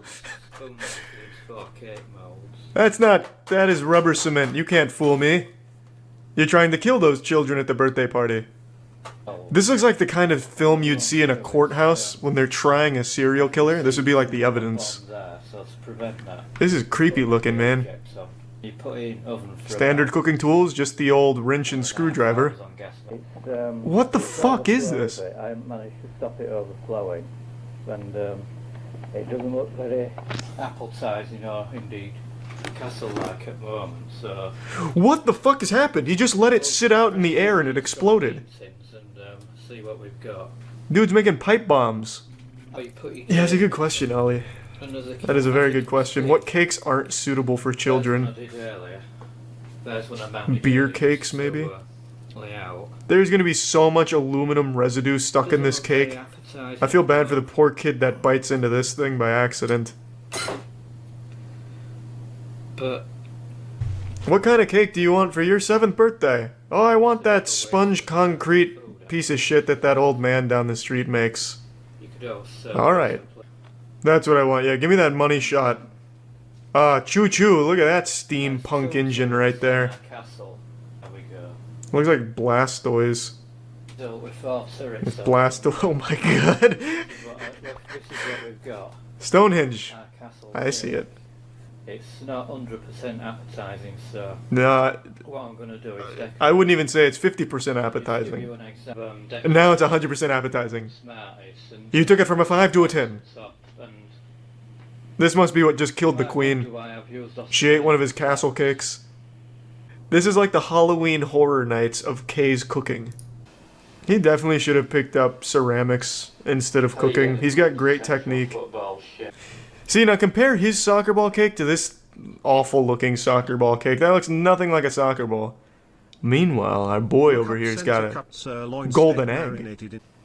I've never seen something look so much like cum without being cum. I've made many a cake in my day, but for some reason this just doesn't look like icing. But would this cake be suitable for a child's birthday party? Ah, there's the soccer ball. It's looking good. Blue, just like every soccer ball I've ever seen. I would never say that I'm a soccer connoisseur, but I don't know what the fuck this is supposed to do with soccer. Is it like a runic symbol? Is the cake gonna come to life? What the fuck does it all mean? Finally finished. I see a UFO's landed on the field. To learn how to ice the cake properly. Isn't this that thing Neil Armstrong came out of? No, I see that. Yeah, that's obvious. Got sort of football design going. Yeah, all like a disco ball football. Barbecue burgers. You can't fool me. I know those are cactuses in there. You're saving money on meat by using cacti, eh? Who the fuck barbecues in a glass bowl? You couldn't possibly understand the type of flavor you get with this technique. You must be new here if you think they're not using oil. What happened? Did he activate the self-destruct? There certainly has to be a better surface.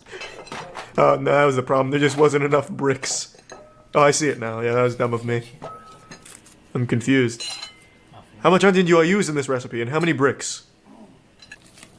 So far, this has been a simple recipe. I could follow this. Dump some mincemeat, haphazardly toss some onions, and then empty out an entire spice rack. That's not hard. I really feel like he's just going to put the glass bowl or the plate on this open flame.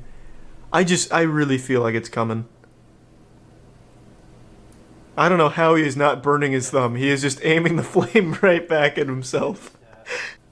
A safer alternative is to use a bit of deodorant. What? Wait till this is gone. Why deodorant? There's plenty of fire starters. Little pro tip there from Reddit. If you don't feel like using a...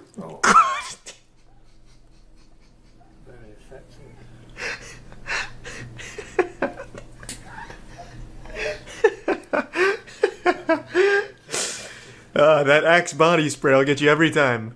The old flamethrower. Surely there must be tools you could... Oh my god. And as you can see, our burger's completely done on it. Yeah, that burger's turned into one of the rocks below it. It's like a chameleon using camouflage. Dude's making oobleck on his stove. God, I feel like I'm looking at the Sasquatch in a pan. That is a very bold place to put your TV, by the way, Paul. Right next to his fucking sink. His VCR and his TV and his camera all right within 1 finger away from his sink. He is confident in the splash zone. And did I forget to mention to grease it first? That's okay, Paul. I wasn't following along. Like that. Paul, I'll be honest with you. This doesn't look like a massive disaster. Well, you win some, you lose some, Paul, I guess. Up until that last step, though, it wasn't looking horrible. Now just like 3 slices of pineapple slapped across a really unenthusiastic piece of bread. It just looks like someone stuck a bugle in a pineapple, Paul. It's not like overly ornamental. I don't think it's gonna sell the cake. I think the cake speaks for itself, you know what I mean? It's like a pirate ship battle. They've chummed the waters to get some sharks in the mix. Tells a whole story. So you make sure you press it nice and He forgets to take the train out and he just bites into a fucking train. you get a nice deep. Fucking cooks it. This is an interesting way of getting a mold. I will say that. Pull it out. What? And you get your mould. Ah, yes, just like the train. Damn it, in shape of a truck.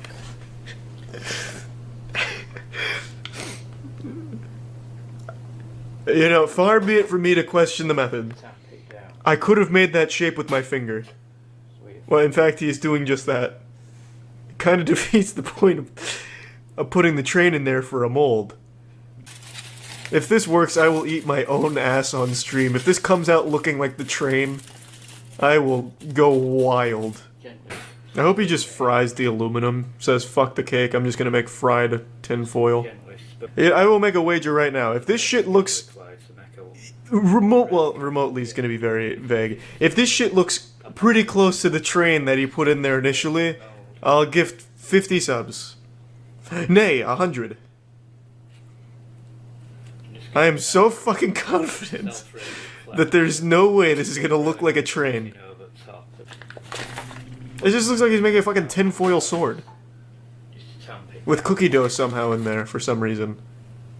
Yeah, I'm not the best at gambling, but this isn't really a game of chance. There is no fucking way this ends up looking like the train. I will go nuts. So this is. I win. I really thought he was gonna pull off the train there towards the end. Just all the stars were aligning. It was getting close. This looks like if Thomas the Tank Engine got hit by a fucking nuke. It's not very. Then fossilized, then caramelized, then glazed. That I've also made a base for it as well. I've gotta say, Paul, the mold strategy was not exactly To get it in effective. desired shape. Watch the icing come out looking like the perfect train with no mold. He has to ice it. Yeah, that'll bring it together. That's when it'll all come to this beautiful train. There's no time for a fucking water break, Paul. We're knee deep in pussy out here. Double or not. I will bet 200 subs that this blue icing diarrhea, fucking soggy piss, is not going to turn that fucking granola bar into a train. It's not happening. Icing it and it's ready to go on top of cake. Shit, I lost. Doesn't. He's a YouTuber, but fuck it. He seems like a nice guy. Hello, food fans. Today we're marshmallows. Well, that seems pretty easy. Especially good. I don't know if I needed a tutorial for this. Put in. Why would you add sugar? All cereal comes with a lot of sugar, and you have marshmallows, which are literal balls of sugar, There. and you have blueberries and raspberries, which have a ton of natural sugar. More sugar. He's pouring milk in this. Secret ingredient, of course. Chocolate? What? Chocolate milk. You've lost your goddamn mind. Plain milk. It's a literal whipped cream bowl of diabetes. Doesn't that look good? Well, it did before you put the chocolate milk in there. Yet. Whatever vitamins existed in there did not exist in a meaningful quantity, and have surely been overpowered by the sugar by now. The vitamins lost that war. Looks like something you'd find in a septic tank. Interesting. God, it's like if cooking with Jack was more diabetic. That is some yucky garbage right there. Well, let's see what else he makes. Now I'm invested now. How to eat sausage. I've always wondered. Hello, food fans. We're going to have a delicious. Every time I get sausage at a restaurant, I have to ask the waiter what the fuck I do with it, and I just end up throwing it on the floor because it's too confusing for me. How to eat rice, the official tutorial. I like that title. As if rice itself elected feature man to teach people how to eat it. Rice. When do we add That the looks sugar? like maybe that was about a little bowl, which is a whipped topping container. Why do you use whipped and I will cream cover bowls? it with something. We shall be right. That's more expensive than just buying like a 50-pack of paper plates. And the first one is sugar. I'm going to put some sugar on it. Well, there it is. But not just sugar. I'm actually fun. What is up with YouTube chefs and these obsessive vices? Cooking with Jack, the maestro sort of of like mayonnaise, cereal always right dumping now. mayonnaise on everything. Now Feature Man, the saint of add sugar, just constantly fucking drowning everything in it. Spoon down here. My man, it was brown rice. It was supposed to be plain and healthy. You're turning it into a cupcake. Liquid chocolate. Oh god, what is it now? I shall. Confetti? Sprinkles? Product here. Ice cream? And Don't leave me hanging. Jesus Christ, open that shit up, I gotta see it. and put it on. And what is it? Ah, naturally. Of course, little of course. marshmallows. Why didn't I guess that? Every time I order brown rice at a restaurant, I'm like, what the fuck, where's my marshmallows? Can't have brown rice without marshmallows. What is this? Managed Stone to Ages? Spill a couple on the. Oh, sprinkles. Sprinkle some of these. Yeah, of course. Cake. Is this satire? Am I getting had? And it Is this 75-year-old man spanking my ass? the No whipped way. Topping, which provided us with the Nobody would take brown rice and distort it and bastardize it like topping this. on that. Chocolate milk. This man's pantry must look like Willy Wonka's dumpster. I can get this cap open. And you put that on there. Excuse me, waiter. I'd like some dessert rice. Yes, the brown And- dessert rice. We shall get What do you mean that's not a taste dessert? I make it at home all the time. This man is either gonna die of a heart attack or diabetes. Or maybe he's cracked the code. He's 75 years old and he looks healthy. I want more. Maybe the secret is eating like a 9-year-old boy's wet dream. Now I know how to properly eat brown rice. So we have 22 grams of protein. Staring us. Which should be thrown out of the window when it's been drowned out with 88 grams of sugar. Very, very. Oh, so this meal looks like shit. Microwave for What is that sauce? Diarrhea from 4.5 the creator? minutes Later, the brownie, which is right here under the Oh, spoon. that's a brownie. Put it into I see it now. one of these whips over here. What kind of low quality meat is that? It looks like something Taco Bell wouldn't even feed a stray dog. Even heat all the way through. That's like a Krabby Patty patty Microwave, we will that was shit out by Squidward or something. That looked gross as hell. and be greater. Leave it there. Is the whole channel a joke? I see he's making jokes, but now I can't tell. And let's. Does he eat brown rice with chocolate chips and raisins? Jesus, marshmallows. Now we all know Fuck. that This is a really well done satire channel if it is. Yes, that's what we That looks like a porn star with a rectal prolapse and also just like a loaded gun, you know? A little something in the tank. And we have other marshmallows. That just looks on hand yucky. here. This is definitely a joke. He is definitely a satire channel. There is no way this is real. But let's His consistency with marshmallows and sugar, and now this watermelon thing? No. This is satire. I need to do a little bit of a deep dive down here, see what we're really dealing with. But yeah, I'm 100% convinced now. This guy's just really good at making satire. You wouldn't expect a 75-year-old man to come out here with the zingers, just the straight fucking bangers of satire. He got me. He straight fucking got me good.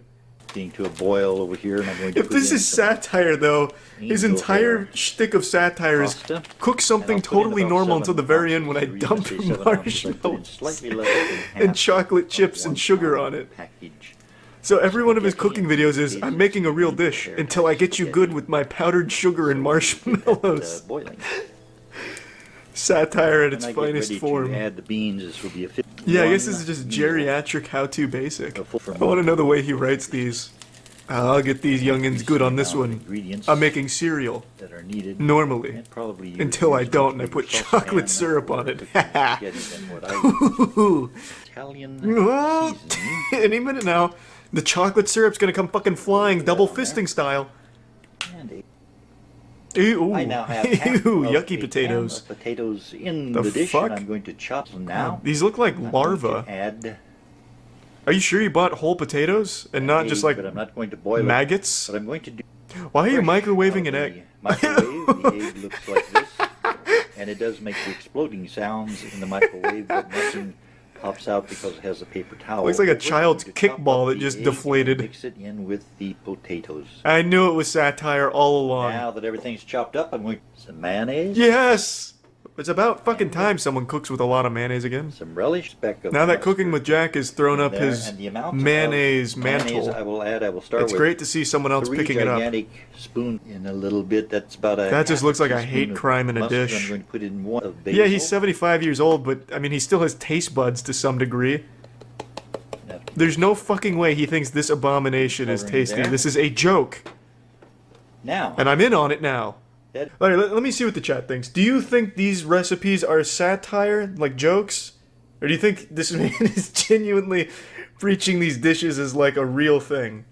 Am I genuinely the only fucking one that thinks that this could be satire? 100%. I fucking called it. He makes very high concept beautiful day here. Comedy, I guess. In Tennessee. Well, you see, his whole channel is all about comedy, which means his food tutorials, his recipes are jokes. Except for maybe the spaghetti one, because that one seemed like a real recipe. Fucking spamming how dumb I am for not believing this man was making abominable recipes. To be fair, though, I too was fooled in the beginning, but I opened my third eye in the third half, and then I found the truth in the lies. This dude, he's good. Tom Willett, he's good. As you can see, the joint is Ah. done. It's had an hour. Where did you find that piece of chicken in the dumpster? Unfortunately, they didn't say what. The fuck is that? Canned turkey? I'm not very good at cutting. He never have been. Oh, don't worry, Kay. It's not meat. Looks like the ass cheek of a skunk or something. It obviously went into the potatoes and same with the carrots. That's okay. I don't think anyone's going to be complaining about that, Kay. The juice being a little contaminated is probably going to be the least of your guests' concern here. And here's the taste test. Ah, if it's good enough for a dog, it's good enough for my family. Even the dog's like, Kay, can you please get this abominable dish away from me? And I just want to also tell you about She's such a this. happy woman. Now, I like know that. it's an eye. Yucky. If you're using panko breading, you usually dip it in eggs. I get that, but that did not look right. And I like how the husband is watching this salmonella disaster unfold in front of him and he can't wait to eat dipping it. them in egg. I'll put that one. Those meatballs deserve a channel strike. My mouth is a watering, Kay. I can't wait to I don't know if you can see, but I've also got some gobble those chips up. cooking. That's the word I was looking for. Suddenly I have a craving for meatballs. Lee, what I'm doing, you need to wash. Oh, we have a second round of mincemeat, eh? Well, far be it from me to make this sin here, but I am going to skip forward to when she finishes the tray. Now I'm going to put these in the oven for 10 minutes. Is 10 minutes enough to cook that?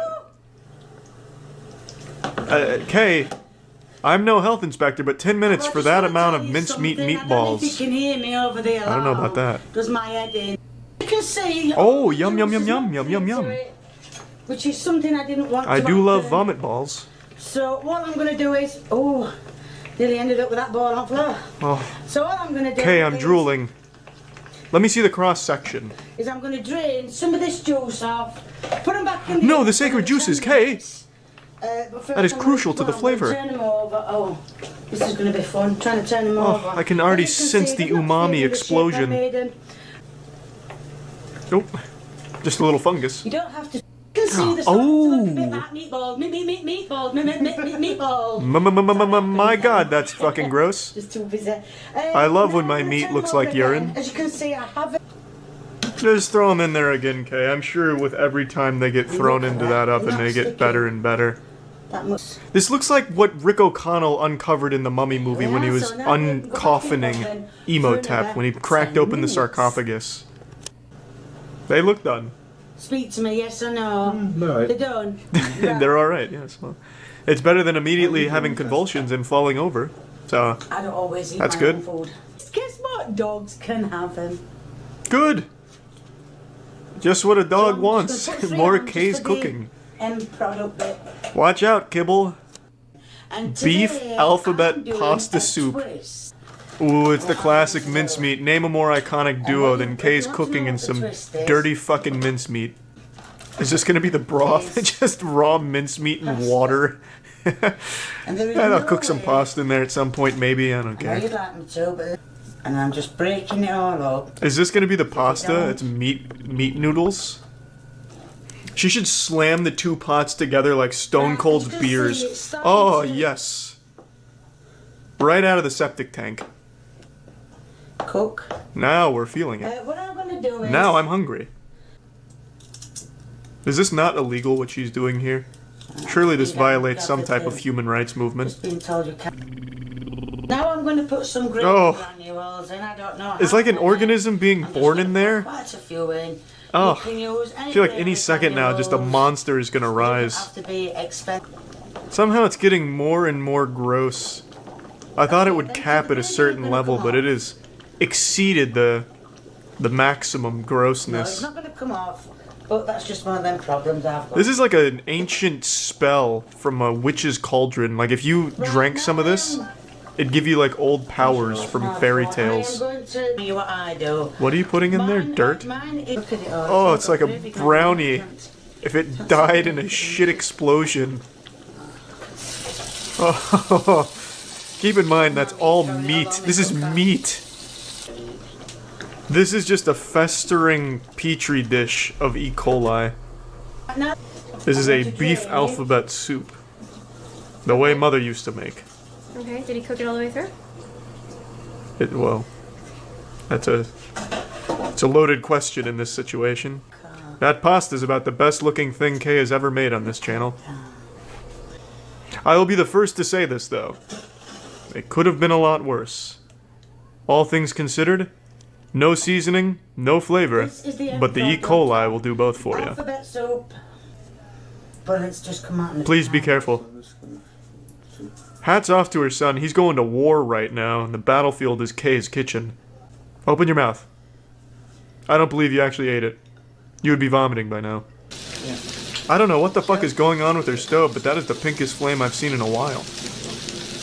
Shit's going nuclear. Put the lid back on. Her fucking boiling mayonnaise is about to overflow. Kay, be careful.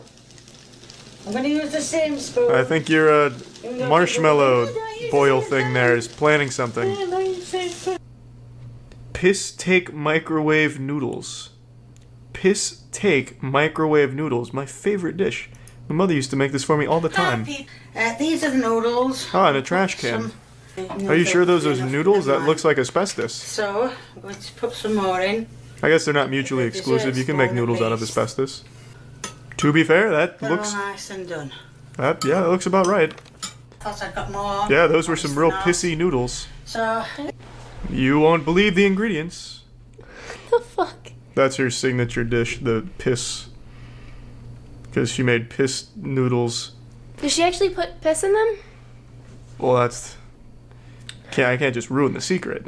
Jesus, you're asking for the Krabby Patty secret formula behind Kay's madness. Okay. You'll have to watch yourself. Who's taking a leak in your sink in the background? Is that your son? And before I... Kay, I think a burglar has come in and is urinating in your sink. involved in that. Dude, it's the toilet. Ah, yes, the old kitchen shitter. I too like to keep a toilet on standby in my kitchen. It's the best. So, and then I'm going to put some mayo in it. Naturally. Go ahead and dump some of that mayo on there. I guarantee I'm ready you for the will money not shot. regret doing some research on. Where is the mayonnaise? This is a lot of bacon. Yes, it's an impressive quantity of bacon, but where is my mayonnaise I was promised? I hate the feel of bacon. No. I feel like I've been clickbaited. I've seen no mayonnaise yet. And I'm getting impatient. Shake the mayo. Yes. Let me hear the sloshing. Come on. Are you alright? Yeah. Oh, that's a healthy amount of mayo. I'm gonna mix No it expense spared on that mayonnaise distribution. in. The spirit of YouTube chefs live on within Kay's mayonnaise. You surprised me with that one, Kay. I didn't expect any more mayonnaise, you dirty girl. Now I'm ready. It's got to have a bit of juice, hasn't it? Now this is finally real cooking. One more. I didn't expect a third. Kay, I'm dried up. I can't handle more. No more mayonnaise, Kay. We're reaching a point where it's too much. That's it. This dish. Of course. That's the old mayonnaise baker. Forget a thing. That's scrumptious, Kay. That looks alright. This is the kind of food that wars are fought over. No, Godspeed, my friend. I'll leave my son to get the salmonella. Easy.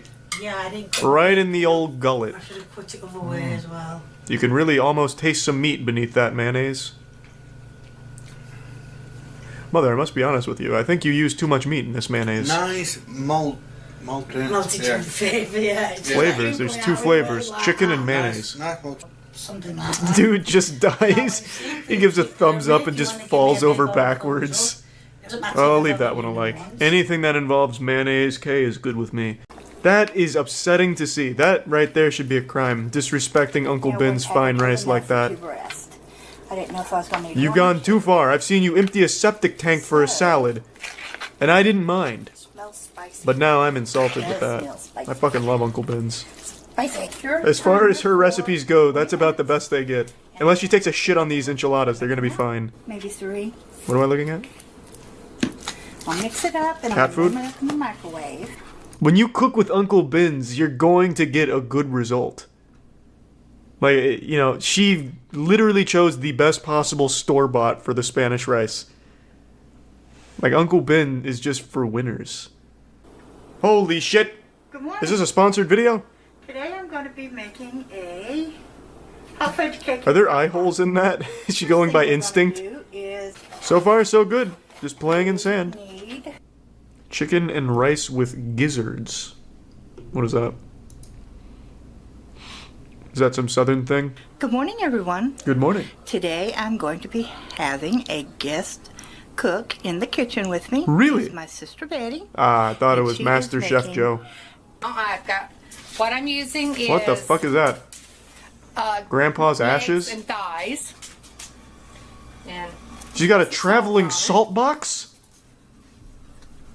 I don't measure my salt. I just sprinkle it around. Whoa, that's hardcore. If I see Uncle Ben's in here again, Some of that on there. I'm gonna have a smile on my face, but I'm gonna be disappointed because it's cheating. We're gonna dump some peanut butter in there. I see we're stacking up, preparing for doomsday, eh? It's a lot of peanut butter. Let's get that in the mega mix. Well done. Set pressure cooker to bomb mode. Yeah, it just activates the self-destruct feature. While my chicken is My son cooking, loves my pressure time cooker, bombs. We'll go ahead and cook my rice. He says no one makes C4 like me. Water for the rice. God, she's like Seto Kaiba with the briefcase of Yu-Gi-Oh cards, but for salt. It's fucking awesome. Just in case. I add a little bit of margarine. A would-be robber, bang, salt in the face. Manager giving me problems at the supermarket, bang, double fist and salt at him. She's taking a risk instead of playing it safe with Uncle Ben. She's taking the training wheels off, baby. Rice, Woo! boiling water. Never had gizzards. Do they look like that? I feel like once you eat a single gizzard, you immediately get attracted to your sister. That is such a southern-sounding thing to eat. What am I looking at? Pudding? How did we get here? I brought us to Mystery Chef. This is literally just like drinking a chunky soda at this point. It's a smoothie of onions and gizzard. Okay. I'm using 3 cans of water. Fuck. Give it a good stir. Yucky. I'd rather get a swirly in the high school bathroom. Looking pretty good though. I'll add some more later. There were some gizzards in there at some point. I want to get this started. But we've boiling lost that to the get Great Flood. The mixture in it. What the fuck did she make? Are your eyes closed? You can't see that this is chicken and rice? Just make sure your hands are. This is kind of messy, but it's always good. Hey, nah. I'm fine with a little mess. I will add more. I'll sacrifice beauty for flavor. This bad boy is going to be packing almost none of that. Okay, I've added. It's better to do it. That was a way, plot that way twist I it did not expect. takes so long. Whenever, if you cook raw rice in with the broth. Yeah, fuck it. Yeah, just dump it in, whatever. It does much better. Do we have a shoe we could drop in here as well? Just keep cooking it till it. Until it comes alive, honestly. Yeah. Till this thing becomes sentient. I feel like you're bringing the turkey or the chicken back to life. This looks like some kind of ancient spell. Like gather 20 limpert roots and put it in a cauldron. It's strength potion. Yeah, it's just RuneScape herb lore in real life. What a beautiful dish! Covered. Probably for about. I'm gonna check it again in about a. Can I put that in my protein shaker? See how it's doing. That looks like a nice post-workout recovery beverage. Do we drain any of that excess moisture out at any point, or is that just part of the fun? When it cools off. It's like applesauce with applesauce. If applesauce shit. I've never had chicken and rice with gizzards, so perhaps I'm not the most equipped to judge a book by its cover, but I gotta tell ya, looks pretty good. Today I'm going The classic to be mask, I making see. a pulled pork roast in a slow cooker. About to be V for Vendetta cooking style, baby. Liquid smoke. Here it is. What the fuck is liquid smoke? It gives it that smoky flavor. Since you can't do it outside, it's still a little cool. Or it's cool here. You've been scammed. Virginia Beach. You can't liquefy smoke. It's impossible. 3 tablespoons, 4 tablespoons. We don't have that kind of technology. Something like that. Cook it on high. What do you mean for Gordon about Ramsay uses 4 liquid smoke? hours. He's a fraud then. And then I'm going to turn it It's like to using low liquid for about ass. An additional Is that a measuring spoon? the golden raisins. Move that fucking hand. That can no. You can use the regular raisins if you'd like. No I just way. prefer the golden. They're Who is sweeter. this? Actual measuring? Ew. Oh. Why does she black out the labels? You can't. It's not like they're gonna sue you. I can read great value through that. And finely shredded. What's the point? Yeah, I guess she's just saying no free clout. I won't shout out your creamed corn. Fuck you, Walmart. Oh, that was an almost catastrophe there. That was an AGDQ safe strat right there. Almost lost big time on the recipe route. That lid was coming off. What are we dumping right now? I already forgot. Yellow paint? I'm Dusty, and this Hey, Dusty. is a series. I don't think I've ever stayed in a hotel that had a stove and an oven. Timer. The extended stay hotel has one of the things I like to do before I start cooking is remove the fire alarm. I'm sure the hotels like when you do that, Dusty. Well, I want to actually oil the pan first. Normally I'd use butter, but I don't have butter. So That's I'm not using oil, this Dusty. oil That's that's kerosene. that I do have. Dusty, it's not oil. And then here's It's my fucking lighter cool fluid, pan man. pans. This dude's making like a fucking bacon cake right now. Perfect. So, and then that's gonna. Do you want to get the propane tank out as well? Wow. The magic of television. Look at that. My bacon is resting, and a good one for your hotel stay, as you will be using What? it for everything that you do. Why are you shanking the neighbors or I'm an something expert when they in say the episodes, bacon's scaring another them? Cooking one in particular. I'll be You wouldn't say that to my CSGO butterfly and the knife. comes in a lot more. You can flip it over. How long has that been in there? Works real well. I'm gonna go ahead and Dusty, you've freshen made it up charcoal. with a little more sriracha. Yeah, that ought to fix it. That ought to rejuvenate the flavor. You know, your mileage may vary. I'll see you when I see you. See you soon, Dusty. Wow! So, Looks great. As you can see, go. Can't say I've ever had a Use your knife. bacon-only Important. sandwich. Do you mind if we had like a little substance in there? Maybe like a Like I said, so I'm just gonna some of take the soil from a potted plant? Bernie sheets of bacon. Oh my god, what is that? Sandwich. Did you replace it with somebody's ashes? And Oh my god. Man, this bacon has been torched. Honestly, great strategic placement of the ham. Now you can't see how shitty the bacon looks.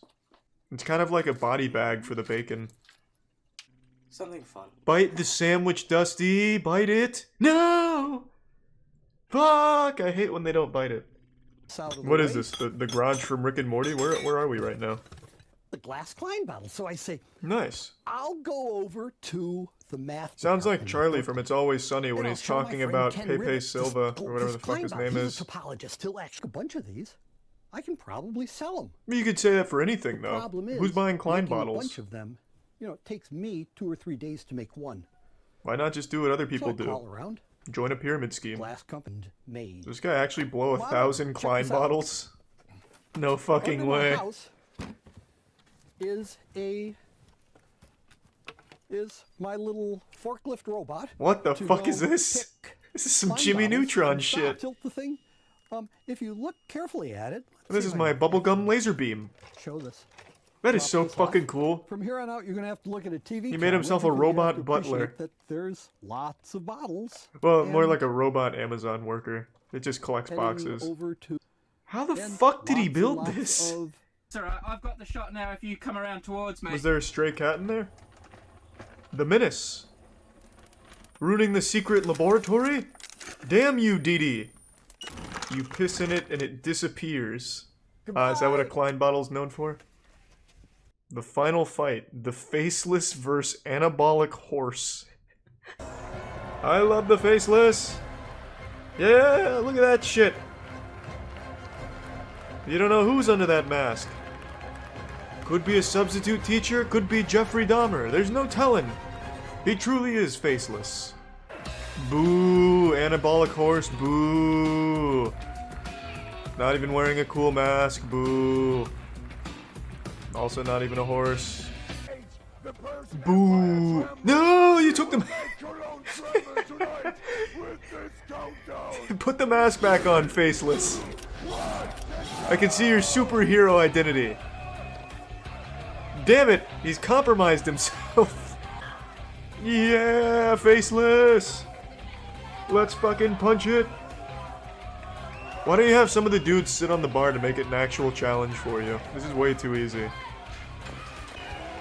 He looks like that WWE 2K20 wrestler I created, Fetishimo. The man who has every fetish. That's what the faceless is looking like right now. What the fuck is going on? Did they sabotage his weight? They're using heavier weights for faceless. Faceless is coming in hot! He's not even feeling any weight right now. Come on, baby. This is when we get him. Christ. For all the young boys and girls who ever dreamed this big to win Strength Wars.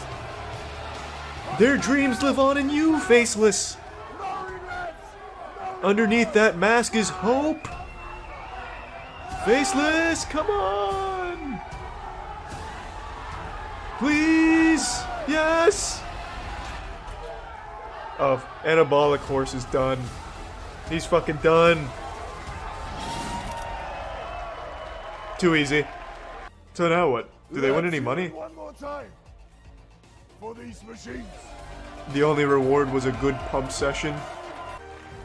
So 3,500 euros, what is that to USD? Like 50 grand? He gets less money than second place.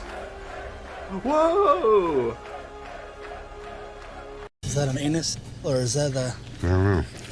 That's some sort of orifice. Use it like a pipe for marijuana. Here's the... This is... Oh, wow. This is stomach contents. Oh, good. Yeah, alright.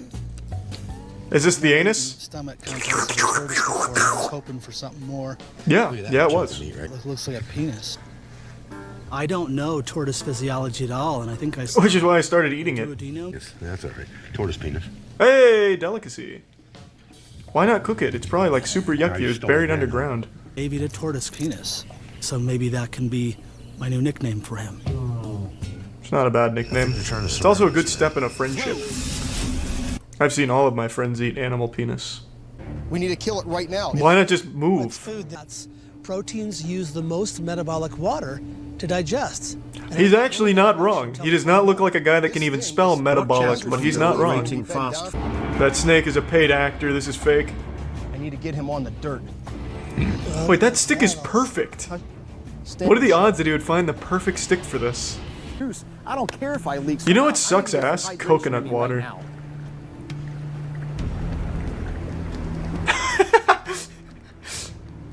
Cody's fucking civilized. He's made a straw out of fucking hog shit. Mine cracked right in a good spot. He's got a fork and knife in his back pocket. To be honest with Stone boiling, whereby hot stones will transfer high temperatures into the gourd. Ah, I bet that really adds beautiful flavor to it. Random stones that have fucking goat piss and shit all over it that you just dump into your tea. Woohoo! Right there. Feed me sewage next time, Joe. Mmm. Joe, you come in this thing? Hey, Matt, did you boil this stuff? Yeah. I want to see more of Cody. Cody lights Dave's arm on fire. That sounds about right. We're going to use black powder carbonization only as a lesson in this situation, and I would never. Cody pours gasoline on his arm. Okay, fire in the hole. Go. Arm just fucking explodes, you know? That was pretty cool. Like a magic trick. Get some more powder. He now dunks it directly in the fire. I think one explosion was probably enough. I've got a pretty high tolerance for pain in I general, noticed. Your arm exploded. You... Well, now if I'm ever stuck out in the middle of a forest with nothing but gunpowder, an open wound, and a fire, I know what to do. I know how to cauterize. I had no choice to disinfect it. The other alternative is dying of dehydration. As for eating grass, I just like doing that. You don't need to do that. That's optional. Optional entirely. You can drink water. Crossed, and we're losing. Cody is so fucking hardcore. It's snowing, fucking blizzard, and he's in shorts. And have it on the other side of this. Unless it's all special effects or something. I don't know. This is fucking nuts, though. Got some disagreements. Man, I hope I'm never stuck out in the middle of fucking nowhere. It'd be so boring, and I wouldn't know what to do. I'd just start eating bark and snow. So it's time to get to work. And actually throw it. Do we need survival tips? Someone in here might. Maybe one of you will get kidnapped and taken to a remote Antarctic climate. And you might need this kind of technique. So you're welcome in advance. Makes the wall stronger, so it's less liable to tip over. Oh, sorry. I guess your lesson's never gonna get finished. Cody's like secretly jacked. Like dad muscle. Well, actually, it's more than dad muscle. Dad bod's more fat, but that's got like actual muscle to it. Yeah, Cody is flapjacked. That's a good way of putting it. I don't mess with tortoises and turtles in my country because I don't think they're worth it, and they really smell. Well, there's no reason to insult it right to its face. These guys don't even seem like they're out here for survival. It's just like they're out here to do weird shit. Well, he really is always barefoot and in shorts, huh?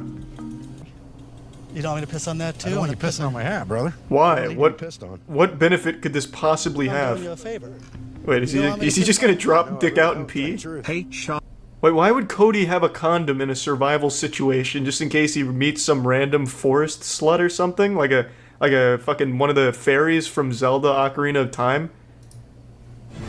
Why would he have a condom? Just like that. Okay, it's actually pretty good. Hopefully, we're gonna get fire. We can boil this water. We're out of here. Why didn't you fill it up more? I've been convinced now. Maybe condoms are a good source of like survival. Well, I'm phrasing that the wrong way. Maybe condoms are useful in a survival situation. They really can hold a lot. So you could fill the fuck out of one of the condoms, just drink that shit. And it doesn't take up a lot of space. I've been convinced. Stinking pussy aids in condoms. Alright, not exactly what I was looking for, I'd say. This looks like a pretty cool facility. Where is this? In an old meth lab? That walls, like these walls look covered and caked with old shit stains. You guys don't know about nutrition response and it shows. See that? No you guys have never had a nutrition response. So that's one spot. I'm gonna check this is as scientific as it gets. And you're gonna need to get out the anal beads for this one, I think, here. I'm no expert in nutrition response, but that's gonna call for some heavy-duty weaponry. Oh! Really getting on those we got that one spot milkers, there eh? that tested. She's gonna start, like, rubbing her clit. Not getting a good response on the arm from this one, but there's a big response in my pants. Interestingly, the only just want to see if is there a food. Oh, he's got the CD player out now. It's serious. Doesn't change anything. Is there an immune? Nope. What is that? A Geiger counter or something? Testing for radiation. Hmm. See that? And we'll check this. That is like a rock. So what we're getting is the sound that she described was a shushing sound. This is a strange gynecologist. Show some fucking respect. This is real science. None of that fake garbage like gynecology and like check your blood pressure reflexes in neurology and Scientology. This is real. Get a blood pressure response. One is I would look at magnesium. I look at cataplex E2. I'm going to look at cataplex G just to eliminate a cardiovascular reflex pattern. Right? Is that a made-up word? I took multiple years of anatomy and physiology, but I'm unfamiliar with the cataplex response. Very typically, where a medical doctor would say, well, we could do an MRI, or we could just wait a while and see what develops. Right now, it's not nameable. MRI. But what we have is... That's silly. Why do that when you can cataplex on her stomach and come on her tits? We'll check it for enzymes. Oh, it was Mystery Chef, not Mask Chef. That's what it fucking was. Today I have I thought that was makeup. cook in the kitchen. She's I was gonna say, that's something like Borderlands makeup. Chicken pasta. Fucking ready, baby. Marilyn Manson. Use the breast. Isn't that just pre-prepared? Legs and the thighs. Wait, hold on, slow down, I'm taking notes. Buy chicken. Okay, done. Yeah, that's what I said, 7. I don't know what the point of the Mystery Chef thing is when the mask came off in the first 10 seconds. Unless this is a Mission Impossible thing where she's going to rip off her face and it's going to be a totally different woman. Maybe the mask runs deep.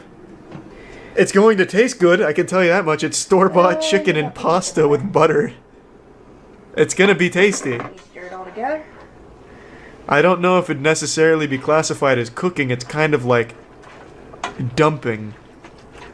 Like raw dump. It looks like Android 19's mask. Well, the mask looks like Android 19. That doesn't look crispy. Just a second. That looks like you put bubble bath in it. Everything. The grease and everything. Whoa! To the potatoes. This is a German potato salad? A small chopped onion. Are we using the whole can? Ah, fuck it, sacrifice it. About 4. You add. We use good math here. Oh! You also. So the lady behind the mask was not the one we saw on camera. I see now. Spicy brown mustard. Very interesting. The lore runs deep. So who is the mystery chef?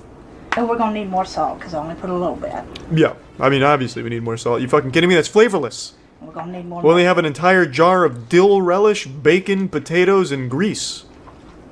It's gonna taste like cardboard. If she doesn't dump an entire thing of salt in there, I'm flipping a table. Now we're feeling, yeah. I think a little bit more. Double fist that shit. Like a mad scientist in the cauldron. Woo! It's like I'm taking a peek in Germany right now. That German potato salad is slapping. Alright, it'll still eat the same. Yeah, because it's mainly bacon grease and dill relish. Just use that spoon. She just vomits. Get a piece of And if she did vomit back into that fucking cauldron there, they'd have no idea. Was a piece of Where does the potato salad end and the vomit begin? Mmm. Mmm. Scrumptious, isn't it? She falls over.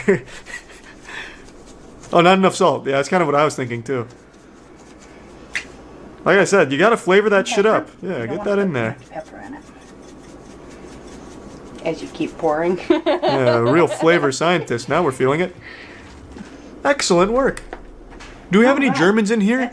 Is this making you feel at home right now? Did we do you proud? Summertime cucumber salad. Is this proper technique to cut towards your thumb? You chop up some. Or is the mystery chef just a real risk taker for the sake of good A food? small one for one cucumber. The higher the stakes, Cucumbers. the more extravagant the umami. And Her signature ingredient, salt. Yes. The saint of salt. The patriot of pepper. Ah. Yes, flavor has been added. in here. She's opened Pandora's box and all that's left is salt. Vegetable oil. Looks good. One hell of a salad coming on here. It's mainly oil and salt with some cucumbers hidden underneath. Just the way I like it. A little bit of sugar. Yeah, just That's probably just a little bit. 2 tablespoons. 3. I was gonna say about half a Nah, times 5 maybe. That was a lot of sugar. cucumber. Plenty of vinegar, I think. Yeah, this is not a salad. This is like a soup. More salt. An oil soup. Counteract the A salty oil soup. Yep, tastes like motor oil. Yep, it needs a little more salt. Okay, no, that's what I was thinking. Yeah, there was far too much oil. We had to counterbalance that with the salt. Yeah, no, absolutely. Cucumber salad just like Mama used to make. The ingredients and everything will be down below in the description. It looks like a toilet that's Let me clogged. try one more. It's the holidays. Time to purge? I'll show you how to do a very simple We purging out here. that is It's like something out of Manhunt. baking bag. Where are the drugs? Fucking suffocating the turkey with it. So what we're going to do with that, one piece at a time, take it and run it under the skin. Mmm. Probe it. Yeah. Push it a little bit. You using a full cube of butter will do that. No problem. Yeah, right up the asshole. You just want it in there. This turkey is dying for a second time right now. What to do Salt, is I'm going to naturally. add a cut up onion, Oh. medium size, and shove that inside What? the turkey. Why? Just bite into full onions when you go for a Thanksgiving dollop? Oh, this turkey looks so great, Janet. Let me take a bite. It's a fucking full onion. I just cut it in 4. That's a nice surprise, though, like a little cereal box toy. Is it normal turkey prep? I've never prepped a turkey. The inside. This is no... Make sure you put the whole thing in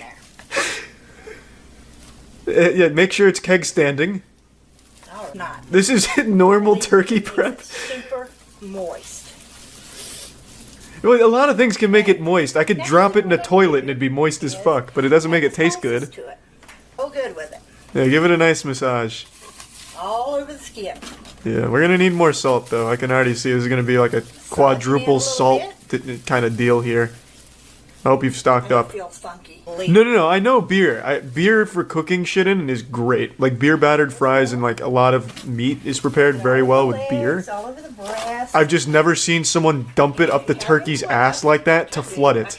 Usually it's a nice even pour from what I've seen. Kind of toss it inside the turkey there. And it's not supposed to stay in it the entire time. It's supposed to cook it out. End of the bag. Slam it on the counter. But the good news is, Into it. with salt we can fix any I mistake. have my rack. So. Won't the bag melt? In the oven. Yeah, it's supposed to be like a nice glaze, like a Be donut. very careful. Is that... Wait, is she actually putting the bag in the oven? I'm no chef, is that... 90 degrees. Skin It's a special bag? was Okay. not brown. Is there a turkey in that bag or like a fucking corpse? Looks like a scab. Let me take a peek at that bad boy. Wow. She's not wrong. That is wet as shit. Where are the hidden onions? Oh, there's one. Onion? Woohoo! Why is it soggy? Because look, you can see why it's soggy. It's literally existing in a state of like perpetual flooding The other thigh bone. of salt and onion. That's literally fucking raw. What do you know about beer onion cooking techniques? Have you studied the books? Do you even watch Dr. Oz? Ranch. About a Mayonnaise. tablespoon of Mayonnaise? Dijon brown mustard. Fuck. Uh-oh. Chemical X is coming in here. What's Professor Utonium adding? Honey hickory smoke. Woo! Is that Uncle Ben? Do it. Is that Uncle Ben? The Uncle Ben's ready rice. It already has the spices and everything in it. I ate Uncle Ben in college nearly every day. So what is this? It's just all about sausages? Big Mac sausage? Hey folks, how you doing? Listen, got a special treat for you today. What's up, Mickey Mouse? A little pickle spillage, but that's okay. It's all gonna This be guy sounds like Peter Griffin if you sped up the footage. That look, I Mm. figured it'd be A whole lot KitchenAid. faster if we just used a All the stops are coming out, baby. electric one. We'll take that meat going. Woo! It's reaching its final form. A big old condom for it. Yeah, baby. That's what I like. It's like watching my dog take a shit. That's a good looking sausage right there. I'm gonna That is a good looking sausage. twist it. Just when you thought it was over. Like this, folks. Look at how that just comes. Okay, looks like The oil wasn't very well distributed, got a but problem over here. This one seems to have burst. And we're not gonna. oh no, Okay, so she's splitting apart. Tuna, you know, we'll see the difference between the two. Yeah, yeah, woo, my man. I'll leave it a like. Hey, that ain't bad at all. This is like the video game donkey of sausaging. This dude's awesome. Fuck, I'll watch all 5. Fuck it. Spaghetti and meatball. It really is donkey. I think we're starting to see something happen. That looks like spaghetti and Finish meatballs. it up with some. Yeah, this is what I've been waiting for. My favorite part. Oh god. We're losing precious materials. Gotta get it down in there. That's fine there. That's looking nice. Speed on this one. Oh god, turbo speed. It's gonna grind it through time. Slow down, ordinary sausage man. Okay, we got the ground spaghetti and meatballs in there. He's crushing it. These are looking delicious. It's giving birth Okay, I to think the these flavor are looking baby. pretty good. Exploded. This one, the one over here on the far left has a Definitely have hemorrhoid. some winners and losers and bop bop. The Big Mac sausage was better? That's a surprising rating right there. That's a bit of an upset. I would have expected the spaghetti and meatball sausage to be far more flavorful. Entire KFC big box meal sausage.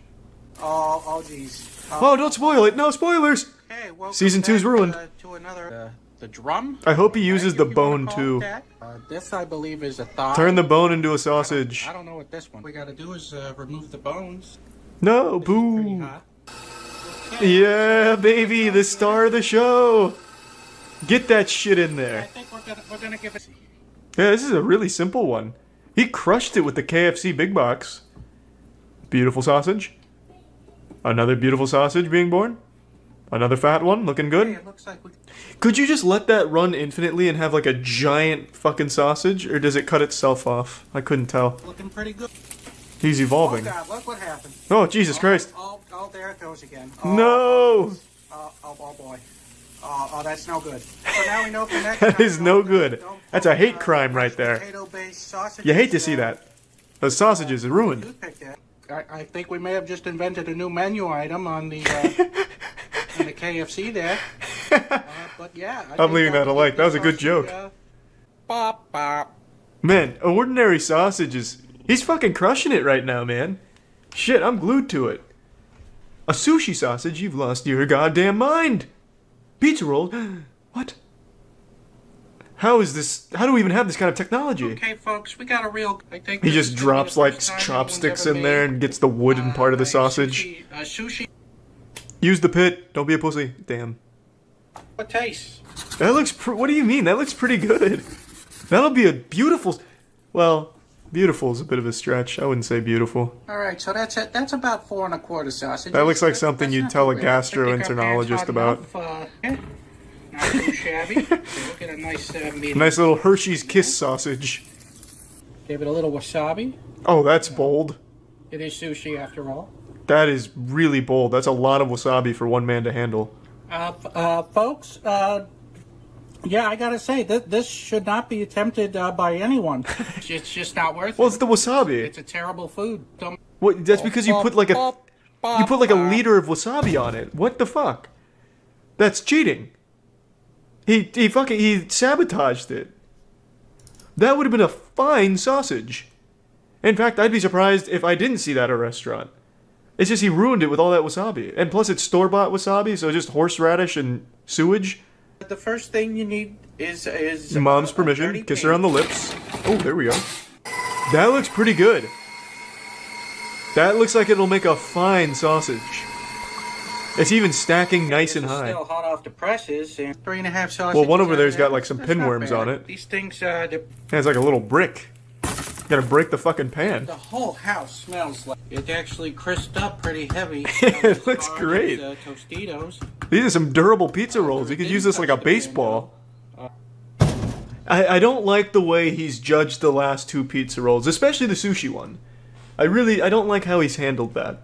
I feel like it was a big lapse of professionalism there, and to be honest, a little disappointed. So this will be quite a challenge for the grinder. Cheese. What else? It's gonna be a workout. With. That is interesting. Oh, we're freestyling now, baby. Throwing science behind. Abandoning God. Skipping the grinder. This man's gone insane. We're gonna have Oh, that's because that was the ground up one. This is the one where he's just went right to the final step. Like, this is a math test that he's taken, and he's not showing how he did his work. I think it did a pretty good job. Got it open. They held pretty well. Looks like. At least I think so. Lovely cross section. Okay, so I think see, the most sometimes he dresses them, which it's cheating. Tortilla. He didn't do that for the right now sushi one try or pizza rolls. Ground sausage first. I wonder when he decides to dress up the sausages and when just to leave them plain. But that's a mystery for another day, I suppose. Godspeed, ordinary sausage. What's up, everybody? It's Critical. I thought it'd be fun to go to foreign news websites and Google Translate the news into some broken English and see if I can piece together what the actual news was about. So I chose the first one from Quadyetza, and this one caught my attention. Pancreas, the flesh of grandchildren. Now, judging solely by the title of this article, I believe this is a story we can all relate to. If I had to venture a guess on what this is about, going by the picture and the title, I would say this is probably concerning some type of inadequately prepared pancreas cuisine, a delicacy that maybe someone wiped their ass with and it didn't come out as well, or perhaps they ate some pancreas and then their grandchildren's flesh turned into pancreases. That's also quite possible. Let's find out. Let's fucking dive right in. Let's make like a pancreas and secrete digestive juices and digest this article and try and piece together what it was about. Following the request of the readers of this paper based on the technology of this flesh of the pancreas, this week we have seen the drive flesh tinder. This is a skilled cook, this speak veterinary who work at the site of the lounge people eating in Harare. Back in the flesh of the pancreas was edible and grandchildren, but today is eaten by everyone. So obviously the first part is referring to the good old pancreas tenders we all know and love. It's a delicacy I'm sure we've all enjoyed on occasion. And then it's a flashback to the golden time, back when, the pancreas was edible and so were the grandchildren. Back when, eating pancreases and grandchildren was reserved for only the upper class. But nowadays, grandchildren and pancreases are just eaten by everyone. So that's, a hard dose of reality there. Requirements. Buy pancreas shops were legalized. Pot or bowl clean. Oil, onion, salt, and tomato puree or tomatoes. Knife clean. Recipe.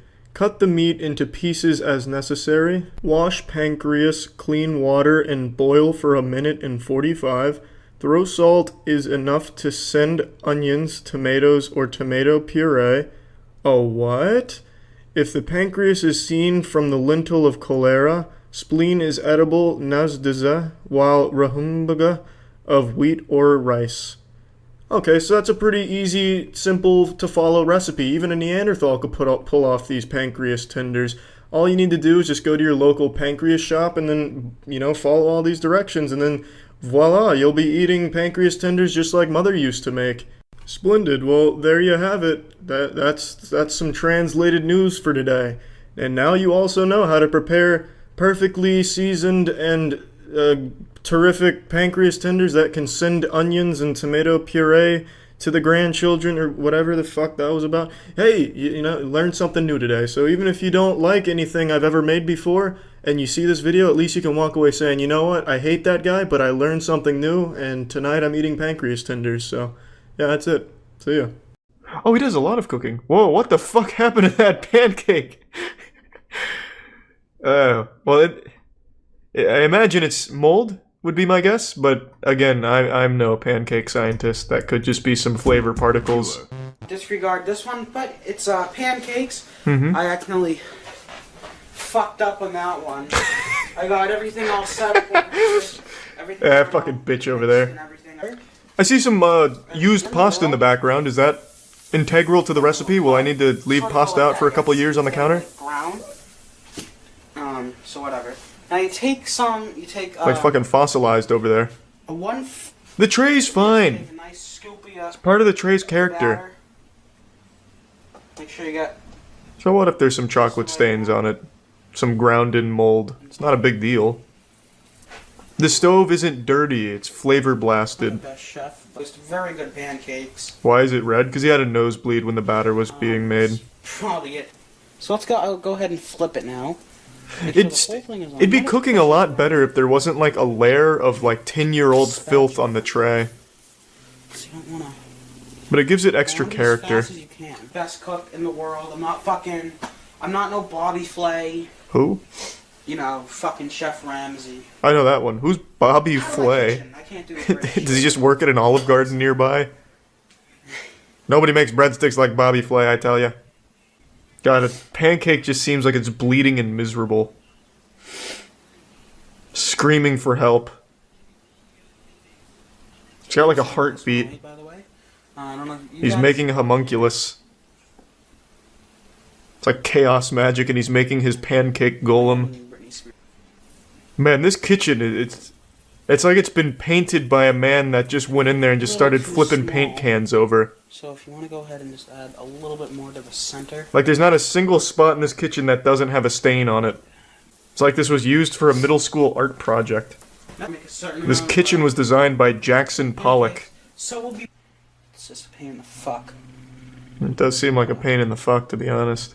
Your mushroom tower is collapsing. Wow! The old pancake cleaver.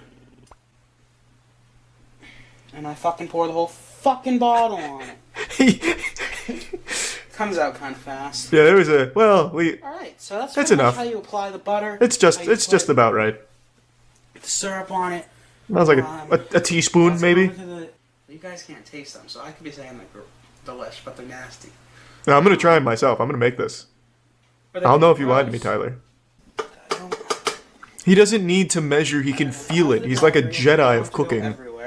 The Force is speaking to him. And turn the mixer on the lowest speed.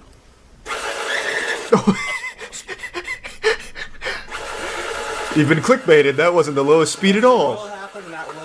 It was a tactical demonstration. This is kind of like poop or something. Oh, ew. Poop? We don't like eating poop. No, I came here for Thin Mints, not poop. Jesus. Come on, Tyler. So it doesn't get Yeah, it's like a brick right now, man. How are you gonna roll that out? On both sides. You just got a chunk of shit ice. Dog shit recipe? Yeah, this is how to preserve your dog shit. And you want to just go ahead and save it for later for taxidermying or something. Leave it an inch thick. Now we'll get the formaldehyde. Can we go ahead and dip our finger in the sour cream stain over there and put a little of that in there? I feel like that could really add a nice little kick to it. Food reviewer. I do reviews on the YouTube. You never knew such a cool dude. I keep it so fly, and do you know why? It's cause I know whether to buy that food. Hey guys, what's going on? Well, that was fucking awesome. That'll be it. At least I get to see the whole journey here, not just the food review. You too. I feel like I get the bond. Alright, green. That's good. If they were green, I'd throw them out. I'd go back in there and complain. I'd fucking light that Burger King on fire if that was green. I'm so tempted to say jalapeno because that's what I say. Right. But I don't want to look like a fucking idiot. It's jalapeno, alright? It's jalapeno from now on for me. Oh, I agree, that's fine. Fuck it. Is he eating it? I don't see anything there. Is he faking? You can't fool me. Show me the jalapeno. Oh, there it is.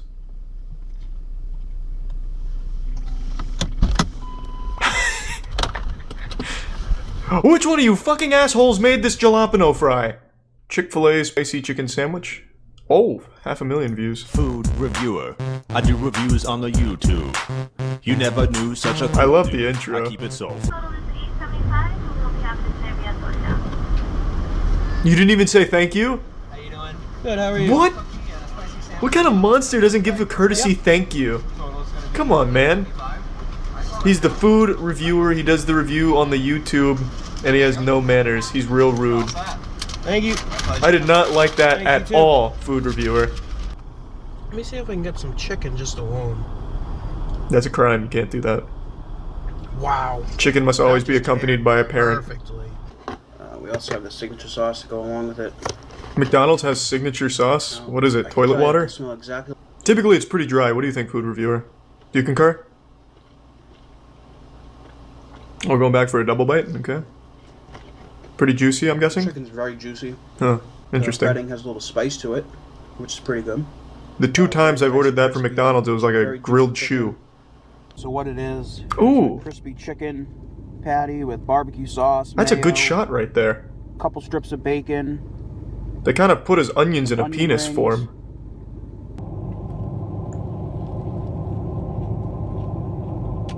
Oh, I could see his eyes light up. That was it. That was good, wasn't it? Oh, yeah. I could feel the umami through his eyes, the windows to the soul. It's just kind of like a cold piece of cheese. Oh, shit. That'll ruin it every time. Overall, it's not really bad. That sounds like Burger King, though. They can't afford a microwave anymore. No one eats there. I think if it had the bacon on it, though... Surprised they can even keep the lights on. Food reviewer. Oh, upgrade. I do reviews on the YouTube. You never knew such a cool dude. I keep it so fly, and do you know why? It's cause I know whether to buy that food. Bang. Hey guys, what's going on? Is it dark chocolate? His accent is changing as he continues to review food. Milk chocolate, not dark chocolate. I'm gonna try it. Is this even the same guy, or do we have like an Avril Lavigne situation where he's been replaced by a stunt double? Yeah, the more he reviews food, the more Boston he becomes. Can this hottie actually cook gourmet duck? Duck Commander Phil Robinson cooks his famous pralines. Who is the Duck Commander? YouTube, it's Chef Benjamin here. What's up, Welcome Chef? to my channel. You guys remember my sister-in-law Jen, right? Be cooking with me, and you know, as a He's part of my calling channel, his own what I sister do a is I bring hottie guests in the I title, lay the out all the clickbait. ingredients. They don't know what, duck. Hey, sis. You're joking. I'm filming a YouTube video. Can you put on Wait, I'm going like your this, that's best what chickens makeup, do, but what do ducks a do? really hot dress, and come over? Okay, I know, thank you. But they're delicious, and What? all right, Jenny, really look at this Okay. dish. Now I'm gonna start squeezing your ass as part of the challenge. But it's okay, because so it's everything platonic. I'm that your brother. is on this photo. How to give your girl the D. Is this about your sister again, Chef Benjamin? Chef Benjamin here. Bringing my girlfriend over to the Today's video is fucker. kinda cool. Actually, it's really, really cool. This is a And I'm gonna two-part. teach you The how to first do the part, I showed same. you guys how to trim a tenderloin for filet mignon. The That's what second we're part, calling it, however, trimming the my tenderloin? brother-in-law Chris called, from my experience, the way to get any girl you want pretty much is to know how to cook. Disagreed. I Because- can't cook shit. And I've seen a boobie. 2, in fact, on the same chest. Oh, she looks insane. She's anti-vaxxing her cheese quesadilla. I'm excited. Hi, I'm Rebecca. She's got that Frank, country and South welcome to the rock. very first. And you gotta put the dial on high. This is- Kids, I recommend you do this at home. Why is she so Well, panicked? that's getting Christ, I'll hot. turn it on high, We're Rebecca. gonna get a Jesus. recipe ready, Fine. which Oh. Okay. We had an earthquake. Yeah, It we tilted. had a Oh, near boy. disaster, We better Rebecca. move him back. It's chaos out here. If you like this concept, I think this is really fun. I love to have fun in the kitchen. I hope you do too. Is she being held at And believe gunpoint? me, if you're a kid at home, this is something fun to do in the summer. Rebecca, I used put to your do hair things under like the this iron when if I you're was a being held kid. against your You will. might have a good idea to tell me about. Bet you do. What do you do? What do you do alone when your mom's not looking or your dad's not around? I know you must be doing something fun, because I sure did. I got in a lot of trouble, but never really got hurt. So don't do anything to hurt yourself. But I'm telling you, it's a lot of fun to play. And I cooked in the kitchen since I was 7 years old playing. What the And I bet fuck are have you some little talking tricks. about? Oh, let's check. He looks good. Up goes the sides. Yeah, look at that upskirt. Oh, wait a second. A little off center. He's off center. We gotta fix that. Nothing we can't fix with a little duct tape. Nice little duct tape sandwich, Rebecca. Far away from my face. Ah. Oh, wow. There we go. Yummy. Check that out. That worked. It worked like a charm. We lost get it half from of the our other end. tortilla, but goddamn, To the rescue. plenty of melted cheese. He doesn't want to come off. I didn't Well, you put any forced butter that on him. motherfucker Maybe I off. should have put butter on him. Yeah, we can just eat it with the foil, to be honest, Rebecca. I'm not picky. Yeah, perfect. Ah, she's on a beach in this one. Did she shit her pants? What was that? Aaron Cook. Oh, this is not a beach at all. It's the opposite. It's a There will be desert. fire today, and fire can be dating steak with a really great steak rub. The ingredients for Is she only like this for the Iron Cook series, or is this kind of... I'll come back, because I, of course, would like to know how to make all the cowboys at Ram Ranch a nice flat iron steak, but is that just how she is? So I'm gonna put a That is the real same thin knife slice that of Kay uses in her onion. kitchen. Chop that up finely. That must just be a staple of all bad chefs. That is the exact same red ceramic knife she uses. Special sauce. So this one, from the mystery chef. I do like that sound. The old sound of urine into a nice fresh toilet. Pre-cut.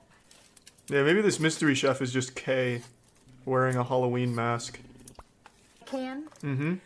So then what I do is Yeah, gotta answer that phone. Gordon Ramsay calling you. Need you back in the kitchen. I add a little bit more salt. That is a lot of salt.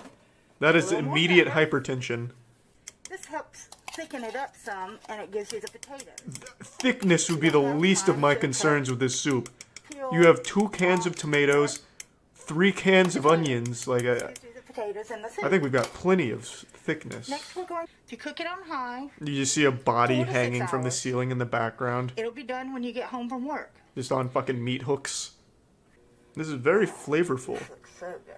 We have half a tub of peanut butter on the bread and a healthy dollop of butter. That's plated lovely, actually. I like that plating. Dinner's ready. It's like a little broken heart because of the diabetes and the clogged arteries. That's actually a pretty cool plating method there for that dish. Here. How many tubs of salt will I need for this one? Will 1 tub suffice, or will I need the double? I don't even understand what this title means. Tank cooks in hot dog toaster. Is he Tank? Hey, now it's time to actually cook. And you know I like my... Oh, damn, I just spoiled it. I was gonna say, this guy's definitely a baseball fan, and then I saw the baseball shit above him. Baseball fans have conditioned themselves to think hot dogs are good. Hey, what the fuck, ShopRite? It's ShopRite brand. You're changing it into bowling baskets so you can charge more? What are you talking about? Sounds more chic, more fucking, like, whole What? asshole foods or whole paycheck. What happened? What happened with the bums? You're not fooling me. It's ShopRite brand. Alright, Tank. I don't know what the fuck that was about. Jesus, it's a bun. Buns, the new the component smell. I do love me the component smell. Ah, such a wonderful fragrance when you smell the component. 5 minutes how this comes out. 5 minutes? I can cook a hot dog in a microwave in 30 seconds. It's out. Yeah, sticking this fork in the toaster here is very bold while it's still plugged in. I have to commend the bravery from Tank. You can't fault the technique. His heart's in the right place. Next he's gonna get like another toaster and try and get it out with that. Right now, this is just teaching me that, you know, maybe putting the fork in the toaster isn't as dangerous as I was led to believe. Maybe it's all just a outside myth. The bun nicely. Talk about burning your buns. What does that... Talk about electrocution. I'm coming in again. Here comes Tank. Recommend I think the electricity is confused. That's why he's not getting electrocuted.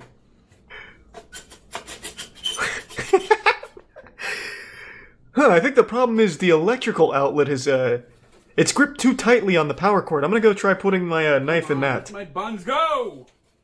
There we go. There we go. Big rescue. Thanks, Ryan. Yeah, this looks like a nice machine. I would score these hot dogs a definite double. What does that mean? Is that good? A double? Coming out of this machine. A ground rule double? What's up, Tank? Looking like Bill Burr out here, huh? Excuse me, Tank, is that an oven or a toilet? There's a lot of shit stains on that. This guy does musicals better than like half of the fucking musicals that exist. It's definitely better than Phantom of the Opera. Holy Toledo, look at that finger to pop. Whoa, look at that. I've seen that happen before. He's making an homunculus. Whoa. What the hell? It's becoming alive. You have to kill it quick. Ah, the blister popped. We put it frying pan and all, like they used to do at the Shortstop Diner in Bloomfield, on the table. That's the most baseball fan thing I've ever heard. Out the oven. Yeah, the reason the Mets haven't made it to the World Series is because they ain't making the butter cakes like they used to down there at the old ballpark. Yeah, baseball is the most fucking boring sport in the world. Yeah, I mean, if I was a baseball fan, I also would blame like my team's losses on dumb shit like, yeah, you know, it just wasn't our year. You know, I peed one time and it hurt at the baseball stadium, and I knew right then we just weren't gonna make it to greatness.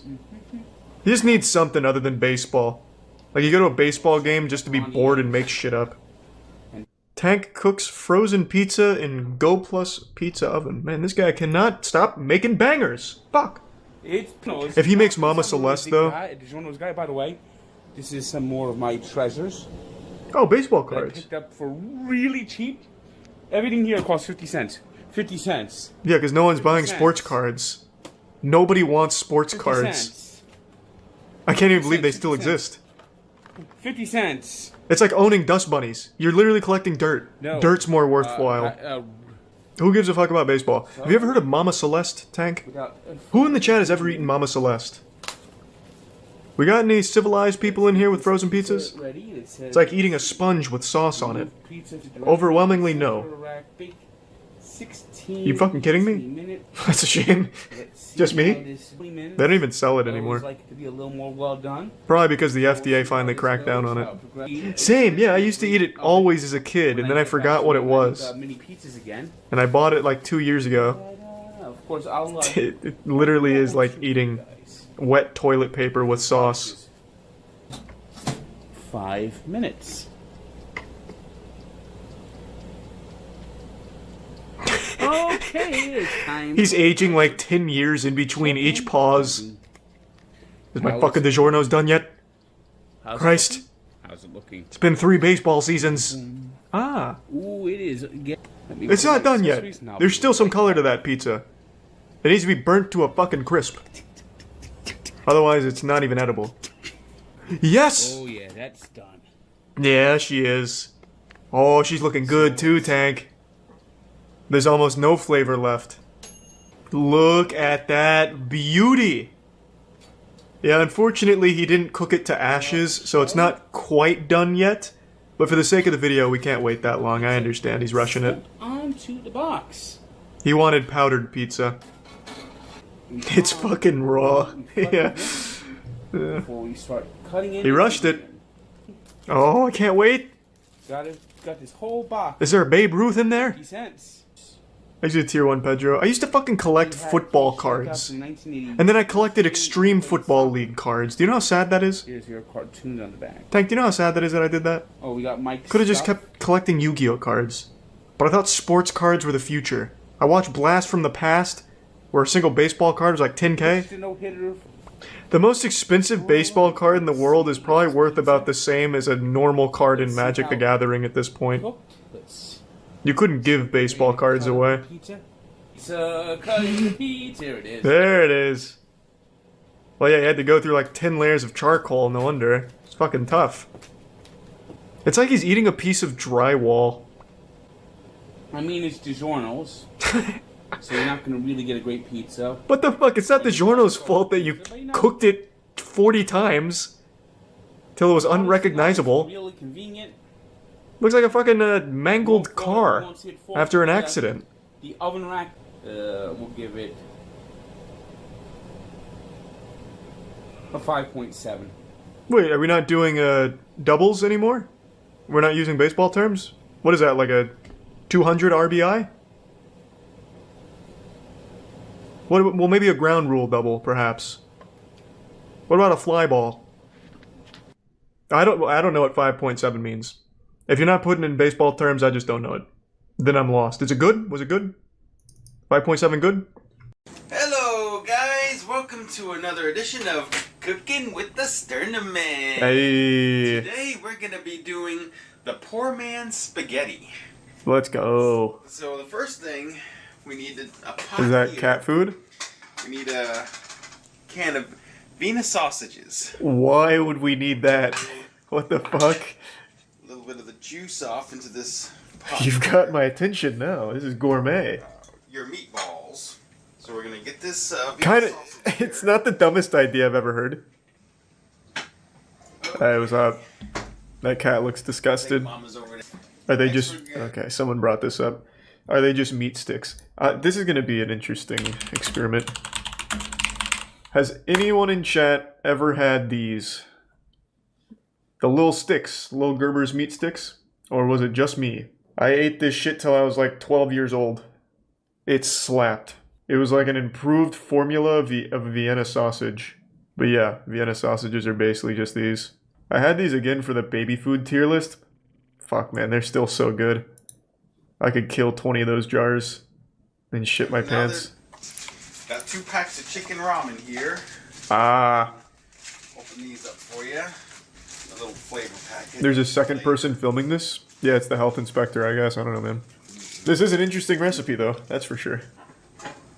So are we, like, broiling those Vienna sausages? Because that shit's just down there cooking.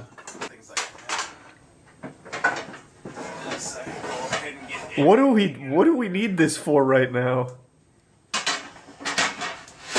These are just too big. Oh, I see. A lid. Okay, I found it. They're in. There we go. Now to put everything back in here. Oh, Jesus Christ.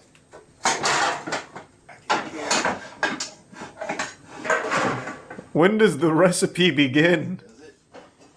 That is just a disaster waiting to happen. It's Jenga with pots and pans. Alright then, let's try to close this off here. I mean, it's great if you're trying to prank your friend and give him a concussion when it all falls out. There you go. And now you can see it's completely covering. Oh, now we're getting there. That's how I usually like to do it there. Those Vienna sausages are screaming. Ramen pack on the bottom is now on the top, and the one on the top is now on the bottom. Maybe full-grown Vienna sausages act differently than Gerber's meat sticks, but aren't they already cooked? And it's Isn't that the point of the Vienna sausages? You just eat them out of the jar? for another minute. They are? Thought so. Either that timer or the smoke alarm will let me know. One of the two. It'll get the job done. If you live in apartments like these, where it's mandatory to have smoke alarms, they'll let you know when you're cooking. Good. I just love how these meatballs are just plumping up. You all like plump, thick meatballs here? They're not really plumping up, they're like exploding. Okay. You boiled Vienna sausages, man. We're gonna drain this off. Look at all this steam. Woo! All that. It's not fogging up your camera, is it? God damn. It's like a WWE entrance coming in. The Tostino Smooth and Cheesy Dip. I got this at Walmart. This is the best flavor for that. You can get the cheap All stuff right. if you want, but, well, there you go. Why Tostitos cheese dip? Couldn't even open a jar. If we're making poor man's spaghetti, why not just get Velveeta? And just look at Oh, whoa. You You might not even need the flavor packets, but No, you need the flavor packets. you know, if you want like less sodium or whatever. Nah, fuck that. I always put the flavor packets. Need but more sodium. Stuff like this, you might not even need a flavor packet. Just dump that mustard dust in there. Let's get crazy. Here, variety, but this is good right here. Cheesy. The poor man's cheesy spaghetti. I guess I should. I mean, it's basically just ramen with cheese. And then Vienna sausages that fell in. Sausage meatballs. That's pretty good right there. Yeah. I actually bet that tastes totally fine. Just really goofy. Like at that point, you spend more money making this than you would just buying Velveeta's mac and cheese. There's a Prime Nino. 5 gift subs, Silly. Thank you, Silly. Alright, everybody, I went ahead and added in the cream cheese. I mixed it in with the ground beef. So this is what happened. Cream cheese. It's cream cheesed beef. But I don't know why. Is cream cheese and beef like a good combo? Does anyone eat that? I've never heard of it. Granted, you know I'm no culinary expert, but I've never heard of creamed beef cheese. I see one person say, yeah, it tastes wonderful, but I'm guessing you're just memeing. It looks like insulation. Trying to get the camera to stop. I don't want to. Yeah, it kind of does. The stop button. Asbestos just fell in the pan. That's all good. Super easy manwich casserole. Oh! It's Sternaman! Put it on there. Bake it. Put the oven to 350 degrees. Well, this one's underwhelming. And I thought the manwich was gonna be melt for a fucking good 15, hard. 20 minutes. This is some lame shit.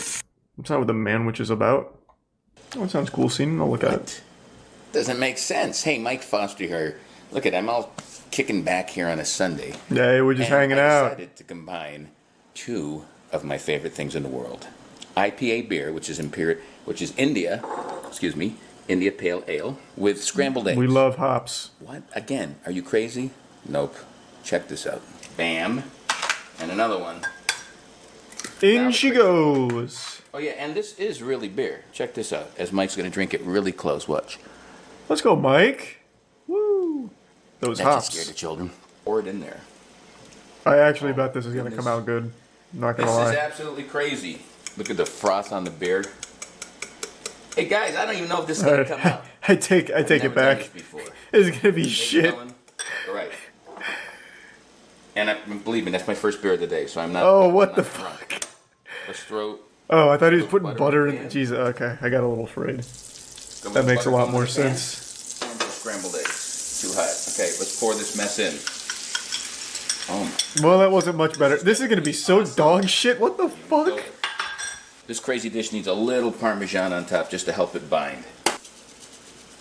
Oh my. Oh goodness me. Oh. Alright guys, like I said, it's the first time I made it. This looks like It smells just tremendous. foam. Let's see how this thing tastes. I'm gonna plate this up. Like phloem, sorry. Breakfast of Champions. Like phloem that you'd play with as a Beer. kid. Look. That looks horrible. That looks absolutely awful. Now we Oh can my see how god. they taste. That's an egg. That's somehow an Mike egg. is crazy. Scrambled eggs made with beer. And I gotta tell you, I've Mike, don't do it. Don't do they're it. stellar. No, you're better than this. Oh! He just drops You can dead. actually taste some of that beer. I add a little parsley on there, little parm cheese, little salt and pepper. Oh Amazing. my. It's like Try this recipe. fermented brain matter. Jesus Christ, Mike. You've done it. You've created the perfect breakfast. I looked at chat and then looked back and I thought this was like an in memoriam thing. I actually thought he did die for a second. I was gonna say shit. Shouldn't have made those goddamn eggs. Well, I'm ready. My first day on the job. What do I need to know? Is this an android? Customers expect to get this kind of The first cooking every android? time they visit a Kentucky. Is his mouth even moving? Fried chicken. By following every It's like step watching of the cooking Godzilla procedure, dubbed. exactly the way according to procedure. First, I will be loading the chicken. Can you into tell the your wife to stop dunking her vagina in the sink or whatever the fuck that noise is? to the correct color.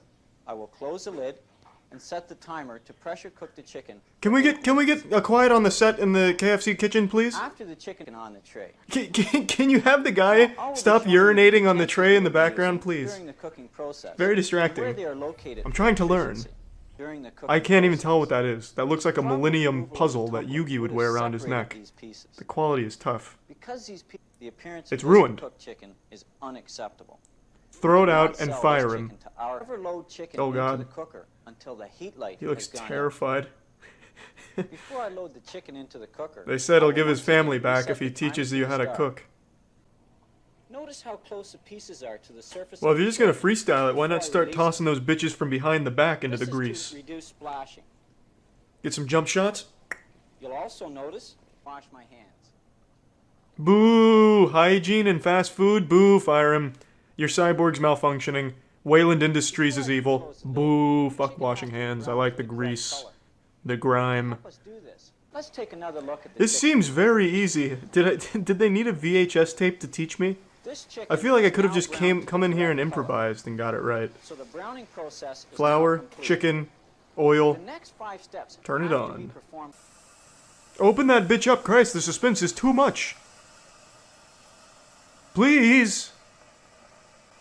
Let me take a peek. Now, wipe this moisture. You're driving out to buy some KFC right now? Well, if it takes too long, just go to their kitchen. You now know how to make it yourself, so why pay for it when you can just use their facilities? I work at KFC and this is more professional than nowadays. That is the third person to say that. How do you cook the chicken now? Spread these pieces out. Because this is made in the 80s, this video. There are some important points to keep in mind when racking the What the chicken fuck do you do? Just dunk it in your toilets back there? handling the pieces. This was 9 years ago, and they're still using the old tried and true methods taught to them by the old KFC automaton. So what are you talking about? Do you just work at like a shitty KFC? Psychic Bob Hickman. I'm so tired of misinformation surrounding my boy Bob Hickman. Bob Hickman is not a psychic. Bob Hickman was chosen by the Lord himself to be used as a vessel to touch his pee-pee. Do you even watch his videos? He says it right here. To beware of the pee-pee man. Into my body, like a body my same size. Like me floating into you or you floating into me. Tell him, Bob. Holy Ghost baptism. Enlighten them. December. I've got a new name for God. Mm-hmm. What is it? God is Nell. Mm-hmm. The pee-pee man. And there you have it. He's always not a on me, psychic. Caressing me, The- pulling at my... You might say, how does he do that? I feel electricity flowing around it, like an electric hand, grabbing at it, pulling at it, squeezing it, touching it. The pee-pee man will just not let go of Bob Hickman's dick. He is not a psychic. He just has the holiest wiener that the Lord can't resist. God is my body, like a body my same size. Bob, are you trapped in a glass box? This is the Holy Ghost baptism. Bob, I can't hear you. You're going through a tunnel. For the remission of your sins, and you shall receive the gift of the Holy Ghost. Well, I can't really hear this. It just sounds like he's being smothered by a pillow. Do you know who you're getting arrested by? We don't make those decisions. It's the world's most deadly actor. We have 3 middle schoolers skipping class. Can we get Steven Seagal out here to beat some ass? Deputies are. Imagine getting arrested by Steven Seagal. That would be the most embarrassing thing in the entire fucking world. I'd rather be arrested by cops in full furry costumes. We went in. It was a perfect entrance. What do you mean we went in? You didn't even go in, Steven. Everybody made sure nobody got hurt. The suspect. I'm pretty sure the show is fake, but even when it's faked, he doesn't do anything. I have one too. I look at this every day. Sun Tzu is one of the classic master tacticians. Which is why I don't employ any of his tactics. Strategy, all the. Fucking kung fu the door. This guy's good, huh? What? What do you mean this guy's good? Looks like he just made it out of there. He just left. Hey. Sun Tzu didn't cover that in his book? What happens if the enemy leaves? Guys, let's not. Sun Tzu says supreme excellence consists in breaking the enemy's resistance without ever having to fight. AKA Steven Seagal sits in the car and does nothing. My man, this is one hell of a show. Does anything interesting at all happen on this show, or is that forbidden? God, in every single episode he gets more and more equipped. By the end of it, he's going to be in a full juggernaut outfit from Modern Warfare. Clem's Kitchen.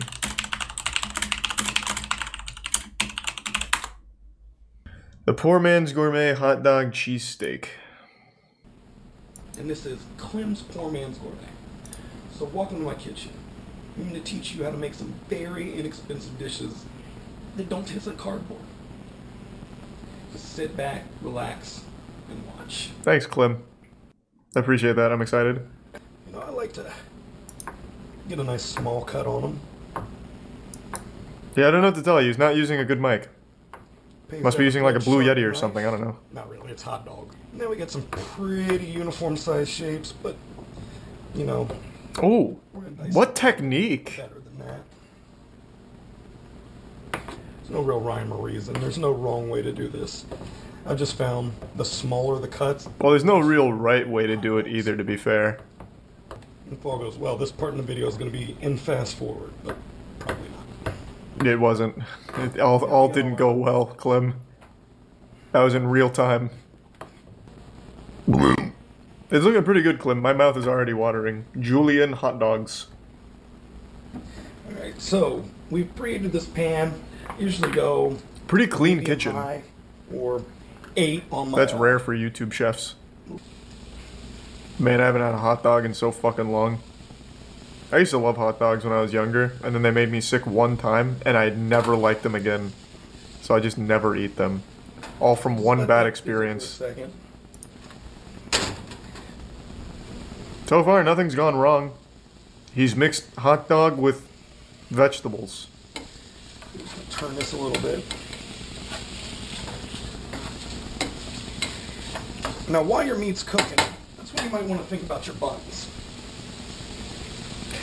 I'm going ahead and preheated my little electric skillet over here because what a clean I like to kitchen. toast my buns This a is little so bit before surprising I for make YouTube. Taste a little bit fancier. Just let them sit for a little while we go back and attend to our meat. Like, he's even getting good pan flips. This is not a shitty chef at all. What I like to He's do, using an I Xbox like to 360 add a mic, little which bit sucks, of some but spices to it. so far he's competent. Like, he Here's knows a what he's little, doing. Garlic powder. Got this at the Dollar Tree. Yo, I'm stuck in an elevator right now. What do I do, guys? I don't know, man. Do you have hot dogs with you? If not, you're fucked. I don't know. I don't have any advice. Good luck. That up a little bit. This is actually just normal. buns are Does good he and fuck toasty. anything up?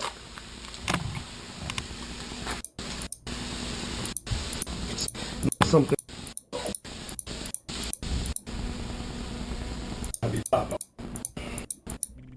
Well, everything went right here. You recommended This good is cooking. Clem's Poor Man's Gourmet. Like, yeah, it's a weird, like, recipe. A hot dog cheesesteak's a little wacky, but he executed it well, and I bet it tastes good. Thanks to the resub Zay and Jay. That really wasn't bad at all. Thanks to resub Conrack. Yeah, how's King Cobra doing? We haven't checked in on him in a while.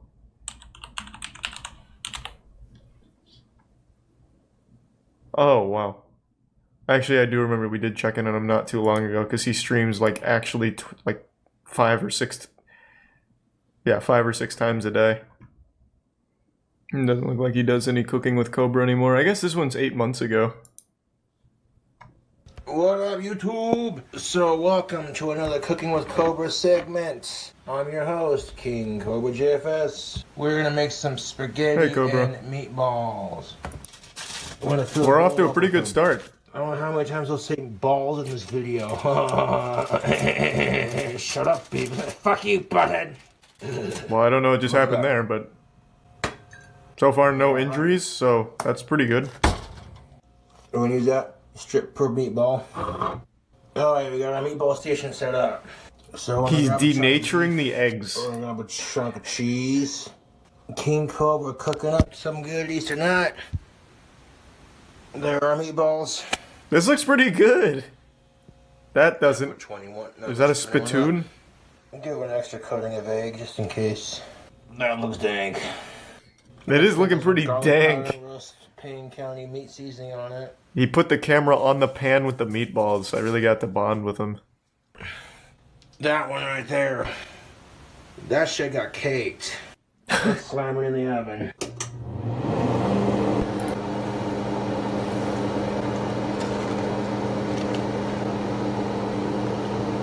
It's coming along nicely so far. fuck rape. What? What is that? Is that part of the recipe? You ready for the sketty? Some of these aren't. We say that to bless the food? Mix that It's like butter a up. cauldron. Those are a Ooh. sketty. Well, actually, that came out looking much better than I expected. We'll throw some cheese in there. Throw some Doritos in there. Why are we doing that? That's fine. Just put it in the cauldron. It doesn't matter. Then sure, it'll be fine. It's cooked. That's alright. Oh, that looks good. Those are some fat meatballs.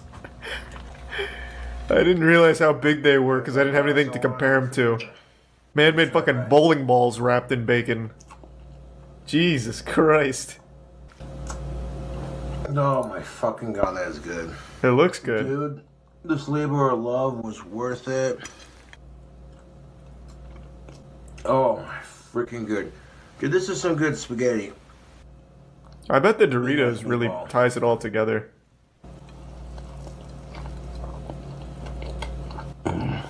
He's even letting his goatee get some bites in there. Oh shit. Thanks for watching. Thanks for the recipe. No, I appreciate it. I should be saying thank you. They look good. Hey everybody, what's going on? It's Hey, Josh Josh. here with another episode of Poor Man's Meals. So what's happening today? You know, I am feeling hungry. And when I have hungry, I have hungry. Big appetite hungry. So, the other day I was thinking to myself again, and said, Turd Ferguson? No, that's not my name. That's not my name. What is happening? 2011 was a different time. Cornholio. Hey, Cornholio. Oh, this is a Beavis and Butthead thing? I never really liked Stop that it. show growing Okay. Boiling water. Stuffing. $1 for one box. That's all that matters. up. So is this shitty Fuck cooking yes, or not? correct. Because it looks like he's just using boxed stuff. Fluff with a fork. Can't really Different fuck fork that from up. the sour cream. Make sure you get them with a little bit of the salt too. They're good that way. Now finally, just for a little bit of extra pizzazz, When does he fuck because it up? I like the flavor and the texture. A little bit of corn. Oh! I am the great Cornholio.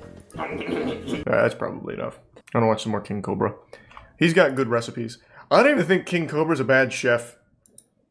He just has some wacky recipes. He, like, thoroughly cooks the food, too. As far as YouTube chefs go, I think King Cobra's one of the better ones. In terms of actual talent. And ingenuity. King Cobra JFS Nastiest Farts compilation. What? Where am I? I thought this was like going to be all like cooking based, kind of. Well, I mean, I'm already here. I might as well at least hear a couple. How nasty can they be? Whoa! Every fart that I've ever made in a video and just like put it together in one giant montage. That would be some shit. His farts sound like someone screaming from his ass. While we're on that subject.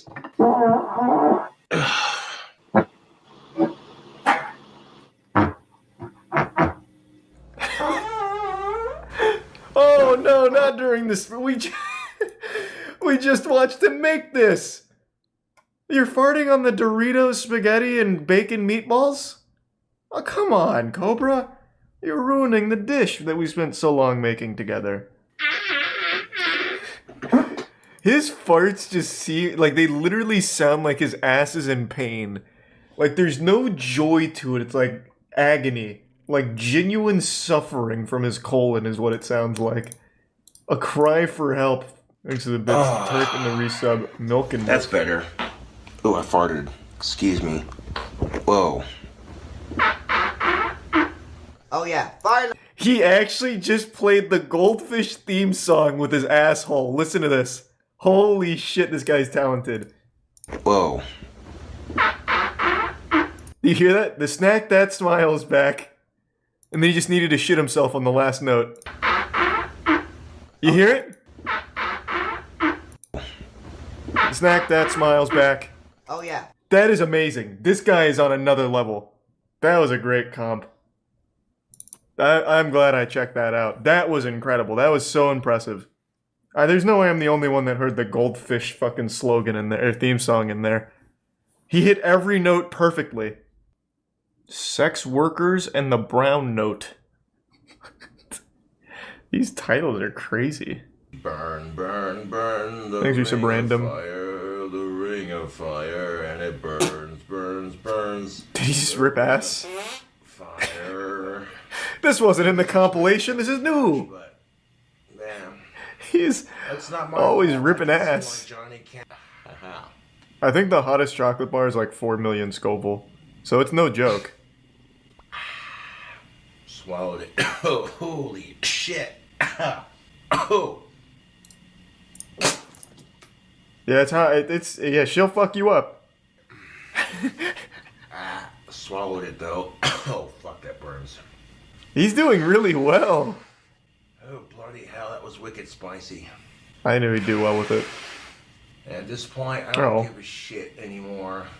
When I end my dry spell, it'll happen when it happens. That's a good There are more attitude. important things than getting laid. Like getting mad subscribers, brah. All the trolls are sitting there talking a bunch of mad shite. Up to that point, like, oh, he ain't. Yeah, he did really well with that. I figured he would. But I don't have any cheese. I'm out. So what I'm gonna do is show you how I make a peanut butter jelly and mayonnaise burger. Yes. Now, I've had Show me the forbidden recipe. before. It's delicious. Real quick. Oh my god, I feel like I'm going straight to hell with this angle right now. Can you flip me right side up, please? It's scary like this. Oh my god, I feel like he's about to do like a wrestling move on me. Honey wheat's pretty good. We'll put jelly on one slice of bread. And what we're gonna do, Let's give some what you J-Pappy. do to make this burger is you basically, you put your peanut butter and jelly on first, and then you cook your patties.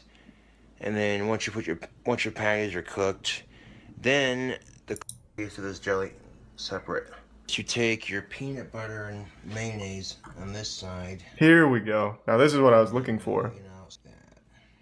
I'm gonna save this tab. I'm going to try this. I'm gonna tell you right now, I'm gonna fucking try it. If Elvis Presley did it and Cobra did it, it's good enough for me to try.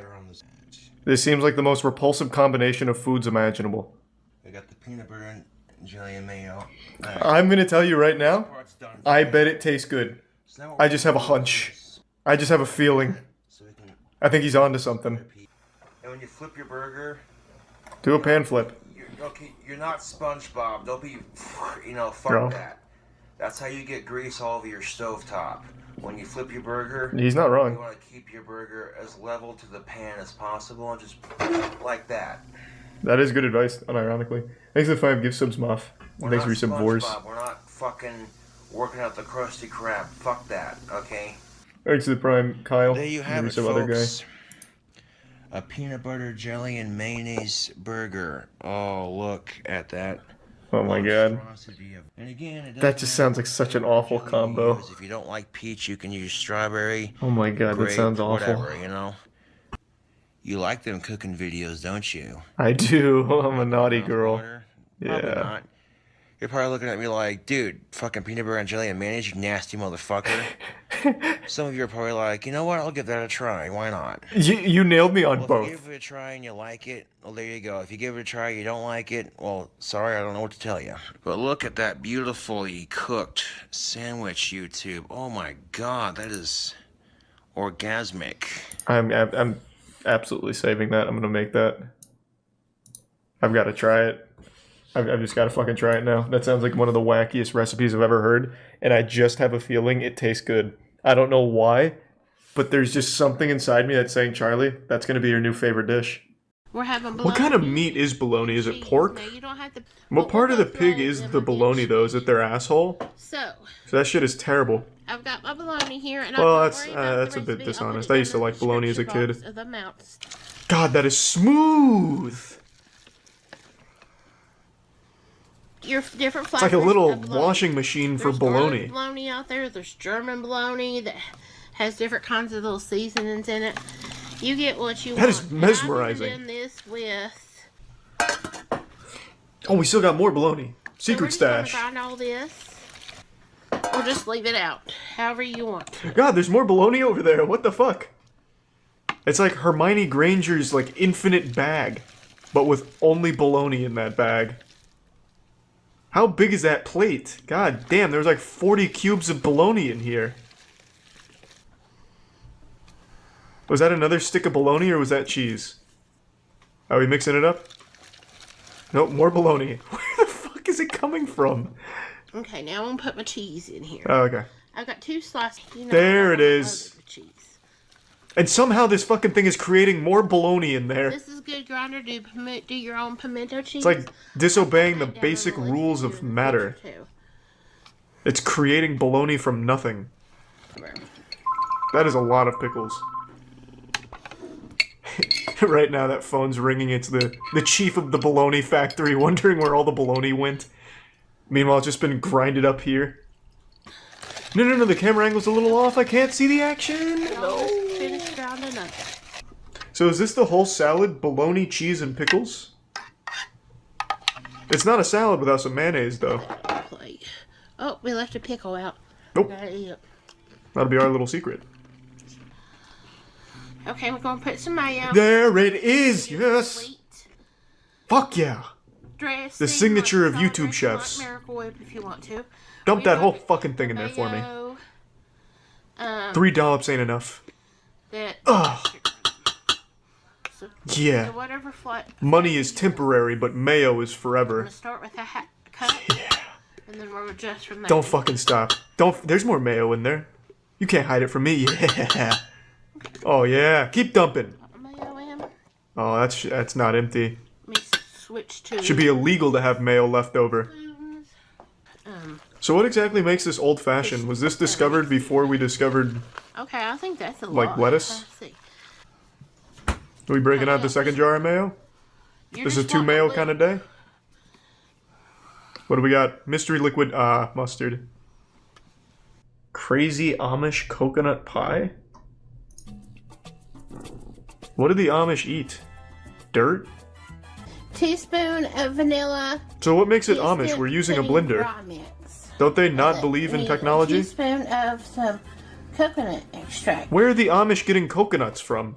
4 large eggs. I've never heard of Amish people living near, like, a beach. Is that just the name of the dish? Amish coconut pie? It's not actually made by the Amish? Yeah, I've never heard of the tropical Amish tribe. Maybe I'm just out of the loop, I guess. A cup of sugar. How did we go from bologna salad to, like, some real good-looking shit? I think bologna salad may have just been, like, a joke from Sarah.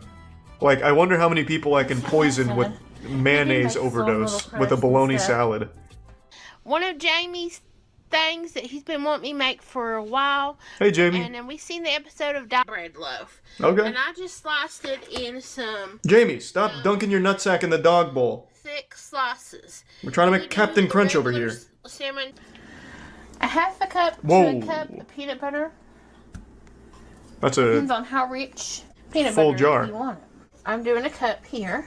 Yep, I mean, that looks peanut fine. butter pie has chilled enough. You can really That's a lot of editing. Jesus, that's a lot of editing. Good look. God, Jesus, I'm traveling through time. Well, it's kind of just like eating peanut butter out of the jar, though, right? That didn't really make it to a full pie. It's literally just your 40 scoops of peanut butter with some sugar. And we're just gonna bring this. Why don't you substitute the milk for and mayonnaise, warm though? it up. Mine is 2 minutes. So what makes this your own recipe, though? This is all really standard mac and cheese shit. You don't have to use elbow Give me something macaroni. wacky. You can use the little shell Drop like pops or 3 whatever Pokemon pasta cards you in there or like. something. And that was a half a pound. So is it just cornbread flakes, onions, tomato, and then I'm mayo? gonna thin it out with about a tablespoon and do layers in here. Okay, hey, I love cornbread. Normally that's the Well, bean it's you ruined. use, but if you want to change up your sweet yellow corn, drain real good and rinse. I feel like this episode was just things she made earlier and had leftovers and decided to throw it on top of cornbread. Some chopped onion. I've got And then 4 pieces of chicken tenders from PDQ. Layer of bacon bits. Some chopped bell peppers. So the last thing you're eating in this cornbread salad is the cornbread. Fridge. So about It's the bedrock. 1 bell pepper chopped up. Yeah, close it off. Okay, so you come with a little bit Wow. more cheese. I mean, that is just a lot of flavors in there. So this is less of a cornbread salad and more of like a cornbread foundation mayo Clear container or thing. one of them glass trifle bowls. I just This think the looks layers impossible look to all eat. pretty. And it'd be really I wouldn't even know how to attack that. If I ordered the cornbread salad and received that, I would be so intimidated. roughly 4 If I've learned anything, it's going to be the broccoli is not an important player. It's been cut up. It's going to suffer the same fate as the cornbread. Right in the We're bench. going to add. Okay, now it's. So what does a salad even mean? Oh, mayo. That's what it A means. cup of mayo. Real mayo. If you don't want to use mayonnaise, you could use like Get the plain fuck Greek out then. yogurt. Half a If you don't cup want of to use sugar, mayonnaise, you're not welcome. So what is the culinary definition of a salad? And then you're just gonna make Because it it really taste just seems like it's just dump 1,000 things into one thing and How call about it a all salad. You don't think it's going to be enough, Dre? Combination salad. What have we not been making combination salads this whole time? How much? This is like a triple S tier smoking style combo salad we've been doing all day. How could there possibly be a deeper combo?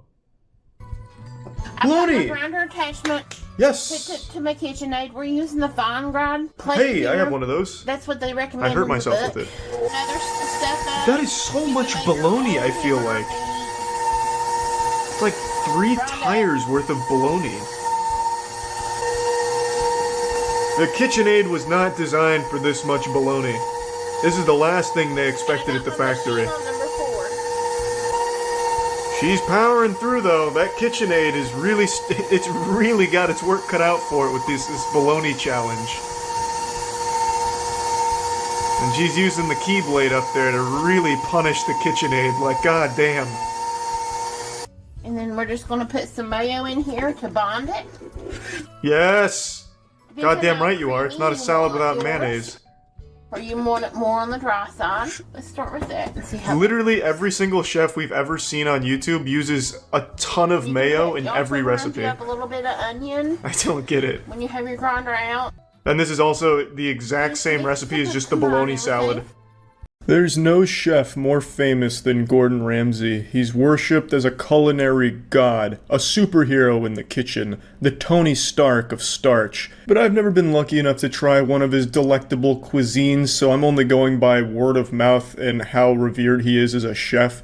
I'm assuming with all of the shows that he's had and how much fun I've had watching those shows, he's got to at least know what he's doing to some degree, but I've never actually tried one of his meals. And then he posted a video on YouTube last year, almost a year ago exactly today, that was a recipe for his special grilled cheese sandwich. And this immediately made me discredit everything he's ever done in his life. All his accolades, all that prestige. I think he wiped his ass with it when he posted that video. He posted that fucking grilled cheese video and it showed that even Superman can bleed. Most people, it was met with a negative response and then people just kind of roasting Ramsay for it. I imagine he still is a good chef, but there's one thing he struggles with and it's grilled cheese, clearly. But I didn't want to just judge a book by its cover. I've watched plenty of Darman videos. I know that that's not the way to do things. So I decided I was going to cook this grilled cheese and try it for myself. Cheesies. A Romano with pepperberry and Asiago. I'll tell you what, I've had many a grilled cheese in my life and never once did I think of trying either of these 2 cheeses in there, and I've never even heard of a Romano with pepperberry. That sounds like some forbidden cheese Ramsay himself whipped up in a laboratory like Frankenstein. I also couldn't find this playful little cheese anywhere at the grocery stores. I'd ask for the fucking Corky Romanos and they'd look at me like I was a lunatic. They'd never even heard of Romano cheese in their goddamn life. They seemed like revolted that I'd even ask, like as if I was asking for propane to put on my sandwich. So I had to settle with the closest thing I could find, which is grated Romano. Slices. So I can take off the rind easily. I mean, so beautiful. And then with the Asiago again, down. And literally... With the precision of a surgeon, I was easily able to cleave through the Asiago and get a nice big strip just like in the video, and since I'm basically speedrunning a shitty grilled cheese, I used the any % Romano skip. Since mine's grated, I didn't have to bother cutting it like Ramsey does. The thing about a great grilled cheese is to make sure the bread is not too thin. The beautiful, locally baked country bread. I was able to find the exact giant chode bread that Gordon Ramsay uses for his grilled cheese, and let me just say, it's not really a great idea to use this kind of bread for a grilled cheese. I'd never had it on this bread. In theory, I think it could work, but I think it'd take a lot more time and care to make a good grilled cheese using this bread. Typically, just use some fucking Wonder Bread or some shit. You don't need to reinvent the condom here. From there, a bit of butter, okay? And always butter heavily on the outside. You'll see why, especially when you get that nice, crispy texture. Now, I'm a classically trained chef, so I'm employing a technique called the rubby scrubby with the butter here. Gordon uses just spreadable melted butter, but I took it a step further. I really wanted to make this shine. Also, I didn't have any, like, actual spreadable butter. I just had sticks. So I just really laid it on there. I slathered it there. I even tried to wrap it like a little blanket on the outside of the bread. I made sure it was a good distribution. It's a pretty advanced technique. Maybe even Gordon Ramsay isn't familiar with it, so... Tailor make it in a way that it becomes somewhat almost fitted to the bread. This is where the grated Romano really came to bite me in the ass. I couldn't get that good fit in there, so I just kind of have fucking sawdust of Romano here next to some chunks of Asiago. You know, just the way Mom used to make here. It's kind of hard to follow the recipe to a T because I couldn't find one of the crucial cheeses, but we're gonna make do. The flavors should still be about the same, I would imagine. And the secret behind this grilled cheese is a little bit of kimchi, homemade kimchi, which is going to give a nice spicy texture to that incredible cheese. When I first got to this point in the video, I had to check what date it was posted because I thought it was an April Fool's joke. Fucking kimchi on a grilled cheese just coming out of nowhere. It just seems like that was the first thing he saw when he walked into the kitchen and said, fuck it. You know, I imagine if he had seen anything, he would have thrown it in there like, oh, that flower pot's looking kind of odd. Let me dump some of the soil on the grilled cheese and try and convince people it's a good idea. But regardless, I'm following it along. I got kimchi, which I've never had before in my life, and we're just going to pile it on just like Gordon Ramsay does. He does specify homemade kimchi, but I'm not making kimchi, don't know how, so I just got it from this can here. But hey, maybe whoever produces this made it at their house and then just sells it at the store, so I mean, it still counts, I'd say. We're going to stick that in the oven. Look, a beautiful fireplace over there. Nice and warm. Touch of olive oil in. Beautiful. Yeah, so this Pioneer actually uses the fireplace to cook the grilled cheese. I'm over here like a real idiot sandwich just using 21st century technology with the stovetop. I don't have a fireplace, so I couldn't do this step as he does either. But I have to wonder, why the fuck is he using the fireplace to cook it anyway? I can't imagine that adds much to it. I mean, maybe, like, if some of the wood in the fireplace ends up in the sandwich, maybe that's cool. Like, we like some wood chips in there, that'd be cool. But yeah, I couldn't do it, and I wasn't gonna go out back and start a campfire just to follow along. Turn that over. Push that down. And push down. And that helps to get the cheese nicely melted. Turn that over. Look, beautiful. The cheese is melted. Yeah, Gordon, the man who calls half the chefs he ever encounters a fucking donkey, somehow burns the grilled cheese. He just burns the bread and doesn't even manage to melt the cheese. If this is how it's done, then everyone's been fucking up. You know, if your cheese melts, you've ruined the grilled cheese by Gordon's standards, it seems. It's really confusing because this is a video. We can all see the cheese is not melted. It's still blocky. It still looks cold. But he's saying that it's melted. I don't know if Gordon thought he was on a podcast or something where we weren't able to actually look at his work so he could just like lie about it, but it's pretty laughable that he's just going against what your eyes are clearly telling you. But anyway, I didn't want to burn mine, so I actually did a better job of cooking this than Gordon does, but everything else is still a disaster. That sound means it's time for a flip.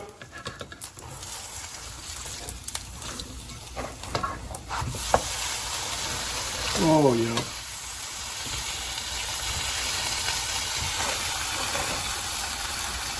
The cheese is starting to melt. Fuck, I ruined it. You just pulled it off the heat Yeah, entirely. I'm trying to save the cheese before it starts melting. That's blasphemous in the house of Gordon Ramsay grilled cheese. I want to reach in there and grab it, but I know my survival instincts just won't let it happen. Saved. Oh my goodness me. Oh my god. That's incredible. If someone served this to Gordon on one of his shows, he'd flip a table and piss his pants. You can't even melt cheese! You fucking donut! The cheese isn't even melted! And yet here it's like, oh my god, this is one of the best cheeses. Oh my god, this is incredible, amazing, remarkable what the pepperberry does with the acidity of the kimchi. Oh my, it's like, it's just crazy. I don't understand what happened here. There's no chance Gordon actually thought he made something good here. Because the cheese isn't even melted. You failed the only step in grilled cheese, which is melting the cheese. The final product isn't even a grilled cheese. He ended up making a Lunchable. It's just some cold cheese with like some meat in the middle there. But hey, I followed the steps, so maybe it tastes better than it looks. Whoa! Now that's a grilled cheese. Man, Gordon Ramsay gets it done. Somehow he came up with the worst grilled cheese recipe ever, and I made it worse. Alright. See if it lives up to the hype.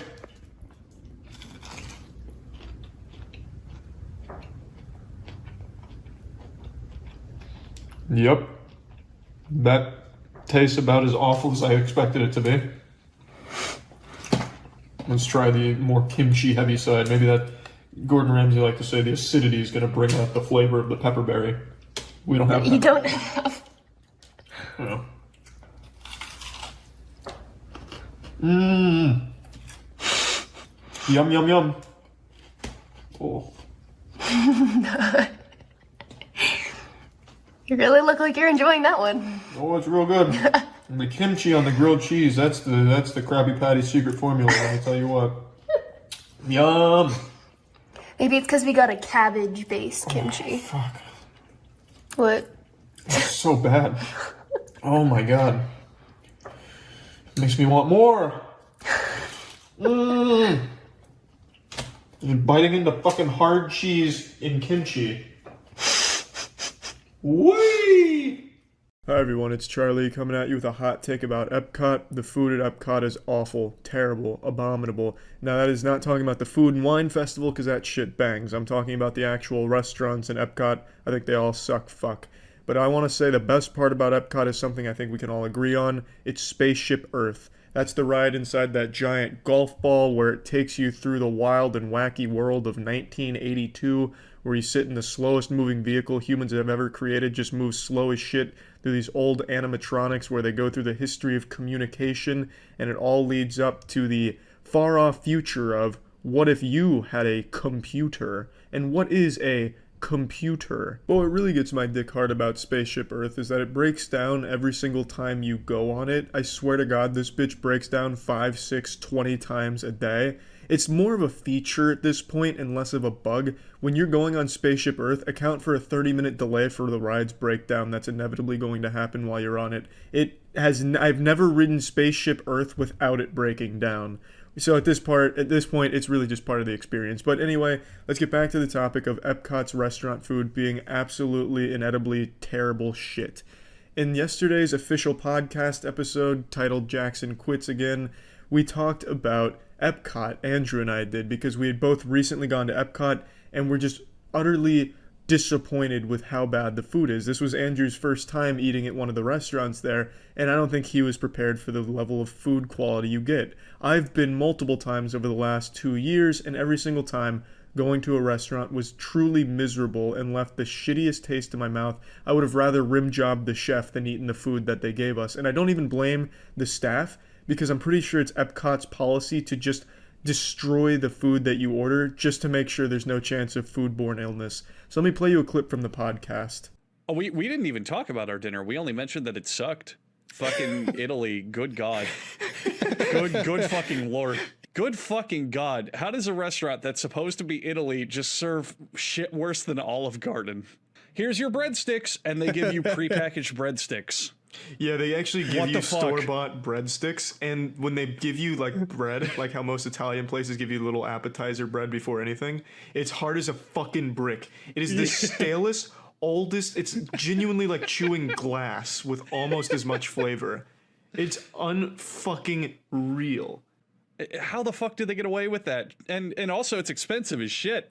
You sit down, and almost all of us got the special, which was chicken Alfredo. And it was a single chicken breast, which was very small and extremely dry, and a generic Alfredo pasta for $30. I don't like when people say that it's dry because that makes us sound pretentious. When we say dry, imagine like if someone took a chicken, froze it after it's already been cooked, and then ran it over with a car tire. It is so fucking bad. It was miserable. Terrible. Terrible. And it's not just Italy that's suck and fuck at Epcot. I went to the hibachi place in Japan before this one. It was like 8 months ago. The hibachi place had I had to watch them ruin chicken, rice, and vegetables in front of me since it's hibachi. They cook it on the fucking grill in front of you, as hibachi chefs are known to do, but they overcook it for like 10 minutes. As your chicken's going from like a nice moist center, I'm watching it dry out, whittle away, and turn to this cadaver of a chicken breast. This fucking Frankenstein's little monster zombie here of chicken in front of me, as the rice is off to the side getting turned into like fucking mashed up sandpaper. It's terrible. Do you think it's fucking maybe awful. just they cook the shit out of everything to avoid lawsuits from like food poisoning? Yeah. 100%. It's to avoid foodborne illnesses. Oh, and when I ate at France, I got a medium rare steak. I'm not a big meat eater or a red meat eater anymore, but when I do, it's medium rare. I got a medium rare steak, and that shit came out looking like something you'd find in a sewer. It was still somehow like turbo well done and passed off as my medium rare steak that I ordered. It's fucking incredible. It was like Santa Claus gave me a lump of coal for being a naughty Epcot boy. It was miserable. Fucking miserable. Why do you keep going back? All of these stories like, yeah, 8 months ago I went, and then 6 months ago it also sucked, and then yesterday it really sucked, and that was extra expensive. I'm going next month. I bet it's gonna suck. To be fair to us, Jackson was visiting, and Disney is the only place that has Star Wars World. Yeah, Epcot wasn't the plan. We were gonna spend the day at Disney, but Disney was so crowded and so shitty we needed a fallback. So Epcot was only a small gondola ride away, so it only made sense to go. And plus we were all hungry, and everything in Star Wars World had an hour-long wait just to get fast food that's fried in the fucking garbage can. God. So we went to Epcot. For the price of the meals and the quality of the meals, it's an absolute scam. I've eaten at a bunch of those different restaurants at Epcot from a ton of different regions that are represented, and all of them have one thing in common. They all suck ass, and the food is dreadfully overprepared. Not just the meat, but every component of the dish is so unbelievably overcooked, I don't know how it could even be considered a meal at that point. At that point, it's just basically dog food. It's not good at all. Now, I've never sent back a meal in my life. I've never complained about food at a restaurant, and I never will. But when you're eating that food, you can literally taste the waste of money. It's just terrible. It really is. It's just somehow, when all plans fail in Orlando, all roads lead to Epcot's utter disappointment just to seal it with a nice shit cherry on top. It's not like I'm planning to go to Epcot for these awful, godforsaken meals that look like something out of a Fallout universe. That's awesome. Jesus Christ, I'd rather be eating the fucking bottle caps than the food they serve at Epcot. Restaurant inspections, sneak your way into the kitchen. Look at these conditions, there's cockroaches and shit. You could blow the case wide If there was cockroaches, I'd prefer they just throw those on the grill than what they're serving up currently. Feel cultured about eating food from different cultures, but you know they still get the overcooked. That was a good American style garbage. That was a good question I had while we were there. It's like, do some of these people feel demeaned? Does this feel weird? Because in Epcot, every culture, for the most part, the people who work there are from that place. Like, if you go to the Italian restaurant, everyone who works there is from Italy. But isn't this just kind of like a song and dance, like from the 50s, where it's like, look at the strange new cultures? Like, I thought of that too, especially because of our waiter. He had to keep saying "Mamma Mia." Like it's Super Mario. That's not a joke. He said it at least 5 or 6 times. Like it's great to like go look at like the replicas of Italy, but I don't want to go in and feel like I'm walking into stereotypes. It's weird. That's exactly. Because it's fucking Disney. I don't get it, man. I don't know how they're getting away with this food. It's a hate crime on a plate. It's terrible. And yeah, that's the other thing about Epcot restaurants. It feels really weird. These people have to be like a caricature of the places they're from. Like, I don't think this guy naturally says Mamma Mia all the time. After pretty much every order we placed, he said, Mamma Mia, that's a good choice. That feels just super uncomfortable to be around because it's like they're instructing him to say these things, that this is part of his script. You have to be the most Italian stereotype possible. And it's not just Italy. This was in all the other restaurants as well. It just, I don't know, something about that just rubs me the wrong way. They're making it like a circus act. Like, hey, look at these circus freaks. They're not from America. Look where they're from. Listen to how they talk. Some weird shit. It's not like offensive or anything, I just think it's fucking weird. But yeah, by far the worst part about Epcot's food is the food itself. It's just terrible. It's awful, awful, awful food. I don't know, maybe I've just gotten unlucky for the last 2 years in the numerous times I've been, but I find that hard to believe that it'd be that bad every single time in all those different regions. But again, Food and Wine Festival is probably about the only thing worthwhile at Epcot besides Spaceship Earth anyway. So if you're going when it's not Food and Wine Festival time, you're wasting your time anyway. But anyway, that's it. See ya. I'm gonna make it. Please don't cut off your thumb. Oh yeah, you're. Oh, that was close, Charlie. A little close for cutting. Okay, how about you hold it different? Oh my God, this guy's he's a circus freak. This man's a devil. Oh my God, you're. Yeah. Can I get a hell yeah? Sure. Yeah, let's see. Woo! Hey, welcome to the country kitchen with Kenny Buckwater and the boys. We brought in an expert. This is Susu. She's gonna make feet loaf. Yeah, I'm an expert in feet and meat. I'm really excited today. That's kind of what Texas is all about. And freedom, am I right? Freedom, so yeah. Right. Darn tootin' partner. Down to the brass tacks. What are we doing? Okay, so we're gonna get the meat, we're gonna shape it into feet, and we're gonna hope for the best. All right, let's ride. It was supposed to be beef, but you know what? We're gonna make do. Country girls and guys make do. So we're gonna do our best to make meatloaf with chicken loaf. Oh, it's time to get wacky. Yeah. I mean, like Paula Dean's a bad example. She was like super racist. It's kind yeah, of like Martha Stewart. Oh wait, she committed like tax fraud or something. That's what yeah. it is? That's we don't mind cool. that. Tax White collar fraud's- crimes are fine. Yeah, tax fraud's kind of epic, right? Yeah, actually, yeah. What would you like the oven preheated to? Oh, look at you. Thinking ahead. I have to go look at the recipe. Actually, I know off the top of my head. Entertain them. Yeah, take a guess. 350. Over under. Matt, what do you think? 350. Watch this. I know her 325. It's probably like. I already asked her mom. It's 350. Okay, Mom says 350. 350. Oh, wow. First, dump all ingredients into the meat and mix well. Okay, so who has measuring devices? Wait, you need 3 pounds of chicken, right? You're gonna need a bigger bowl than that. Our beef is here. Beef is here. Hey, the beef just arrived. So do you want to start with the chicken or the recently brought beef?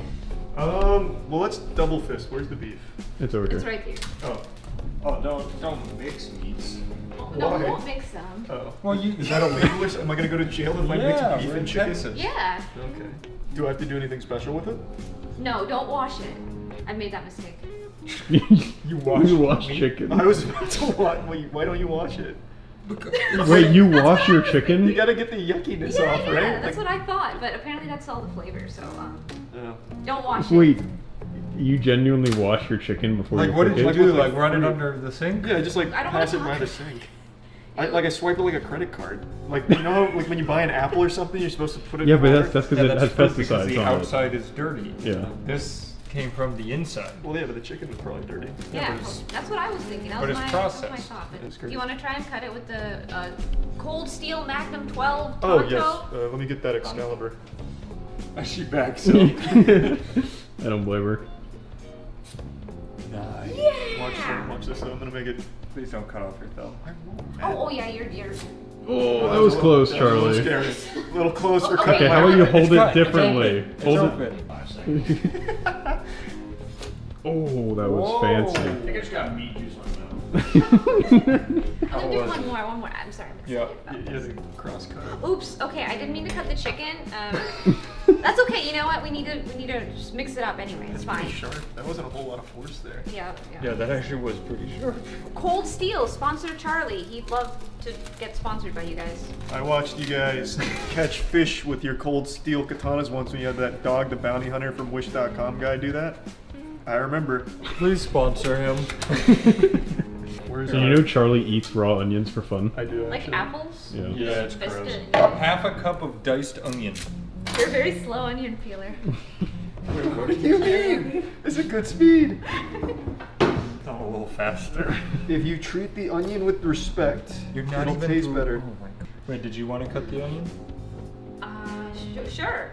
I feel like you'd be very good at cutting the onion. That's your thing. Yeah. I was giving. They know everybody go in the corner. I was making room, She and then almost- Charlie just got next to me and She like, almost got me like it was like a fucking horror No. movie. It's cold steel a minute ago. My aim, just like Lynn Thompson's, is very accurate.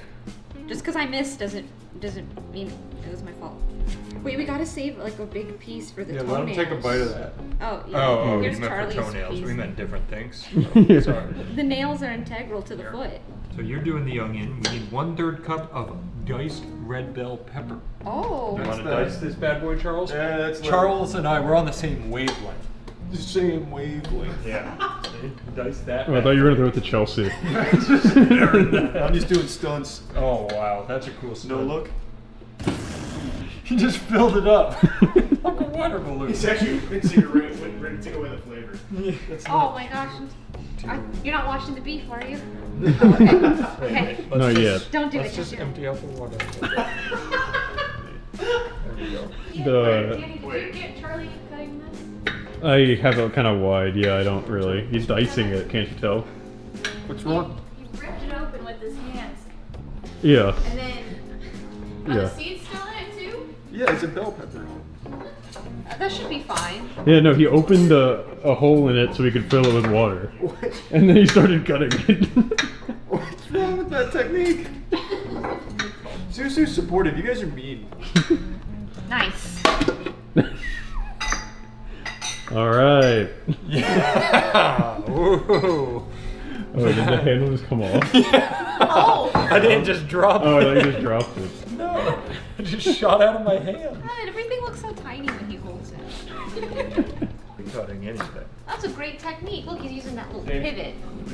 I'm good, thank It's you. actually an amateur technique. Gordon Ramsay's would be rock hard right now watching it. Gordon Ramsay's always bricked up when he's watching me. Oh, you know what other powder we could use? G Fuel. Divine Peach powder goes great with feet loaf. Am I helping? And you can get it. We have some right behind you, Matt. Oh, and if you use code MOIST, it's cheaper? What the that fuck? little This guy is so get that? natural. Darn tootin'. Oh, there's a bug. Perfect. Put that in the feet loaf. Yoink. All right, that should be Caleb, enough. you're looking real nice over here with your glass of wine. Feeling good. Cheers. Oh no, a barrier. Oh boy. Oh, that was unlucky. Oh boy. Okay. All right. Awesome. Okay. I got more spoons. Wait. Let her try. I want to see. I want to see. She'll get it before I get it. Actually, this is gonna be so sad.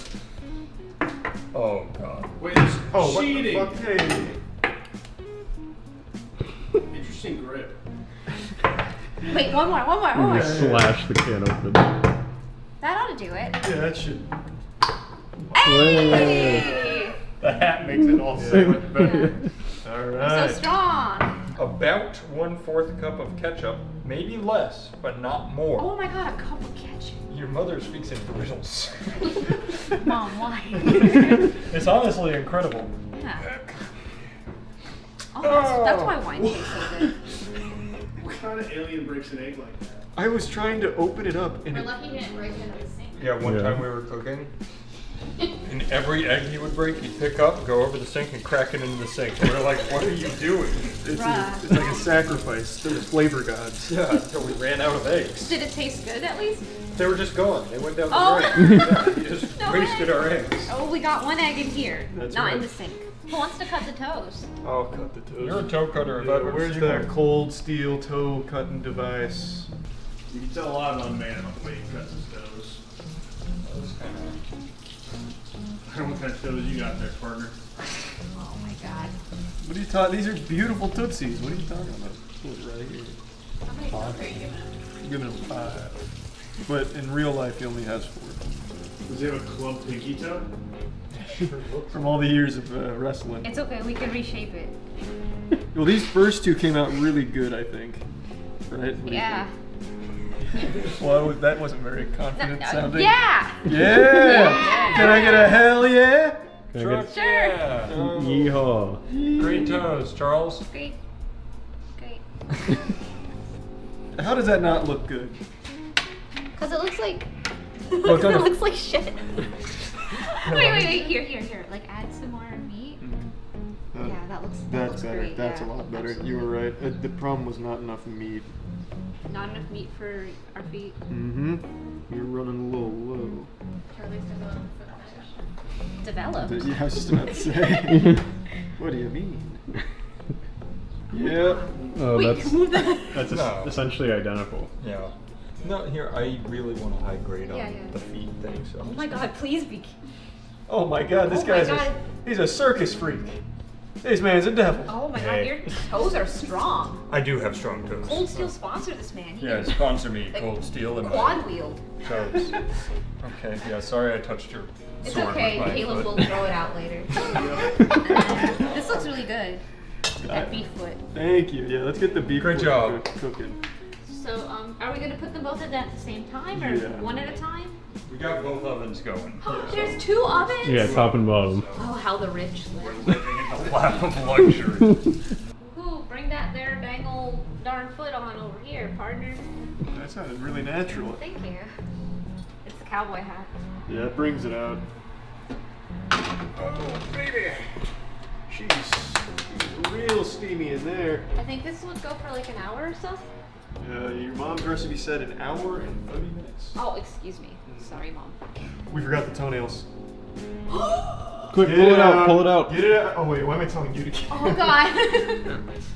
I'm coming. Oh no. Oh no. Fucking code red. Phew, that was close. Thank God Matt wasn't here to see it. He would have had a heart attack. Oh my gosh. Well, let's just take a peek at what that's gonna look. Oh, well, you gotta cut it first. Yeah, you're right. You're right. Are you gonna use that whole onion? For one thumbnail? Yeah, I was gonna give him like nice. Oh, great. What do you call these? I don't like know. a talon. All right, That looks good. beautiful. That looks pretty good. That's fantastic. Would you Charlie. like to make a toenail net? Sure. What are we thinking? Too big, or is that good? That's not bad. I like it. I'm impressed. That looks great, Matt. Wow, first try. Thanks. I blacked out for a minute there, and what do you think? That's a good pinky toe. That looks really good, You know, Charlie. if you Good, really want to good get work. wacky, you can give it a hangnail. Oh no, Matt! No! Matt! That's gonna get us a lower rating on WikiFeed. Sorry. I picked it off. Oh, oh my God! Oh my You trying to start a goodness. fight in this kitchen? Matt, did you want to do the last toe, or shall I do it? I think you should do it. Okay. I think it's gonna look a lot better. Le piece de Here we go. resistance. The final toe. Oh my god. Oh, haha. Nobody saw that. Editors, you'll edit that out. The final toe. Oh my god. Oh, haha. I'm sorry, please. Was that loud? Editors, please make me look cool. Woo-wee. All right. 1 foot down. Matt, use your thickness to squish it down. Yeah, Matt, sit on it. Nobody likes me except for my dumpy. I like you for more than that, Matt. Thank you. You're the only one. You have a great personality. Forbidden technique. He just breaks his arm. See, the key is to drive the elbows Oh, it's working. into the joints, so they really stick together. That bread is resilient. It is. I told you that bastard will fight back. You want to try the rolling pin too? Yeah. Oh, there you go, like Muriel from Courage. Beat the daylight out of it. Alright, I think that's as good as we're getting. Good job. That's pretty flat. What were you gonna Alright, say? Charlie, your red carpet's ready. You didn't like my last foot design. My blueprints are unorthodox. You've learned since then. You've changed. Alright. On this rock, I'll build my temple. Who said that? Saul in season 1 of Better Call Saul, actually. I think he was probably quoting somebody else. Nope. Yes. Did you make another left foot? Whew. It's okay. You can have 2 left feet. Charlie, throw some more beef on this. Fuck. Nobody will know. Alright, it's an emergency. Goddamn. Alright, oh, golly. What do you think so far, Matt? That's looking really good. Thank you. And then Those are actually looking really good. the final 2. Oh my god, that's beautiful. Thank you. Thank you. It's modeled after your feet. Oh. Oh my Look god. at that. God damn. That's fantastic. It's like looking in a foot mirror. It actually really looks like my foot, I'm not gonna lie to you. That's not good, Caleb. Oh, boy. Thank you. Oh wow. Okay, one more. Oh shit. Be careful. Oh, Nice. let's pop this puppy in. Alright. Here I come.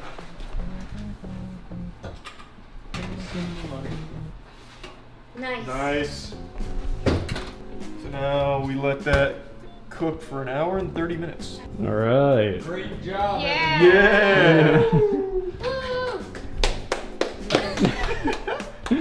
That was Great work, actually- everybody. That was a lot of fun. That was nice. I always like cooking.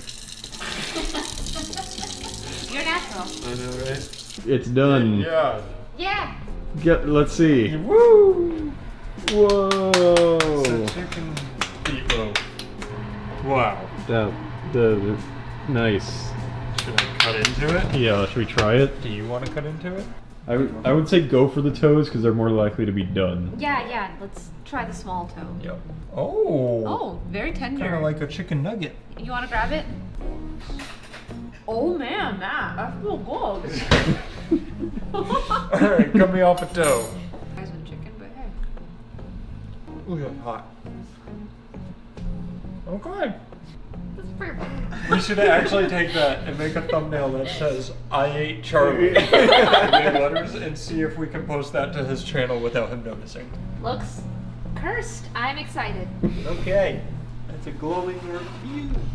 Whoa. Love that foot sauce coming out. Wow. Better good? than the chicken. All right, Matt, get in there. I really don't want to.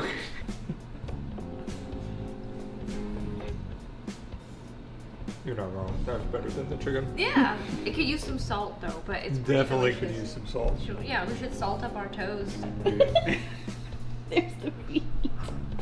Good job, guys. These look amazing. Great work. This one is really fucking terrifying, actually. From this It's the angle. tastiest though. Mmm. All right, let's go eat some. Let's real go eat food. something else with those. Those are great. I hope we leave and the owner of this place comes back. And We it's should like, leave him "No, as a present." no, we should." Yeah. Thank you. I know that the lighting right now doesn't look very good. I've been told that it looks like I'm about to tell scary stories around a campfire. And I agree, like it looks like I'm in some kind of CIA black site off the books that's about to interview a terrorist. And I solved that problem by getting this light. See? Now it's just holly jolly ambiance. But I'm going to turn that light off because I am going to tell you a scary story. I have been deep in the rabbit hole on stream of looking at the world's worst cuisine, like the weirdest dishes in the world. And I've recently stumbled across 2 that I don't know if they can be topped or not. Like, there are so many food dishes from around the world that use piss and shit as a primary ingredient in the concoction. The chemical X in the Powerpuff Girls formula here. But not only do they just use human pee and poo-poo, for some reason, they specifically use piss and shit from children. And they even have, like, age specifications. So one of them that we were talking about on stream was virgin boy eggs The blueprint to this monstrosity is not complicated. It's about as simple as it gets. 2 ingredients. Egg, pee. Except the pisser has to be a child under the age of 10 for some reason. Can't find any explanation on why it has to be a kid's pee, only that it's been a tradition in the area for hundreds of years. I don't know what would happen if you tried to pull a fast one on him with a prank and you used, like, a 30-year-old man's piss. I don't know if they'd just be, like, bodies in the streets, like it'd be poison. Like, oh, fuck! It's 30-year-old man piss! Or what would happen? It's just, that's the tradition, and it's so odd. They collect the piss from local schools. And then the other one we dove in on came from South Korea. It's a rice wine made with poop from 4 to 7-year-olds specifically. It's shit wine. And Vice actually has an old documentary on this from 10 years ago, before Vice itself went to shit. I have just been fascinated by these outrageous foods, and I just wanted to show you a little bit of the research we've done on stream. Granted, it's not much, and I promise you, I will never try these foods, so don't even bother asking. You couldn't pay me enough money to eat piss eggs and drink poop wine. I couldn't do that under any circumstances. Real quick, Kopi Luwak is a coffee that consists of partially digested coffee cherries which have been eaten and defecated by the Asian palm civet. The cherries are fermented as they pass through the civet's intestines, and after being defecated with other fecal matter, they're collected. I did hear about poop coffee, but apparently this one's like not dangerous though. This is like a real like luxury coffee or something. What about Chinese urine eggs? What is a urine egg? Hold on. I really want to see the banned foods real quick, but now these are really interesting. A urine egg? Urine-soaked eggs, also known as virgin boy eggs. What? This is... What? The dish is prepared by soaking eggs in the urine of young boys. The mixture is then heated over the stove, and after boiling, the entire surface of the eggshells are cracked and placed back into the urine. The used urine is then replaced with fresh urine, and the process is repeated. Also, why does it have to be young boy pee-pee? You could just take any piss, right? No, you've ruined my egg. This is 30-year-old man piss. Oh my god! I would never eat old man urine egg. A spring taste treat in China City. Basins and bucket of boys' urine are collected from primary school toy. Oh my god! Oh! What? What is this? This whole paragraph. It's the key ingredient in virgin boy eggs, a local tradition of soaking and cooking eggs in the urine of young boys, preferably below the age of 10. There's no good explanation for why it has to be boy urine, just that it has been so for centuries. The scent of these eggs being cooked in pots of urine is unmistakable as people pass the mini street vendors in the Dongyang who sell it, claiming it has remarkable health properties. Ugh! They scoop piss out of public school toilets and soak eggs in it. The schools allow it and encourage it. Hot take. If there was a restaurant that was coming to my house, knocking on the door saying, Charles, we'd like to buy your urine from the toilet, I'd say, hey, you're welcome to it. Just give me a good premium. I'm not using it. I was just going to flush that to the Teenage Mutant Ninja Turtles. If you're going to pay me for it, take my pee. I see why schools would be okay with it, because they make money off piss. If you eat this, you will not get heat stroke. These eggs are cooked in urine. These eggs cooked in urine are fragrant. So this guy owns one of the more popular virgin boy egg stalls. They're good for your health. Our family has them for every meal. In Dongyang, every family likes eating them. It takes nearly an entire day to make these unique eggs, starting off by soaking and boiling raw eggs in a pot of urine. After that, the shells of the hard-boiled eggs are cracked and continue to simmer in urine for hours. Vendors have to keep pouring urine into the pot and controlling the fire to keep the eggs from being overheated or overcooked. How would eating a piss egg stop you from getting heat stroke? This is some crazy nonsense. What's the price? I'm not sure here. He says he's been making the snack popular due to its fresh and salty taste for more than 20 years and goes for 24 cents, a little more than twice the price of the regular eggs he also sells. Many Dongyang residents, young and old, said they believed in the tradition passed on by ancestors that eggs decrease body heat, promote better blood circulation, and just generally reinvigorate the body. By eating these eggs, we will not have any pain in our waists, legs, and joints. Also, you'll have more energy when you work. It's just like that's. I'm running out of words for it. It's just it's actual insanity. It's just insanity. That lady on My Strange Addiction drank pee to help with joint pain too. I know it's not. What's crazy? What's even crazier is that it's not exclusive to just piss eggs. There are people in the U.S. that believe drinking urine is really good for you and has a host of health benefits like joint pain, inflammation, and that lady also did eye drops for piss.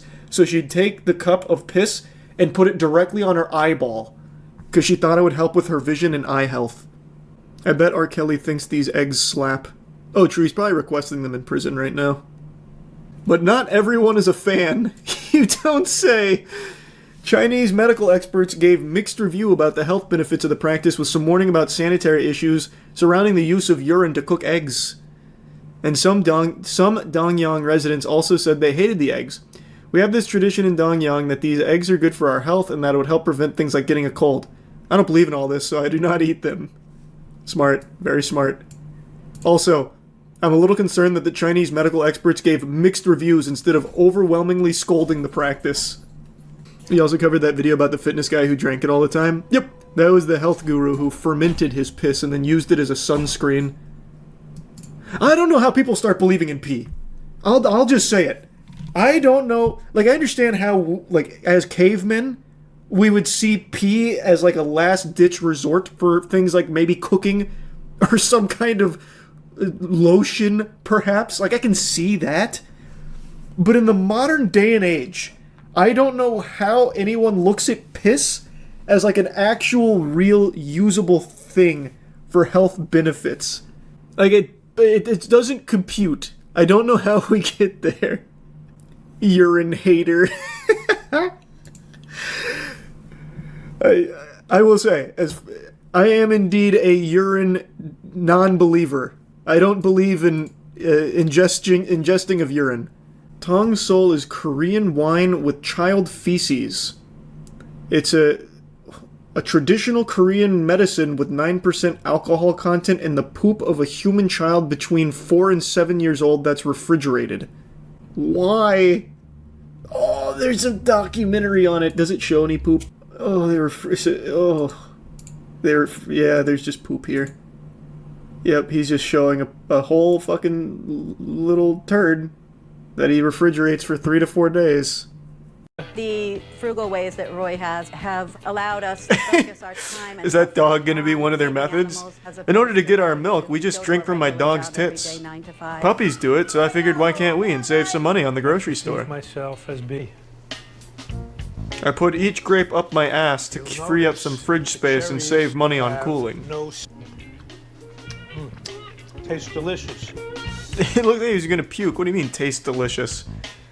I don't make that face when I'm enjoying something. What I'm doing here. That's like someone blasts a fart in my direction. Ooh, Most people yummy. don't know that it makes it done with it yet. I have one more final use for it. Just put it out of its misery, Joe.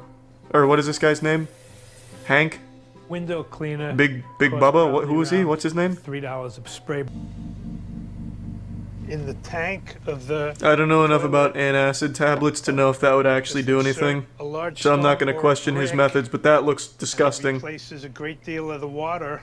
Saves about $8 a month. That's probably because there's a brick in it, maybe. Have probably a life. So I'll use it once or twice. Make sure there's nothing clinging on.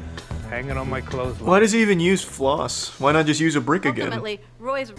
I'm just here to get some grease off of your grill, if you have any. You have a little... I don't use gas in my car. I use a brick. I found a few containers in the trash and surprised my loving wife. They say chivalry's dead. God, why, you fucking pigs, why don't you just treat your milady to some dumpster food? Great idea. Well, that's convenient. Camera crew in a movie theater that's totally empty except for Roy and his wife. Keep it low. Here. People smuggle food into the movie theaters all the time. I don't like it, but Those people often get killed when they're least expecting it, Lisa. $10. You and Roy ought to be looking over your shoulder for the movie theater assassins any minute I now. want the apple. All right. Let me go throw this away. Little does she know he's using it to jerk himself off to save money on sex. Extreme. Thank you. Just be careful of the salmonella. I didn't clean it out with soap. Yes, I don't believe in using soap. I save a lot of money, and he's all mine. I can't imagine why he's all yours. I thought ladies would be lining up to use his toilet that has a brick in it. Reusable floss hanging from the ceiling. Amy and I were in a relationship. Bullshit you were. She moved in like right next door. It's Bull fucking shit you were.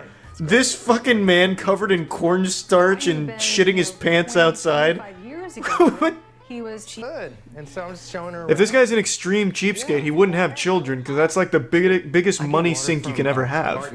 So this is very fake.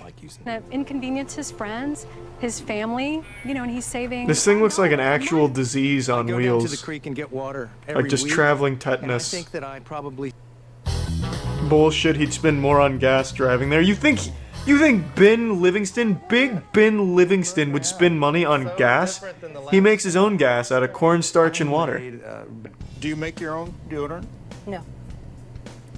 Have you ever heard This universe collapsed. I'm one of those guys. What did you just 'cause I say to can me? save quite a bit of money. Gave him a discount of $1. This guy looks like Mario if Luigi died right in front of him and Peach completely just cut him off. Hey. Want to sleep on my couch? It's just one night. Stacy, it's Jeff, the guy that's not a pedophile. I was just in the neighborhood. Can I sleep on your couch? A guy like me sleep on their couch. Well, I'll see you soon. I found some interesting things. This man's not saving money, he's buying Coke. Are you kidding me? A real cheapskate would make his own Coke substitute out of motor oil and cornstarch. Go under my trash. Hope he doesn't find the dog shit I threw in there. To reuse, to wrap leftovers in and everything else. You can't buy that durable plastic bag. What about this? Why do you need durability when wrapping leftovers? It's not like it's going into battle. It doesn't need armor. For the pool. Could have the most flimsy shit to put it in. It's probably fine. Coming up. Coming up, the Wilsons get food poisoning and die. Chief culprit? Jeff. Is he eating the eyeball? It's sort of a little purse. Oh. It's made Wow. out of a 1-gallon milk carton. Can you believe it? If you want to speedrun getting bullied, yeah, you can actually use that as a purse. Okay. And you know what? I go to bed early. Okay. Oh, that's a sinister look. Did you hear that, children? I go to bed very early. So why did he come here again? This is his vacation to go torment a family he doesn't really know? I decided I was having too much fun digging through my own trash, so I figured why not take the party to some people I don't know. Cornstarch addict? I'm addicted to bricks. Can this woman actually eat bricks? This woman is eating herself out of house and home. It's like succulent. Yeah, it looks succulent. A lot of flavor in that. It's hard work digging a hole in the wall.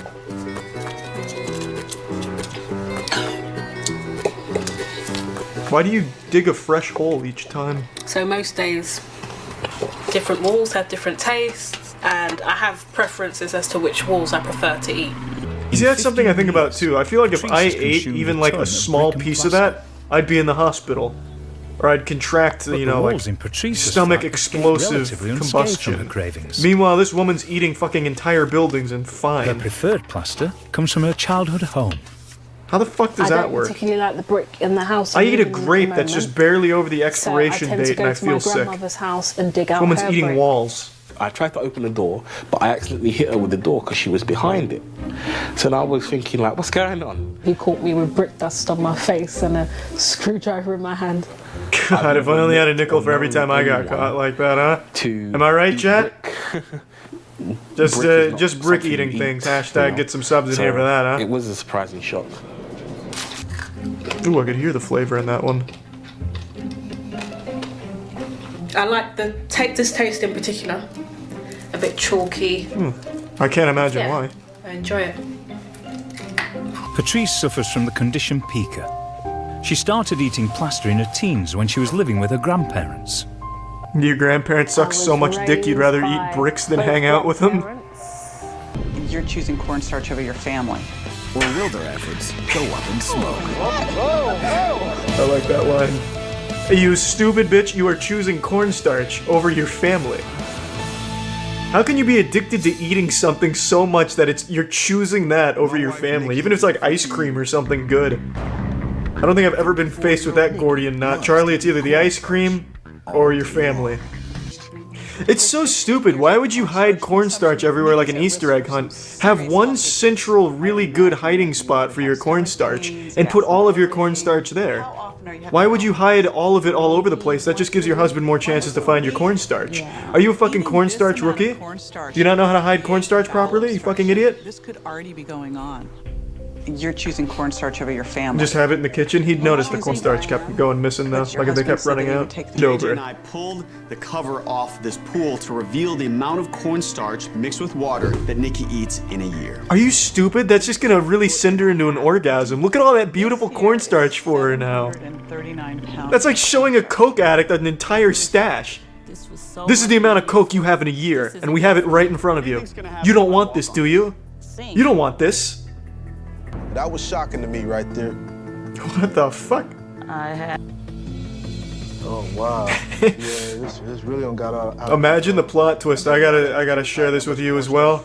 I've been eating your cornstarch. I found the stash. I have been tapping into that product. When you're hurting, I'm hurting too as well. You have to let me know. You have to be open to me as well. From now on, my word is my bond. If Charles can be there to support her, then Nikki Yes, can replace more cornstarch for Charles. affection from her husband. Thank you, Dr. Mike. Our plan is working. A little more cornstarch. Protein powder mixed with cornstarch? Why? I want to make That's sure not that efficient. you know what's at stake. Yes, I Okay. do. I think it's gonna take me some time to wean me off of cornstarch. Thank you. You are welcome. You think this lady's gonna start eating spoonfuls of protein powder? For 4 days. If she gets addicted to protein powder, that's even worse. She'll give herself kidney stones.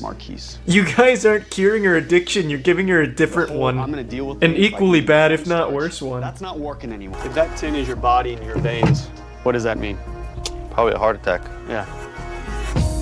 Didn't they even say they've run tests on him for 2 years and they found nothing wrong with his heart or anything? And these fucking idiots still think he's eating that much trans fat? As long as you can. These are not doctors. That approval. You needed their approval. Yeah. This is all In so assessing fake. Josh's self-worth, Why did you start he liking didn't pizza have so very much? many Well, pizza things tastes good. that made him feel Yeah, that good makes about sense. himself, like Why'd he you did start when he eating was an pizzas? athlete. My mom When he never stopped loved me. getting that and So I he turned to achieved pizza So he forever. used this object, of course. this food, to get things on in control of. How in the fuck did pizza make him lose volleyball? Once I wasn't able to play volleyball. Was the pizza like the ball from Space Jam just sapping him of his volleyball talent? Brother, What's up? brought you some food. But each meal without pizza is a struggle. Right now, every time He's like an anime character who's just been defeated trying to gather the strength. I just miss the taste of Broccoli! pizza, really. Nothing I've been eating tastes like This good. one's for the power of friendship. Emotionally, it's draining thinking about every meal and what I eat. Oh jeez, you're making him eat raw broccoli? He's going right back to the pizza once the cameras stop rolling. Every day sucks. He might as well just start feeding him bricks like the last girl. I never Oh, thought God. I'd see the day where Dude, we'd go out to dinner and he Josh just would said order clams. anything other than Sweet, I was sweet, shocked. who is this Can I man? get the classic margarita pizza? Oh, baby.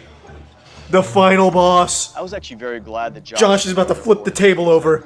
because those real life behavioral No. triggers when somebody's gonna have the pizza, that's what Josh needs to experience. I hope they all order a pizza. Through all of this, pizza was my enemy.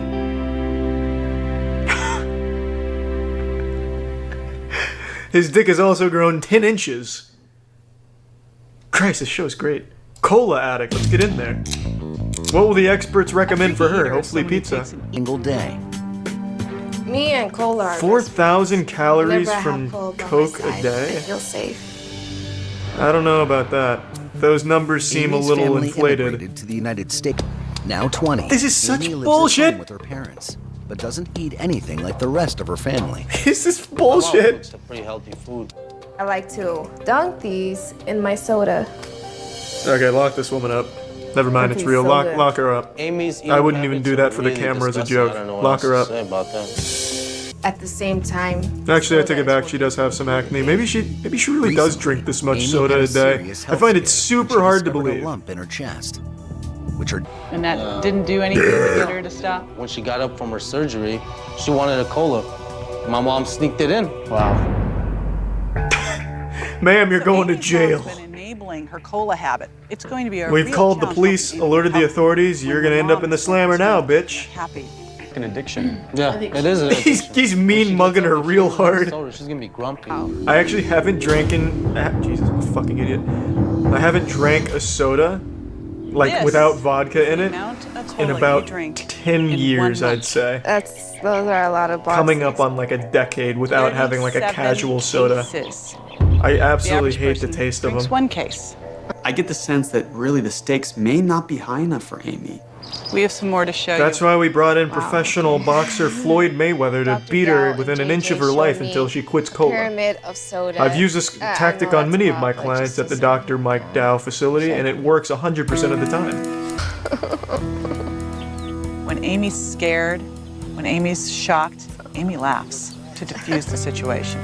She knows her like the back of her hand. Represents On her first meeting, JJ Virgin has learned everything about Amy. Ready to try your new breakfast? Yes. JJ Virgin fucking sucks. Smoothies have just as much sugar. Granted, it's much better sugar and a lot more nutritionally beneficial. But if she's pre-diabetic, replacing her cola with an equally sugary fruit drink from a fucking Smoothie King is gonna do just as much harm. JJ Virgin is bafflingly stupid. That she And to make sure she sticks to that, Dr. Dow wants to remove all excess colas from the house. Yeah, it sounds like step one. I'm gonna now Doesn't ask take an you and your expert to family figure that out. Hey, we want her to open stop and pour drinking out so the much rest of cola. those cans. Oh, Well, let's no. start removing it. I think a 6-year-old would figure that It's out. a waste. Since we are now enlisting deal. your help in helping Amy. If you don't do it, I am hitting this with a sledgehammer and ruining your kitchen. Stick to I wish JJ's Mike plan. Dow was a little more aggressive. Oh, you don't want to pour it out then, do you, Amy? Okay, I'll do it. Pops it open, She starts must now make fucking 58 cans splashing her last with the it. entire week. Or you had that aha moment yet. But she has had moments of realization where she is maybe. How are you gonna give her the starting to aha say, moment if "I need to make pre-diabetes changes in and my all of life." the other shit you've tried to scare her didn't work? What are you gonna do? JJ Hire a and Dr. burglar Dow have to like given Amy stage a something? Like, 7-day I'm coming to plan steal help your her kill her Coke. cola addiction. See if she defends it? What, This, scaring her the straight? next What 7 are you gonna days try, is Dr. your Mike call. Dow? This man's a Now, fucking wild it is card. up to her Amy as an addict. Luckily, she never had an issue with it in the first place, you liars. until a freaky eater comes to terms with their addiction. And I hope in admits the they have end a card problem. where it usually says their No amount progress, of they say therapy Amy can died be shortly after successful. filming. I wish she'd engaged this Just like past really week. sell the story. Been there and really help it away. Raw meat addict, that Before does it sound destroys interesting. Her future. The stakes are high. We are talking about We'll save that for next time. I think for tonight, this will be the and really last her one. life. They made a fucking grave for her? Effect stakes are high. We are talking about Christine. This is a high production one. Happiness and really her life. They're trying to scare her. Christine's children went to live with their father. Devastated, Christine turned to sugar for comfort. They keep saying that. I just, you know, maybe someone in the chat had an experience like that, but I don't get that. I guess you could Oh say, man, you know, So my I had parents to be don't the love fun me. mom. Well, So I'll when go my eat kids a lot of came, pizza we went for and ice sweets, cream, I we guess. baked cookies. He sounds like he's reading a I script. want to make sure that she gets some Well, help. thank you so much, I board live in certified Texas, nutritional and, specialist she JJ doesn't have Virgin and anybody else out PhD here, so nutritional she's certainly athlete lonely Dr. and Mike there's a Dow, lot of whose penis is said to be at least Stakes 8 are high. inches. We are talking I about Christine's brought you here health, over a concern with my mother happiness, down the street. and really her life. We're doing raw meat. Fuck it. This is it's gonna be like the same A strategy freaky as the eater is last someone girl. who takes an eating You're welcome. habit to the extreme. Better get fucking Daniel 10,000 is subs for obsessed this with raw sacrifice. meat. I wanted to save Earth this. helped Daniel let go of his We dangerous surprised him at the gym. Then we surprised him again while he was fucking a hooker. Then I surprised him personally by asking to get fucked by him. In a This guy looks like Josh, but with longer hair. Is this Josh again? The pizza addict? This, Particularly when it came to writing poems. that's definitely Josh's brother. my father's footsteps. They ran out of joining the actors. military. Yeah, they're just reusing, Daniel hoping we chose don't to notice, pursue a but I degree in noticed. liberal arts instead. That's Josh. A decision not embraced by his family. Buying the manager special, the cheapest. Hey, don't shit on the manager, Virgin Jesus. Not everyone was born with a silver spoon in their pussy. We're going to confront him about his behavior. Manager does some good work. Figure out if he is willing to accept our help. Oh, it's an empty gym. That's convenient. JJ Virgin. Good to meet you. I heard the raw meat guy was coming, so they all left. Doing my usual. The E. coli test they did came up positive, but I don't think it's a real biggie because I think my body's naturally made to fight this type of thing. Is there such a thing as the body building up immunity? No. Actually, you're putting yourself at higher risk for disease the more... What if I used cheat codes easiest way to prevent to make my body fight it? Would that work, doctor? Is cooking the meat. Fever. Your body is 63% E. coli. Shift as we started to review his test results, and it all became very Well, after we ran the test, it turns out there's an alien. interest on this test. It's fucking wild. You wouldn't believe it, Daniel. But I have the remedy. It's cornstarch. Sitting.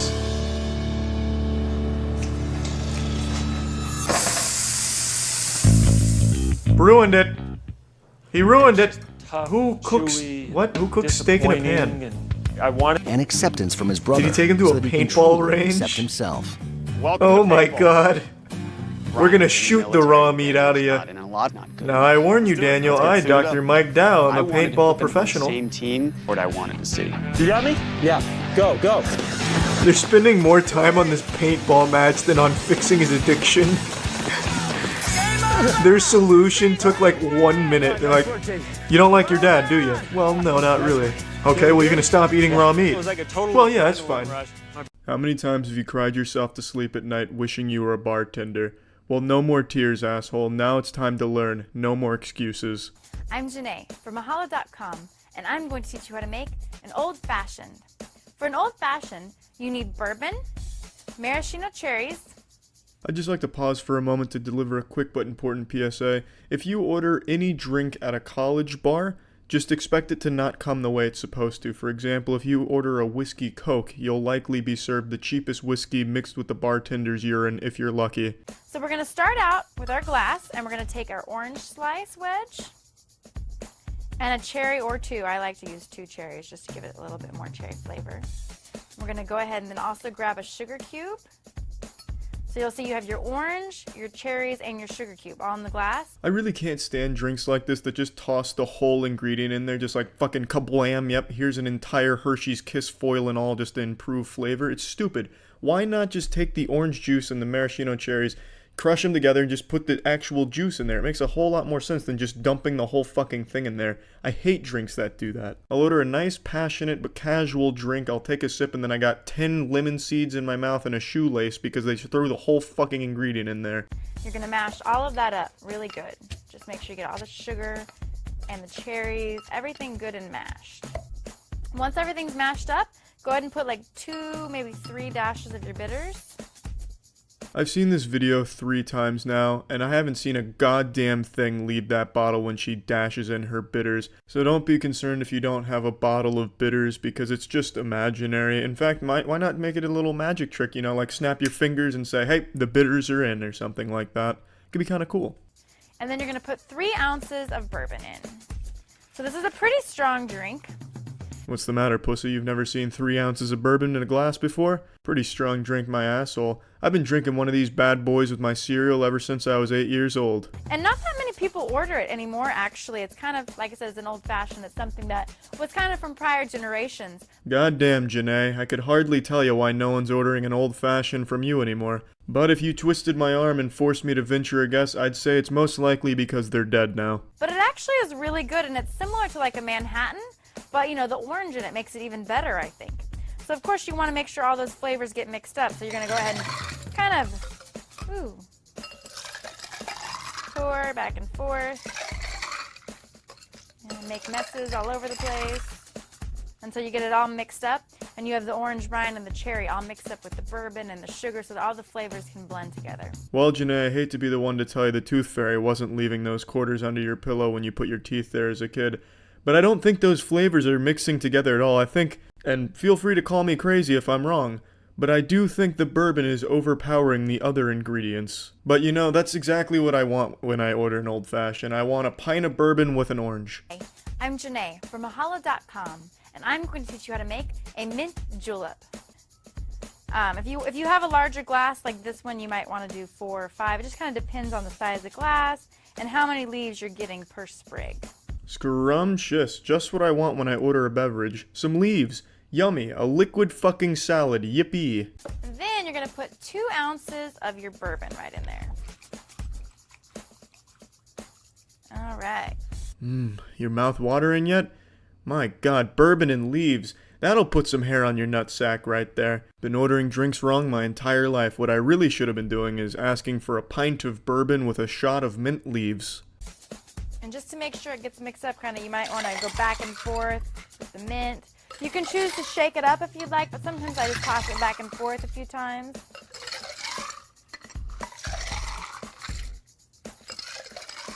All right. And now you have a mint julep. Now tell me, how good does that mint julep look? It's like sewage mixed with literal pee-pee.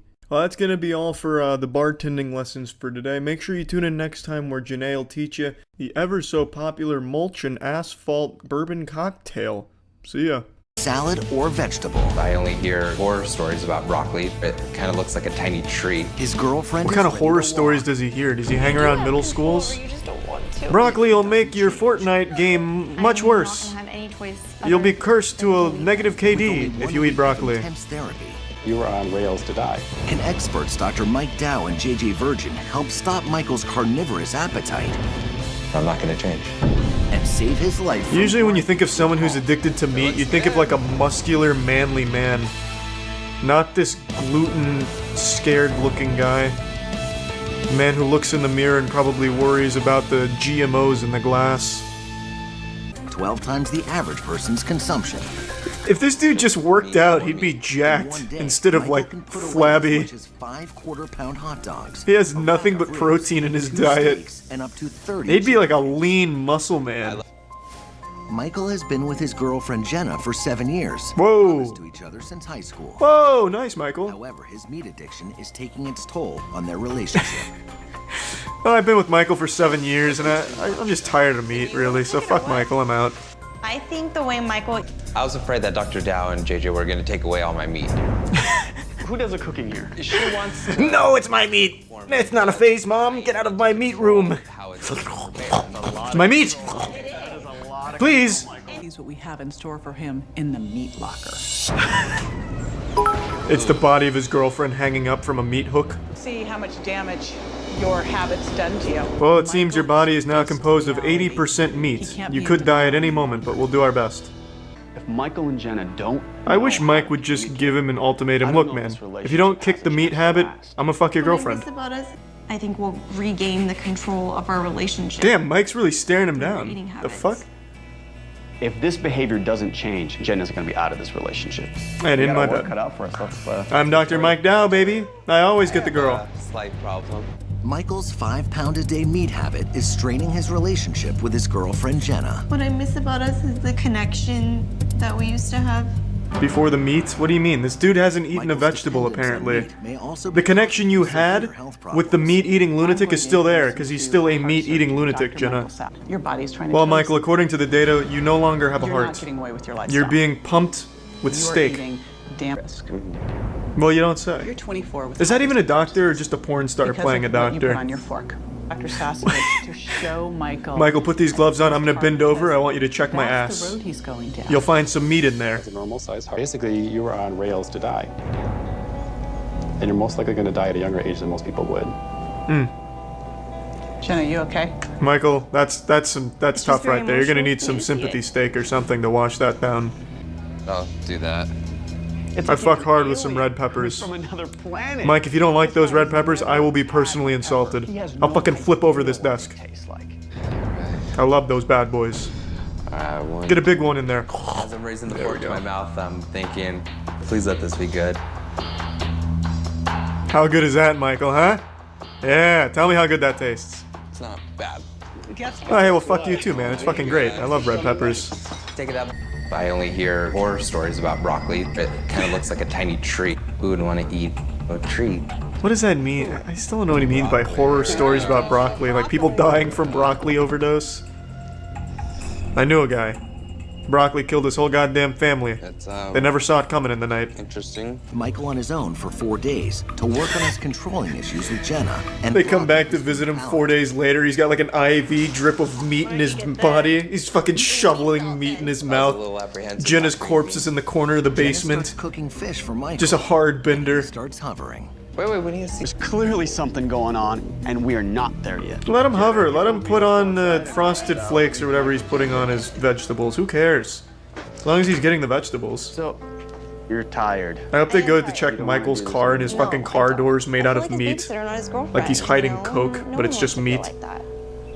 There are a lot of things we can control in this life, but there are a lot of Mike Dow is making his move right under Mike's nose. To really treat his addiction or not. Well, you know, Jenna, I, Dr. Mike Dow, am not addicted to meat. I'm addicted to pussy.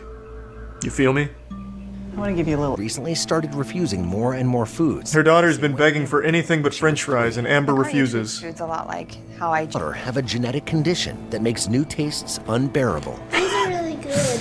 It came out perfect. I have a genetic condition that only allows my body to process French fries. Don't look it up. I'm right, you're wrong. Fuck science. And fuck vaccinations. They give me French fry addiction. A few other people. I've been chastised. I've lost friends. I hate that. You have not lost friends because you eat French fries. Great, you know. I understand it's fake, but I like to suspend my disbelief. I hate when they say that. My friends couldn't accept that I like French fries, so they left me. How does that make any sense? I don't want to have to answer some. Oh, well, I used to love Amber until she just kept eating French fries. Now I hate that bitch. Fuck her. Yeah, let's leave Amber behind now. Dr. Dow and I for help because I, JJ Virgin, have diagnosed Amber with a freaky eating disorder. I'm sending Amber to the lab to run some I charged her for this diagnosis. She needs to find. Why did she eat French fries without ketchup or ranch or anything? Nutritionist JJ Virgin had Amber. That's how I know it's fake. If you're eating French fries, if you're addicted to French fries, you're dipping that shit in everything you can find. Milk, the toilet bowl, anything.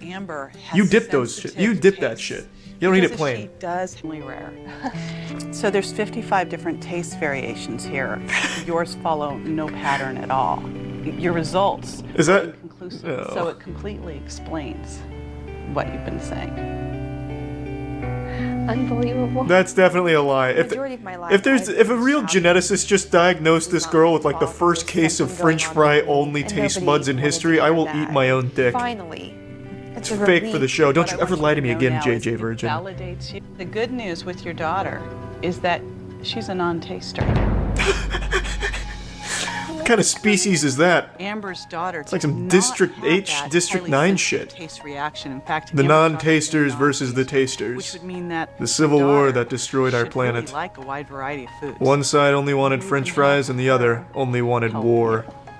Medical issue.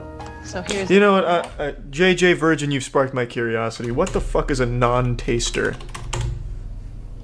A super taster. What the fuck? Do we have any non-tasters or super tasters in the chat?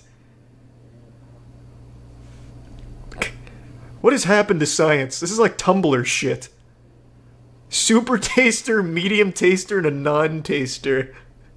Tastes and also textures that you already like. Oh, those are all French fries. One thing at a time. Oh man, Dr. Mike Dow is rocking that that cool ketchup that changes the color of the fries. I am very nervous, and even though French fries are a safe food, looks like that SpongeBob episode with the different colored Krabby Patties. Makes me feel uneasy. Is that where Dr. Mike Dow gets all of his science from? One of the hangover this, but you have to understand that for Amber, emotionally, it's like jumping out of an airplane.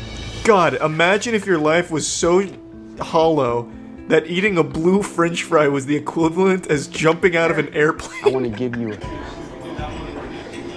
It's like she's biting a fart. It's a potato.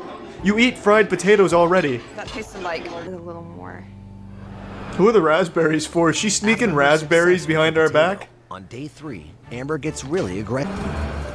By day 4, Amber. By day 4, she's eating ass behind the back alley of a Publix. Eating French fries 3 meals. Now she just has a gluttonous appetite for anything even remotely resembling food. Now we know where to focus our effort. I like cucumbers. I like that. I like that. That was a weird thing to say, Mike. Mike, just keep to yourself, all right? And Jesus. then in turn, McCartney. Is he wearing a wig or is that his real hair? Just I'd say just get in there and tell me what you think of the burger. So yeah, Holy so shit! $9 and something cents for the triple. You got soda, Papa? Can I have some? Thank you. What the fuck is going on in this car? Papa is Big Papa talking about. Can I have a little soda? What the fuck is going on with the guy over here? It's basically. He's ruining the review. Potatoes right here. What, is it good? Meat and potatoes. You understand? You know what? That's it. I'm not coming to the hood anymore, man. Yo, I'm sorry. You're gonna have to. What a fucking wild review this is. A lot of weirdos around here. I know. Yeah, they're the weirdos. Everyone outside of this car, not inside. That's not where the weirdos are.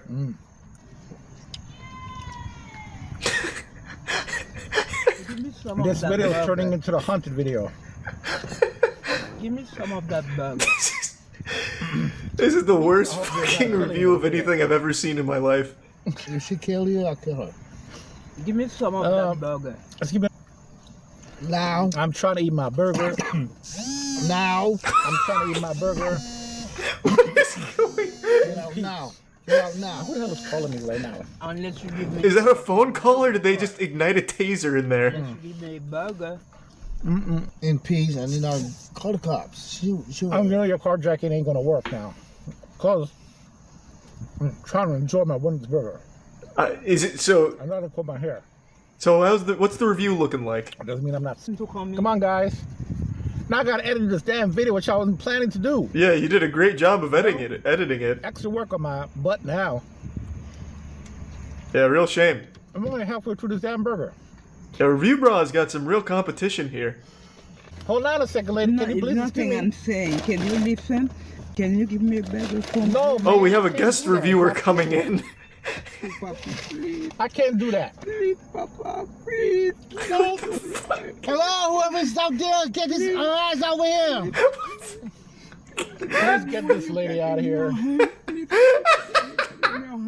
No, I can't. Well, give her a bite of the bacon burger so we can get her input, please. An unbiased third-party judge has come in here and let's take the blessing. What does she think? So what do you want me to do? I'm sorry for that, lady. Excuse me. No! No, get out of my face, Martin. No, I say no, I can't. Close the window. I can't, the car is off.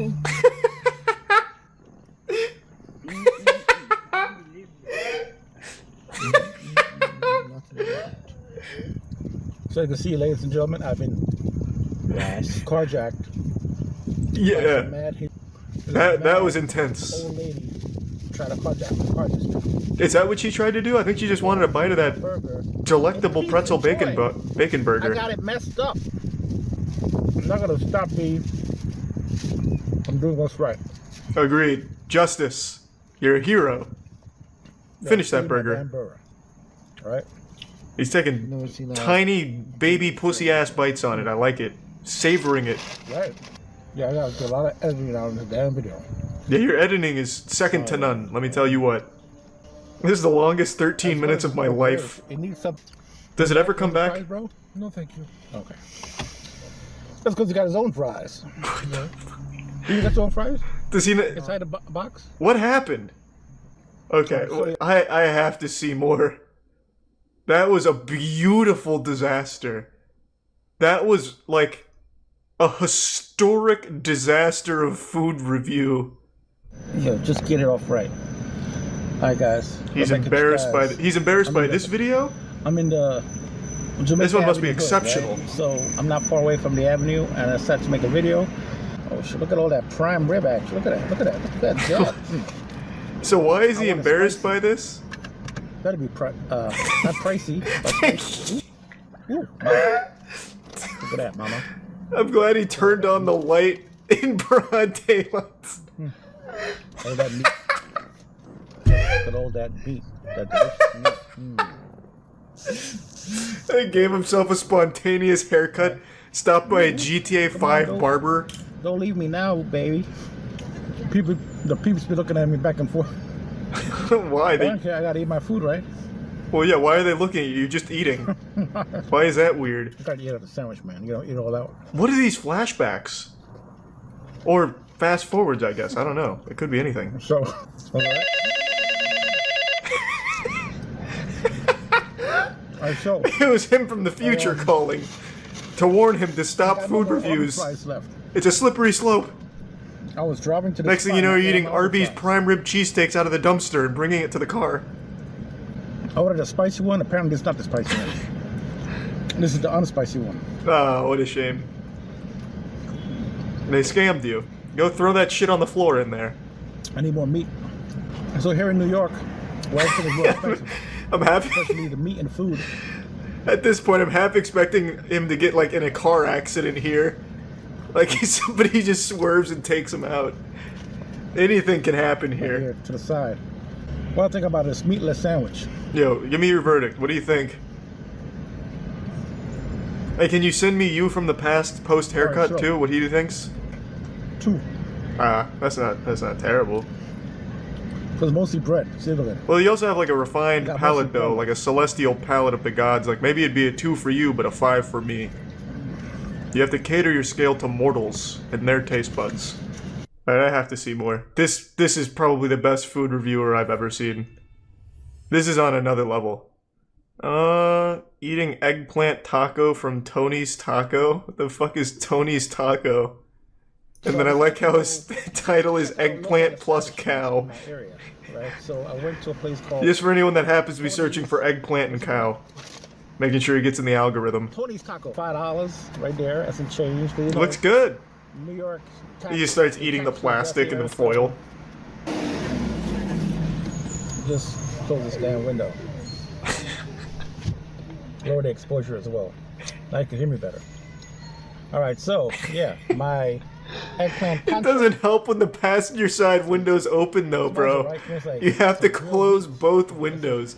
I can hear your friend has his window down. And the sunroof is open. The sunroof is also open. He closed 1 window out of 5. It's a little hard. This man is an actual disaster artist. I love it. Damn, he's really mean mugging hard right now. Eat it. See, look, I'm just gonna eat this stuffed crust pizza. Wow. Thumbnail. Okay. Yo, I gotta eat this pizza out. He's the most enthusiastic food reviewer of all time. This is what food reviews are all about. Passion. Damn, look at that pizza. It looks like the pizza's holding him hostage, forcing him to consume. I haven't had pizza in a while. He doesn't look happy about this at all. But let's see, what's his second most viewed? Eating 7-Eleven. He's the king of pizza. The patriot of pizza. Alright. So this is his wheelhouse then.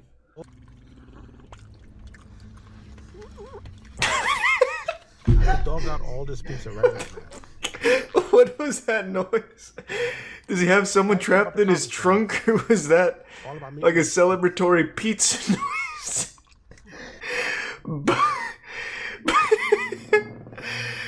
Bob's car is like a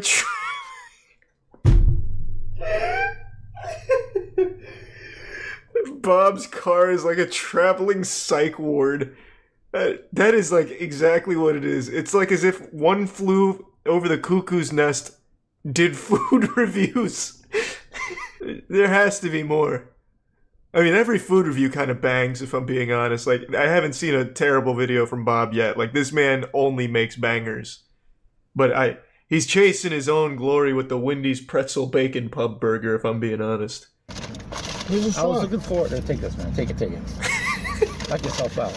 I was gonna look for the Diet Sprite, but they ain't got Diet Sprite, so... I think his best videos are when he has other people trapped in the car with him. Okay.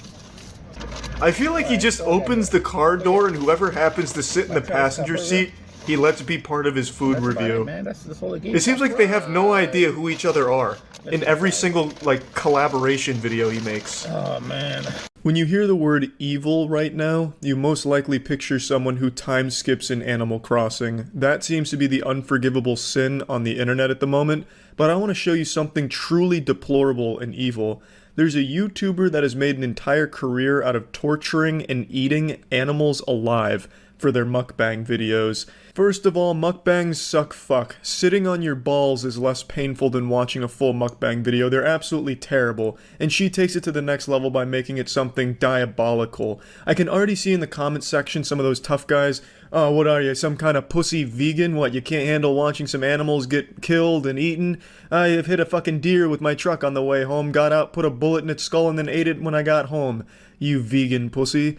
I get it, you're a real tough guy, for sure. I'm not a vegan, and you don't need to be to find the shit she does cruel and just downright ridiculous and just disgusting. Her name is So Young, and what she does on her channel is she buys sea creatures alive and then kills them in the slowest, most inhumane ways possible because she likes to watch them squirm around and put Facebook royalty-free music behind it as a joke.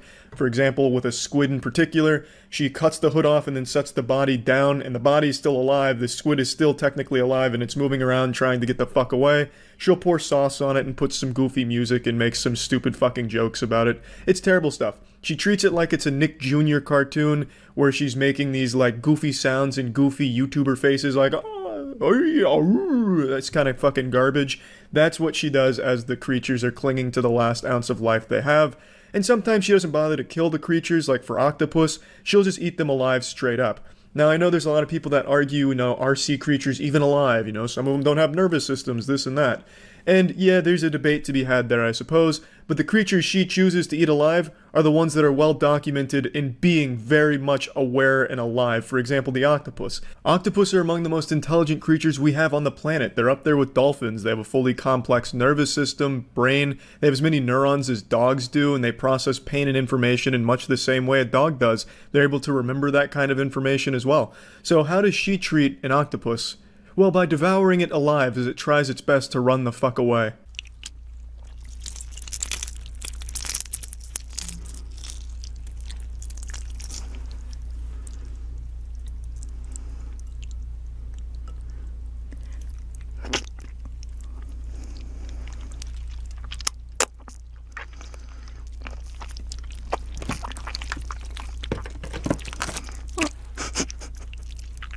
Yeah, they're actually alive. It's not like some kind of post-mortem response or anything, and even in the title she makes it well known the octopus are alive and that she's eating them alive. That's the whole draw of the video. If you watch her channel, you watch this content and support it, you suck. You, objectively, you're a piece of shit and you have shitty taste. I guarantee I could find 1,000 scientific reports to corroborate that. It's a fact. You suck. And she is absolutely terrible. I don't even know how this content is allowed on YouTube. This absolutely falls under animal cruelty, by all definitions. Yes, again, there is a debate to be had about all sea creatures being equal in terms of what they can experience, what they can feel, and all that. I get it. But the creatures she chooses are the smartest fucking creatures in the sea. I'm honestly expecting sometime this week she'll release a eating dolphin alive video where she starts at the fucking butthole of the dolphin and just eats up. It's some deplorable shit. What's she gonna do when she runs out of sea creatures to eat alive? Probably resort to cannibalism. I have no idea what's next for the channel. It is absolutely baffling to me. Eating an octopus alive is like eating a fucking dog alive. They're on the same... They're on the same level. She's basically just eating a sea hentai dog. It's fucking crazy how this is even allowed and how she has an audience that supports it and defends her in the comment section. She has fucking simps defending her in the comment section. Have some fucking shame. Even if you set aside morals and ethics, the content itself is fucking atrocious. All she does when she's not torturing and eating animals alive is scream, as, you have goofy cartoon music blasting behind her. So unless you're 8 years old who finds jingling keys comedic because they're loud, I don't know how you could possibly be entertained by anything she does. It's fucking terrible trash.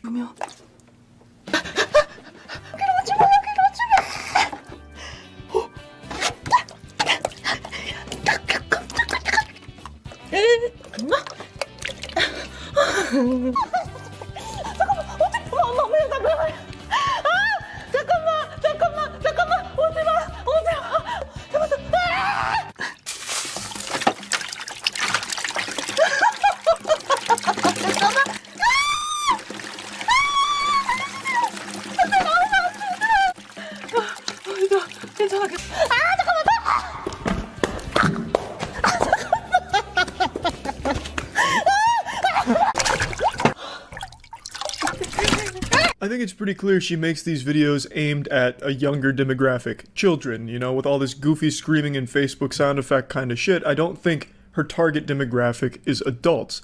Which makes it even more fucked up to just be coming on here and executing these creatures on camera for kids to laugh at. Even when she does muster enough human decency to at least kill the food she's about to eat, she always makes sure that it puts on a little show for her, like she's the puppeteer and it's the marionette. She'll take the sea creature out of the water, throw it on the floor, and just let it flop around, as you saw with the shark right there.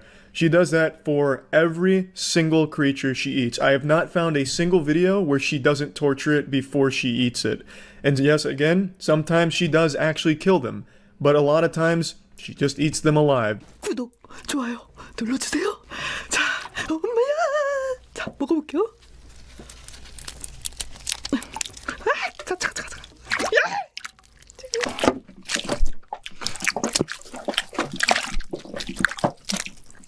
움직이지 마. 맛있겠다. Yep, she just twists their fucking heads off while they're alive. It's like a Mortal Kombat fatality. How are you supposed to humanely prepare prawns? What's the right way? Well, unsurprisingly, you take a sharp knife and you go from head to tail. It's instant. And there's none of the old neck snapping and head ripping off decapitation kind of shit that she prefers to do. Let's see how she handles a squid. 가만히 있어.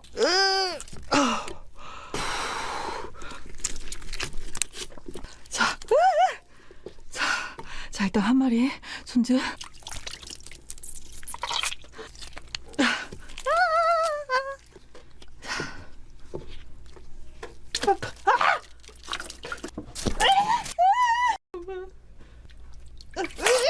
As you can likely imagine, that's the most inhumane way of killing a squid and preparing it. She didn't dress the squid, she fucking mutilated it while it was alive.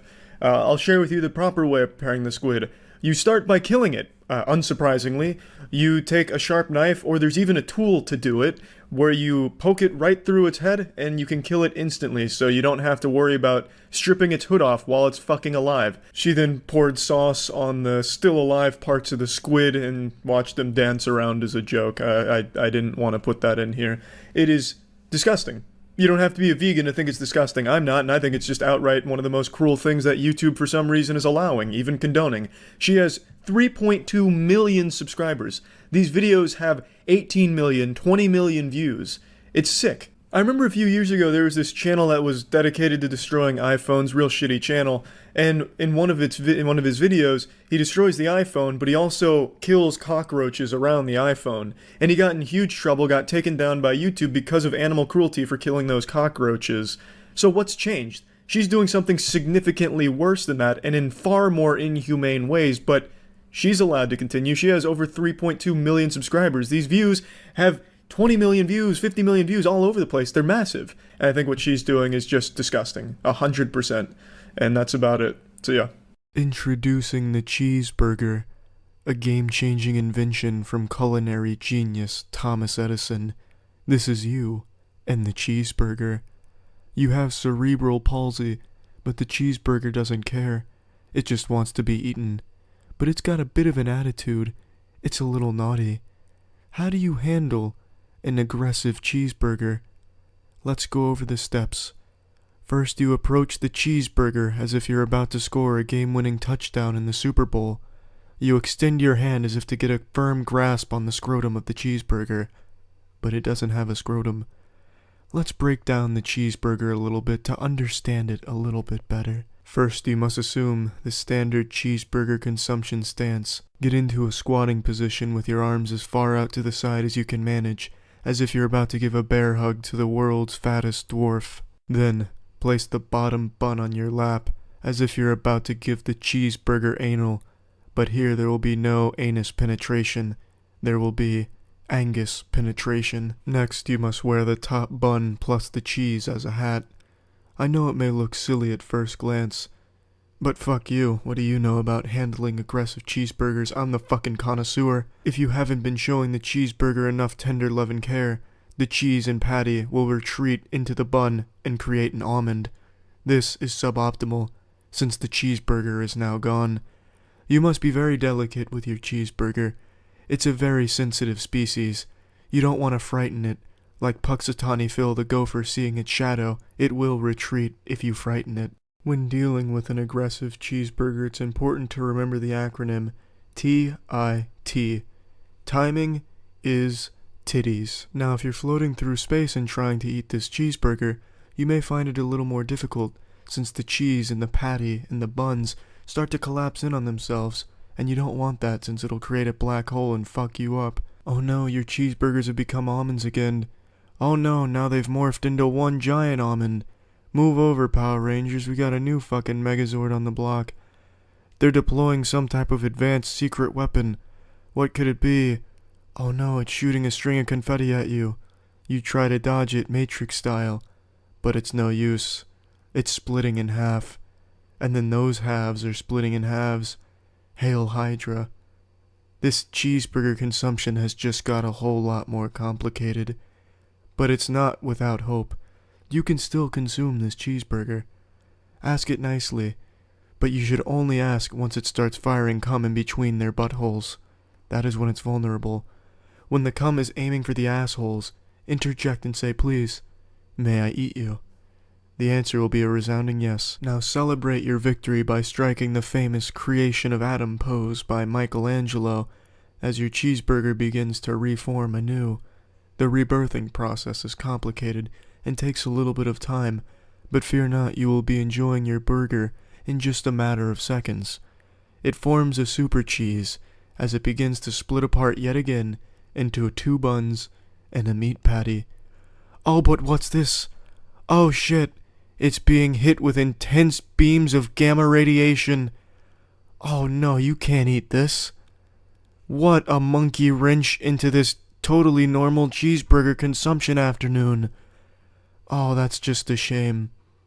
It looks like you won't be enjoying this cheeseburger. What's up, everybody? It's Critical, or some of you may know me as Boneless Wing Boner King, because I absolutely love boneless chicken wings. And as a connoisseur of boneless chicken wings, a fucking certified boneless wing sommelier, I feel it's my responsibility, it's my duty to inform you all of the worst wings I've ever eaten. I get wings at almost any place that offers them because I'd like to try them, and these are the worst by far. These are just revolting, percolating ass wax that they wrap up in a small towel that they call breading. It's a truly abominable creation here, an amalgamation of just pure hatred and filth. It's absolutely disgusting, and I can't remain phlegmatic about this because it's truly infuriating, because I've given Winghouse many chances. All of their other food is pretty damn good, but when I get their boneless chicken wings there, it's like I'm eating an insult. I've eaten at Winghouse at least 20-something times. I keep going to the same one hoping that they'll make some good boneless chicken wings by accident, but it just never happens. It tastes like dust wrapped in a sandpaper shell. Just look at this motherfucker. You can see the dryness in this chicken. It's as if the chicken died in the 1800s and has just been poorly preserved and then thrown onto the grill. It's horrible, and it tastes horrible. It's like ash wrapped in cardboard. You think this is sauce on it? No. This is just juice from the chicken decomposing all these years. Oh, it's just absolutely disgusting. Look at this thing. That's not even a chicken. That looks like a baby's ice skate. Look at that thing. What is that? What is that, a fucking monkey's foot here? Unbelievable. That's what you're being served here for boneless chicken wings. Disgusting. Oh yeah, and trust me, that tasted as good as it looked. It's as if the chef just picked up shit out of the dumpster and threw it onto the grill and poorly breaded it with some type of soggy substance. Like on his walk from the car to the wing house, he just picked up shit on the way and threw it on the grill for the boneless chicken wings. It's as if he just dumped his grandfather's ashes onto the grill and then breaded it. It tastes like mulch fucked an anthill in your mouth. I live in Tampa and I'm recording this 2 days before Hurricane Irma hits. If Hurricane Irma demolishes my apartment complex and reduces all of my furniture to rubble, that would be less painful than eating these boneless chicken wings from Winghouse. Eating these boneless wings makes you want to cry. It's like witnessing a tragedy. It's like feeling the tragedy. Like watching a car full of children getting hit by a train. Now, why there's a car full of children with no adult driving, I don't know. Maybe it was a Grand Theft Auto case where the kids hijacked a car. I couldn't tell you. The details on that story are foggy, but the point I'm making is it's truly horrific to be eating these things. It feels horrific. They look bad. They taste bad. They're just really fucking bad. So overall, I'd say they're not worth eating. If you do find yourself drunk at a wing house and you make the mistake of ordering these things, Well, I'm sorry to hear that. I mean, it's not the end of the world. It's food. It's got some nutrients in it somewhere buried deep within that outer layer of just absolutely burnt chicken and horrible breading. But you'll at least get something from it, I guess, a little bit of protein. Not good wings, though. Wouldn't recommend. That's it. So yeah. This will be my most controversial video I've ever made. That's just a fair warning. There will be hurt feelings flying in this Thunderdome. You may never look at your parents the same way again after watching this. Today, we tackle the age-old debate. Boneless versus bone-in chicken wings. Now, I'm going to go ahead and let you know right now I'll eat both. But if it's an option between bone-in or boneless, I'm going boneless 100% of the time. I put my dick in the team boneless condom, and let me explain why. There's more meat, and that's really the main reason, but it's also got the added benefit of less mess and less effort to eat. If you put a bone-in and a boneless chicken wing in front of a dog, it's going to choose the boneless wing every single time because even a fucking animal can figure out that there's more meat on that boneless wing. Also, the dog won't die consuming the bone as well, so it's got the added benefit of saving your pets if it's one or the other. But anyway, why do people prefer bone-in wings? A lot of people, a lot of insecure micro-dick men seem to think it's more masculine to eat a bone-in wing, and I really don't understand that. Like, okay, you know, you go to a restaurant with your frat bros, yeah, I fucking love pussy, titties, and football, bro, and I love tearing meat off of this bone-in chicken wing, bro. Let me tell you, I take a big old bite out of this bad boy, and then I wipe my dirty baby fingers on the wet nappy that they give me, and then wipe my mouth on the bib that they also give me. It's fucking lit, bro. Like, come on. They give you a wet nap and a bib when you order bone-in wings at a restaurant. There's nothing masculine or cool about that. You might as well order a coloring book and dinosaur-shaped cookies while you're at it. And I already know, here comes the people in the comment section, but a boneless chicken wing is just a chicken nugget, you fucking nerd. Oh, thank you, rocket scientist. You must really get straight A's in your elementary school. Yes, a boneless chicken wing is basically a chicken nugget. What is wrong with that? Who doesn't like chicken nuggets? How's that even an insult? Hey, everybody, look at this bitch eating chicken nuggets. Yeah, and what? It's not an insult, it's a non-argument, you know? How many people are going to rally behind that one right there? Who's going to stand up and rally behind the soiled panty-sniffing weirdo who thinks his T levels are in the 6 figures because he eats bone-in wings, who's just raving about how Team Boneless is just eating chicken nuggets? People fucking love chicken nuggets, and yet for some reason, Team Bone-In always just defaults to that argument. Yeah, boneless equals it's a chicken nugget. They fucking got a cork board with a bunch of sticky notes with arrows pointing towards the middle, and it all leads to chicken nugget. Like, you're not fucking smart for figuring that out.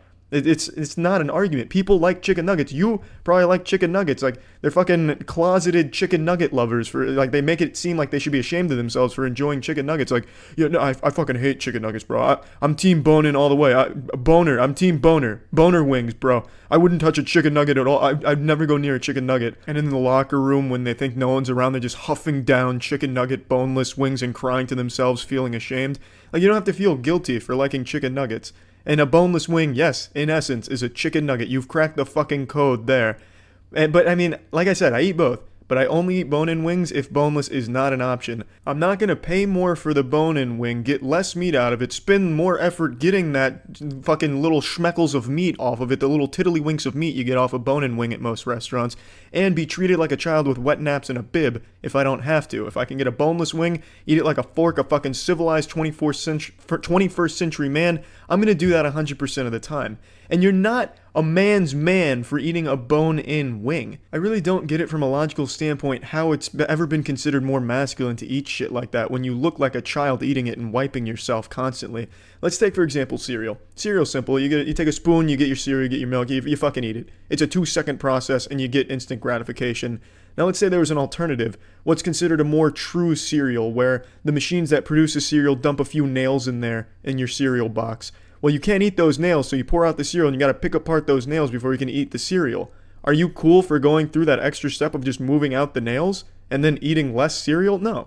You're not cool, you're a fucking idiot. If you didn't have to do that and you could just eat cereal normally, why would you choose to pull apart the nails from the cereal? That makes no sense. Now, I already know I haven't converted too many of the hardcore Team Bone-In squad to the religious church of boneless wings, the master race of boneless wing enthusiasts. But think about it for a second. Why would you want to go through the extra step, get less meat, and it's not better meat if you're going to the right restaurants? Why do that? And why get a fucking wet nap and a bib? You know what? If you would just decline the wet nap and a bib and just roll with the punches and just wear the shame of saucy fucking fingers and a greasy face, then I'd respect Team Bone-In a bit more. But don't preach to me about masculinity and high testosterone for bone-in wings when you're wiping your shit on a wet nap and then wiping your mouth on a bib. Don't come at me with that shit. That's it. See ya. Katsumatsu is by far the worst. Katsumatsu. Katsumatsu is a traditional Sardinian sheep milk cheese that contains live insect larvae. Oh, son of a bitch. This cheese is not for the faint-hearted. Why? Katsumatsu is laced with maggots. Why? It's banned in the US, I believe, so you're good. Do you know how revolting a food has to be banned in the US? We eat fucking poison. Just directly eat poison. And it's approved. You have to be on another level of deplorable to get your food banned in the US. That's crazy. Is it really? I'm looking that up right now because I just don't believe you. Fucking surstrumming isn't banned in the US.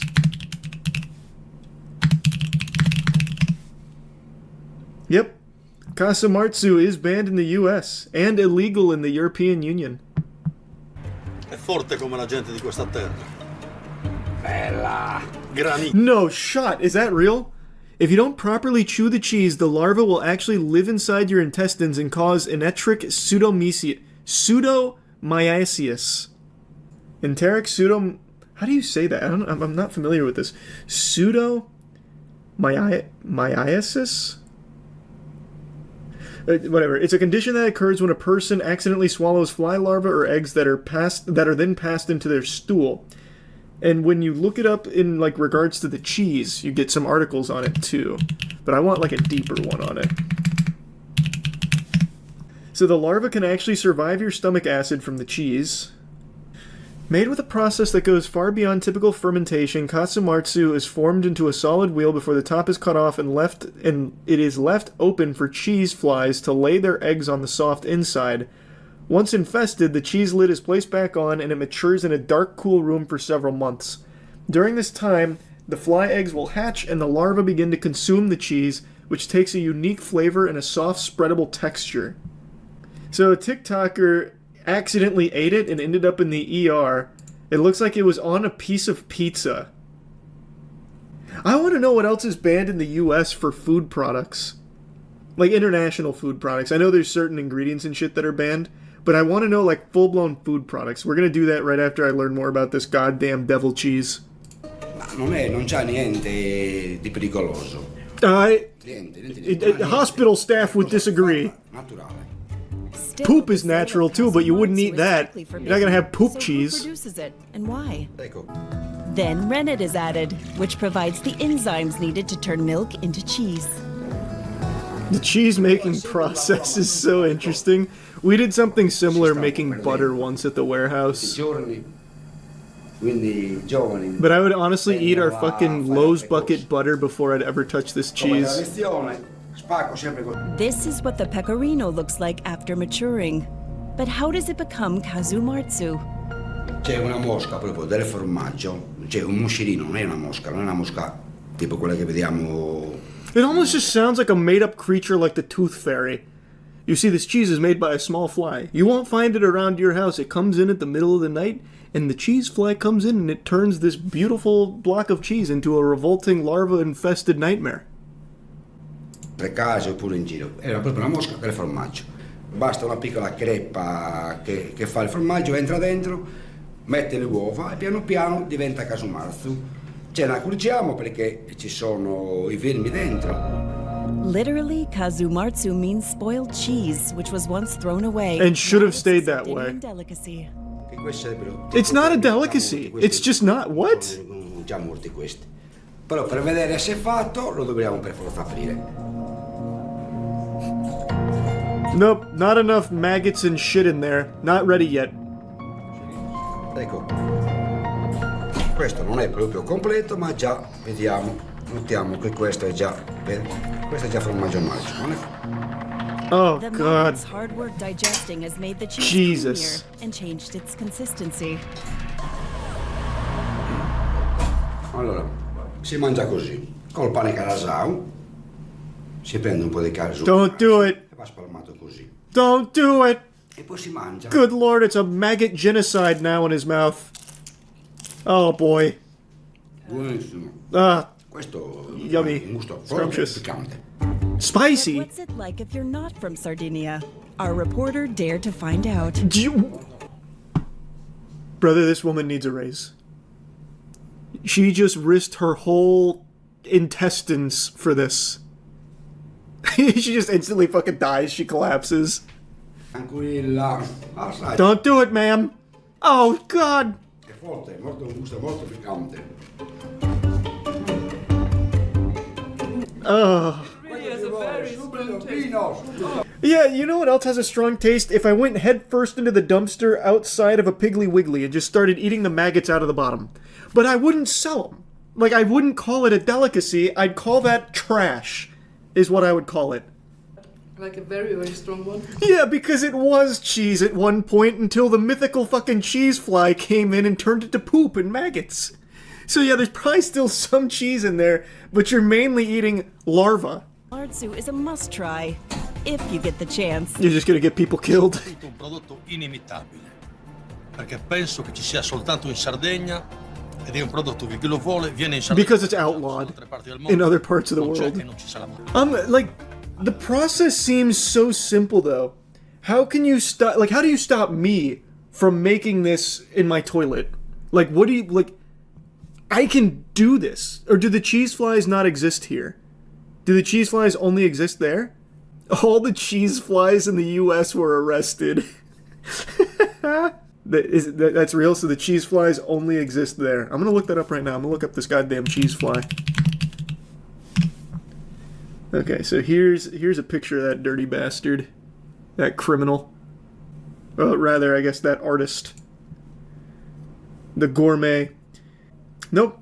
The cheese fly, or cheese skipper, is a sparkling dark fly found all throughout the world. Is it in Florida? I'll make my own I already forgot. Katsumartsu. Holy shit, I have so many tabs open. I just closed the one that I was researching the cheese fly on. God damn it.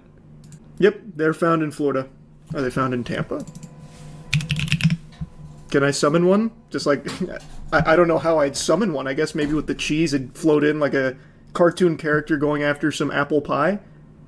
So, like, again, how do you stop Katsumartsu?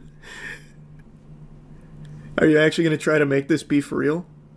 No, I'm just wondering, like, since it's banned here and they're saying you can only have it in Sardinia, or Sardinia, I already forgot. Is it it's probably not Sardinia, right? Sardina? Pretty sure it's Sardinia. No, it's Sardinia. He's saying, like, you can only have it there? I just don't believe that. Because it seems so easy to make. It's literal trash. Why would anyone make it, though? Same fucking reason we make Jinkum. I don't know, man. Because we can. Someone's got to. Might as well be me. Food reviews are a highly competitive genre of content on YouTube. It's like being a professional athlete. Millions will try, but few will succeed. I mean, look no further than the godfather of flavor, the perfect palate, Review Brah. Report of the Week is kind of the gold standard for food reviews, but he's far from alone in this industry. There are so many channels dedicated to this art form, and today I'd like to show you a smaller channel that I recently found called Joe is Hungry. And there's no false advertising here. His name is Joe and he's hungry. So what's he do? He eats. But he was blessed with a tongue like a computer. So when he eats these food items from various fast food places, he's able to calculate and give a thorough, in-depth review and quantitatively explain where an item should be ranked on the scale. And I think it's just a great production and great content, so I just wanted to share some of it with you. I've seen this guy before. Haven't we watched him for the food reviews? Back during the food dip era? Let's see what he thought about the new Enchilito.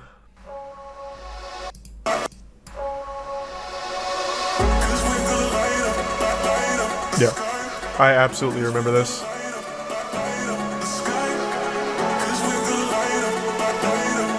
Fuck yeah. We're coming in hot, baby.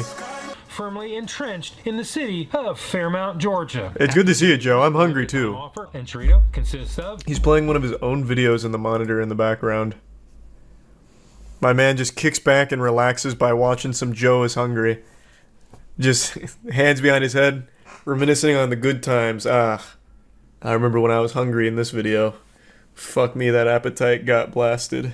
Cents an ounce. So let's head on over to Taco Bell in Jasper, Georgia.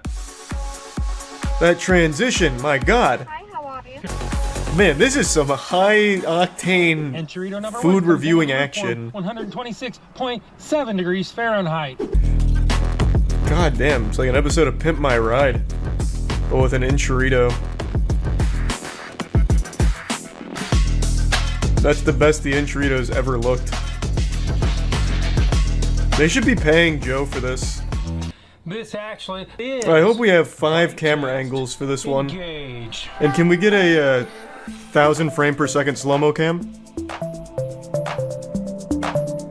Woo! Look at the way that enchilito just vanishes in his gullet. I use the same sour cream.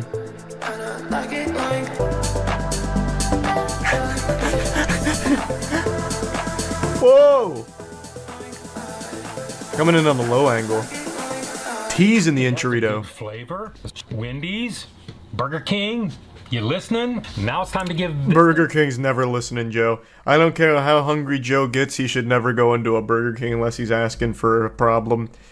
I hope I can go on this channel and not see a single Burger King video for his own safety. It 6. really deserves. Probably 6. I'll give it a 6.8. Yeah, I'm in his head. Number. That's my review, and hopefully we'll see you all in the next video. Bye, Joe. Man, he was hungry.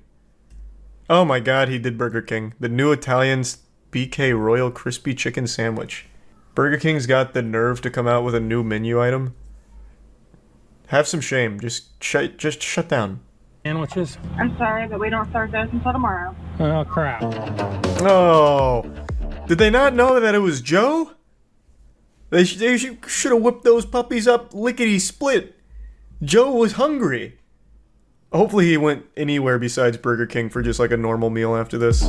Today, I'm going to run over to Burger King and check out their new Italian BK Royal Crispy Chicken. It almost sounds like he's making a threat to them holding this cleaver here. I'm heading over to Burger King. There will be no survivors. Decent chunk of sodium. Good protein, though. All right, all right. Burger King, I'm not really surprised. By the time I get them home in my heated carrying case, they'll probably be warmer. On that note, I love that Joe is also not a Burger King fan. I just think it's impossible to be a Burger King fan. For any self-respecting person, I don't know how you eat Burger King and feel good about it. Like, it has... We recently went through the whole menu. It has a couple of items that were pretty good. Like, the chicken fries aren't bad.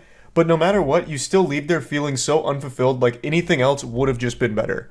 Like, the chicken fries will get you by, but why not just go anywhere else for a better meal? They need to perform better than they did on the lukewarm Joe is hungry temperature test. That's true, they did not pass the preliminary test. Hungry, big reveal.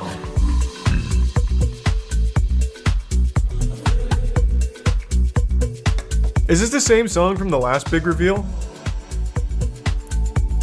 You know what Joe should... Man, this goes so hard. This is like an album cover.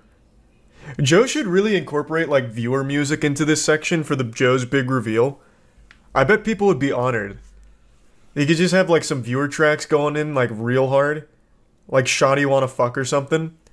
And then completely change like the editing style for it. Maybe pyrotechnics in the background or something too. Come out like a WWE wrestler with the BK Royal Chicken Sandwich. Not even Joe can make that look very good. Woo! Man's a lethal weapon with that blade.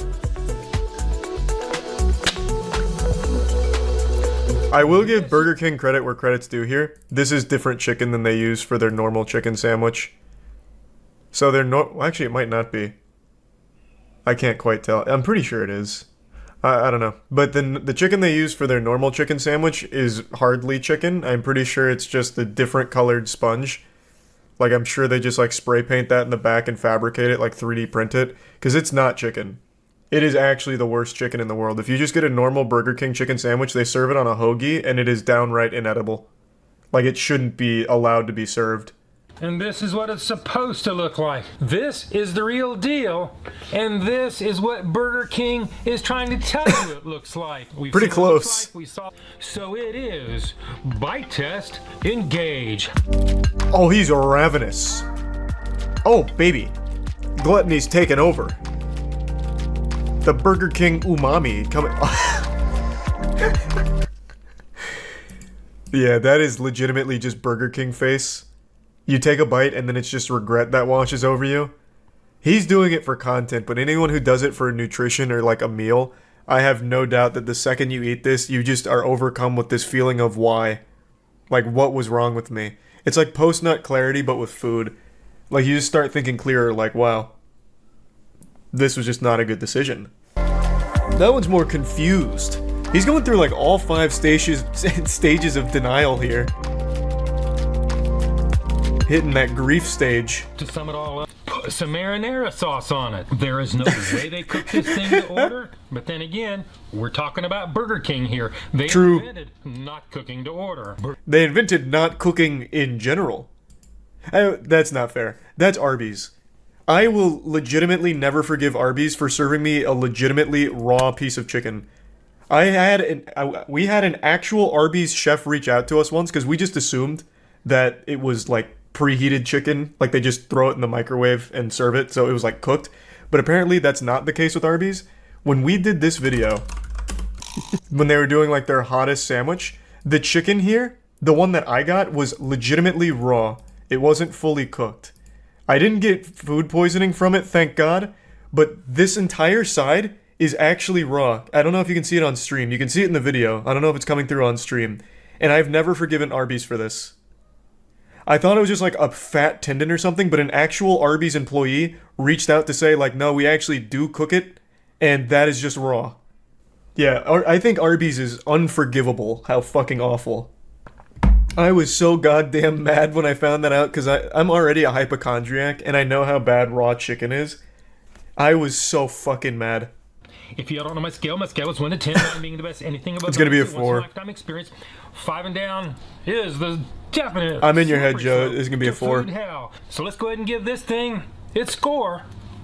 It's a 4. 4.5. I'm so good at this. I am always on the money with those fucking scores. I can just read people so goddamn well. I swear to God. I'm a fucking genius. Galaxy brain. I love cheese and potatoes. It's like crack to me. I gotta have it. She's revolted by other foods. I want you to try this because it's the Hey, avocados, baby!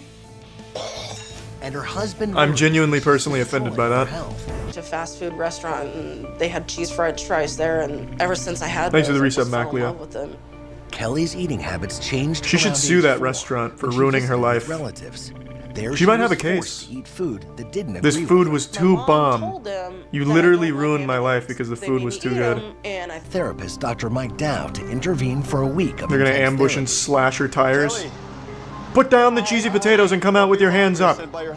This is Dr. Mike Dow. I will use force if necessary. Psychotherapist, especially in her home environment. They go to her home environment and she's got like her arms back, levitating above the bed, crying out for cheesy potatoes. She's been possessed by the cheesy potato demon. Cheesy potato burrito. And they have to call in an exorcist. It's a whole big deal, but Mike Dow knows a guy. Oh my God, is he gonna run her over with the potatoes?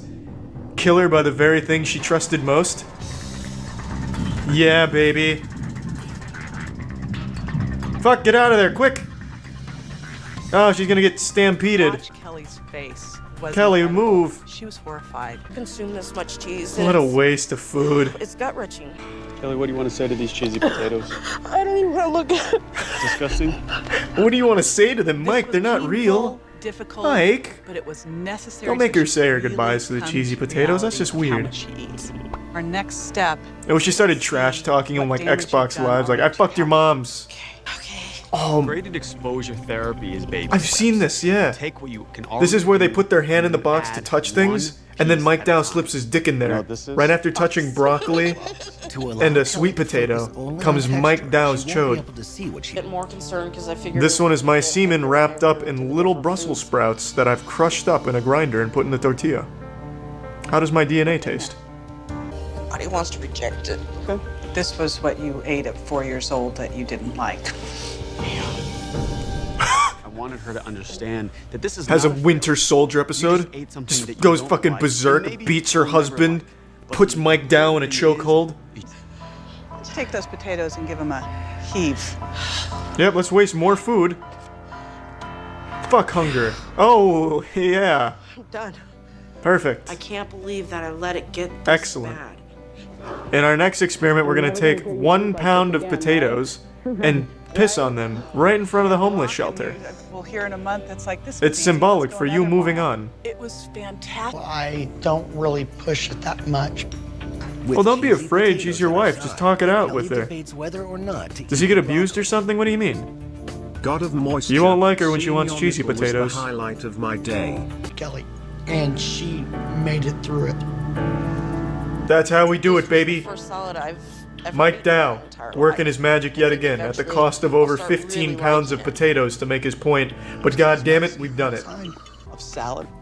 This whole experience has taught me that if I put my mind to it, I can do anything.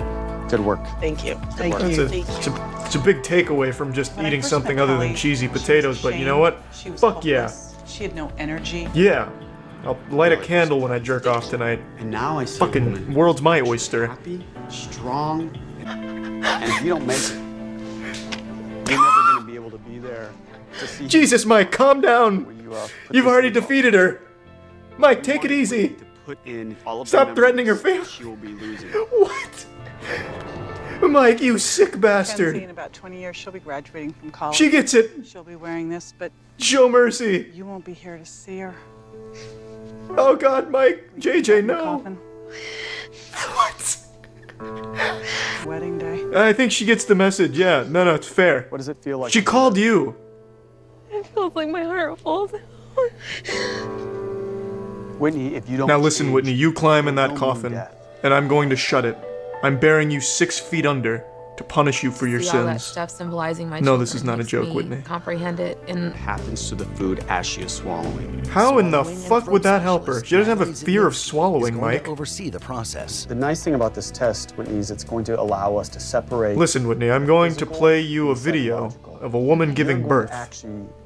I don't know if it'll help you or not, but it's a good video, and I wanted to watch it with somebody. My hopes for this test is that Say how nicely. I was afraid that They give her one solid food and it gets stuck immediately. And another traumatic experience. Then she sees the inside of it too. Ooh. after we had her swallow, Mike, you were playing a dangerous game. Try a piece of banana. EMT's ready to jump over the table. You did it, Whitney. Mike's done it That again. is huge. It's because I picture my son standing over there. Oh, that's a weird thing I to just think about when you're swallowing, I guess. completely But avoided whatever since day works, one Whitney. of all of this happening, and I did not choke. I wouldn't have believed I could have done it. 18 months ago, this was the food Whitney choked on. Mike Dow's looking real suspicious over there. Giving a Kubrick stare for no reason. In the last 18 months, me and I've Whitney haven't poisoned the had food. dinner out, you know? My biggest fear in the world. I bet Mike made them pay for this meal. What's it like for you to be having dinner? I wish you guys didn't order that steak and pork-infused meatballs. That was the most expensive shit on the menu. I'm not paying for Broken that. through that It's like fear. $80. And